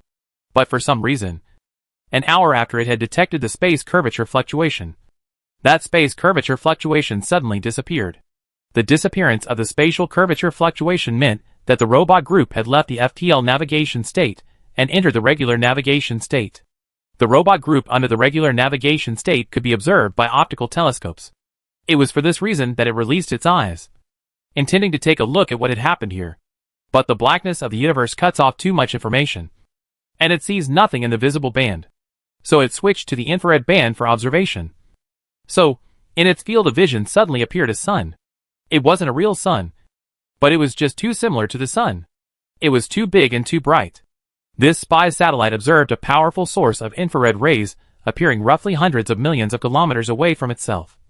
And when it resolved it further, it saw that this infrared ray source was actually a convergence of more very tiny little ray sources. It was only because the distance was too far away that it converged into one when observed from a distance. It drew a conclusion after a little calculation through its calculation program. There are at least 30 trillion small infrared ray sources that make up this powerful infrared ray source. Having an infrared ray source meant that there was heat. And it was obvious that the heat was emanating from the bodies of those robots. Their starting equipment would generate a lot of heat in the middle of their work. And because of that, this satellite could observe them. It immediately transmitted the information it had observed. This information is passed on to spy satellites that are close to it, and then it is relayed all the way to Earth. This was the working mode of the Lyra Deep Space Monitoring Network. It didn't know why these robots had suddenly left from their FTL voyage state. And it didn't care about that either. Its job was only to collect data. And as for the analysis of the data, that was the responsibility of the Earth base. But a few moments later, another unexpected thing was detected by it. The instruments equipped on its body told it that the intensity of that powerful infrared ray source seemed to have decreased a little in the past little time. Again, it did not care why the intensity of the infrared ray source had decreased. It still only faithfully recorded this point, and then sent it out. The decrease in the intensity of the infrared ray source seemed to have become an unstoppable trend. In the midst of its silent observation, the sun in its infrared field of view was rapidly dimming, turning from a blazing sun to a sunset, and eventually dimming and disappearing altogether. It then lost this last means of observing the robot group. In another corner of the universe, on top of a planet in some red dwarf galaxy, this place was originally a paradise for human beings, where people built all sorts of facilities, tall buildings, highways, modified natural landscapes, and space bases. But all of these man-made objects have completely disappeared. All these things were destroyed by artillery fire during the clearing operation at the time of human retreat. Then, after decades of silence, the place received its second set of visitors. It was an army of hideous-looking robots. They descended from space like a meteor shower. And in less than a day, they took over the planet's lands and mountains, its canyons and oceans. The silent star was once again bustling with noise, where the robots mined the supplies and minerals they needed and multiplied to their heart's content. But just at this time, a signal was transmitted from the depths of the universe and entered the signal-receiving equipment of the machine people, as if something had been triggered. After receiving this message, the movements of all the robots all stopped. It was as if someone had cast a time-stopping magic here. However, this time-stopping only lasted for less than a second. And after a second of time, everything was different from before. The robots that were flying in the sky suddenly fell to the ground like rain. The robots that were crawling fell to the ground with a twist of their bodies. And the hatchlings that were foraging for food under the leadership of the mother robot were unable to move their feet forward in the face of the food that had been prepared. In the sky, there are still robots trying to land on the ground. They will decelerate when they enter the atmosphere from outer space, and eventually land at a safe speed. But I don't know why. The original scheduled deceleration did not happen. Under the dual role of the planet's gravity and their own inertia, they entered the planet's atmosphere at a very high speed. So they turned into fireballs in the friction with the atmosphere. The sky appeared endless, dragging a long tail of fireballs, like a meteor shower in general. No, meteor shower is not enough to describe the situation at this moment. It was an onslaught of fireballs, thousands and thousands of times more violent than a meteor shower. And they even filled the entire sky. There on the horizon, the star that dominated this star system was about to go down, and its afterglow could only bring a little bit of dull color to this world. But at this time, under the illumination of those infinite points of light, the whole world was as bright as day. The planet's atmosphere wasn't enough to burn the robots to the ground, and there would be much of the remains of the robotic bodies left after they passed through the atmosphere. So they hit the ground at a speed of at least a dozen kilometers per second. Such a high-speed impact could even trigger a nuclear fusion reaction. Shell after shell bombarded the surface of the planet. Endless smoke and dust rose up. All the landforms on the surface of the planet were destroyed, and the entire atmosphere was covered with smoke and dust. The world quickly entered a darkness. But the sky was still bright, and the continuous impact did not stop, but instead had a tendency to become more and more violent. The planet wasn't the only one that had been hit. The state of motion of the robots at the last moment before they lost consciousness determined their state of motion thereafter. They no longer had the consciousness or ability to change this state of motion. They could only move under the dominance of inertia and the gravitational force of the planet. As a result, trillions of robots became a headless interstellar projectile. Some of them crashed into stars. Some crashed into other planets. Some crashed into each other because of the overlapping orbits and eventually turned into fragments. And some escaped out of the star system under the support of the inertia and stepped into the depths of the infinite universe. Chapter 347 stopped working. This star system turned into a chaotic interstellar pinball battlefield under the churning of trillions of robots. The constant, extremely high-speed robot bombardment even went so far as to change the state of that red dwarf star. Its brightness began to climb rapidly, and strong solar winds blew from it, sweeping across the galaxy at thousands of kilometers per second. The poles of several of the planets attached to it showed brilliant and incomparable auroras, like a long whip waiting in the middle of this universe. Auroras and meteors, smoke and explosions together in this star system outlined a bizarre and magnificent scene. In the asteroid belt, a spy satellite disguised as an interstellar rock was also silently observing all of this, and transmitting the information and images in real time. After a relay-type transmission, this information would likewise come above Earth and be picked up by the staff of the Lyra Deep Space Monitoring Network. Not just these two places. There were more of these situations happening in this dark and deep universe. Countless robots broke away from FTL voyages due to loss of power and entered into voyage modes dominated by inertia, turning into true interstellar wanderers. And countless robots close to stars incarnated as cannonballs crashing into stars or planets. The endless robots were ice and snow, and that one signal originating from the solar system was the sunlight of summer noon. Wherever the sunlight shone, the ice and snow rapidly melted, faced with this blow that seemed to come from the depths of the soul. The robots did not have the power to resist at all, no matter how large their numbers were, no matter how tough their defenses were, no matter how strong their attacks were. It doesn't matter if all this is true. Receiving that is death. Countless spy satellites have seen images similar to those here. In that instant, data like a tidal wave began to pass through the Deep Space Monitoring Network, and signals traveling at a speed of 100 times the speed of light continued to crisscross between different communication devices, communication nodes, and communication bases, and eventually came to the solar system, and arrived at the Lyra Deep Space Monitoring Base. The first signal to arrive was from the star field E7368. The content contained within this message was automatically determined to be SSS+ by the intelligent program of the Deep Space Monitoring System because it was too strange. So this message was the first to be presented to the staff. The robot group numbered 1621 has advanced to the star field E7368, and the spy satellites located there have detected the change in spatial curvature of the robots due to their FTL voyage. A staff member looked at the information in his hand and casually spoke to his colleagues around him. Hey, the star field of E7368 is only less than 2 light-years away from the Rumen system, and based on this speed, they will arrive there in just a few months. The hearts of the staff members all began to grow heavy. In the next moment, another message whose importance level was marked as SSS+ arrived. That staff member smoothly pressed the receive button and began to read out again. Due to unknown reasons, the robot group numbered 1621 has almost simultaneously broken away from FTL voyage and entered the regular voyage state. Well, what? Entered regular navigation? This is not right. E7368 star field is a void. Basically no macro objects exist. What is the robotics group doing out of FTL there? Is that necessary? This slightly strange piece of information immediately caught the attention of the staff. People gathered around, and a moment later, a thought appeared in the staff's minds at the same time. Could it be because of the evolution trap? Has the evolution trap program finally come into effect? The appearance of this thought caused people's hearts to jump. It would be easy to verify this. After all, the transmission of signals takes time. Just calculate the area where the reaping signals have been transmitted to, and the number of robots in the area. It was easy to determine whether the area where the signal was transmitted overlapped with the area where the robotic group had inexplicably broken off from FTL traveling if the two events overlapped.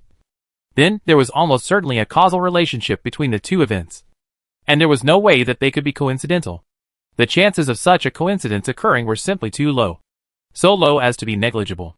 Everyone knew this. But everyone didn't bother to verify this. Because they also knew that they didn't actually need to verify it themselves. If it really was the evolution trap program that had taken effect, the celestial Lyra Deep Space Monitoring Network would soon pass further news over. Everyone's eyes were gathered above that one instrument. Everyone was suppressing their inner excitement, waiting for further news to arrive. At this moment, the room was incredibly silent, and people even breathed softly. as if they were afraid of disturbing something. Just like what people expected. Further news soon came here. The staff member quickly opened the message, and then lowered his voice to read. Due to unknown reasons, the intensity of the infrared rays released by the robot group is rapidly decreasing. So far, it has been reduced by 1%.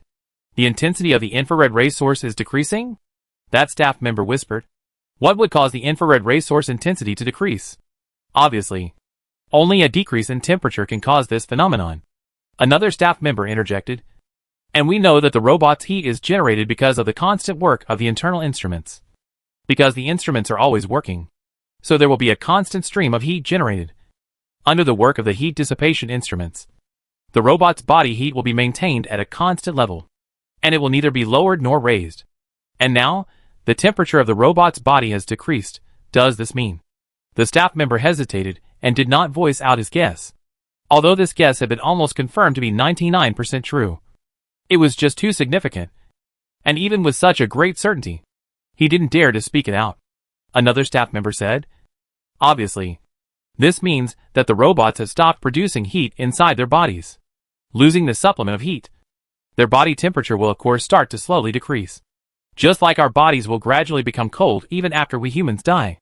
And why robot body internal will stop producing heat? Is there any other explanation for this, besides the fact that the instruments inside the robot's body have stopped functioning? The several staff members looked at each other, and all slowly shook their heads. A little bit of joy swiftly erupted from within the minds of several people. That staff member resisted the urge to cheer, forcing himself to maintain the stability of his voice. But he still couldn't help but bring a little tremor into that voice. This. I think we should immediately notify our higher authorities. Notify the Fuhrer. And notify Xiao Yun. Alright. I'll go and notify. You guys continue to observe here. A staff member called out, turned around and ran out of the monitoring room. At this moment, it had already passed since Xiao Yun pressed the red button to broadcast the harvest signal into cosmic space. Signal into the cosmic space. 2 months had passed. During these 2 months, Xiao Yun had not had a good time. Not only Xiao Yun, but also the Fuhrer, General Emmerich, Xiao Muhong, heads of government departments, scientists who knew about the incident. All of them were in a state of trance. People have a tacit understanding not to mention this matter. As if this thing never happened. People still continue their work. The Fuhrer is still dealing with heavy political affairs. General Emmerich is still all day long with the staff to discuss defense matters. Xiao Yun is still all day long in the Scientific Affairs Committee. They seem to be in the normal work. But sometimes in the middle of the work will suddenly pause. Dumbfounded, frozen there.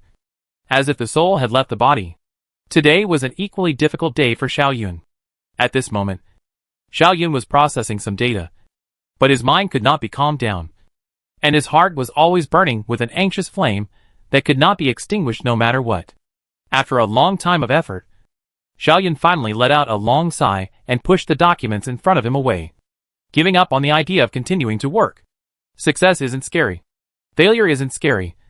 What's scary is the wait before the ending is revealed. Xiao Yun silently sighed. Faced with this one gamble that determines the fate of mankind. I'm afraid that anyone, even if their mind is as tough as the Fuhrer's, will not be able to calm down.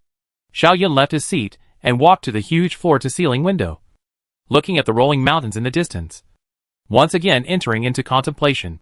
He didn't know how long he had been standing here. But suddenly, an ear-piercing ringtone broke the silence in the middle of the office. Xiao Yun frowned, quickly walked to the desk and pressed the answer button. An unfamiliar face appeared in the picture. Xiao Yun did not recognize this person. But through the person's shoulder badge, Xiao Yun recognized that this was a staff member of the Celestial Lyra Deep Space Monitoring Base. Xiao Yun's heart then jerked up. Is there any result from the Evolution Trap project? Commissioner Xiao. The staff member roared with excitement. We have just received intelligence from the satellite. We confirm that we have detected something unusual. Please come here to the base immediately. Xiao Yun asked in a deep voice. Has the Fuhrer been notified? Already notified. The Fuhrer will be here immediately. Good. Wait for me. I'll set off now, Xiao Yun said, shutting the communication image off and walked out of the office with quick steps. It wasn't until he was sitting on the fast rail car that Xiao Yun calmed down a little bit. But his hands were trembling all the time. No matter what. He couldn't smooth it out. Chapter 348 Eggs in Baskets. This is the infrared band image data obtained by the Celestial Lyra Deep Space Monitoring Network within a range of 10 light-years around the solar system. A staff member said to the duo Xiao Yun and the Führer standing in front. This was a very wide hall, which had an area of at least several hundred square meters. But such a huge area did not seem wide at this moment. This was because this hall was filled with all sorts of instruments. And there were many hundreds of people standing inside. Countless silhouettes were busy shuttling around, and countless instructions were being passed around. On one side of the hall was a huge display screen, and at this moment, the staff member was standing here explaining to Xiao Yun, the Führer, and the others. Almost all the important figures of the human civilization had gathered here. This was a matter of life and death for the human civilization, and no one would not pay attention to this place. Therefore, after receiving the report from the Celestial Lyra Deep Space Monitoring Network base, these people rushed here without a moment's pause, accompanied by the staff member's explanation. Xiao Yun raised his head, and the vastness of the image on top of the huge display screen entered Xiao Yun's eyes, making Xiao Yun unable to resist feeling a moment of dizziness. It was the incomparably deep and vast sea of stars. From within the image, Xiao Yun saw dozens of bright spots representing stars, hundreds of slightly smaller bright spots representing planets, and endless amounts of stardust, asteroids, comets, and other things. The vastness and depth of the universe will always exceed people's imagination. At the moment, just this solar system around the range of 10 light-years within a small point of the place also still presents a dizzying beauty. In this huge screen, in addition to those representing the natural celestial bright spots, there are also many red bright spots filled. There were so many red dots that they had been connected into a densely packed piece that it was no longer possible to distinguish the individual red dots. So they looked like the background color of the universe. Now, I will first block out the bright spots that represent natural celestial bodies, the staff member said, and pressed a button on top of the portable instrument in his hand. So some of the bright spots disappeared in the middle of the huge screen. Now, I will then eliminate the bright spots that represent the various creations of our human civilization, such as satellites, deep space bases, spaceships, and so on, the staff member continued to say, and continued to make an operation. So some more bright spots disappeared from the huge screen. Now, only the vast red color that seemed to be the background color of the universe remained on the huge screen. But everyone knew that the background color of the universe could not be red. The background color of the universe should be the vast and eternal black. Xiao Yun was still looking up at this screen, not speaking, and without a single fluctuation in his expression. Besides Xiao Yun, the Führer did not speak either, although there was some doubt in his eyes. But the Führer did not speak either. That staff member paused for a moment and looked around the hall, looking at the civilization executive standing solemnly in the middle of the hall with serious expressions before slowly saying, "I know the doubts in everyone's mind. It doesn't matter. I will now tell everyone what these red backgrounds are all about. I think many people have already guessed. That's right. These red backgrounds are actually one by one small red dots. The Celestial Lyra Deep Space Monitoring Network adopts infrared wavelength shooting when shooting these images. So, these red dots represent heat. The red dots represent heat. And the heat comes from the robots that are working as long as the robots are alive. There is bound to be heat coming out of their bodies. In other words, these red colors represent robots. According to the conversion, we have confirmed that any one of the small red dots in this screen represents more than 100 million robots." That staff member's voice did not fluctuate in any way when he said these words. But the meaning contained within these words was somewhat chilling. Any small red dot represented more than 100 million robots. And, at the moment on top of this screen, those small red dots have even been more than enough to connect into a piece can no longer be distinguished, but became the screen background color in general. So, how many small red dots? How many robots they represent? Unable to count. Unable to calculate. That's right. The perimeter of our solar system has been filled with robots. That staff member continued. But, this situation has changed in the present. He operated on top of the portable instrument again, whereupon a blue ripple flooded out from the solar system represented on top of the large screen, and began to spread continuously around the universe. This blue ripple represents the harvesting information of those evolution traps that carry the destruction signals and travel at 100 times the speed of light. And the scenes that are happening above this large screen are all based on the intelligence observed by the Celestial Lyra Deep Space Monitoring Network transformed by certain information processing. They are all based on real information. That staff member's voice began to become impassioned and exhilarated. Everyone. Look! Something magnificent and shocking was happening above that large screen at the moment. All the people in the hall could clearly see that wherever the blue ripples reached, the red dots representing the robots began to rapidly extinguish, and the background color of the universe reverted back to a heavy black. The blue ripples were like some kind of switch that controlled life and death.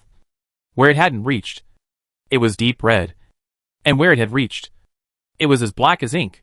The disappearance of the red bright spot means the disappearance of heat. And there is only one explanation for the disappearance of heat, and that is that the robots are no longer able to generate heat inside their bodies. And not being able to generate heat means that the instruments inside their bodies have stopped functioning. That is to say, they are dead. Dead. That's right. Our evolutionary trap strategy has indeed paid off. And after such a long period of preparation and misguided technology on our part, all of the robots, or at least all of the robots we've observed, at this very moment have collectively been harvested of their lives by this one deadly gravitational wave signal. Although a greater number of robots exist outside the Lyra Deep Space Monitoring Network, I can say that they are nothing to worry about, because we have already grasped the most powerful weapon against infinite reproduction robots. It's fine if they don't come to invade our territory. As long as they dare to set foot in the realm of our territory, we have the ability to kill them all. Yes, kill them all. Not a single one left. That staff member's voice grew higher and higher, and by the end, it had even taken on some hints of madness. But everyone didn't feel that there was anything wrong with this, because it wasn't just him. At this moment, those high-powered bigwigs, who normally didn't change their colors when they were on top of a mountain, also started cheering madly. Endless resource deployment, the relocation of hundreds of billions of people, the war preparations that occupied the energy of the entire civilization, the blood and wisdom of countless people, and countless sleepless nights at this moment, finally received a rich reward. Although the evolution trap program does not destroy all robots. Although according to the current situation, the human civilization will be trapped in a never-ending war with the robot empire. But at least, we don't have to flee. Right? We have the ability to effectively prevent the robot empire from invading us. Right? And as long as we can delay enough time, our human civilization will one day find a way to completely destroy the robot empire. Right? If that's the case, what is there to worry about? The entire hall turned into a sea of joy at this moment. The news quickly spread from here to the entire solar system, and with a speed of 100 times the speed of light, it was being transmitted to several human civilizations living in galaxies close to the solar system. Countless celebrations ensued. Smiles finally appeared on the faces of the people who had been suppressed by the clouds of war and destruction for too long. And the streets, alleys, squares, parks and other places were filled with celebrating people. But for some reason, Xiao Yun's heart was always a little heavy. Xiao Yun cannot say why. Also cannot clear their own thoughts. Xiao Yun always feel as if there is something important to be forgotten. But on such a day of celebration, Xiao Yun knew that it was not appropriate for him to show these emotions. So Xiao Yun left the celebration venue and walked by himself on top of the long streets of the capital city of Earth. The streets were crowded with excited people, and the shopping malls were full of people because of the war preparations. The human conquest had long been material control, and the residents could only obtain a certain amount of living materials every day. But at the moment, because of the evolutionary trap because of the evolution trap strategy came into effect. In order to celebrate, the human government temporarily released the material control. So it is not strange that so many people can appear in the shopping mall. Xiao Yun casually strolled down the street. Walking casually, his thoughts also seemed to have entered into an ethereal state, seemingly thinking about everything, and seemingly thinking about nothing. Xiao Yun's gaze scanned casually, and by chance, Xiao Yun saw a young mother and daughter. Perhaps because that little girl was too cute, Xiao Yun's eyes couldn't help but stay on them for a little longer. So Xiao Yun heard some dialogue between them. The young mother was carrying a basket in her hand, which contained some vegetables and other things, as well as some eggs on it. The little girl was also carrying a basket in her hand, but it was empty. Mummy, I haven't eaten eggs in a long time. Nui good girl. Go back and Mummy will make you scrambled eggs to eat. Yes. Yes. The scrambled eggs that Mummy makes are the best. But Mummy, you'd better put some of the eggs in my basket. Why? Because, the little girl said with unusual seriousness. Don't put all the eggs inside one basket. Isn't that what you taught me?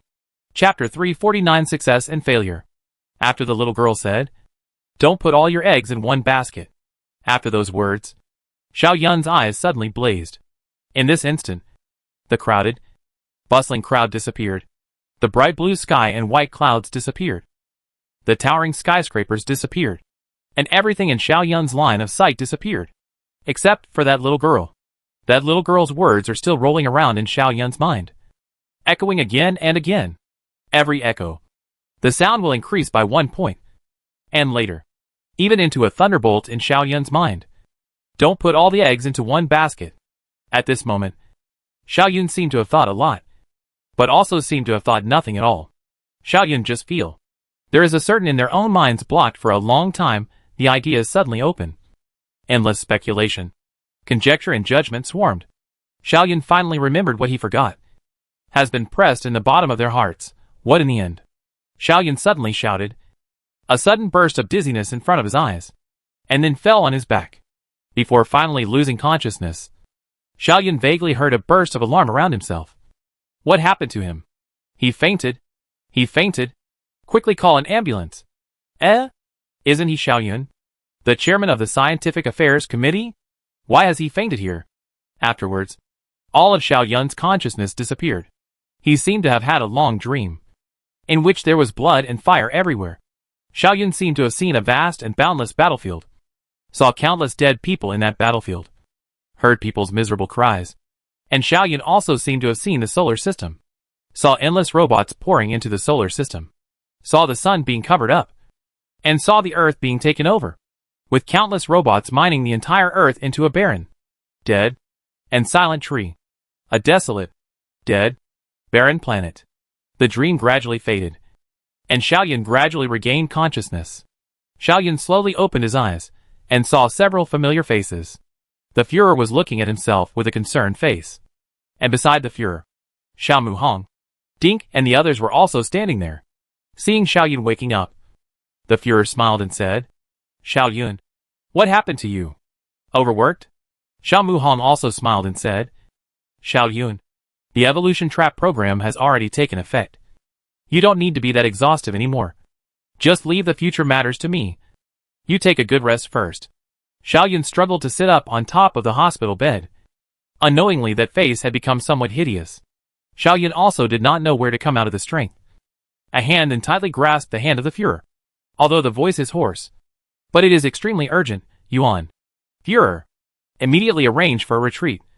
Immediately arrange for a retreat. All of us in the human civilization must leave here immediately. We must flee to the endless stars as soon as possible. Immediately. It will be too late if we are late. Xiao Yun's words caused the Führer and the others to be a little puzzled. The Führer asked, Xiao Yun, what have you discovered? What's wrong with you? The evolutionary trap scenario is already in effect. Why are we running away? No. You don't understand. The evolution trap program didn't work. It failed. It failed. Xiao Yun mumbled.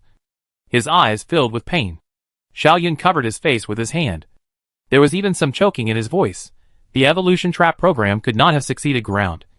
Our nearly 100 years of preparations. Our countless people's hard work. It all failed. It's all wasted. It's all wasted.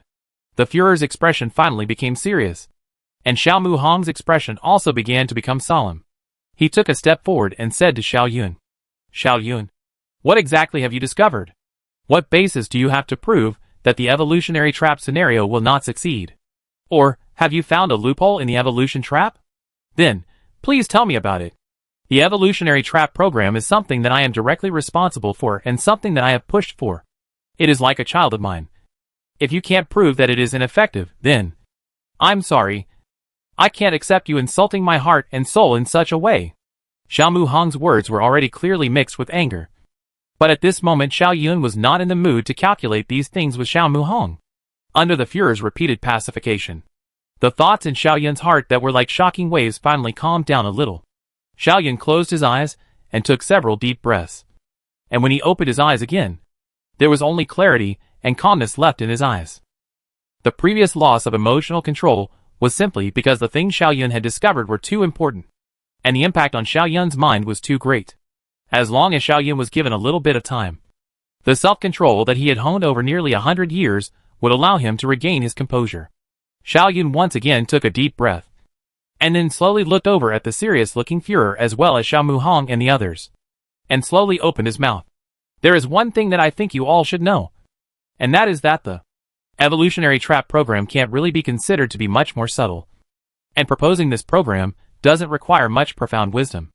As long as a person with sufficient wisdom is given a certain amount of time, no matter who it is probably possible to come up with this conception.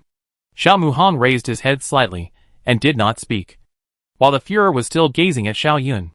Of course, Muhang, I am not denying your ability by saying this. Xiao Yun turned his realization to Xiao Muhang, then said in a very sincere tone, I'm just saying that coming up with this idea doesn't require much in the way of high level of intelligence. And I'm not saying that the execution of this program doesn't require ability. As a matter of fact, it is easy to come up with the idea, but difficult to execute it. To turn this idea into a real program that can be implemented, and to implement this program unswervingly, and to formulate a rigorous plan, and to coordinate all the details of the implementation of the plan. This also requires a very outstanding ability to be able to do so. And this is something that only you have. Xiao Muhang's face eased a little, but he still said, Xiao Yun, I still don't understand what you are going to say. Where exactly is the loophole in the evolution trap program? Why did the evolution trap program fail? Xiao Yun sighed and continued. Then again, since the idea of the evolutionary trap program doesn't require much profound intelligence, and since we can think of this program, then, would the genius who created the infinite reproduction robot in the first place, that is, the other eye, would he not be able to think of it? These words are meaningless. Xiao Muhang said directly. I remember when we had discussed this issue. The conclusion of our discussion was that the other you would definitely think of the evolutionary trap solution. But he would definitely not be able to find a solution, because it involves the lowest level of the robot's mindset. Since robots can evolve themselves, they will necessarily need to constantly absorb newer, more advanced technology. And they can't tell if the technology they're absorbing is a trap or not. This is their natural flaw. And if they could overcome this, then they would no longer be robots. They would be truly intelligent beings. Are you saying that these robots already possess true intelligence? No. Xiao Yun gently shook his head. Robots will always be just robots. Robots can never possess true intelligence. Then the focus of the problem we are discussing now becomes this. How can a robot that only possesses mechanized judgment be able to tell whether the technology it has collected is truly technology that can be used for itself? Or is it a trap? Right? Xiao Muhang asked. Yes. The crux of the problem lies in that. Xiao Yun nodded gently. If the robots can manage to discern this without intelligence, then the evolutionary trap scenario is bound to fail. And if the robots are unable to do so, then the evolutionary trap scenario is bound to succeed. It's inevitable. There's no turning back. Obviously, it is impossible for a robot without intelligence to discern whether the technology is wrong or not. Xiao Muhang looked straight at Xiao Yun and said, Do you have any objections to this point? I have no objections. Xiao Yun gently shook his head. Then the evolution trap program is bound to succeed. Do you have any objections? Xiao Muhang said, his sight still looking straight at Xiao Yun. I have an objection. Xiao Yun also raised his head and looked straight at Xiao Muhang without fear. His voice was slow but exceptionally firm. The evolution trap program is bound to fail. Xiao Muhang was stunned and immediately asked, Why? Xiao Yun sighed again. Originally, I also agreed with your line of thinking. I also agreed that robots are bound to be unable to distinguish the usefulness or otherwise of technology, and that the evolution trap program is bound to be successful. But until the moment before I fainted, I was able to think about where the loopholes of the evolution trap actually lie. Yes, it's true that robots without intelligence can't tell whether technology is useful or not, right or wrong. But why should they have this ability? Why do they have to tell the difference? Xiao Muhang said. Why don't they bother to distinguish? If they absorb the wrong technology and follow the wrong technological path, then they will step into the trap and thus be destroyed by the evolutionary trap. And if they don't go to absorb the technology, then how are they going to evolve? How else are they going to develop technology? You're wrong. Xiao Muhang. You're wrong. Xiao Yun spoke in an unusually serious manner. It's actually very simple to solve this. All that's needed is a simple logical command setting to do so. And we all ignored this in the beginning. We always think about this problem from all sorts of complexities, while the reality is that this problem is actually very simple. Don't put all your eggs inside one basket. Xiaoyun repeated. With just this one instruction, the evolution trap scenario can be solved. Chapter 350 Sample Number. Don't put all your eggs in one basket. After hearing these words, Xiao Muhong was slightly stunned for a moment, then fell into thought. The Fuhrer, on the other hand, obviously didn't think of anything because of these words. The Fuhrer glanced at Xiao Muhong and finally fixed his somewhat puzzled eyes on Xiaoyun, who was still lying on top of the hospital bed. Why? The Fuhrer asked. Why is it that relying on this one strategy can invalidate the evolution trap program? Xiaoyun let out a sigh before saying, It's like this. Fuhrer, you should know that the key to the issue we discussed before has always been one point. And that is, whether or not robots that only possess mechanized judgment have the means to judge the usefulness or otherwise of the acquired technology. Mu Hong believes that the robots do not have the means to judge the usefulness or otherwise of the acquired technology. So the evolution trap solution is bound to succeed. While I believe that the robots do not need to possess such an ability, so the evolution trap solution is bound to fail. The Fuhrer tried to think for a while, but eventually still shook his head. I still don't quite understand what you guys mean. I am not a research scholar, so I still ask you to come up with your conception in a simple and clear manner. And this will be related to the next overall strategic arrangement of our human civilization. The success of the evolution trap program was related to the future fate of the human civilization. And this matter could not be left to the Fuhrer's carelessness. I think I understand what you mean. Just at this time, Xiao Mu Hong's expression suddenly became heavy. This change in look caused the Fuhrer's mind to fall into an endless abyss as well. Although the Fuhrer still didn't understand what the so-called egg and basket really meant until now, there was no doubt that Xiao Mu Hong understood. And at this moment, Xiao Mu Hong's tone and look had become so heavy. Doesn't this prove that what Xiaoyun said is right? In this instant, the head of state had a feeling that all thoughts were lost. More than 100 years of planning, the consumption of endless resources, and the heart and soul of countless talented people coalescing together, could it all be in vain? At a time when the entire human civilization is hailing victory, celebrating the fact that human civilization has crossed another major hurdle, today, you are telling me that the evolutionary trap program is a failure? All our efforts have been to no avail. And anger rose up in the Fuhrer's heart. But this anger was instantly buried by the feeling of powerlessness that rose up afterwards.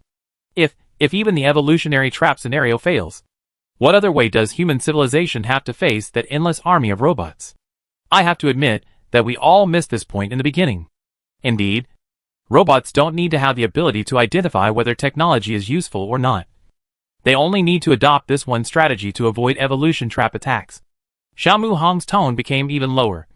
My Fuhrer, although we are unwilling to admit it, but, I still have to say that the evolutionary trap scenario might really be a failure.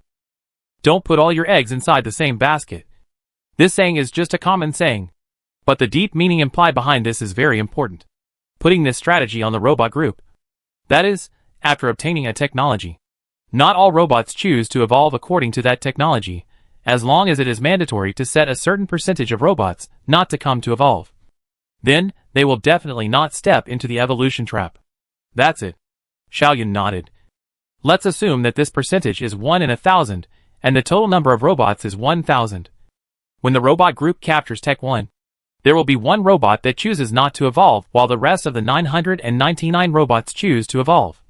And when the robot group captures Tech 2, there will likewise be one robot that chooses not to evolve while only the rest of the robots choose to evolution. Note that the robots that chose not to evolve for Tech 1 and Tech 2 are not the same robots. It is possible that Robot A did not evolve Tech 1, but chose to evolve Tech 2. And Robot B may have evolved Tech 1, but not Tech 3. In this way, no matter how cleverly we set up the evolution trap scenario, there will always be a portion of robots amongst the robot group that don't follow our predetermined technological path. And they naturally won't be destroyed because of the evolution trap. This strategy doesn't conflict with the guideline robots use replicating themselves as their first priority. And technological evolution is the most important means of replicating themselves. Xiao Mu Hong spoke in a low tone. So, if the robot group really adopts this strategy, then they can indeed withstand an evolutionary trap attack. The Führer keenly grasped a key point from within these words. So, has the robot group adopted this line of strategy or not? Don't forget that when the evolution trap experiment was conducted in the middle of the Eris base, the robot base was as high as billions of units. And none of these billions of robots were spared under the evolution trap attack. All of them died. Obviously, if the robot group really had that strategy, there should have been a small portion of robots that were spared when the Origin Star base conducted its experiments in the first place. Instead, the truth was that there were no surviving robots in the first place. Xiao Muhong and Xiao Yun glanced at each other, and both of them shook their heads. Obviously, the two had already thought of this. The fact that none of the robots in the Eris base survived doesn't mean that the robot group didn't adopt this line of strategy. Xiao Yun spoke very seriously. My Führer, you have to know that although several billion robots is a large number, it is still not worth mentioning compared to a true robot army. The difference in numbers between the two could be several hundred billion or even several trillion times. The fact that all of the robots at the Eris base died may simply be due to an insufficient number of samples. Yes, this point doesn't mean anything, Xiao Muhong said. The characteristics of robots dictate that as long as there is a single robot that survives, they will be able to redevelop within a very short period of time.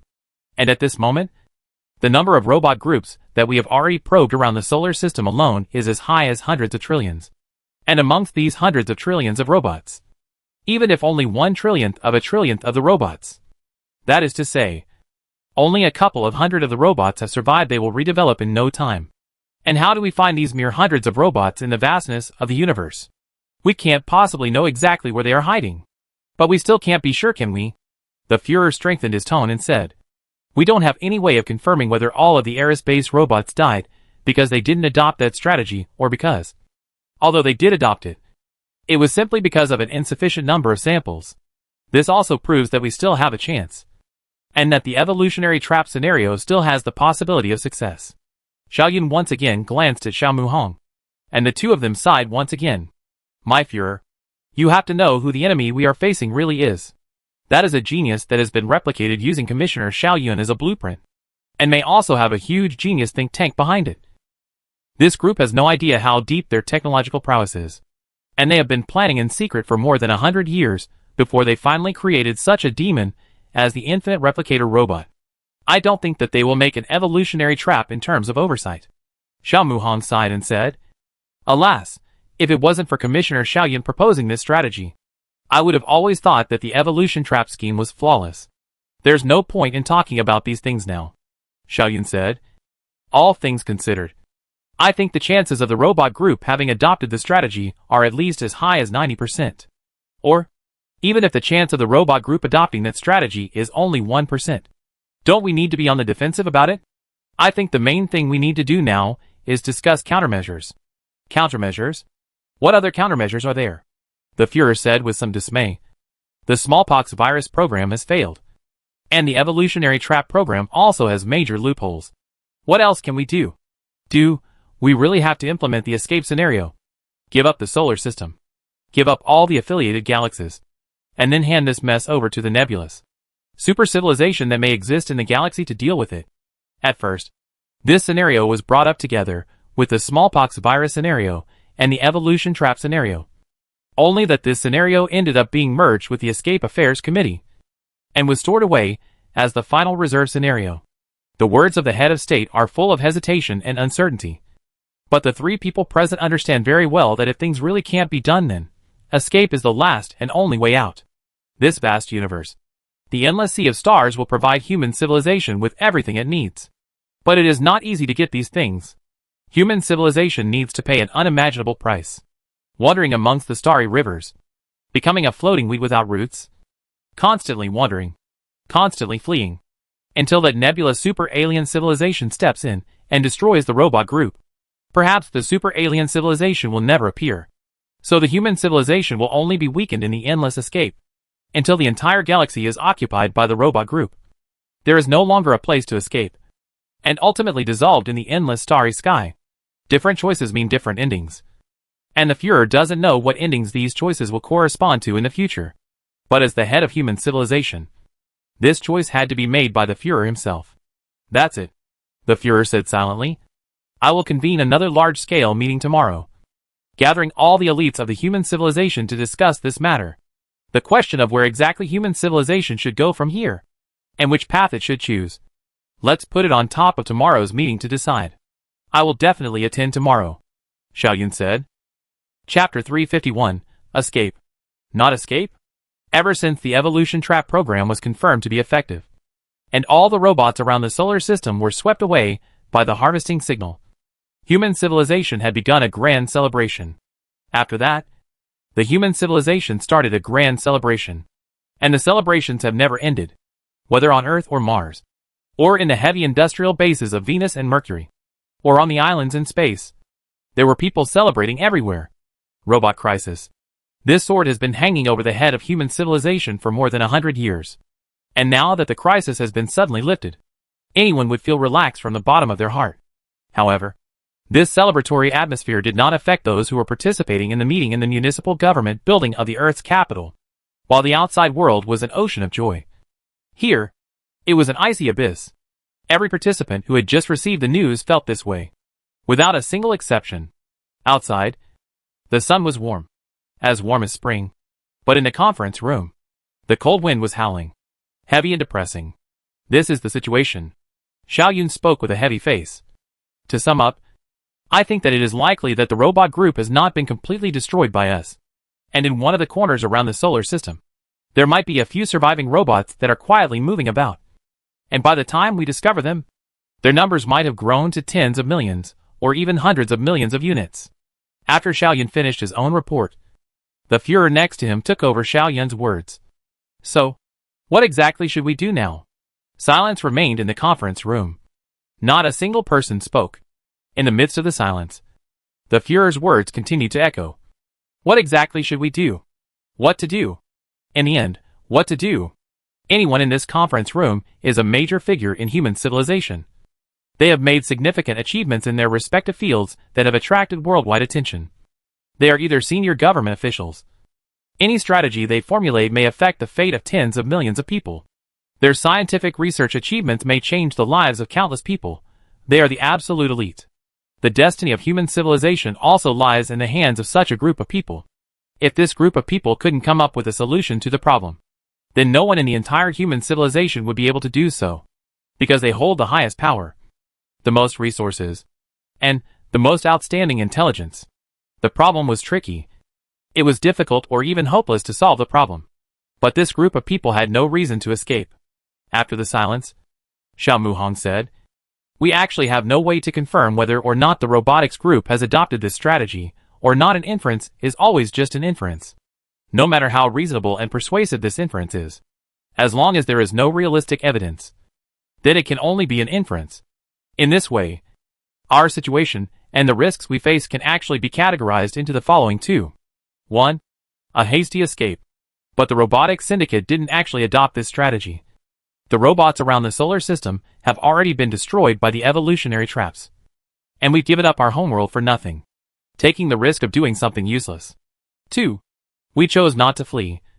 But in fact the robot group adopted this strategy, and then made a comeback and surrounded us, leaving us with no way to escape, and ultimately the risk of being destroyed in the middle of the solar system. To flee or not to flee? This is a big question," Xiao Muhong continued. "Every choice has its strengths and fatal weaknesses, and it can be said that the risk of every choice is great. However, the so-called the lesser of two evils, I personally believe that we should choose to escape, because, even if the robots didn't adopt that strategy and we chose to flee, the problem we face is just wasting some resources and delaying some technological development. The foundation of our human civilization won't be shaken, and we at least won't face the risk of extinction, while not fleeing is different. If we choose not to flee, our future fate will only be to choose one between extinction or non-extinction. This risk is too big. I don't agree with fleeing." After Xiao Muhong's words, in the front row of the conference room, an old man with gray hair stood up and expressed a very different opinion from Xiao Muhong. Xiao Yun took one look and recognized the old man. He was the president of the Academy of Human Civilization. Although he had long since stopped participating in specific scientific research matters due to his age, he was still the most renowned in the human civilization scientific community. Speaking of which, whether it was Xiao Yun or Xiao Muhong, They were all considered his juniors. Although his views were contrary to his own, Xiao Muhong still showed enough respect for him. Xiao Muhong bent his waist to the old man before closing his mouth. The old man then nodded to Xiao Muhong before continuing. I don't want to illustrate the importance of the Earth as well as the solar system to our human civilization through some humanistic, spiritual sentiments or something like that. It's meaningless. What I want to say is, have all of us really thought about the impact on our civilization of this matter of leaving home and becoming a wandering civilization? There was silence in the conference room, and everyone was listening attentively to this old man's words. I can be sure that if we choose to flee, from the moment our human civilization takes the first step out of our solar system, we will already be different from before. This difference does not lie in the degree of technological development, or the nature of the civilization simply making some changes, or anything like that. I think that becoming a wandering civilization would have a comprehensive and far-reaching effect on our civilization. And this would most likely lead to the eventual demise of our civilization. The ever-expanding nature of robots dictates that we can't stay in one place for too long. That is to say, we will become a true wandering civilization. And what we think about every galaxy we visit won't be how to build it up even better. All we think about is how to extract as many resources as possible from the galaxy we need in the shortest amount of time possible. And we'll have a lot to think about. Everything else, such as the regenerative use of resources and the ecological preservation of the native galaxy, will not be in our thoughts. Which means we will become a predatory civilization. The constant demand for resources, and the harsh cosmic environment we face, and the sense of urgency to flee. All of these things will add up to a complete and total change in our civilization. And our value system. The morals we hold in high esteem. And everything we consider important, such as loyalty, trust, friendliness, affection, and so on, will die out because of the loss of our homeland. Our sense of identity as a human civilization will diminish, in which case the scarcity of resources will inevitably lead to conflict. And in the universe, the price of division is extremely low. It's just a flight. As long as we pull together a team of people, escape is just a matter of pulling up a fleet and choosing a different escape direction from the main fleet to complete a split. So what does that mean? Do you understand? A low buzzing sounded in the middle of the conference room. The president of the Academy of Sciences then continued. I don't think we need to question whether such a thing will happen or not. It's bound to happen because it's human nature.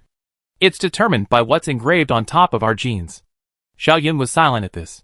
Xiao Yun could understand the old man's words, and also quite agreed with him. Obviously, in a situation where resources were scarce, the government would only consider how to reasonably use these resources for the benefit of the majority of the people, and the individual would always be ignored. Whereas as an individual would only ever consider how much of the resources he or she had been allocated, no one could ask the members of a civilization to have an adequate sense of the big picture. Enough sense of the big picture. Under the extremely low cost of secession, and the situation of being on the run all day long. Some people in the civilization will definitely choose to secession after all, as long as they gather a team to secession from the human civilization.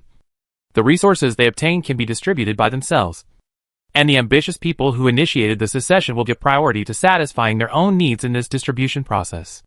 The ambitious people who initiated the split would also give priority to satisfying their own material needs during the distribution process.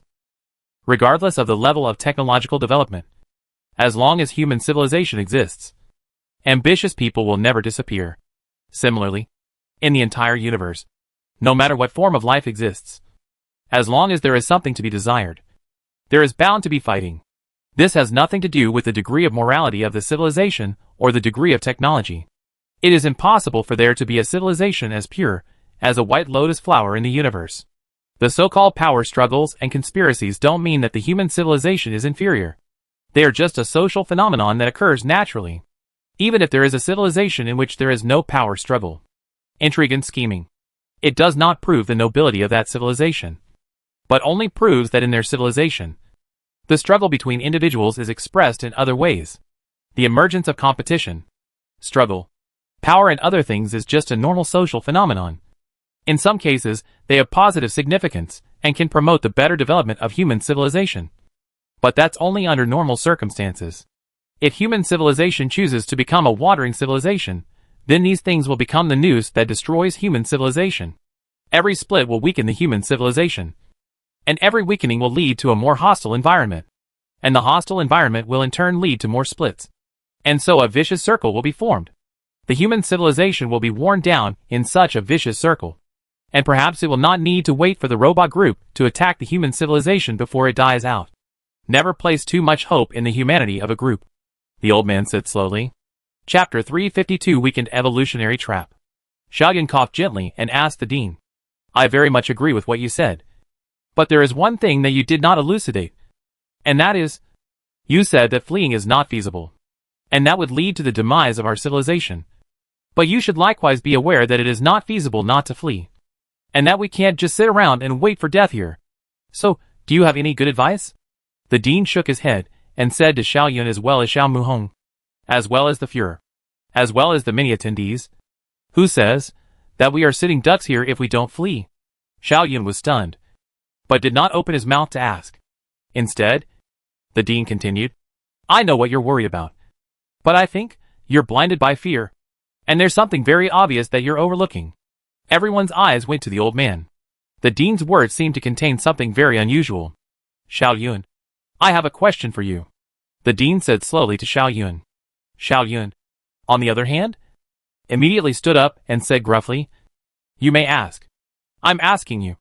Even if the evolution trap program failed to receive full success and failed to completely destroy the robot groups around the solar system, even if a small portion of the robots were left behind, then the robot groups that continue to develop from these left behind robots, and the robot groups outside the perimeter of the solar system. What is the difference between the two robot groups and the robot groups outside the perimeter of the solar system? Group? Is there any difference between the two? Xiaoyun was first stunned. And then there was a loud rumble in his head. Looking at the pale hair of the dean of the Academy of Sciences, Xiaoyun snapped to an understanding. But at this moment, he could not help but open his mouth and could not say a word. After a long time, Xiaoyun only came back to his senses. While thinking hard, Xiaoyun slowly said, There should be no difference. No, there may also be a difference. Well, there is no difference in the possibility of greater. Then, why is it that when faced with a robot group outside the solar system's periphery, we have the confidence to deal with it? And when faced with a robot group that has developed from residual robots, we have to discuss fleeing with fear and trepidation? The old man asked sentence by sentence, while Xiaoyun's face involuntarily gushed out large sweat. Xiao Muhong also murmured at this moment. I see. I see. Indeed. We did overlook these things before. The Fuhrer coughed and said, Dean, Xiaoyun, Xiao Muhong, please explain your words in detail. You should know that many of the personnel here are not scientific researchers, and your talk should take them into consideration.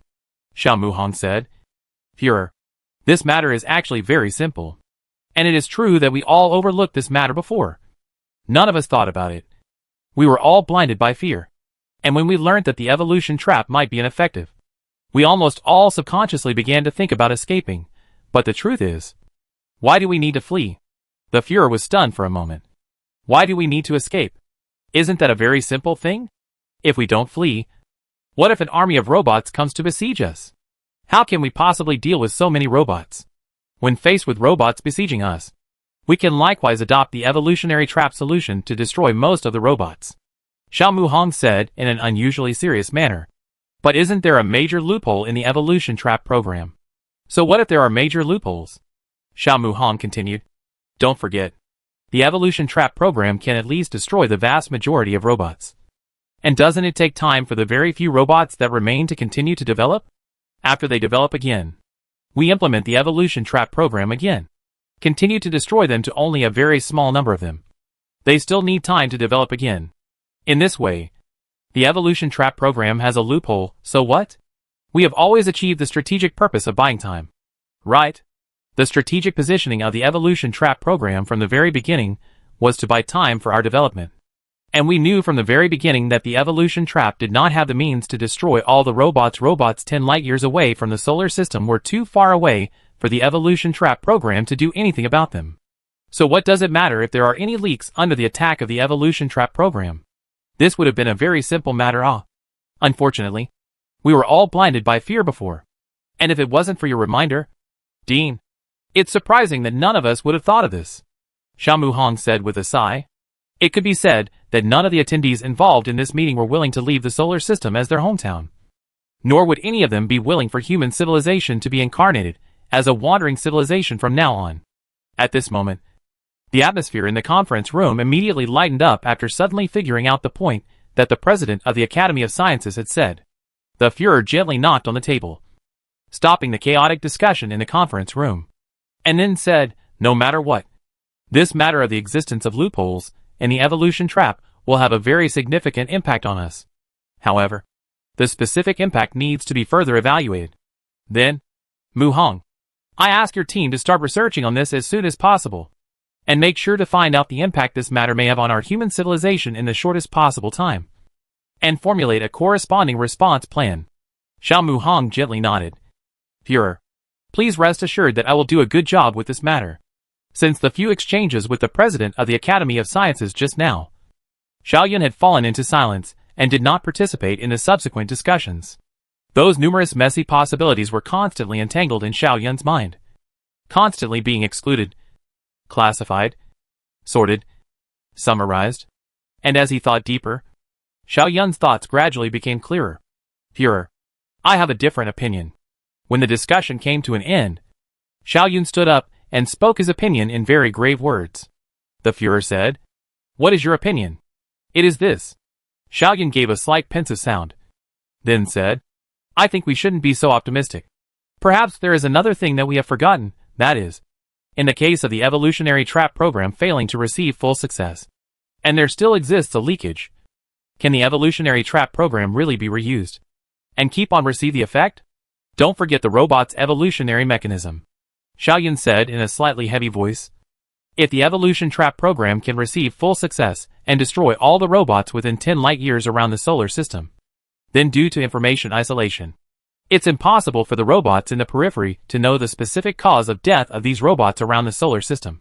But if there are survivors amongst them, then would the death of such a huge number of their kind make them perceive the truth of the evolutionary trap attack? So what if they perceive the truth?" Xiao Mu Hong immediately said, "Don't forget that robots don't have the ability to distinguish between right and wrong technology. It's impossible for them to be immune to evolution trap attacks." "That's true. But you mustn't forget the way robots cope with evolutionary trap attacks. They rely on mandatorily setting a certain percentage of robots not to evolve to circumvent evolution trap attacks. So after this evolution trap attack has caused them such significant losses, will they change the setting of this percentage? For example, previously set 1 in 10 trillion robots not to evolve, but now change to set as high as 1 in 1,000 robots not to evolve. In this way, their overall evolutionary pace will be affected, but undoubtedly the effect received by the evolutionary trap program will be greatly reduced. This could lead to the following scenario, i.e., the first evolutionary trap attack would have only 1 in 1 trillion robots surviving. The second would have 1 in 100 million robots surviving. And the third might have up to 1 in 1,000. Or even 1 in 100 robots surviving. The effect of the evolutionary trap program would be continually be weakened. Another thing, I think, against tens of thousands of trillion robots. Even if only 1 in 10,000 of them survives, there are still 1 trillion robots. And that's still not something we can resist. So in fact, if the effect of the evolutionary trap program is weakened to this point, it is also tantamount to failing. It would also be tantamount to being ineffective. Xiao Yun's words caused the entire conference room to fall silent once again. Undeniably, there was indeed a possibility that the situation Xiao Yun described could exist. And the possibility was not low. In that case, the situation facing human civilization became even more complicated. Of course, this is all just my speculation up until now, and I don't have any actual evidence to prove this. Xiao Yun emphasized. I just think that we should be prepared for everything. The enemy we are facing is unprecedentedly powerful, and I think that any lightheartedness as well as blind optimism should not be present. In the face of Xiao Yun's words, the Dean of the Academy of Sciences thought hard for a while, and finally sighed. I have to admit that Xiao Yun's words of yours do make sense. Right now we really haven't reached the point where we can be optimistic. So, in the face of this current situation, Xiao Yun, what do you suggest? Speaking from my personal standpoint, I strongly disagree with the escape plan. But, Xiao Yun strengthened his tone and said, even if the escape scenario will end up in civilization extinction because of the reasons you mentioned, Dean, it is the only way out for our human civilization. Because the civilization's demise will not happen immediately just because of fleeing. And having a time buffer means that we still have hope even if that hope is so small. You have to understand that this hope is even smaller than if we don't flee and just sit here and wait for death. So my suggestion is that if we finally verify that the evolution trap scenario will be weakened, let's not have any hesitation. Let's go right away. Right now. Chapter 353, Interstellar Escape Program. Those core codes that controlled all the behaviors of the robots had a certain amount of chaos in them because of certain uncertainty services taken. So there was actually no way for the human civilization to completely analyze those codes out. Not only was there no way for the human civilization to do that, but even the people who had written them in the first place couldn't even do this. Even the people who wrote the code in the first place couldn't do it. Ever since the codes were written, they have been out of anyone's control. And no one can predict what kind of results they will produce, and what kind of impact they will have on their own behavior. This is precisely why the path of human civilization against the robotic hordes is so difficult. But that didn't mean that it was impossible to parse in the absolute sense. Some details. If there is a clear goal, there is still a certain possibility to be resolved. Like now, the Academy of Civilization under the Institute of Computing Research has received an order. The Führer explicitly asked the Institute of Computing Research to immediately carry out research on the infinite replication of the core code of the robots, about the evolutionary ratio, so as to determine the evolutionary ratio. The Führer explicitly asked the Institute to immediately launch a study on the evolutionary ratio in the core code of the infinite replicating robots, in order to determine whether the evolutionary trap program had really failed to achieve full success. And if it had failed to achieve full success, the exposure of the truth of the evolutionary trap program would lead to the robotics group adopting a response plan to adjust the evolutionary ratio. And if not, whether the exposure of the truth of the evolutionary trap program would lead the robot group to adopt the evolutionary ratio as a response. While the Computing Research Institute received the order to start working intensively, the Lyra Deep Space Monitoring Network also launched a new round of full-power probes to find out whether there were robots around the solar system that had escaped the attack of the evolution trap. At the same time, it also undertook another very important task, which was to study the distribution of robots 10 light-years away from the solar system, in order to plan the escape route of the human civilization as a whole. The human civilization has once again begun preparations for their escape, although it was still uncertain whether or not escape was necessary. As the leader of a civilization, the human civilization government couldn't pin its hopes on illusory probabilities, being prepared in many ways, so that when the situation changed, one would not be in a state of confusion due to a lack of preparation. This was the most basic quality of a civilized government. But this is bound to bring about an extremely great upheaval in society. One moment, people were still immersed in the joy of obtaining victory. But the very next moment, they received the news that the evolutionary trap program might fail, and that the human civilization might need to continue to flee. This kind of change of instantly falling from paradise to hell would be hard to accept no matter who it was. But there was no way around it. The social department and the propaganda department did a lot of work on this, and there was no major unrest within the civilization because of this news. But there was no way to avoid the negative effects of business depression, increased suicide and crime rates, and so on. Countless people were praying that the Lyra Deep Space Monitoring Network would not find any surviving robots around the solar system, praying that the Computing Research Institute would not find any relevant code within the core code of the robots regarding the adjustment of the evolutionary ratio. But in the end, what would be the result of the prayers, no one could know. The final result is still in the ambiguous. The future in the end, how no one can be sure. But Xiao Yun seems to be early in the heart to determine the end of the future. Xiao Yun seems to have known the result in advance, began to spare no effort to run around within the human civilization, using his own influence to promote the progress of the matter of escape as much as possible. Xiao Yun didn't know why he chose to be a determined fugitive. Xiao Yun just subconsciously thought that if the genius who had created the robot empire had really used himself as a blueprint, then he would have added the evolutionary ratio adjustment function to the robot's core code, and the evolutionary trap program would have been weakened to the point of complete failure. Escaping into the infinite, completely ineffective. Fleeing to the endless stars was the only way out, and the only hope for human civilization. Under the influence of Xiao Yun's constant campaigning and the reality of the situation, Zheng Fanghai's original proposal was once again taken seriously.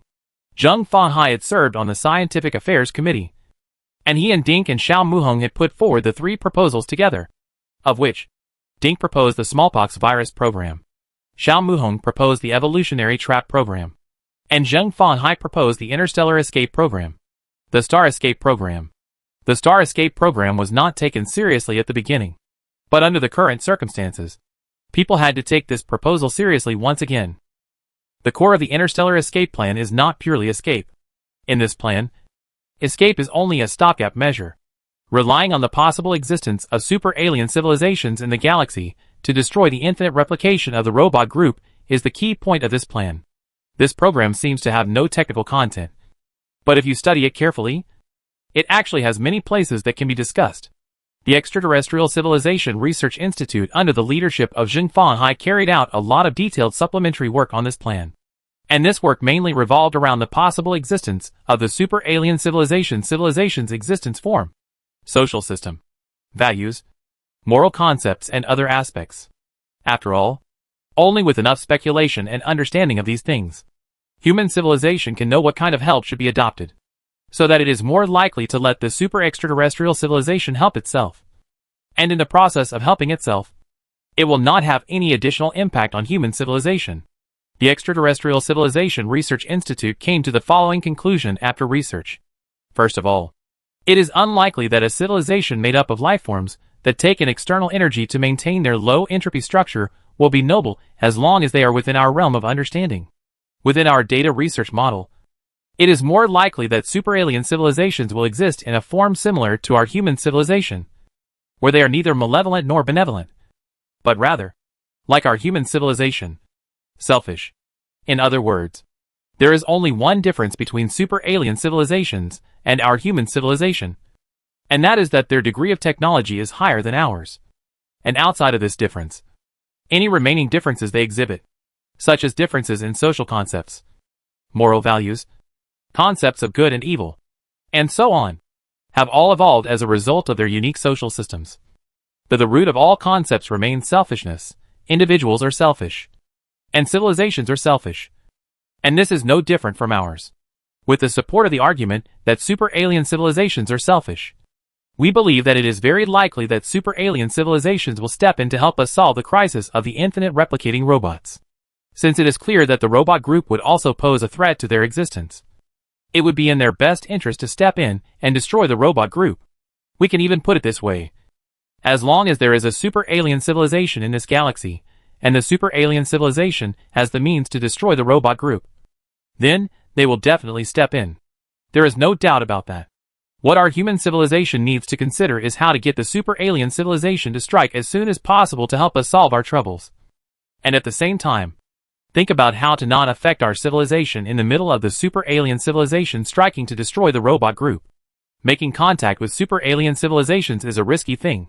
Frankly speaking, even if we know that super alien civilizations are just as selfish as our human civilization, we likewise don't have the means to make more detailed reasoning about the behavioral patterns of super alien civilizations, because we don't know exactly how to dispose of our human civilization relative to super alien civilizations is more beneficial to them. We don't know how to deal with our human civilization in a way that is more favorable to them than to super alien civilizations. Therefore, our conclusion is to avoid contact with super alien civilizations as much as possible, and only in this way can we minimize our risks. However, out of our human civilization's own interests, we again need the super alien civilization to step in as soon as possible to help us solve this trouble. After all, only when the robot group is destroyed will we be able to press our hearts to find and build our second home. A point that needs to be made here is that turning to a super alien civilization will inevitably lead to the exposure of our civilization. And for the sake of lowering the risk, the solar system and its surroundings are definitely something we'll have to give up. After all, none of us wants to live under the gaze of a super alien civilization. Therefore, interstellar migration is imperative. And the solar system is destined to be abandoned by us. So, after our research, we believe that if we do adopt an interstellar escape program, we need to follow the following square strategy. We first need to find a suitable immigrant galaxy, which must be far away from the solar system. And we believe that the lower limit of it is 1,000 light-years. Only at this distance can we avoid the attention of super alien civilizations, of course. This escape distance is only a preliminary deduction. According to the change of reality, the distance we need to escape may be even farther. After finding a suitable immigrant galaxy, the next step is to escape. Our plan is, before our human civilization escapes and leaves the solar system, we will leave behind an automatic device within the solar system and set up a reliable enough automatic operation or signal triggering system for it, so that after our human civilization has fled at least 500 light-years away, we will send out a signal to activate the automatic device, which will then broadcast a distress signal to the Milky Way galaxy. In this way, we will not only avoid contact with the super alien civilization, but also achieve the goal of avoiding contact with the super alien civilization.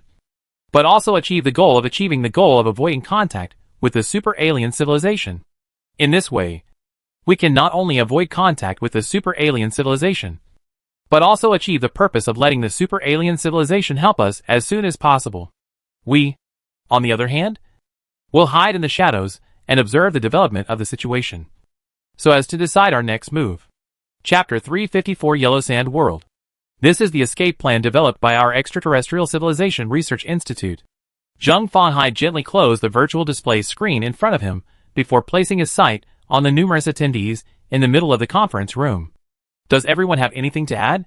The president of the Academy of Science sighed deeply and said, no matter what, this plan is always a little too nebulous. Pinning hopes on a super alien civilization, the dean of the Academy of Sciences muttered a few words. That next words were never uttered. But no matter who it was, they could understand the meaning within the dean's words. As of now, the human civilization has not even come into contact with an alien civilization, has not discovered the existence of an alien civilization, and has not even discovered even a broad sense of alien life, even if it is a simple life. But if the evolutionary trap scenario would really be weakened or even completely ineffective, without pinning hopes on the nebulous super alien civilization, what else can be done? Even if there are many risks of contacting super alien civilizations, even if there may not be any alien civilizations at all, and human civilizations may not be able to find a resting place even 10,000 light-years away, and even if human civilizations may be worn down by the endless dangers of escape, and ultimately perish in the universe, human civilizations have to choose this option. This option, because, even if the hope is vague, it is still a ray of hope.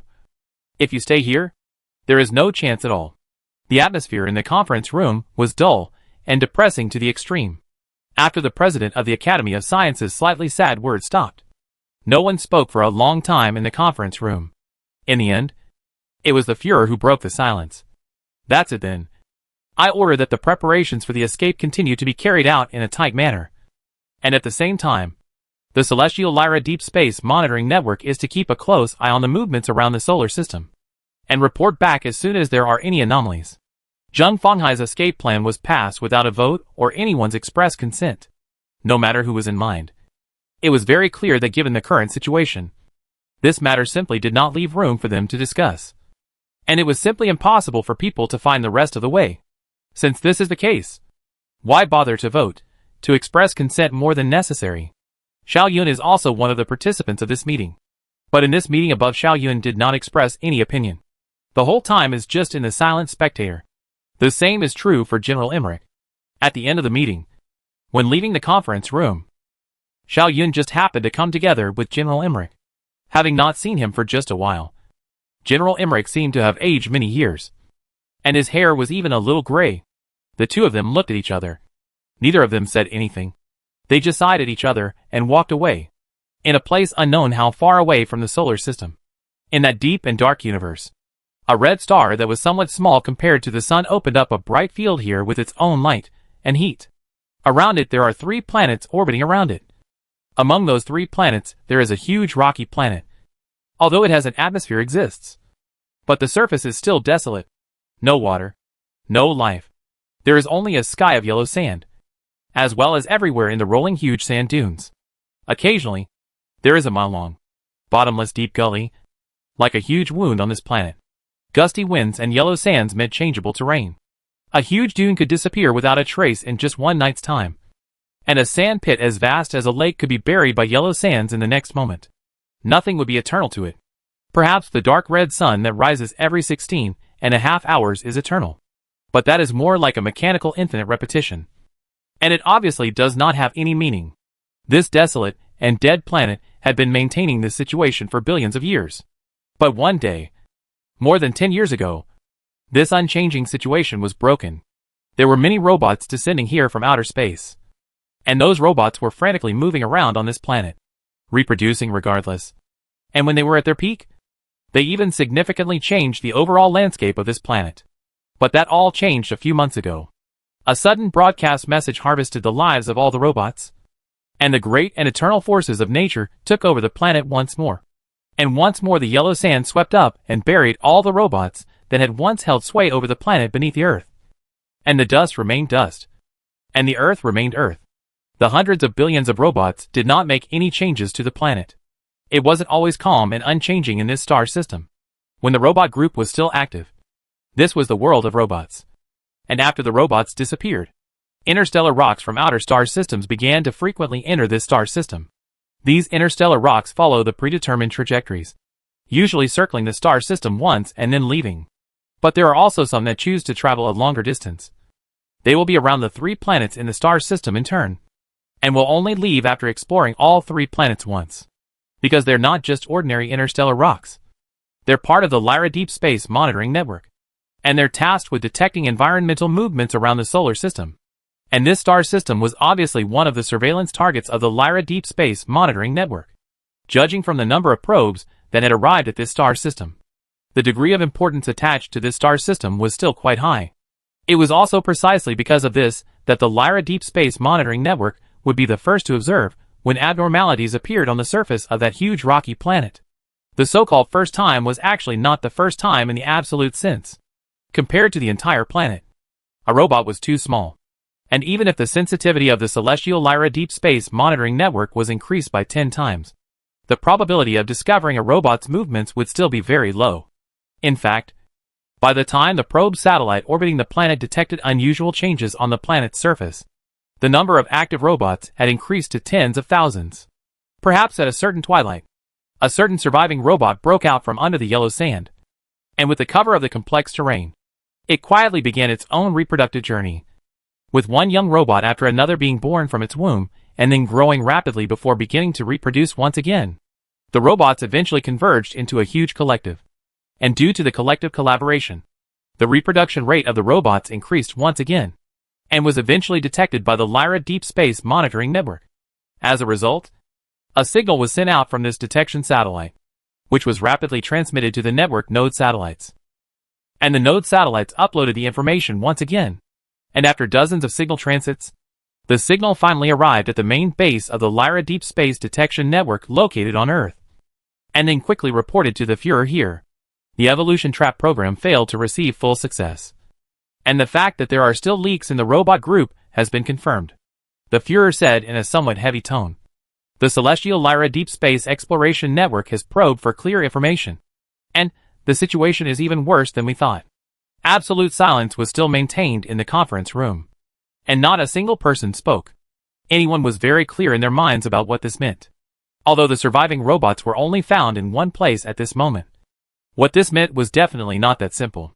From 0 to 1 was a qualitative change, while from 1 to 100 was only a quantitative change.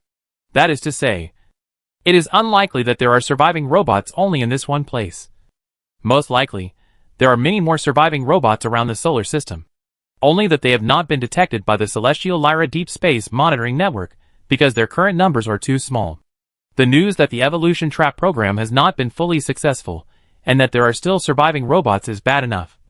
But what could be worse? A scientific expert said with some dismay. That's right. The situation is indeed worse than we thought, the Führer said with a bitter smile.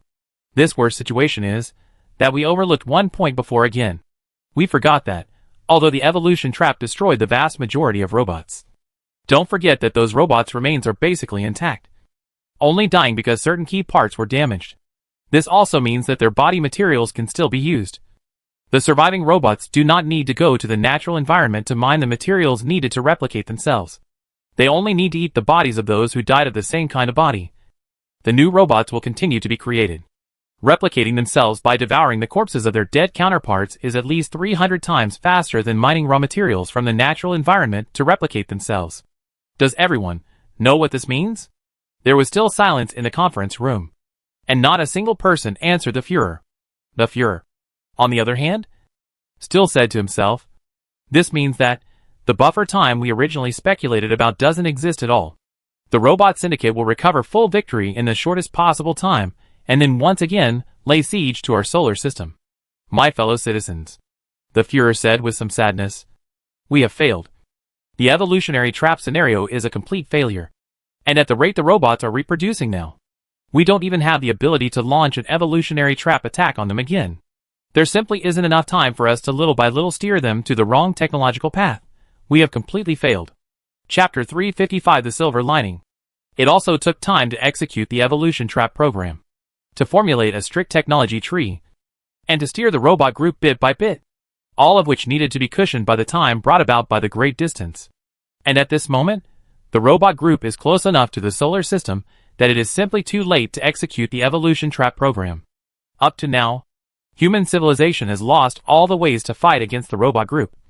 And human civilization is completely at its wit's end. Then what else can be done? There is only the way to escape. We really have to leave the place where we were born and raised. This place where we have been living for generations. Everything we are familiar with. The friendly blue sky and white clouds. The countless manpower to build up the prosperous city. The painstaking efforts to protect the spectacular and beautiful natural environment. The rushing and roaring rivers. The raging sea. Really want to give up all this? And the head of state said with a little sadness, we have completely failed. After the head of state said, we completely failed this sentence, all the people in the meeting room had this thought in their hearts. People were silent. And when they looked at each other, they could only see the deep sadness in each other's eyes. Although we have failed, it does not mean that we have lost all hope. The Führer was still speaking softly. As long as we can pull ourselves together, as long as we never give up, I believe that our human civilization will definitely be able to find a second place suitable for us to develop and flourish in the middle of the stars of this universe.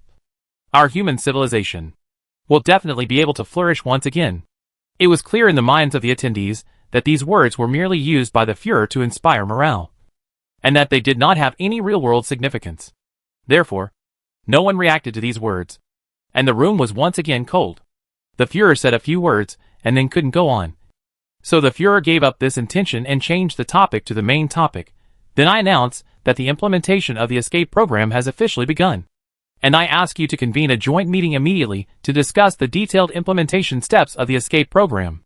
Among them, the work of the social sector is the top priority. I request that you must do a good job of psychological counseling of the people in the middle of the escape process, and must not make any mess. After the overall strategy was determined, the next thing was some detailing stuff. These things were highly professional, and also very detailed and miscellaneous, such as the arrangement of personnel diversion in the middle of the relocation process, such as the adjustment of the density of living in the space island, such as the transfer and storage of materials, the backup of scientific and technological equipment, etc., which were not something Xiao Yun and the rest of the people could be involved in. Therefore, Xiao Yun temporarily withdrew from the meeting. After withdrawing from the meeting, Xiao Yun returned to his home in the suburb of the Earth's capital city, then locked the door and stayed at home alone for 10 days. During these 10 days, Xiao Yun did not leave his room for a single moment, except for eating and solving his physical needs. Xiao Yun just lay on the bed like that, looking at the ceiling with his eyes wide open, not moving a muscle. When he couldn't support himself mentally and was extremely sleepy, Xiao Yun would sleep for a while in a daze. And after waking up, Xiao Yun would continue to lie like that. There was no one to disturb Xiao Yun.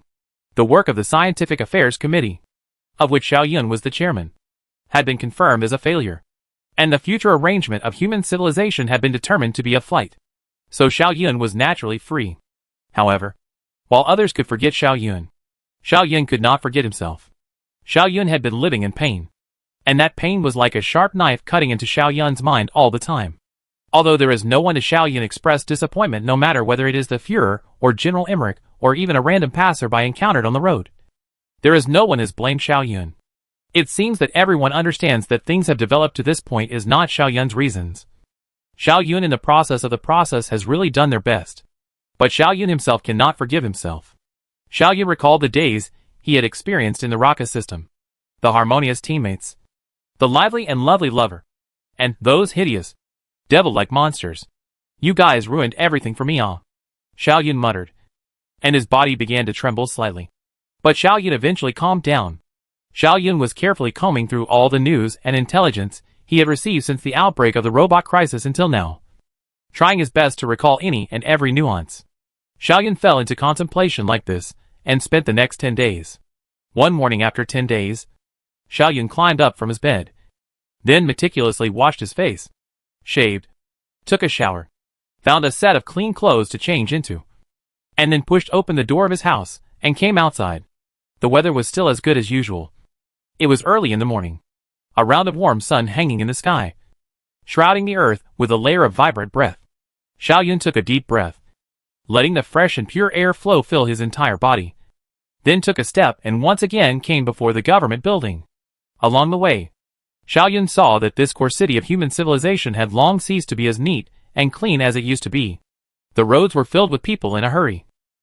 There were soldiers in military uniforms everywhere. There was no one to sort out the rubbish on both sides of the streets. And the air was filled with a tense and dreary atmosphere everywhere. The city was still the same. Its hardware facilities had basically remained unchanged. But no matter who it was, anyone could sense that the city had already declined. A city, no matter how well constructed it was, without the presence of people, it would ultimately be nothing more than an empty city that would eventually turn into a pile of ruins. A tall soldier with a few attendants hurriedly walked by, and when the soldier turned his head by chance, he saw Xiao Yun standing in a daze in front of the government building. So the soldier walked over toward Xiao Yun and said to Xiao Yun, "Why are you here?" Xiao Yun turned his head, only to see that General Emmerich had already come to him. So Xiao Yun forced a smile and said in a low voice, "There's nothing going on. I just came to take a look."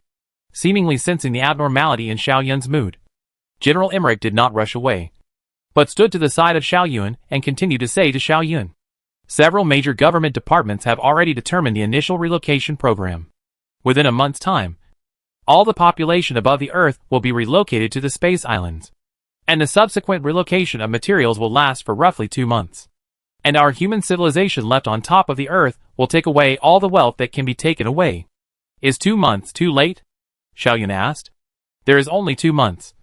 There is nothing that can be done if it is too late," General Emmerich said.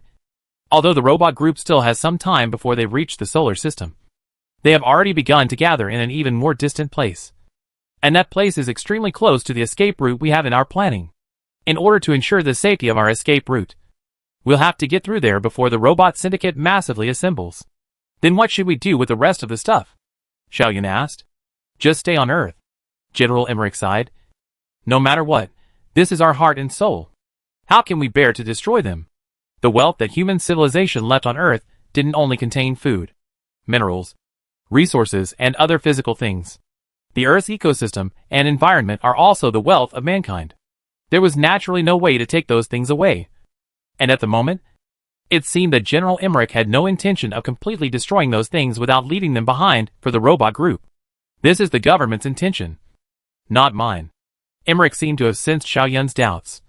So he explained to Xiao Yun, "The so-called firm wall is no longer meaningful at this moment. Anyway, we are already defeated. Even if we leave these things to the robot group, it will not make our situation any worse. And if we don't leave it to them, it won't make our situation any better either. And if we destroy them instead, we'll have to bear a huge psychological pressure. This is our home after all. So, the government has decided not to destroy the Earth's ecosystem. Let's just treat it as if we are a trust of human civilization, letting it be destroyed in the hands of our enemies rather than our own. I think it should be a little bit easier to accept from the emotional aspect." Xiao Yun nodded silently and did not speak. "When are you leaving Earth?" General Emmerich asked.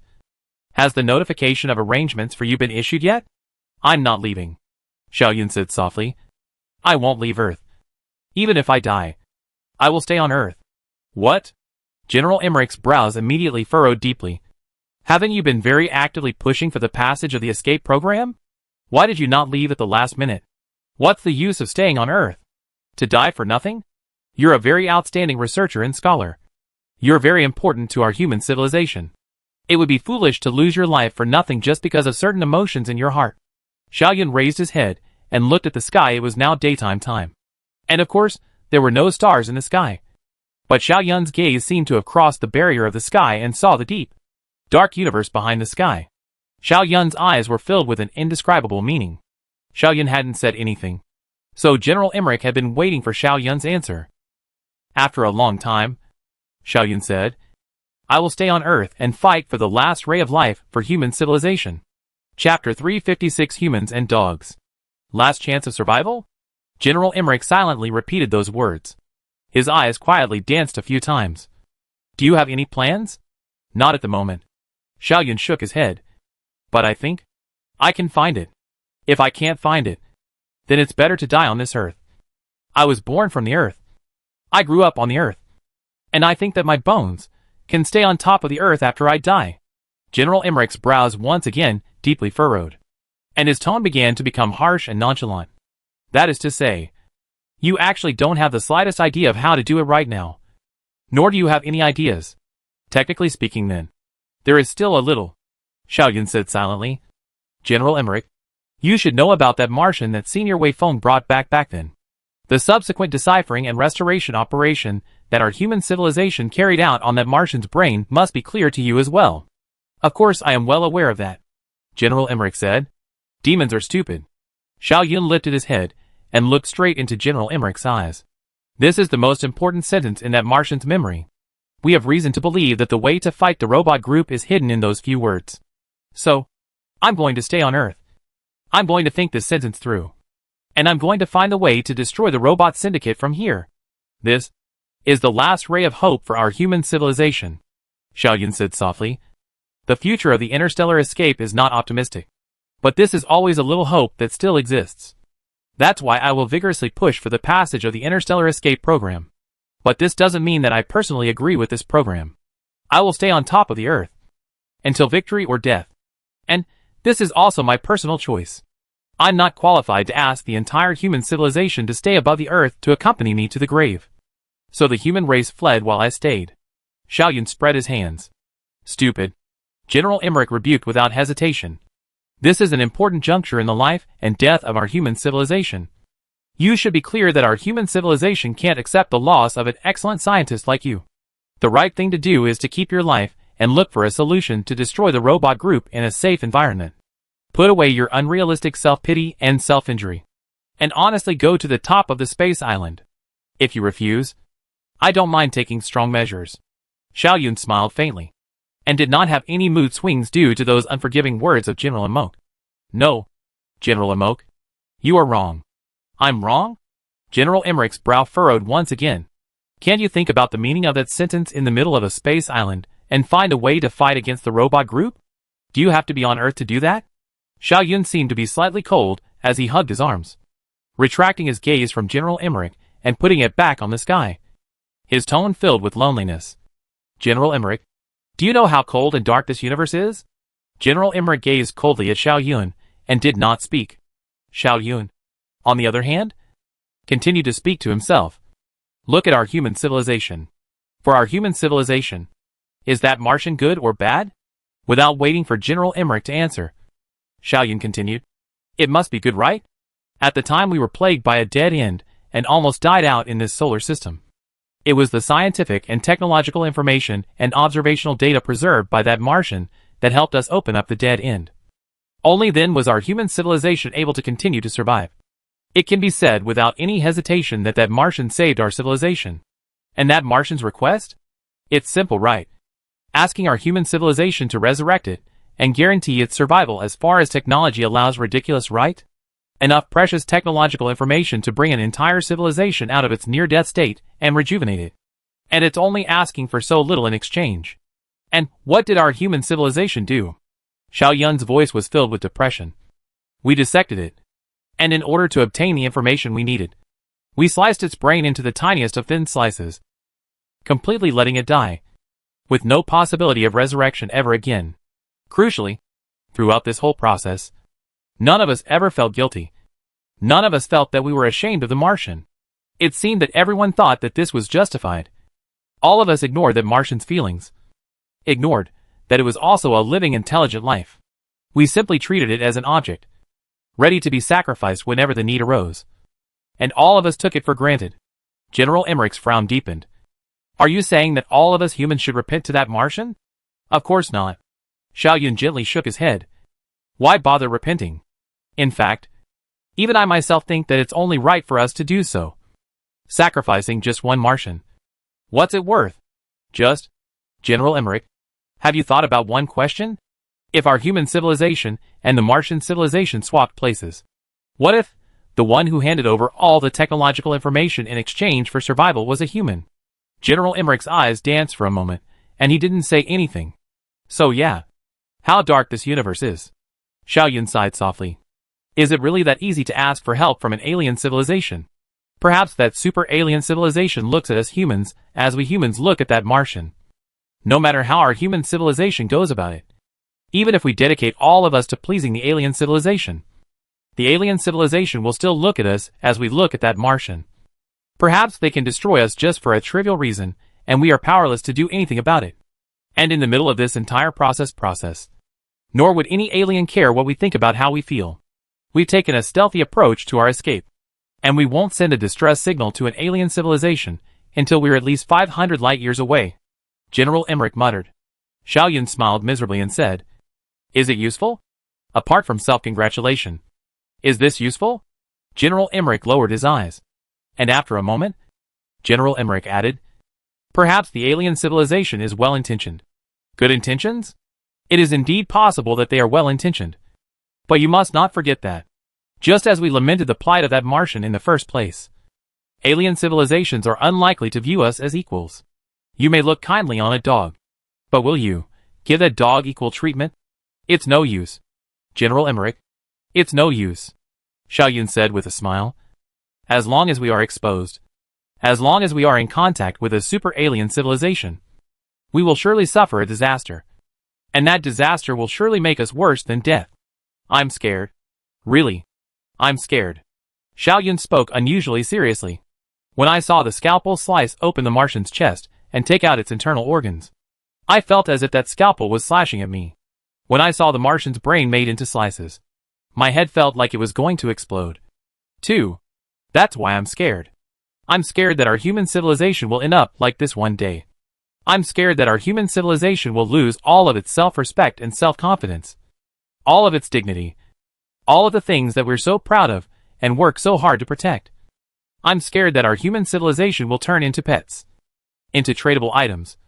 Into anything other than human. I think it would be better to die on top of the earth than to end up like that. Of course, I'm just me. And I'm in no position to make any decisions for anyone but me. So I won't interfere with anyone's escape. But I certainly won't go. General Emmerich whispered. But that's still no use. There is a use. Xiao Yun smiled against the sunlight. At least I took on my responsibility, Even if I failed, I at least tried my best, General Emmerich, you know, it's my responsibility to fight against the robot group. No one can change that. Are you talking about the replicants of you? General Emmerich said. That replica of yours is another person completely different from you since he was replicated. And he actually has nothing to do with you. I am not talking about him. Xiao Yun said unusually seriously. I'm talking about some other person. At this moment, the scenes from when he was there in the rocket galaxy more than 100 years ago came back to Xiao Yun's mind, recalling that smiling face as well as the bloody scene of the robot massacre afterwards. Xiao Yun softly said, My beloved and friends all died in the hands of the robots. And until today, I can't fully let go of this. So, if I don't avenge them, I won't be at peace even if I die. Seemingly touching a certain place in his heart, General Emmerich's body unexpectedly began to tremble slightly. Only after a long time did General Emmerich calm down. He took a deep breath and said, Oh, revenge. This is a perfect reason. I think it's time to take revenge on those lads who stayed in the outer galaxy forever because they covered our escape. General Emmerich's expression became serious. Xiao Yun, let me ask you, how many % of success do you have? How many %? Not even 0.5%. At most 1%. Xiao Yun said. 1%? Enough. General Emmerich said very seriously. Xiao Yun, I will also stay on Earth. Let the two of us join forces and take revenge on those robot scum, together. Chapter 357 Autonomous Government. General Emmerich, are you going to stay as well? Xiao Yun said with some hesitation. Yes. Stay and take revenge. General Emmerich nodded heavily. General Emmerich, Xiao Yun said somewhat hesitantly, carefully weighing his phrases. I think that you and I are different. You are an excellent military commander. You are of great value to our human civilization. Especially the human civilization on the run. Perhaps you shouldn't stay on top of the earth. Well, the responsibility for the tragedy that occurred in the Lag 728 system should not be attributed to you. And there is no need for you to be apologetic about it. During the human civilization's first expedition against the robot group, the human civilization's legion suffered a crushing defeat. The then Commander-in-Chief, General Emmerich, ultimately chose to abandon those thousands of ships in the middle of the robotic ocean. And it was only in exchange for this method that the Earth-class ships survived. After the battle, the Human Civilization Joint Judgment Panel considered General Emmerich to be innocent. And the public also tended to lean towards the view that General Emmerich was not guilty. But only a few people such as Xiao Yun knew that regardless of how others viewed this matter, General Emmerich himself had always been trapped in deep self-blame and repentance, and had never let go of it. Now, then, the reason why General Emmerich made the decision to stay on Earth is obvious. Xiao Yun had said that the success rate of his plan was only 1% at most. But General Emmerich clearly did not care about that. He obviously intended to follow Xiao Yun's example, and use his own life as a bet to take a final gamble. And if he succeeded, he would be able to let go of his obsession in his heart. And if he failed, he would use his life to atone for his sins. Xiao Yun still wanted to say something. General Emmerich reached out his hand in advance and patted on top of Xiao Yun's shoulder. If you want to persuade me, you might as well persuade yourself with those reasons you used before. Xiao Yun shook his head somewhat helplessly. And in his heart, he dismissed the intention of continuing to persuade General Emmerich. It is not useless for me to stay above the earth, General Emmerich said. I am certain that there will be many people in our civilization who will choose to stay behind. And I will be able to start training these people to form our new armed forces. In addition to assisting you in unfolding your plans, these armaments might even be effective at certain critical moments. General Emmerich could almost be said to be the highest-ranked commander-in-chief of the military. And there was no mediocrity in those who could sit in this position. Not to mention the rest. General Emmerich's commanding ability, organizational ability and personal prestige is almost irreplaceable. Not to mention the more important ability to control the overall situation and strategic arrangement. There is such a person to stay on Earth. Xiao Yun, no matter what he wants to do, will be much more convenient. Xiao Yun also understood General Emmerich's character very well, knowing General Emmerich's determination and perseverance. So after a little bit of thinking, Xiao Yun completely gave up the idea of persuading General Emmerich. Good. Then let's stay on Earth and work together to figure out a way to fight those robot scum, Xiao Yun said, and stretched out his hand. And General Emmerich also stretched out his hand. And facing the rising sun, the two hands clasped tightly together. At the joint meeting of human civilizations, the heads of the various government departments had already reported to the Führer and the participants for more than 3 hours. And the content of the report was so detailed that it took up more time before this matter concerned the fate of the entire human civilization. No one dared to say anything about the fate of the human civilization. No one dared to be careless before this matter that concerned the fate of the entire human civilization. Now, this meeting had come to an end, and was about to finish. This is what our industrial department has reported. The head of the industrial sector signaled to the presiding officer of the meeting, who then said, "Is there anything else that anyone would like to add?" The head of the social sector stood up at this time. "I have something else to add." The Führer then signaled. "Go ahead." The head of the social department said, "It's about the problem of the leftover population. In our statistics, we found that there are about 3 million people who have explicitly stated that they will not leave the Earth, and that they want to live and die with the Earth. This part of the population is dominated by Earth's aborigines, and the age of the population is dominated by middle-aged and old people who are over 200 years old. How should we resettle this part of the remnants?" This question was actually a bit tricky, using the current situation as a basis for speculation. There was no doubt that this portion of the population would die. No one from this portion of the population would have survived when the robot group arrived in the solar system. But that was no reason for the government of human civilization to ignore them. The government was the government of all people, and it was the government's responsibility to take care of the lives of people with different choices. Even if it is clear that the end is death, the government cannot do nothing and just let it happen. The government had no right to interfere with the choices of individuals within the limits of the law. So the Führer could not force these people to follow the fleeing fleet. But it is clear that they are not going to live long. So how exactly should some things be arranged? For example, whether to leave the appropriate security forces to maintain order? Whether to leave enough armed to guarantee their safety? Or let these people form an autonomous government? But can any of the people left behind really take on this responsibility? If no one is capable of supporting the operation of an autonomous government, isn't it too irresponsible for the human civilization to do so? After the head of the social department raised this question, the Führer and many of the participants fell into deep thought. Obviously, they had all thought of these thorny issues. General Emmerich and Xiao Yun exchanged a glance and stood straight up. Führer, if you are feeling embarrassed, then let me stay. I will be responsible for the formation of the autonomous government, and I will be responsible for solving the resettlement problem of these people. Immediately, a buzz of murmurs resounded in the conference room. Undoubtedly, General Emmerich was perfectly capable of taking on the responsibility of forming an autonomous government. And although General Emmerich was a military commander-in-chief, no matter in terms of ability, seniority, or personal prestige, General Emmerich was more than capable of serving as the head of the autonomous government. But the Führer did not think so. The Führer did not disagree with General Emmerich's ability, but he thought that General Emmerich was not suitable to stay. With just over 3 million people, the mayor of a random town was more than capable of forming a self-government, whereas General Emmerich's position among the military was not replaced by anyone else. General Emmerich, are you joking with me? The Führer frowned and said, we still need you to command our army. The formation of an autonomous government is not something you need to be concerned about. No, my Führer. General Emmerich spoke quietly. I think you probably misunderstood me. What I'm trying to say is that I'm going to stay on Earth, and the formation of an autonomous government is simply something I'm doing in passing. The chatter in the conference room was once again boisterous. For his part, General Emmerich kept a quiet eye on the Führer. The reason? The Führer asked. I don't think it is necessary for you to know the reason, as it is my personal decision. General Emmerich sighed.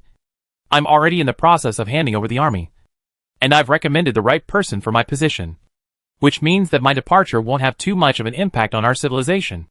I ask you to pass my proposal, and at the same time, I'm sure you know that no one can change my mind.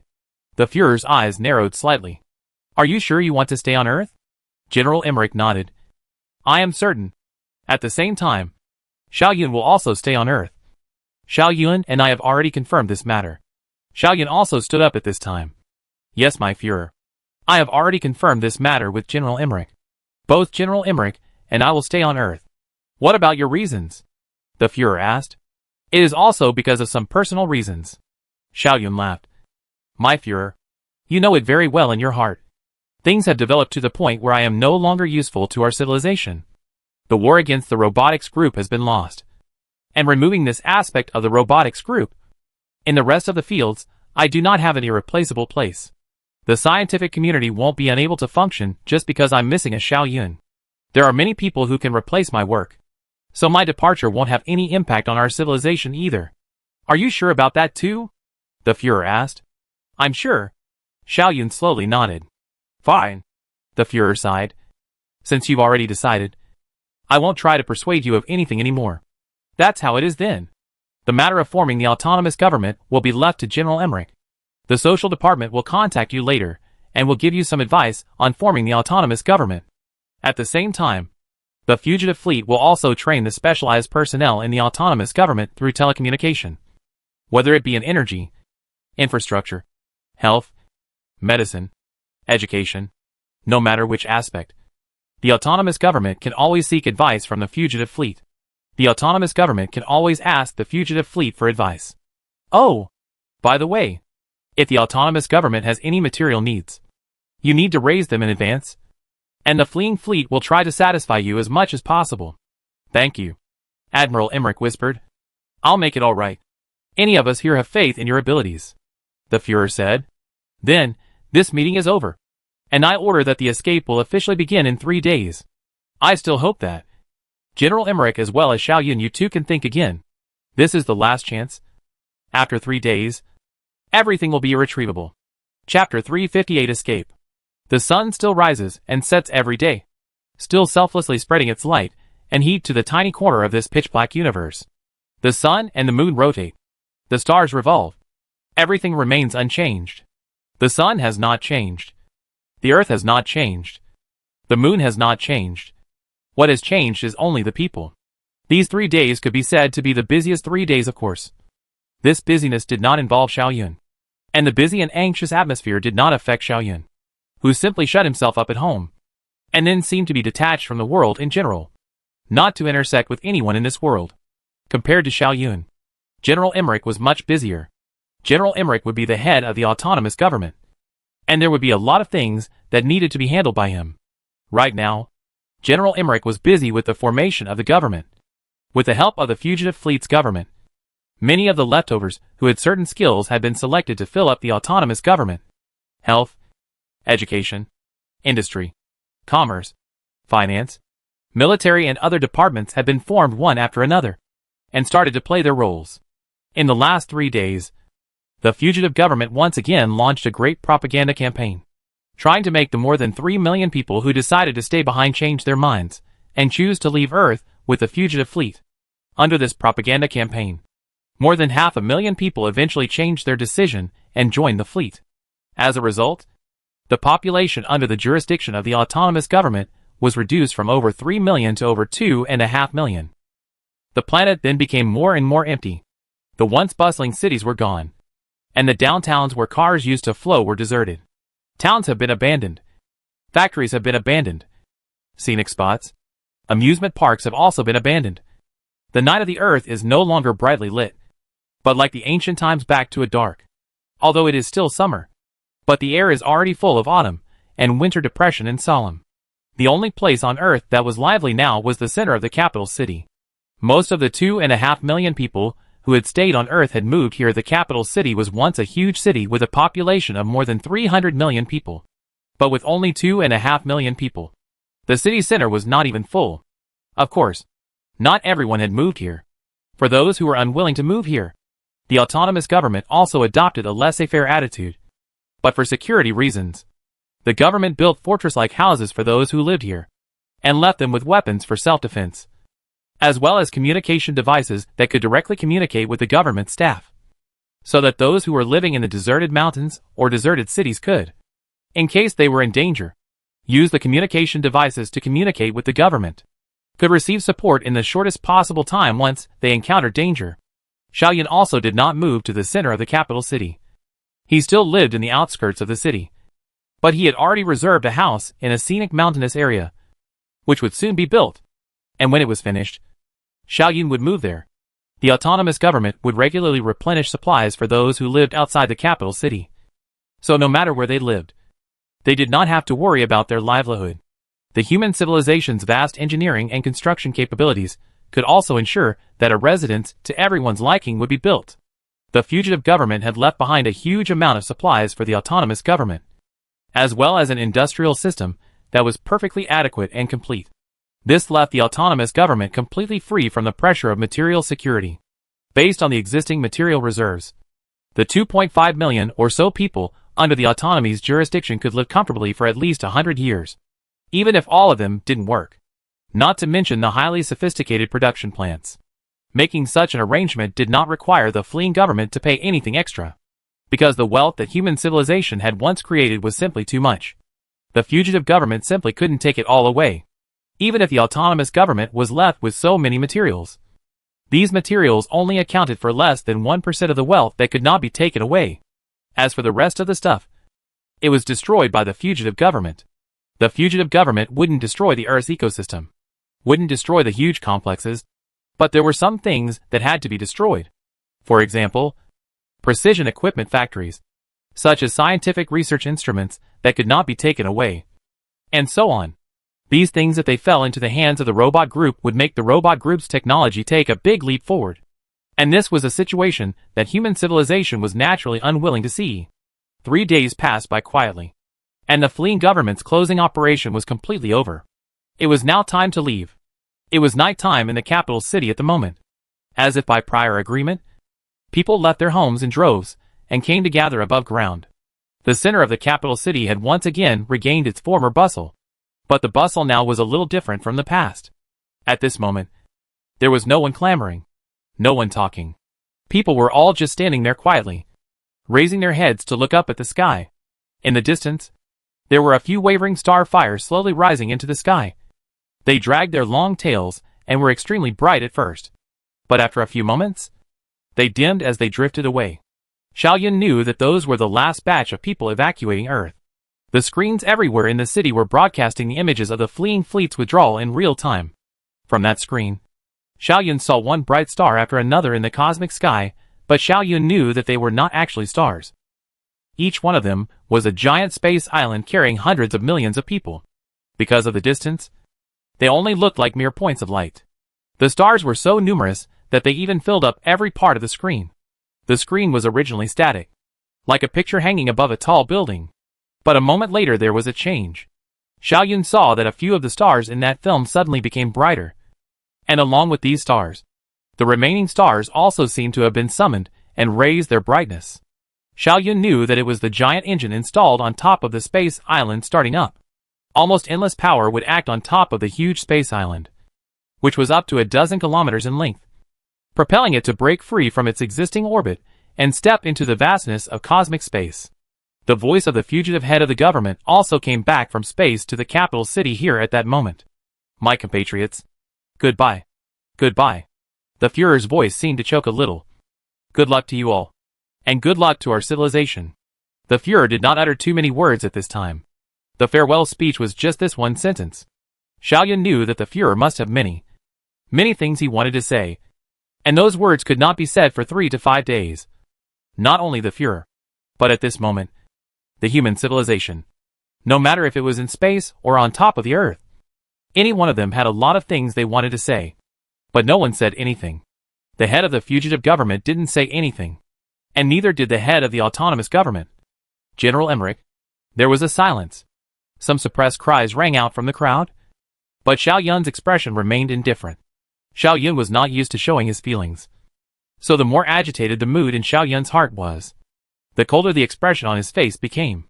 Xiao Yun turned back to slowly survey the group of people standing behind him. Most of these people were old people, each with a pale face and gray hair.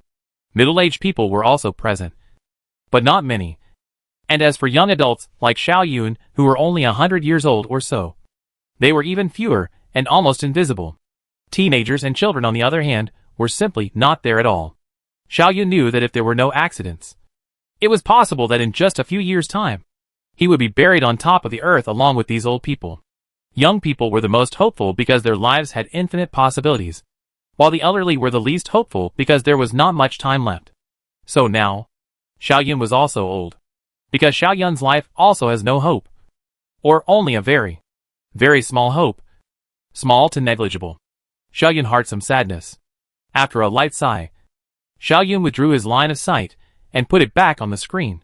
The live broadcast had been going on silently, as if it was a silent mime.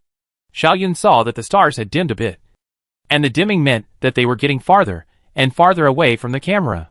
Xiao Yun then raised his head to look at the sky. Xiao Yun knew that according to the route planned by the fleeing fleet, the fleeing fleet would skim past from just a few million kilometers away from the Earth, and then enter into the inner solar system. And then it would move away from the other side of the solar system, and finally set off on its journey. Therefore, even above the Earth, it was actually possible to see the fleeing fleet. I don't know how long I waited, until the sky seemed to be almost bright. Xiao Yun saw some dim points of light from the side of the sky.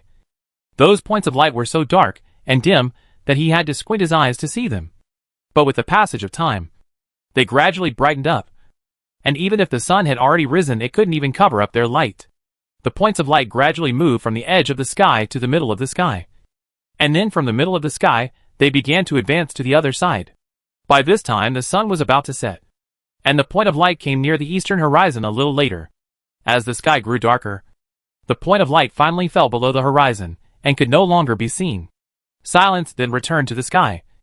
The moon was still the moon. The stars were still the stars, eternally motionless and unchanging. Goodbye. Goodbye. Xiao Yun gazed at the place where the point of light had disappeared, and kept chanting in his heart, I wish you good luck. And I wish our civilization good luck as well. Chapter 359 Monkey. The crowd dispersed in 2s and 3s. And so, under the cover of night, silence returned to this earth. No, the only place in the entire solar system that was a little more lively. In this night, I don't know how many people will have a hard time sleeping all night. The road is their own choice. What to choose will have to bear what kind of consequences. Now that the fleeing fleet has gone away, it is too late for these people who stayed on Earth to regret. However, Xiaoyun thought that among the more than 2.5 million people who stayed on Earth, there were probably not many who would regret it. Of course, Xiaoyun would not regret it either, because Xiaoyun knew that from that night more than 100 years ago, his life and destiny had been completely and utterly changed. Fighting against the robot group was the mission of his life, and there was no way for him to escape this mission. Either succeed or die. There was no third choice. It was as simple as that. Xiaoyun was still staring at the sky in a daze. I don't know how long he looked at the sky before Xiaoyun sighed in frustration and returned to his home. On the second day, Xiaoyun received a notification that the staff of the autonomous government had told Xiaoyun that his customized house, located in the middle of the mountain range, had already been built. Xiaoyun then left the capital city in his auto flight and arrived here at his new home. Originally, in the capital city, the possession and use of automated vehicles was strictly forbidden. But now that the fugitive government had already left with the majority of the population, this ban was released. As a matter of fact, on Earth nowadays, there were almost every single autopilot on the planet, because most of the public transport systems had been paralyzed. The people who stayed behind needed things like autopilots to take care of their transport needs. The autopilot was a foolproof design, and with just a few days of training, even a child would be able to fly it comfortably. Xiaoyun had traveled more than 1,000 kilometers in this kind of flying machine, and it took him about 20 minutes to arrive at a place that was rarely visited by people. Even in the past, it was a compound built halfway up a mountain. Originally, it was a steep cliff, but the great engineering power of the human civilization had cut down the mountain peak, leveled the ground, and a chicly shaped courtyard appeared here out of thin air. The construction of this courtyard didn't need to consume much of the people's effort, and with the existing engineering power of the human civilization, it would probably only take a team of 3 engineers 10 days to complete it. With the current engineering power of the human civilization, it would only take a team of 3 engineers about 10 days to complete it. Of course, if environmental protection and ecological maintenance were taken into account, the construction time would be 3 or 4 days longer. It was also due to environmental protection considerations that the human civilization's government had strictly banned this kind of construction in the past. However, the situation now was naturally different, and there was no one to care about this kind of thing. The person in charge of the project was already waiting for Xiaoyun's arrival in the middle of the compound. After parking the autopilot in the open space, the person in charge greeted him and completed the handover with Xiaoyun using electronic documents and explained the precautions before leaving on his own. Thus Xiaoyun was the only one left in this sheer group of mountains, within a radius of hundreds of miles. The microecological maintenance system kept the entire compound in a warm and spring-like environment, and was not affected by the harsh environment in the mountains in the slightest. Xiaoyun then paced around the flat open space until he reached the railing next to the cliff, looking at the rolling mountains in the distance and falling into deep thought. The scenery here was actually quite beautiful when viewed from above, thanks to human civilization's almost strict environmental protection regulations. Everything here could be described as pristine. It's the time of the year when the grass and trees are in full bloom. It was the time when the grass and trees were in full bloom in the summer. Under Xiaoyun's feet were the rolling hills, and on top of the peaks, there was green vegetation everywhere. Amongst the vegetation there were some magnificent colored flowers and plants interspersed with it, and occasionally you could see the streams gurgling, and the roars of various beasts were constantly coming over, which made Xiaoyun unable to help but have the illusion of being in a paradise. Switch off the microecological maintenance system, Xiaoyun commanded to the portable computer above his wrist, whereupon the microecological maintenance system was immediately shut down, and the warm and humid mountain breeze then blew over, causing the corners of Xiaoyun's clothes to continuously flutter, and his hair to begin to flutter as well. The sky was as blue as a wash. The sun shone brightly, and the flowers and plants were pleasant. Xiaoyun looked on in a daze, and after a while, a monkey of an unknown species suddenly appeared next to Xiaoyun, standing on top of the railing and looking at Xiaoyun with curiosity. Xiaoyun smiled faintly and casually touched out a biscuit and handed it over. That monkey didn't seem to have seen anyone before, and didn't know fear in the face of Xiaoyun. Seeing Xiaoyun reach out and hand out the biscuit, even directly reached over and took it, then put it into his mouth and chewed on it, and the receiver let out a chirp of joy. Is it tasty? Then take it all. Xiao Yun smiled and handed over the last biscuit in his hand as well. That monkey nodded repeatedly at Xiao Yun. And after finishing the biscuits, it chirped a few more times at Xiao Yun. And when it saw that Xiao Yun didn't understand what he meant, it couldn't help but scratch its ears anxiously. It circled around a few times on top of the railing, then scurried out like a stray arrow, instantly disappearing under the cliff. Xiao Yun guffawed and returned his sight from where the monkey had disappeared to the sky and the earth. In the midst of this contemplation, time passed quietly. Sunset in the mountains was always a little earlier than on the plains. Around 5 or 6 o'clock, the sky had already become a little dusky, and the mountain wind that blew on his face also started to become a little cold. Xiao Yun tightened his clothes and was just about to instruct the intelligent system to switch on the micro-ecological maintenance system, when he heard a little noise that seemed to come from the side of the cliff in front of him. Xiao Yun looked up and saw that the original monkey had appeared there again. This monkey had a bit of white hair on its forehead and tail, which was a clear and ruthless sign. So Xiao Yun instantly recognized it. Seeing that this monkey appeared again, Xiao Yun couldn't help but laugh and shook his head. Are you here to ask for biscuits to eat? Unfortunately, I don't have any more biscuits. That monkey squeaked and scurried to Xiao Yun in 3 tries before his mouth opened and a ball of something unknown fell at Xiao Yun's feet. Only then did Xiao Yun see that the monkey had been holding something in its mouth.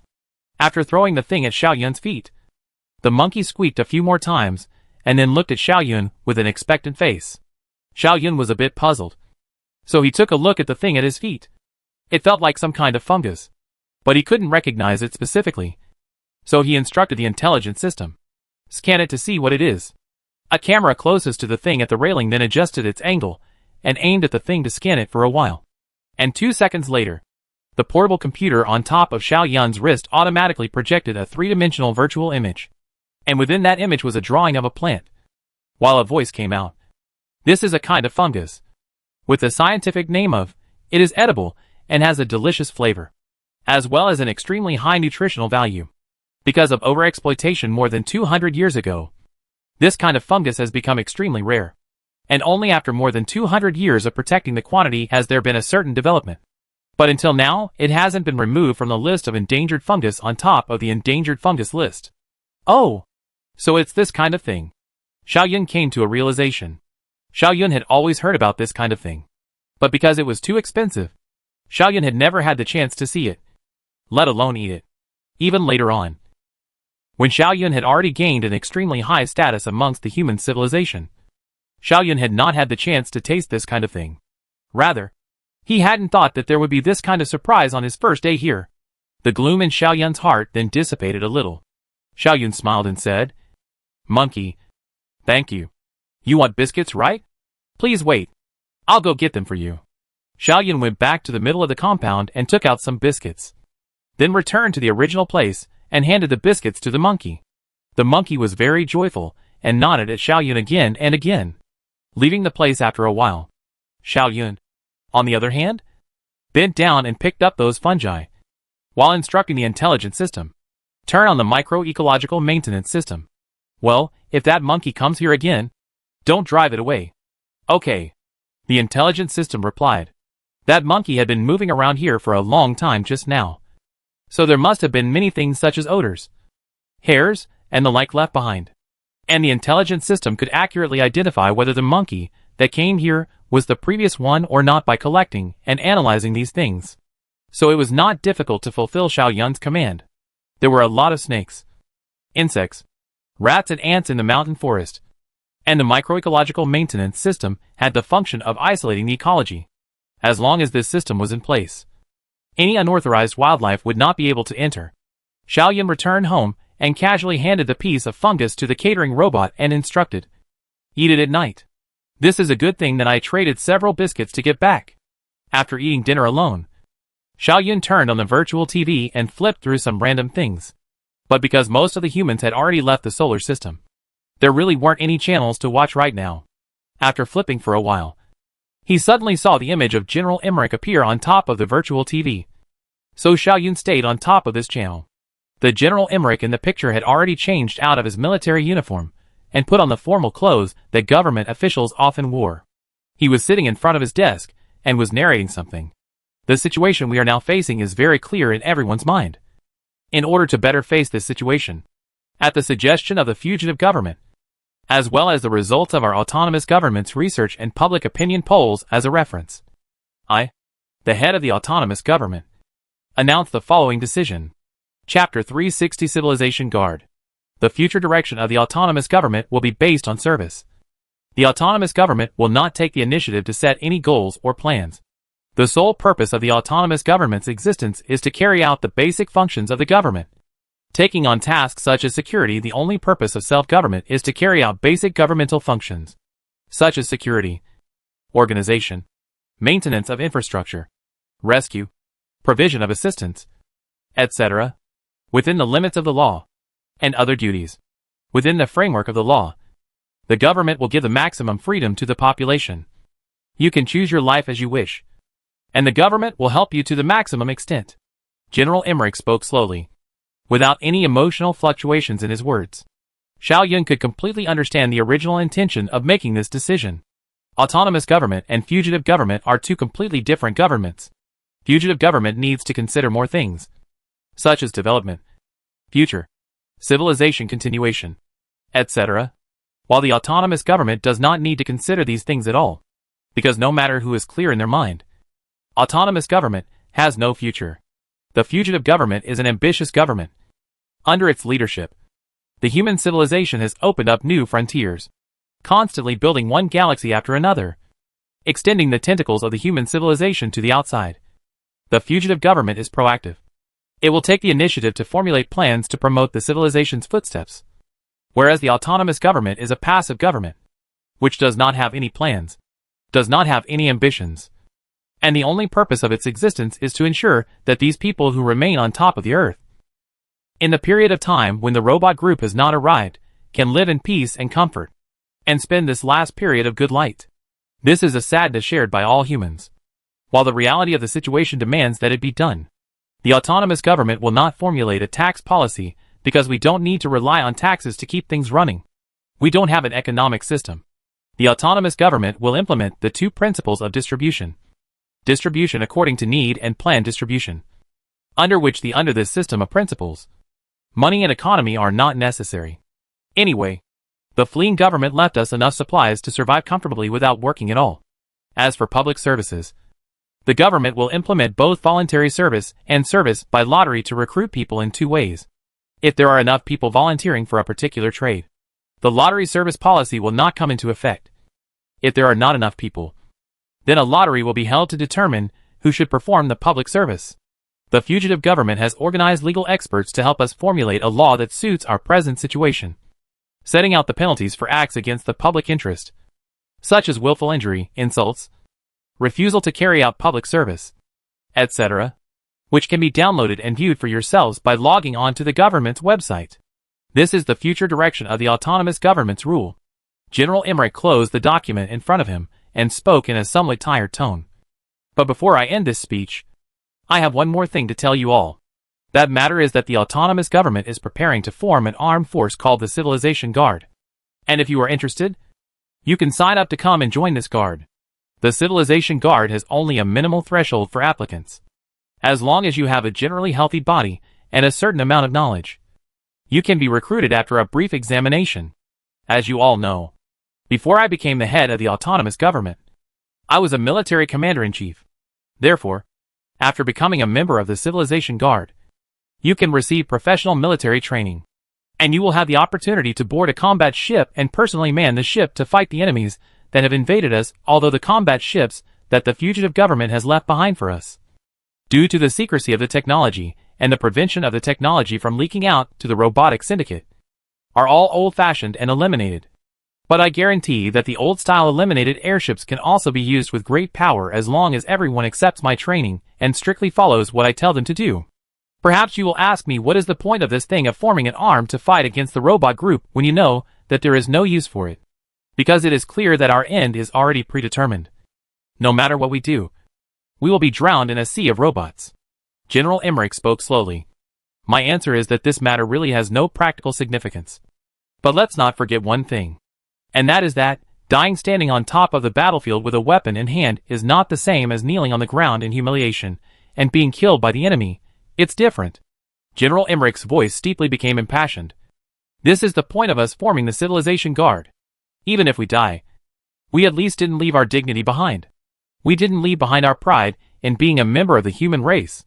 We have to make those damned scum understand that our physical bodies can be annihilated and conquered, but our spirits are eternal and immortal, and that no matter who or what exists, they can't annihilate and conquer our spirits. Regardless of whether this solar system ends up under our control or is overrun by our enemies, our spirit will live on forever. That's why I'm waiting for everyone, General Emmerich said. I've finished my words. So next, everyone will start their own lives. The decision of what kind of life you choose to live is up to you. General Emmerich's image disappeared, and some other images appeared on top of the virtual television. A host who was obviously a little rusty began to broadcast some news or something like that with most of the people gone. The people who acted as hosts on top of the planet would have to be reselected and let the newbies take it on. Xiao Yun lost interest in continuing to watch on, and after a pause, he switched the TV off. But the time was still early, and it wasn't time to take a break. So Xiao Yun turned on his portable computer again and started browsing through some things between the virtual light and shadow displays. It was only a day's time, and the fleeing fleet probably hadn't left the solar system yet. But estimating based on the speed, the fleeing fleet should have already crossed the orbit of Jupiter. Such a distance was nothing to human civilizations with FTL communication capabilities, and the current communication delays weren't serious yet. Xiao Yun then entered a certain online community and began to casually look around. The community was filled with topics about the voyage, with discussions about the destination and the journey occupying almost the entire page. What Xiao Yun hadn't expected was that people weren't worried about the voyage. Instead, excitement and novelty dominated. Xiao Yun let out a slight sigh. Xiao Yun knows that he can't ask ordinary people to have enough knowledge and insight to judge what kind of situation humanity is currently facing, and what this long voyage really means. It's only normal that the community is filled with novelty and excitement, and the ones who should be worried will only be the elites who have enough judgment. But Xiao Yun is still a bit worried about this situation. But Xiao Yun still felt a little worried about this situation, because Xiao Yun knew that with the passage of time, when the novelty and excitement faded, danger and dullness would be the main theme of the voyage.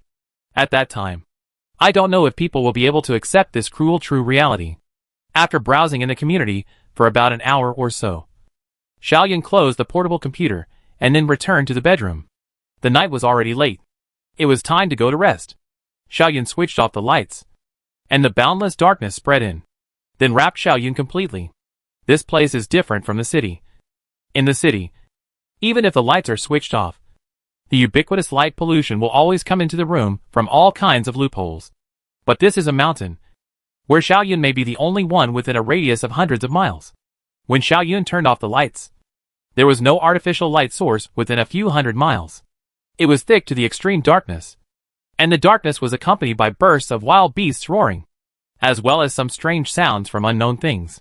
Xiao Yun closed his eyes, but he always felt unable to fall into sleep.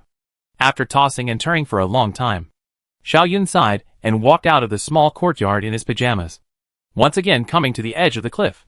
Outside, the cold wind was howling and the mountain wind was gusting.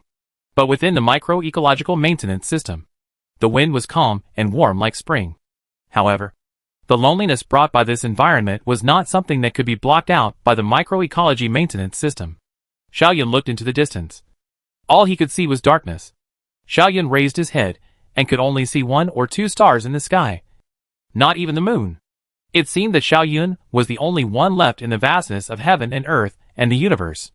The boundless loneliness along with the darkness surged towards Xiao Yun, making Xiao Yun almost breathless.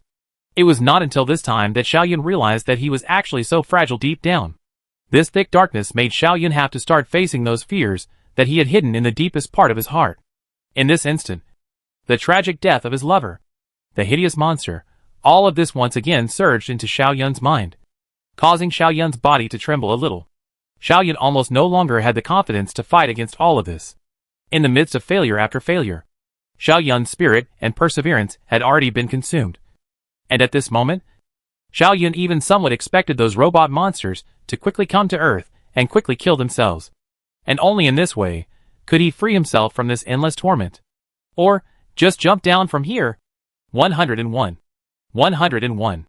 Xiao Yun muttered, tumbled over the fence and slowly walked towards the edge of the cliff. Just at this time, a creaking sound suddenly came from his side. Xiao Yun opened his portable computer, and through the faint light of the portable computer, he barely managed to look at it before realizing that it was a monkey. A monkey with a little bit of white on its forehead and the tip of its tail. The very same monkey that had brought him the precious fungus during the daytime. At this moment, it was constantly shouting anxiously by its side, and also stretched out its claws, as if it wanted to grab its own clothes. Xiao Yun then smiled and said, "You are here?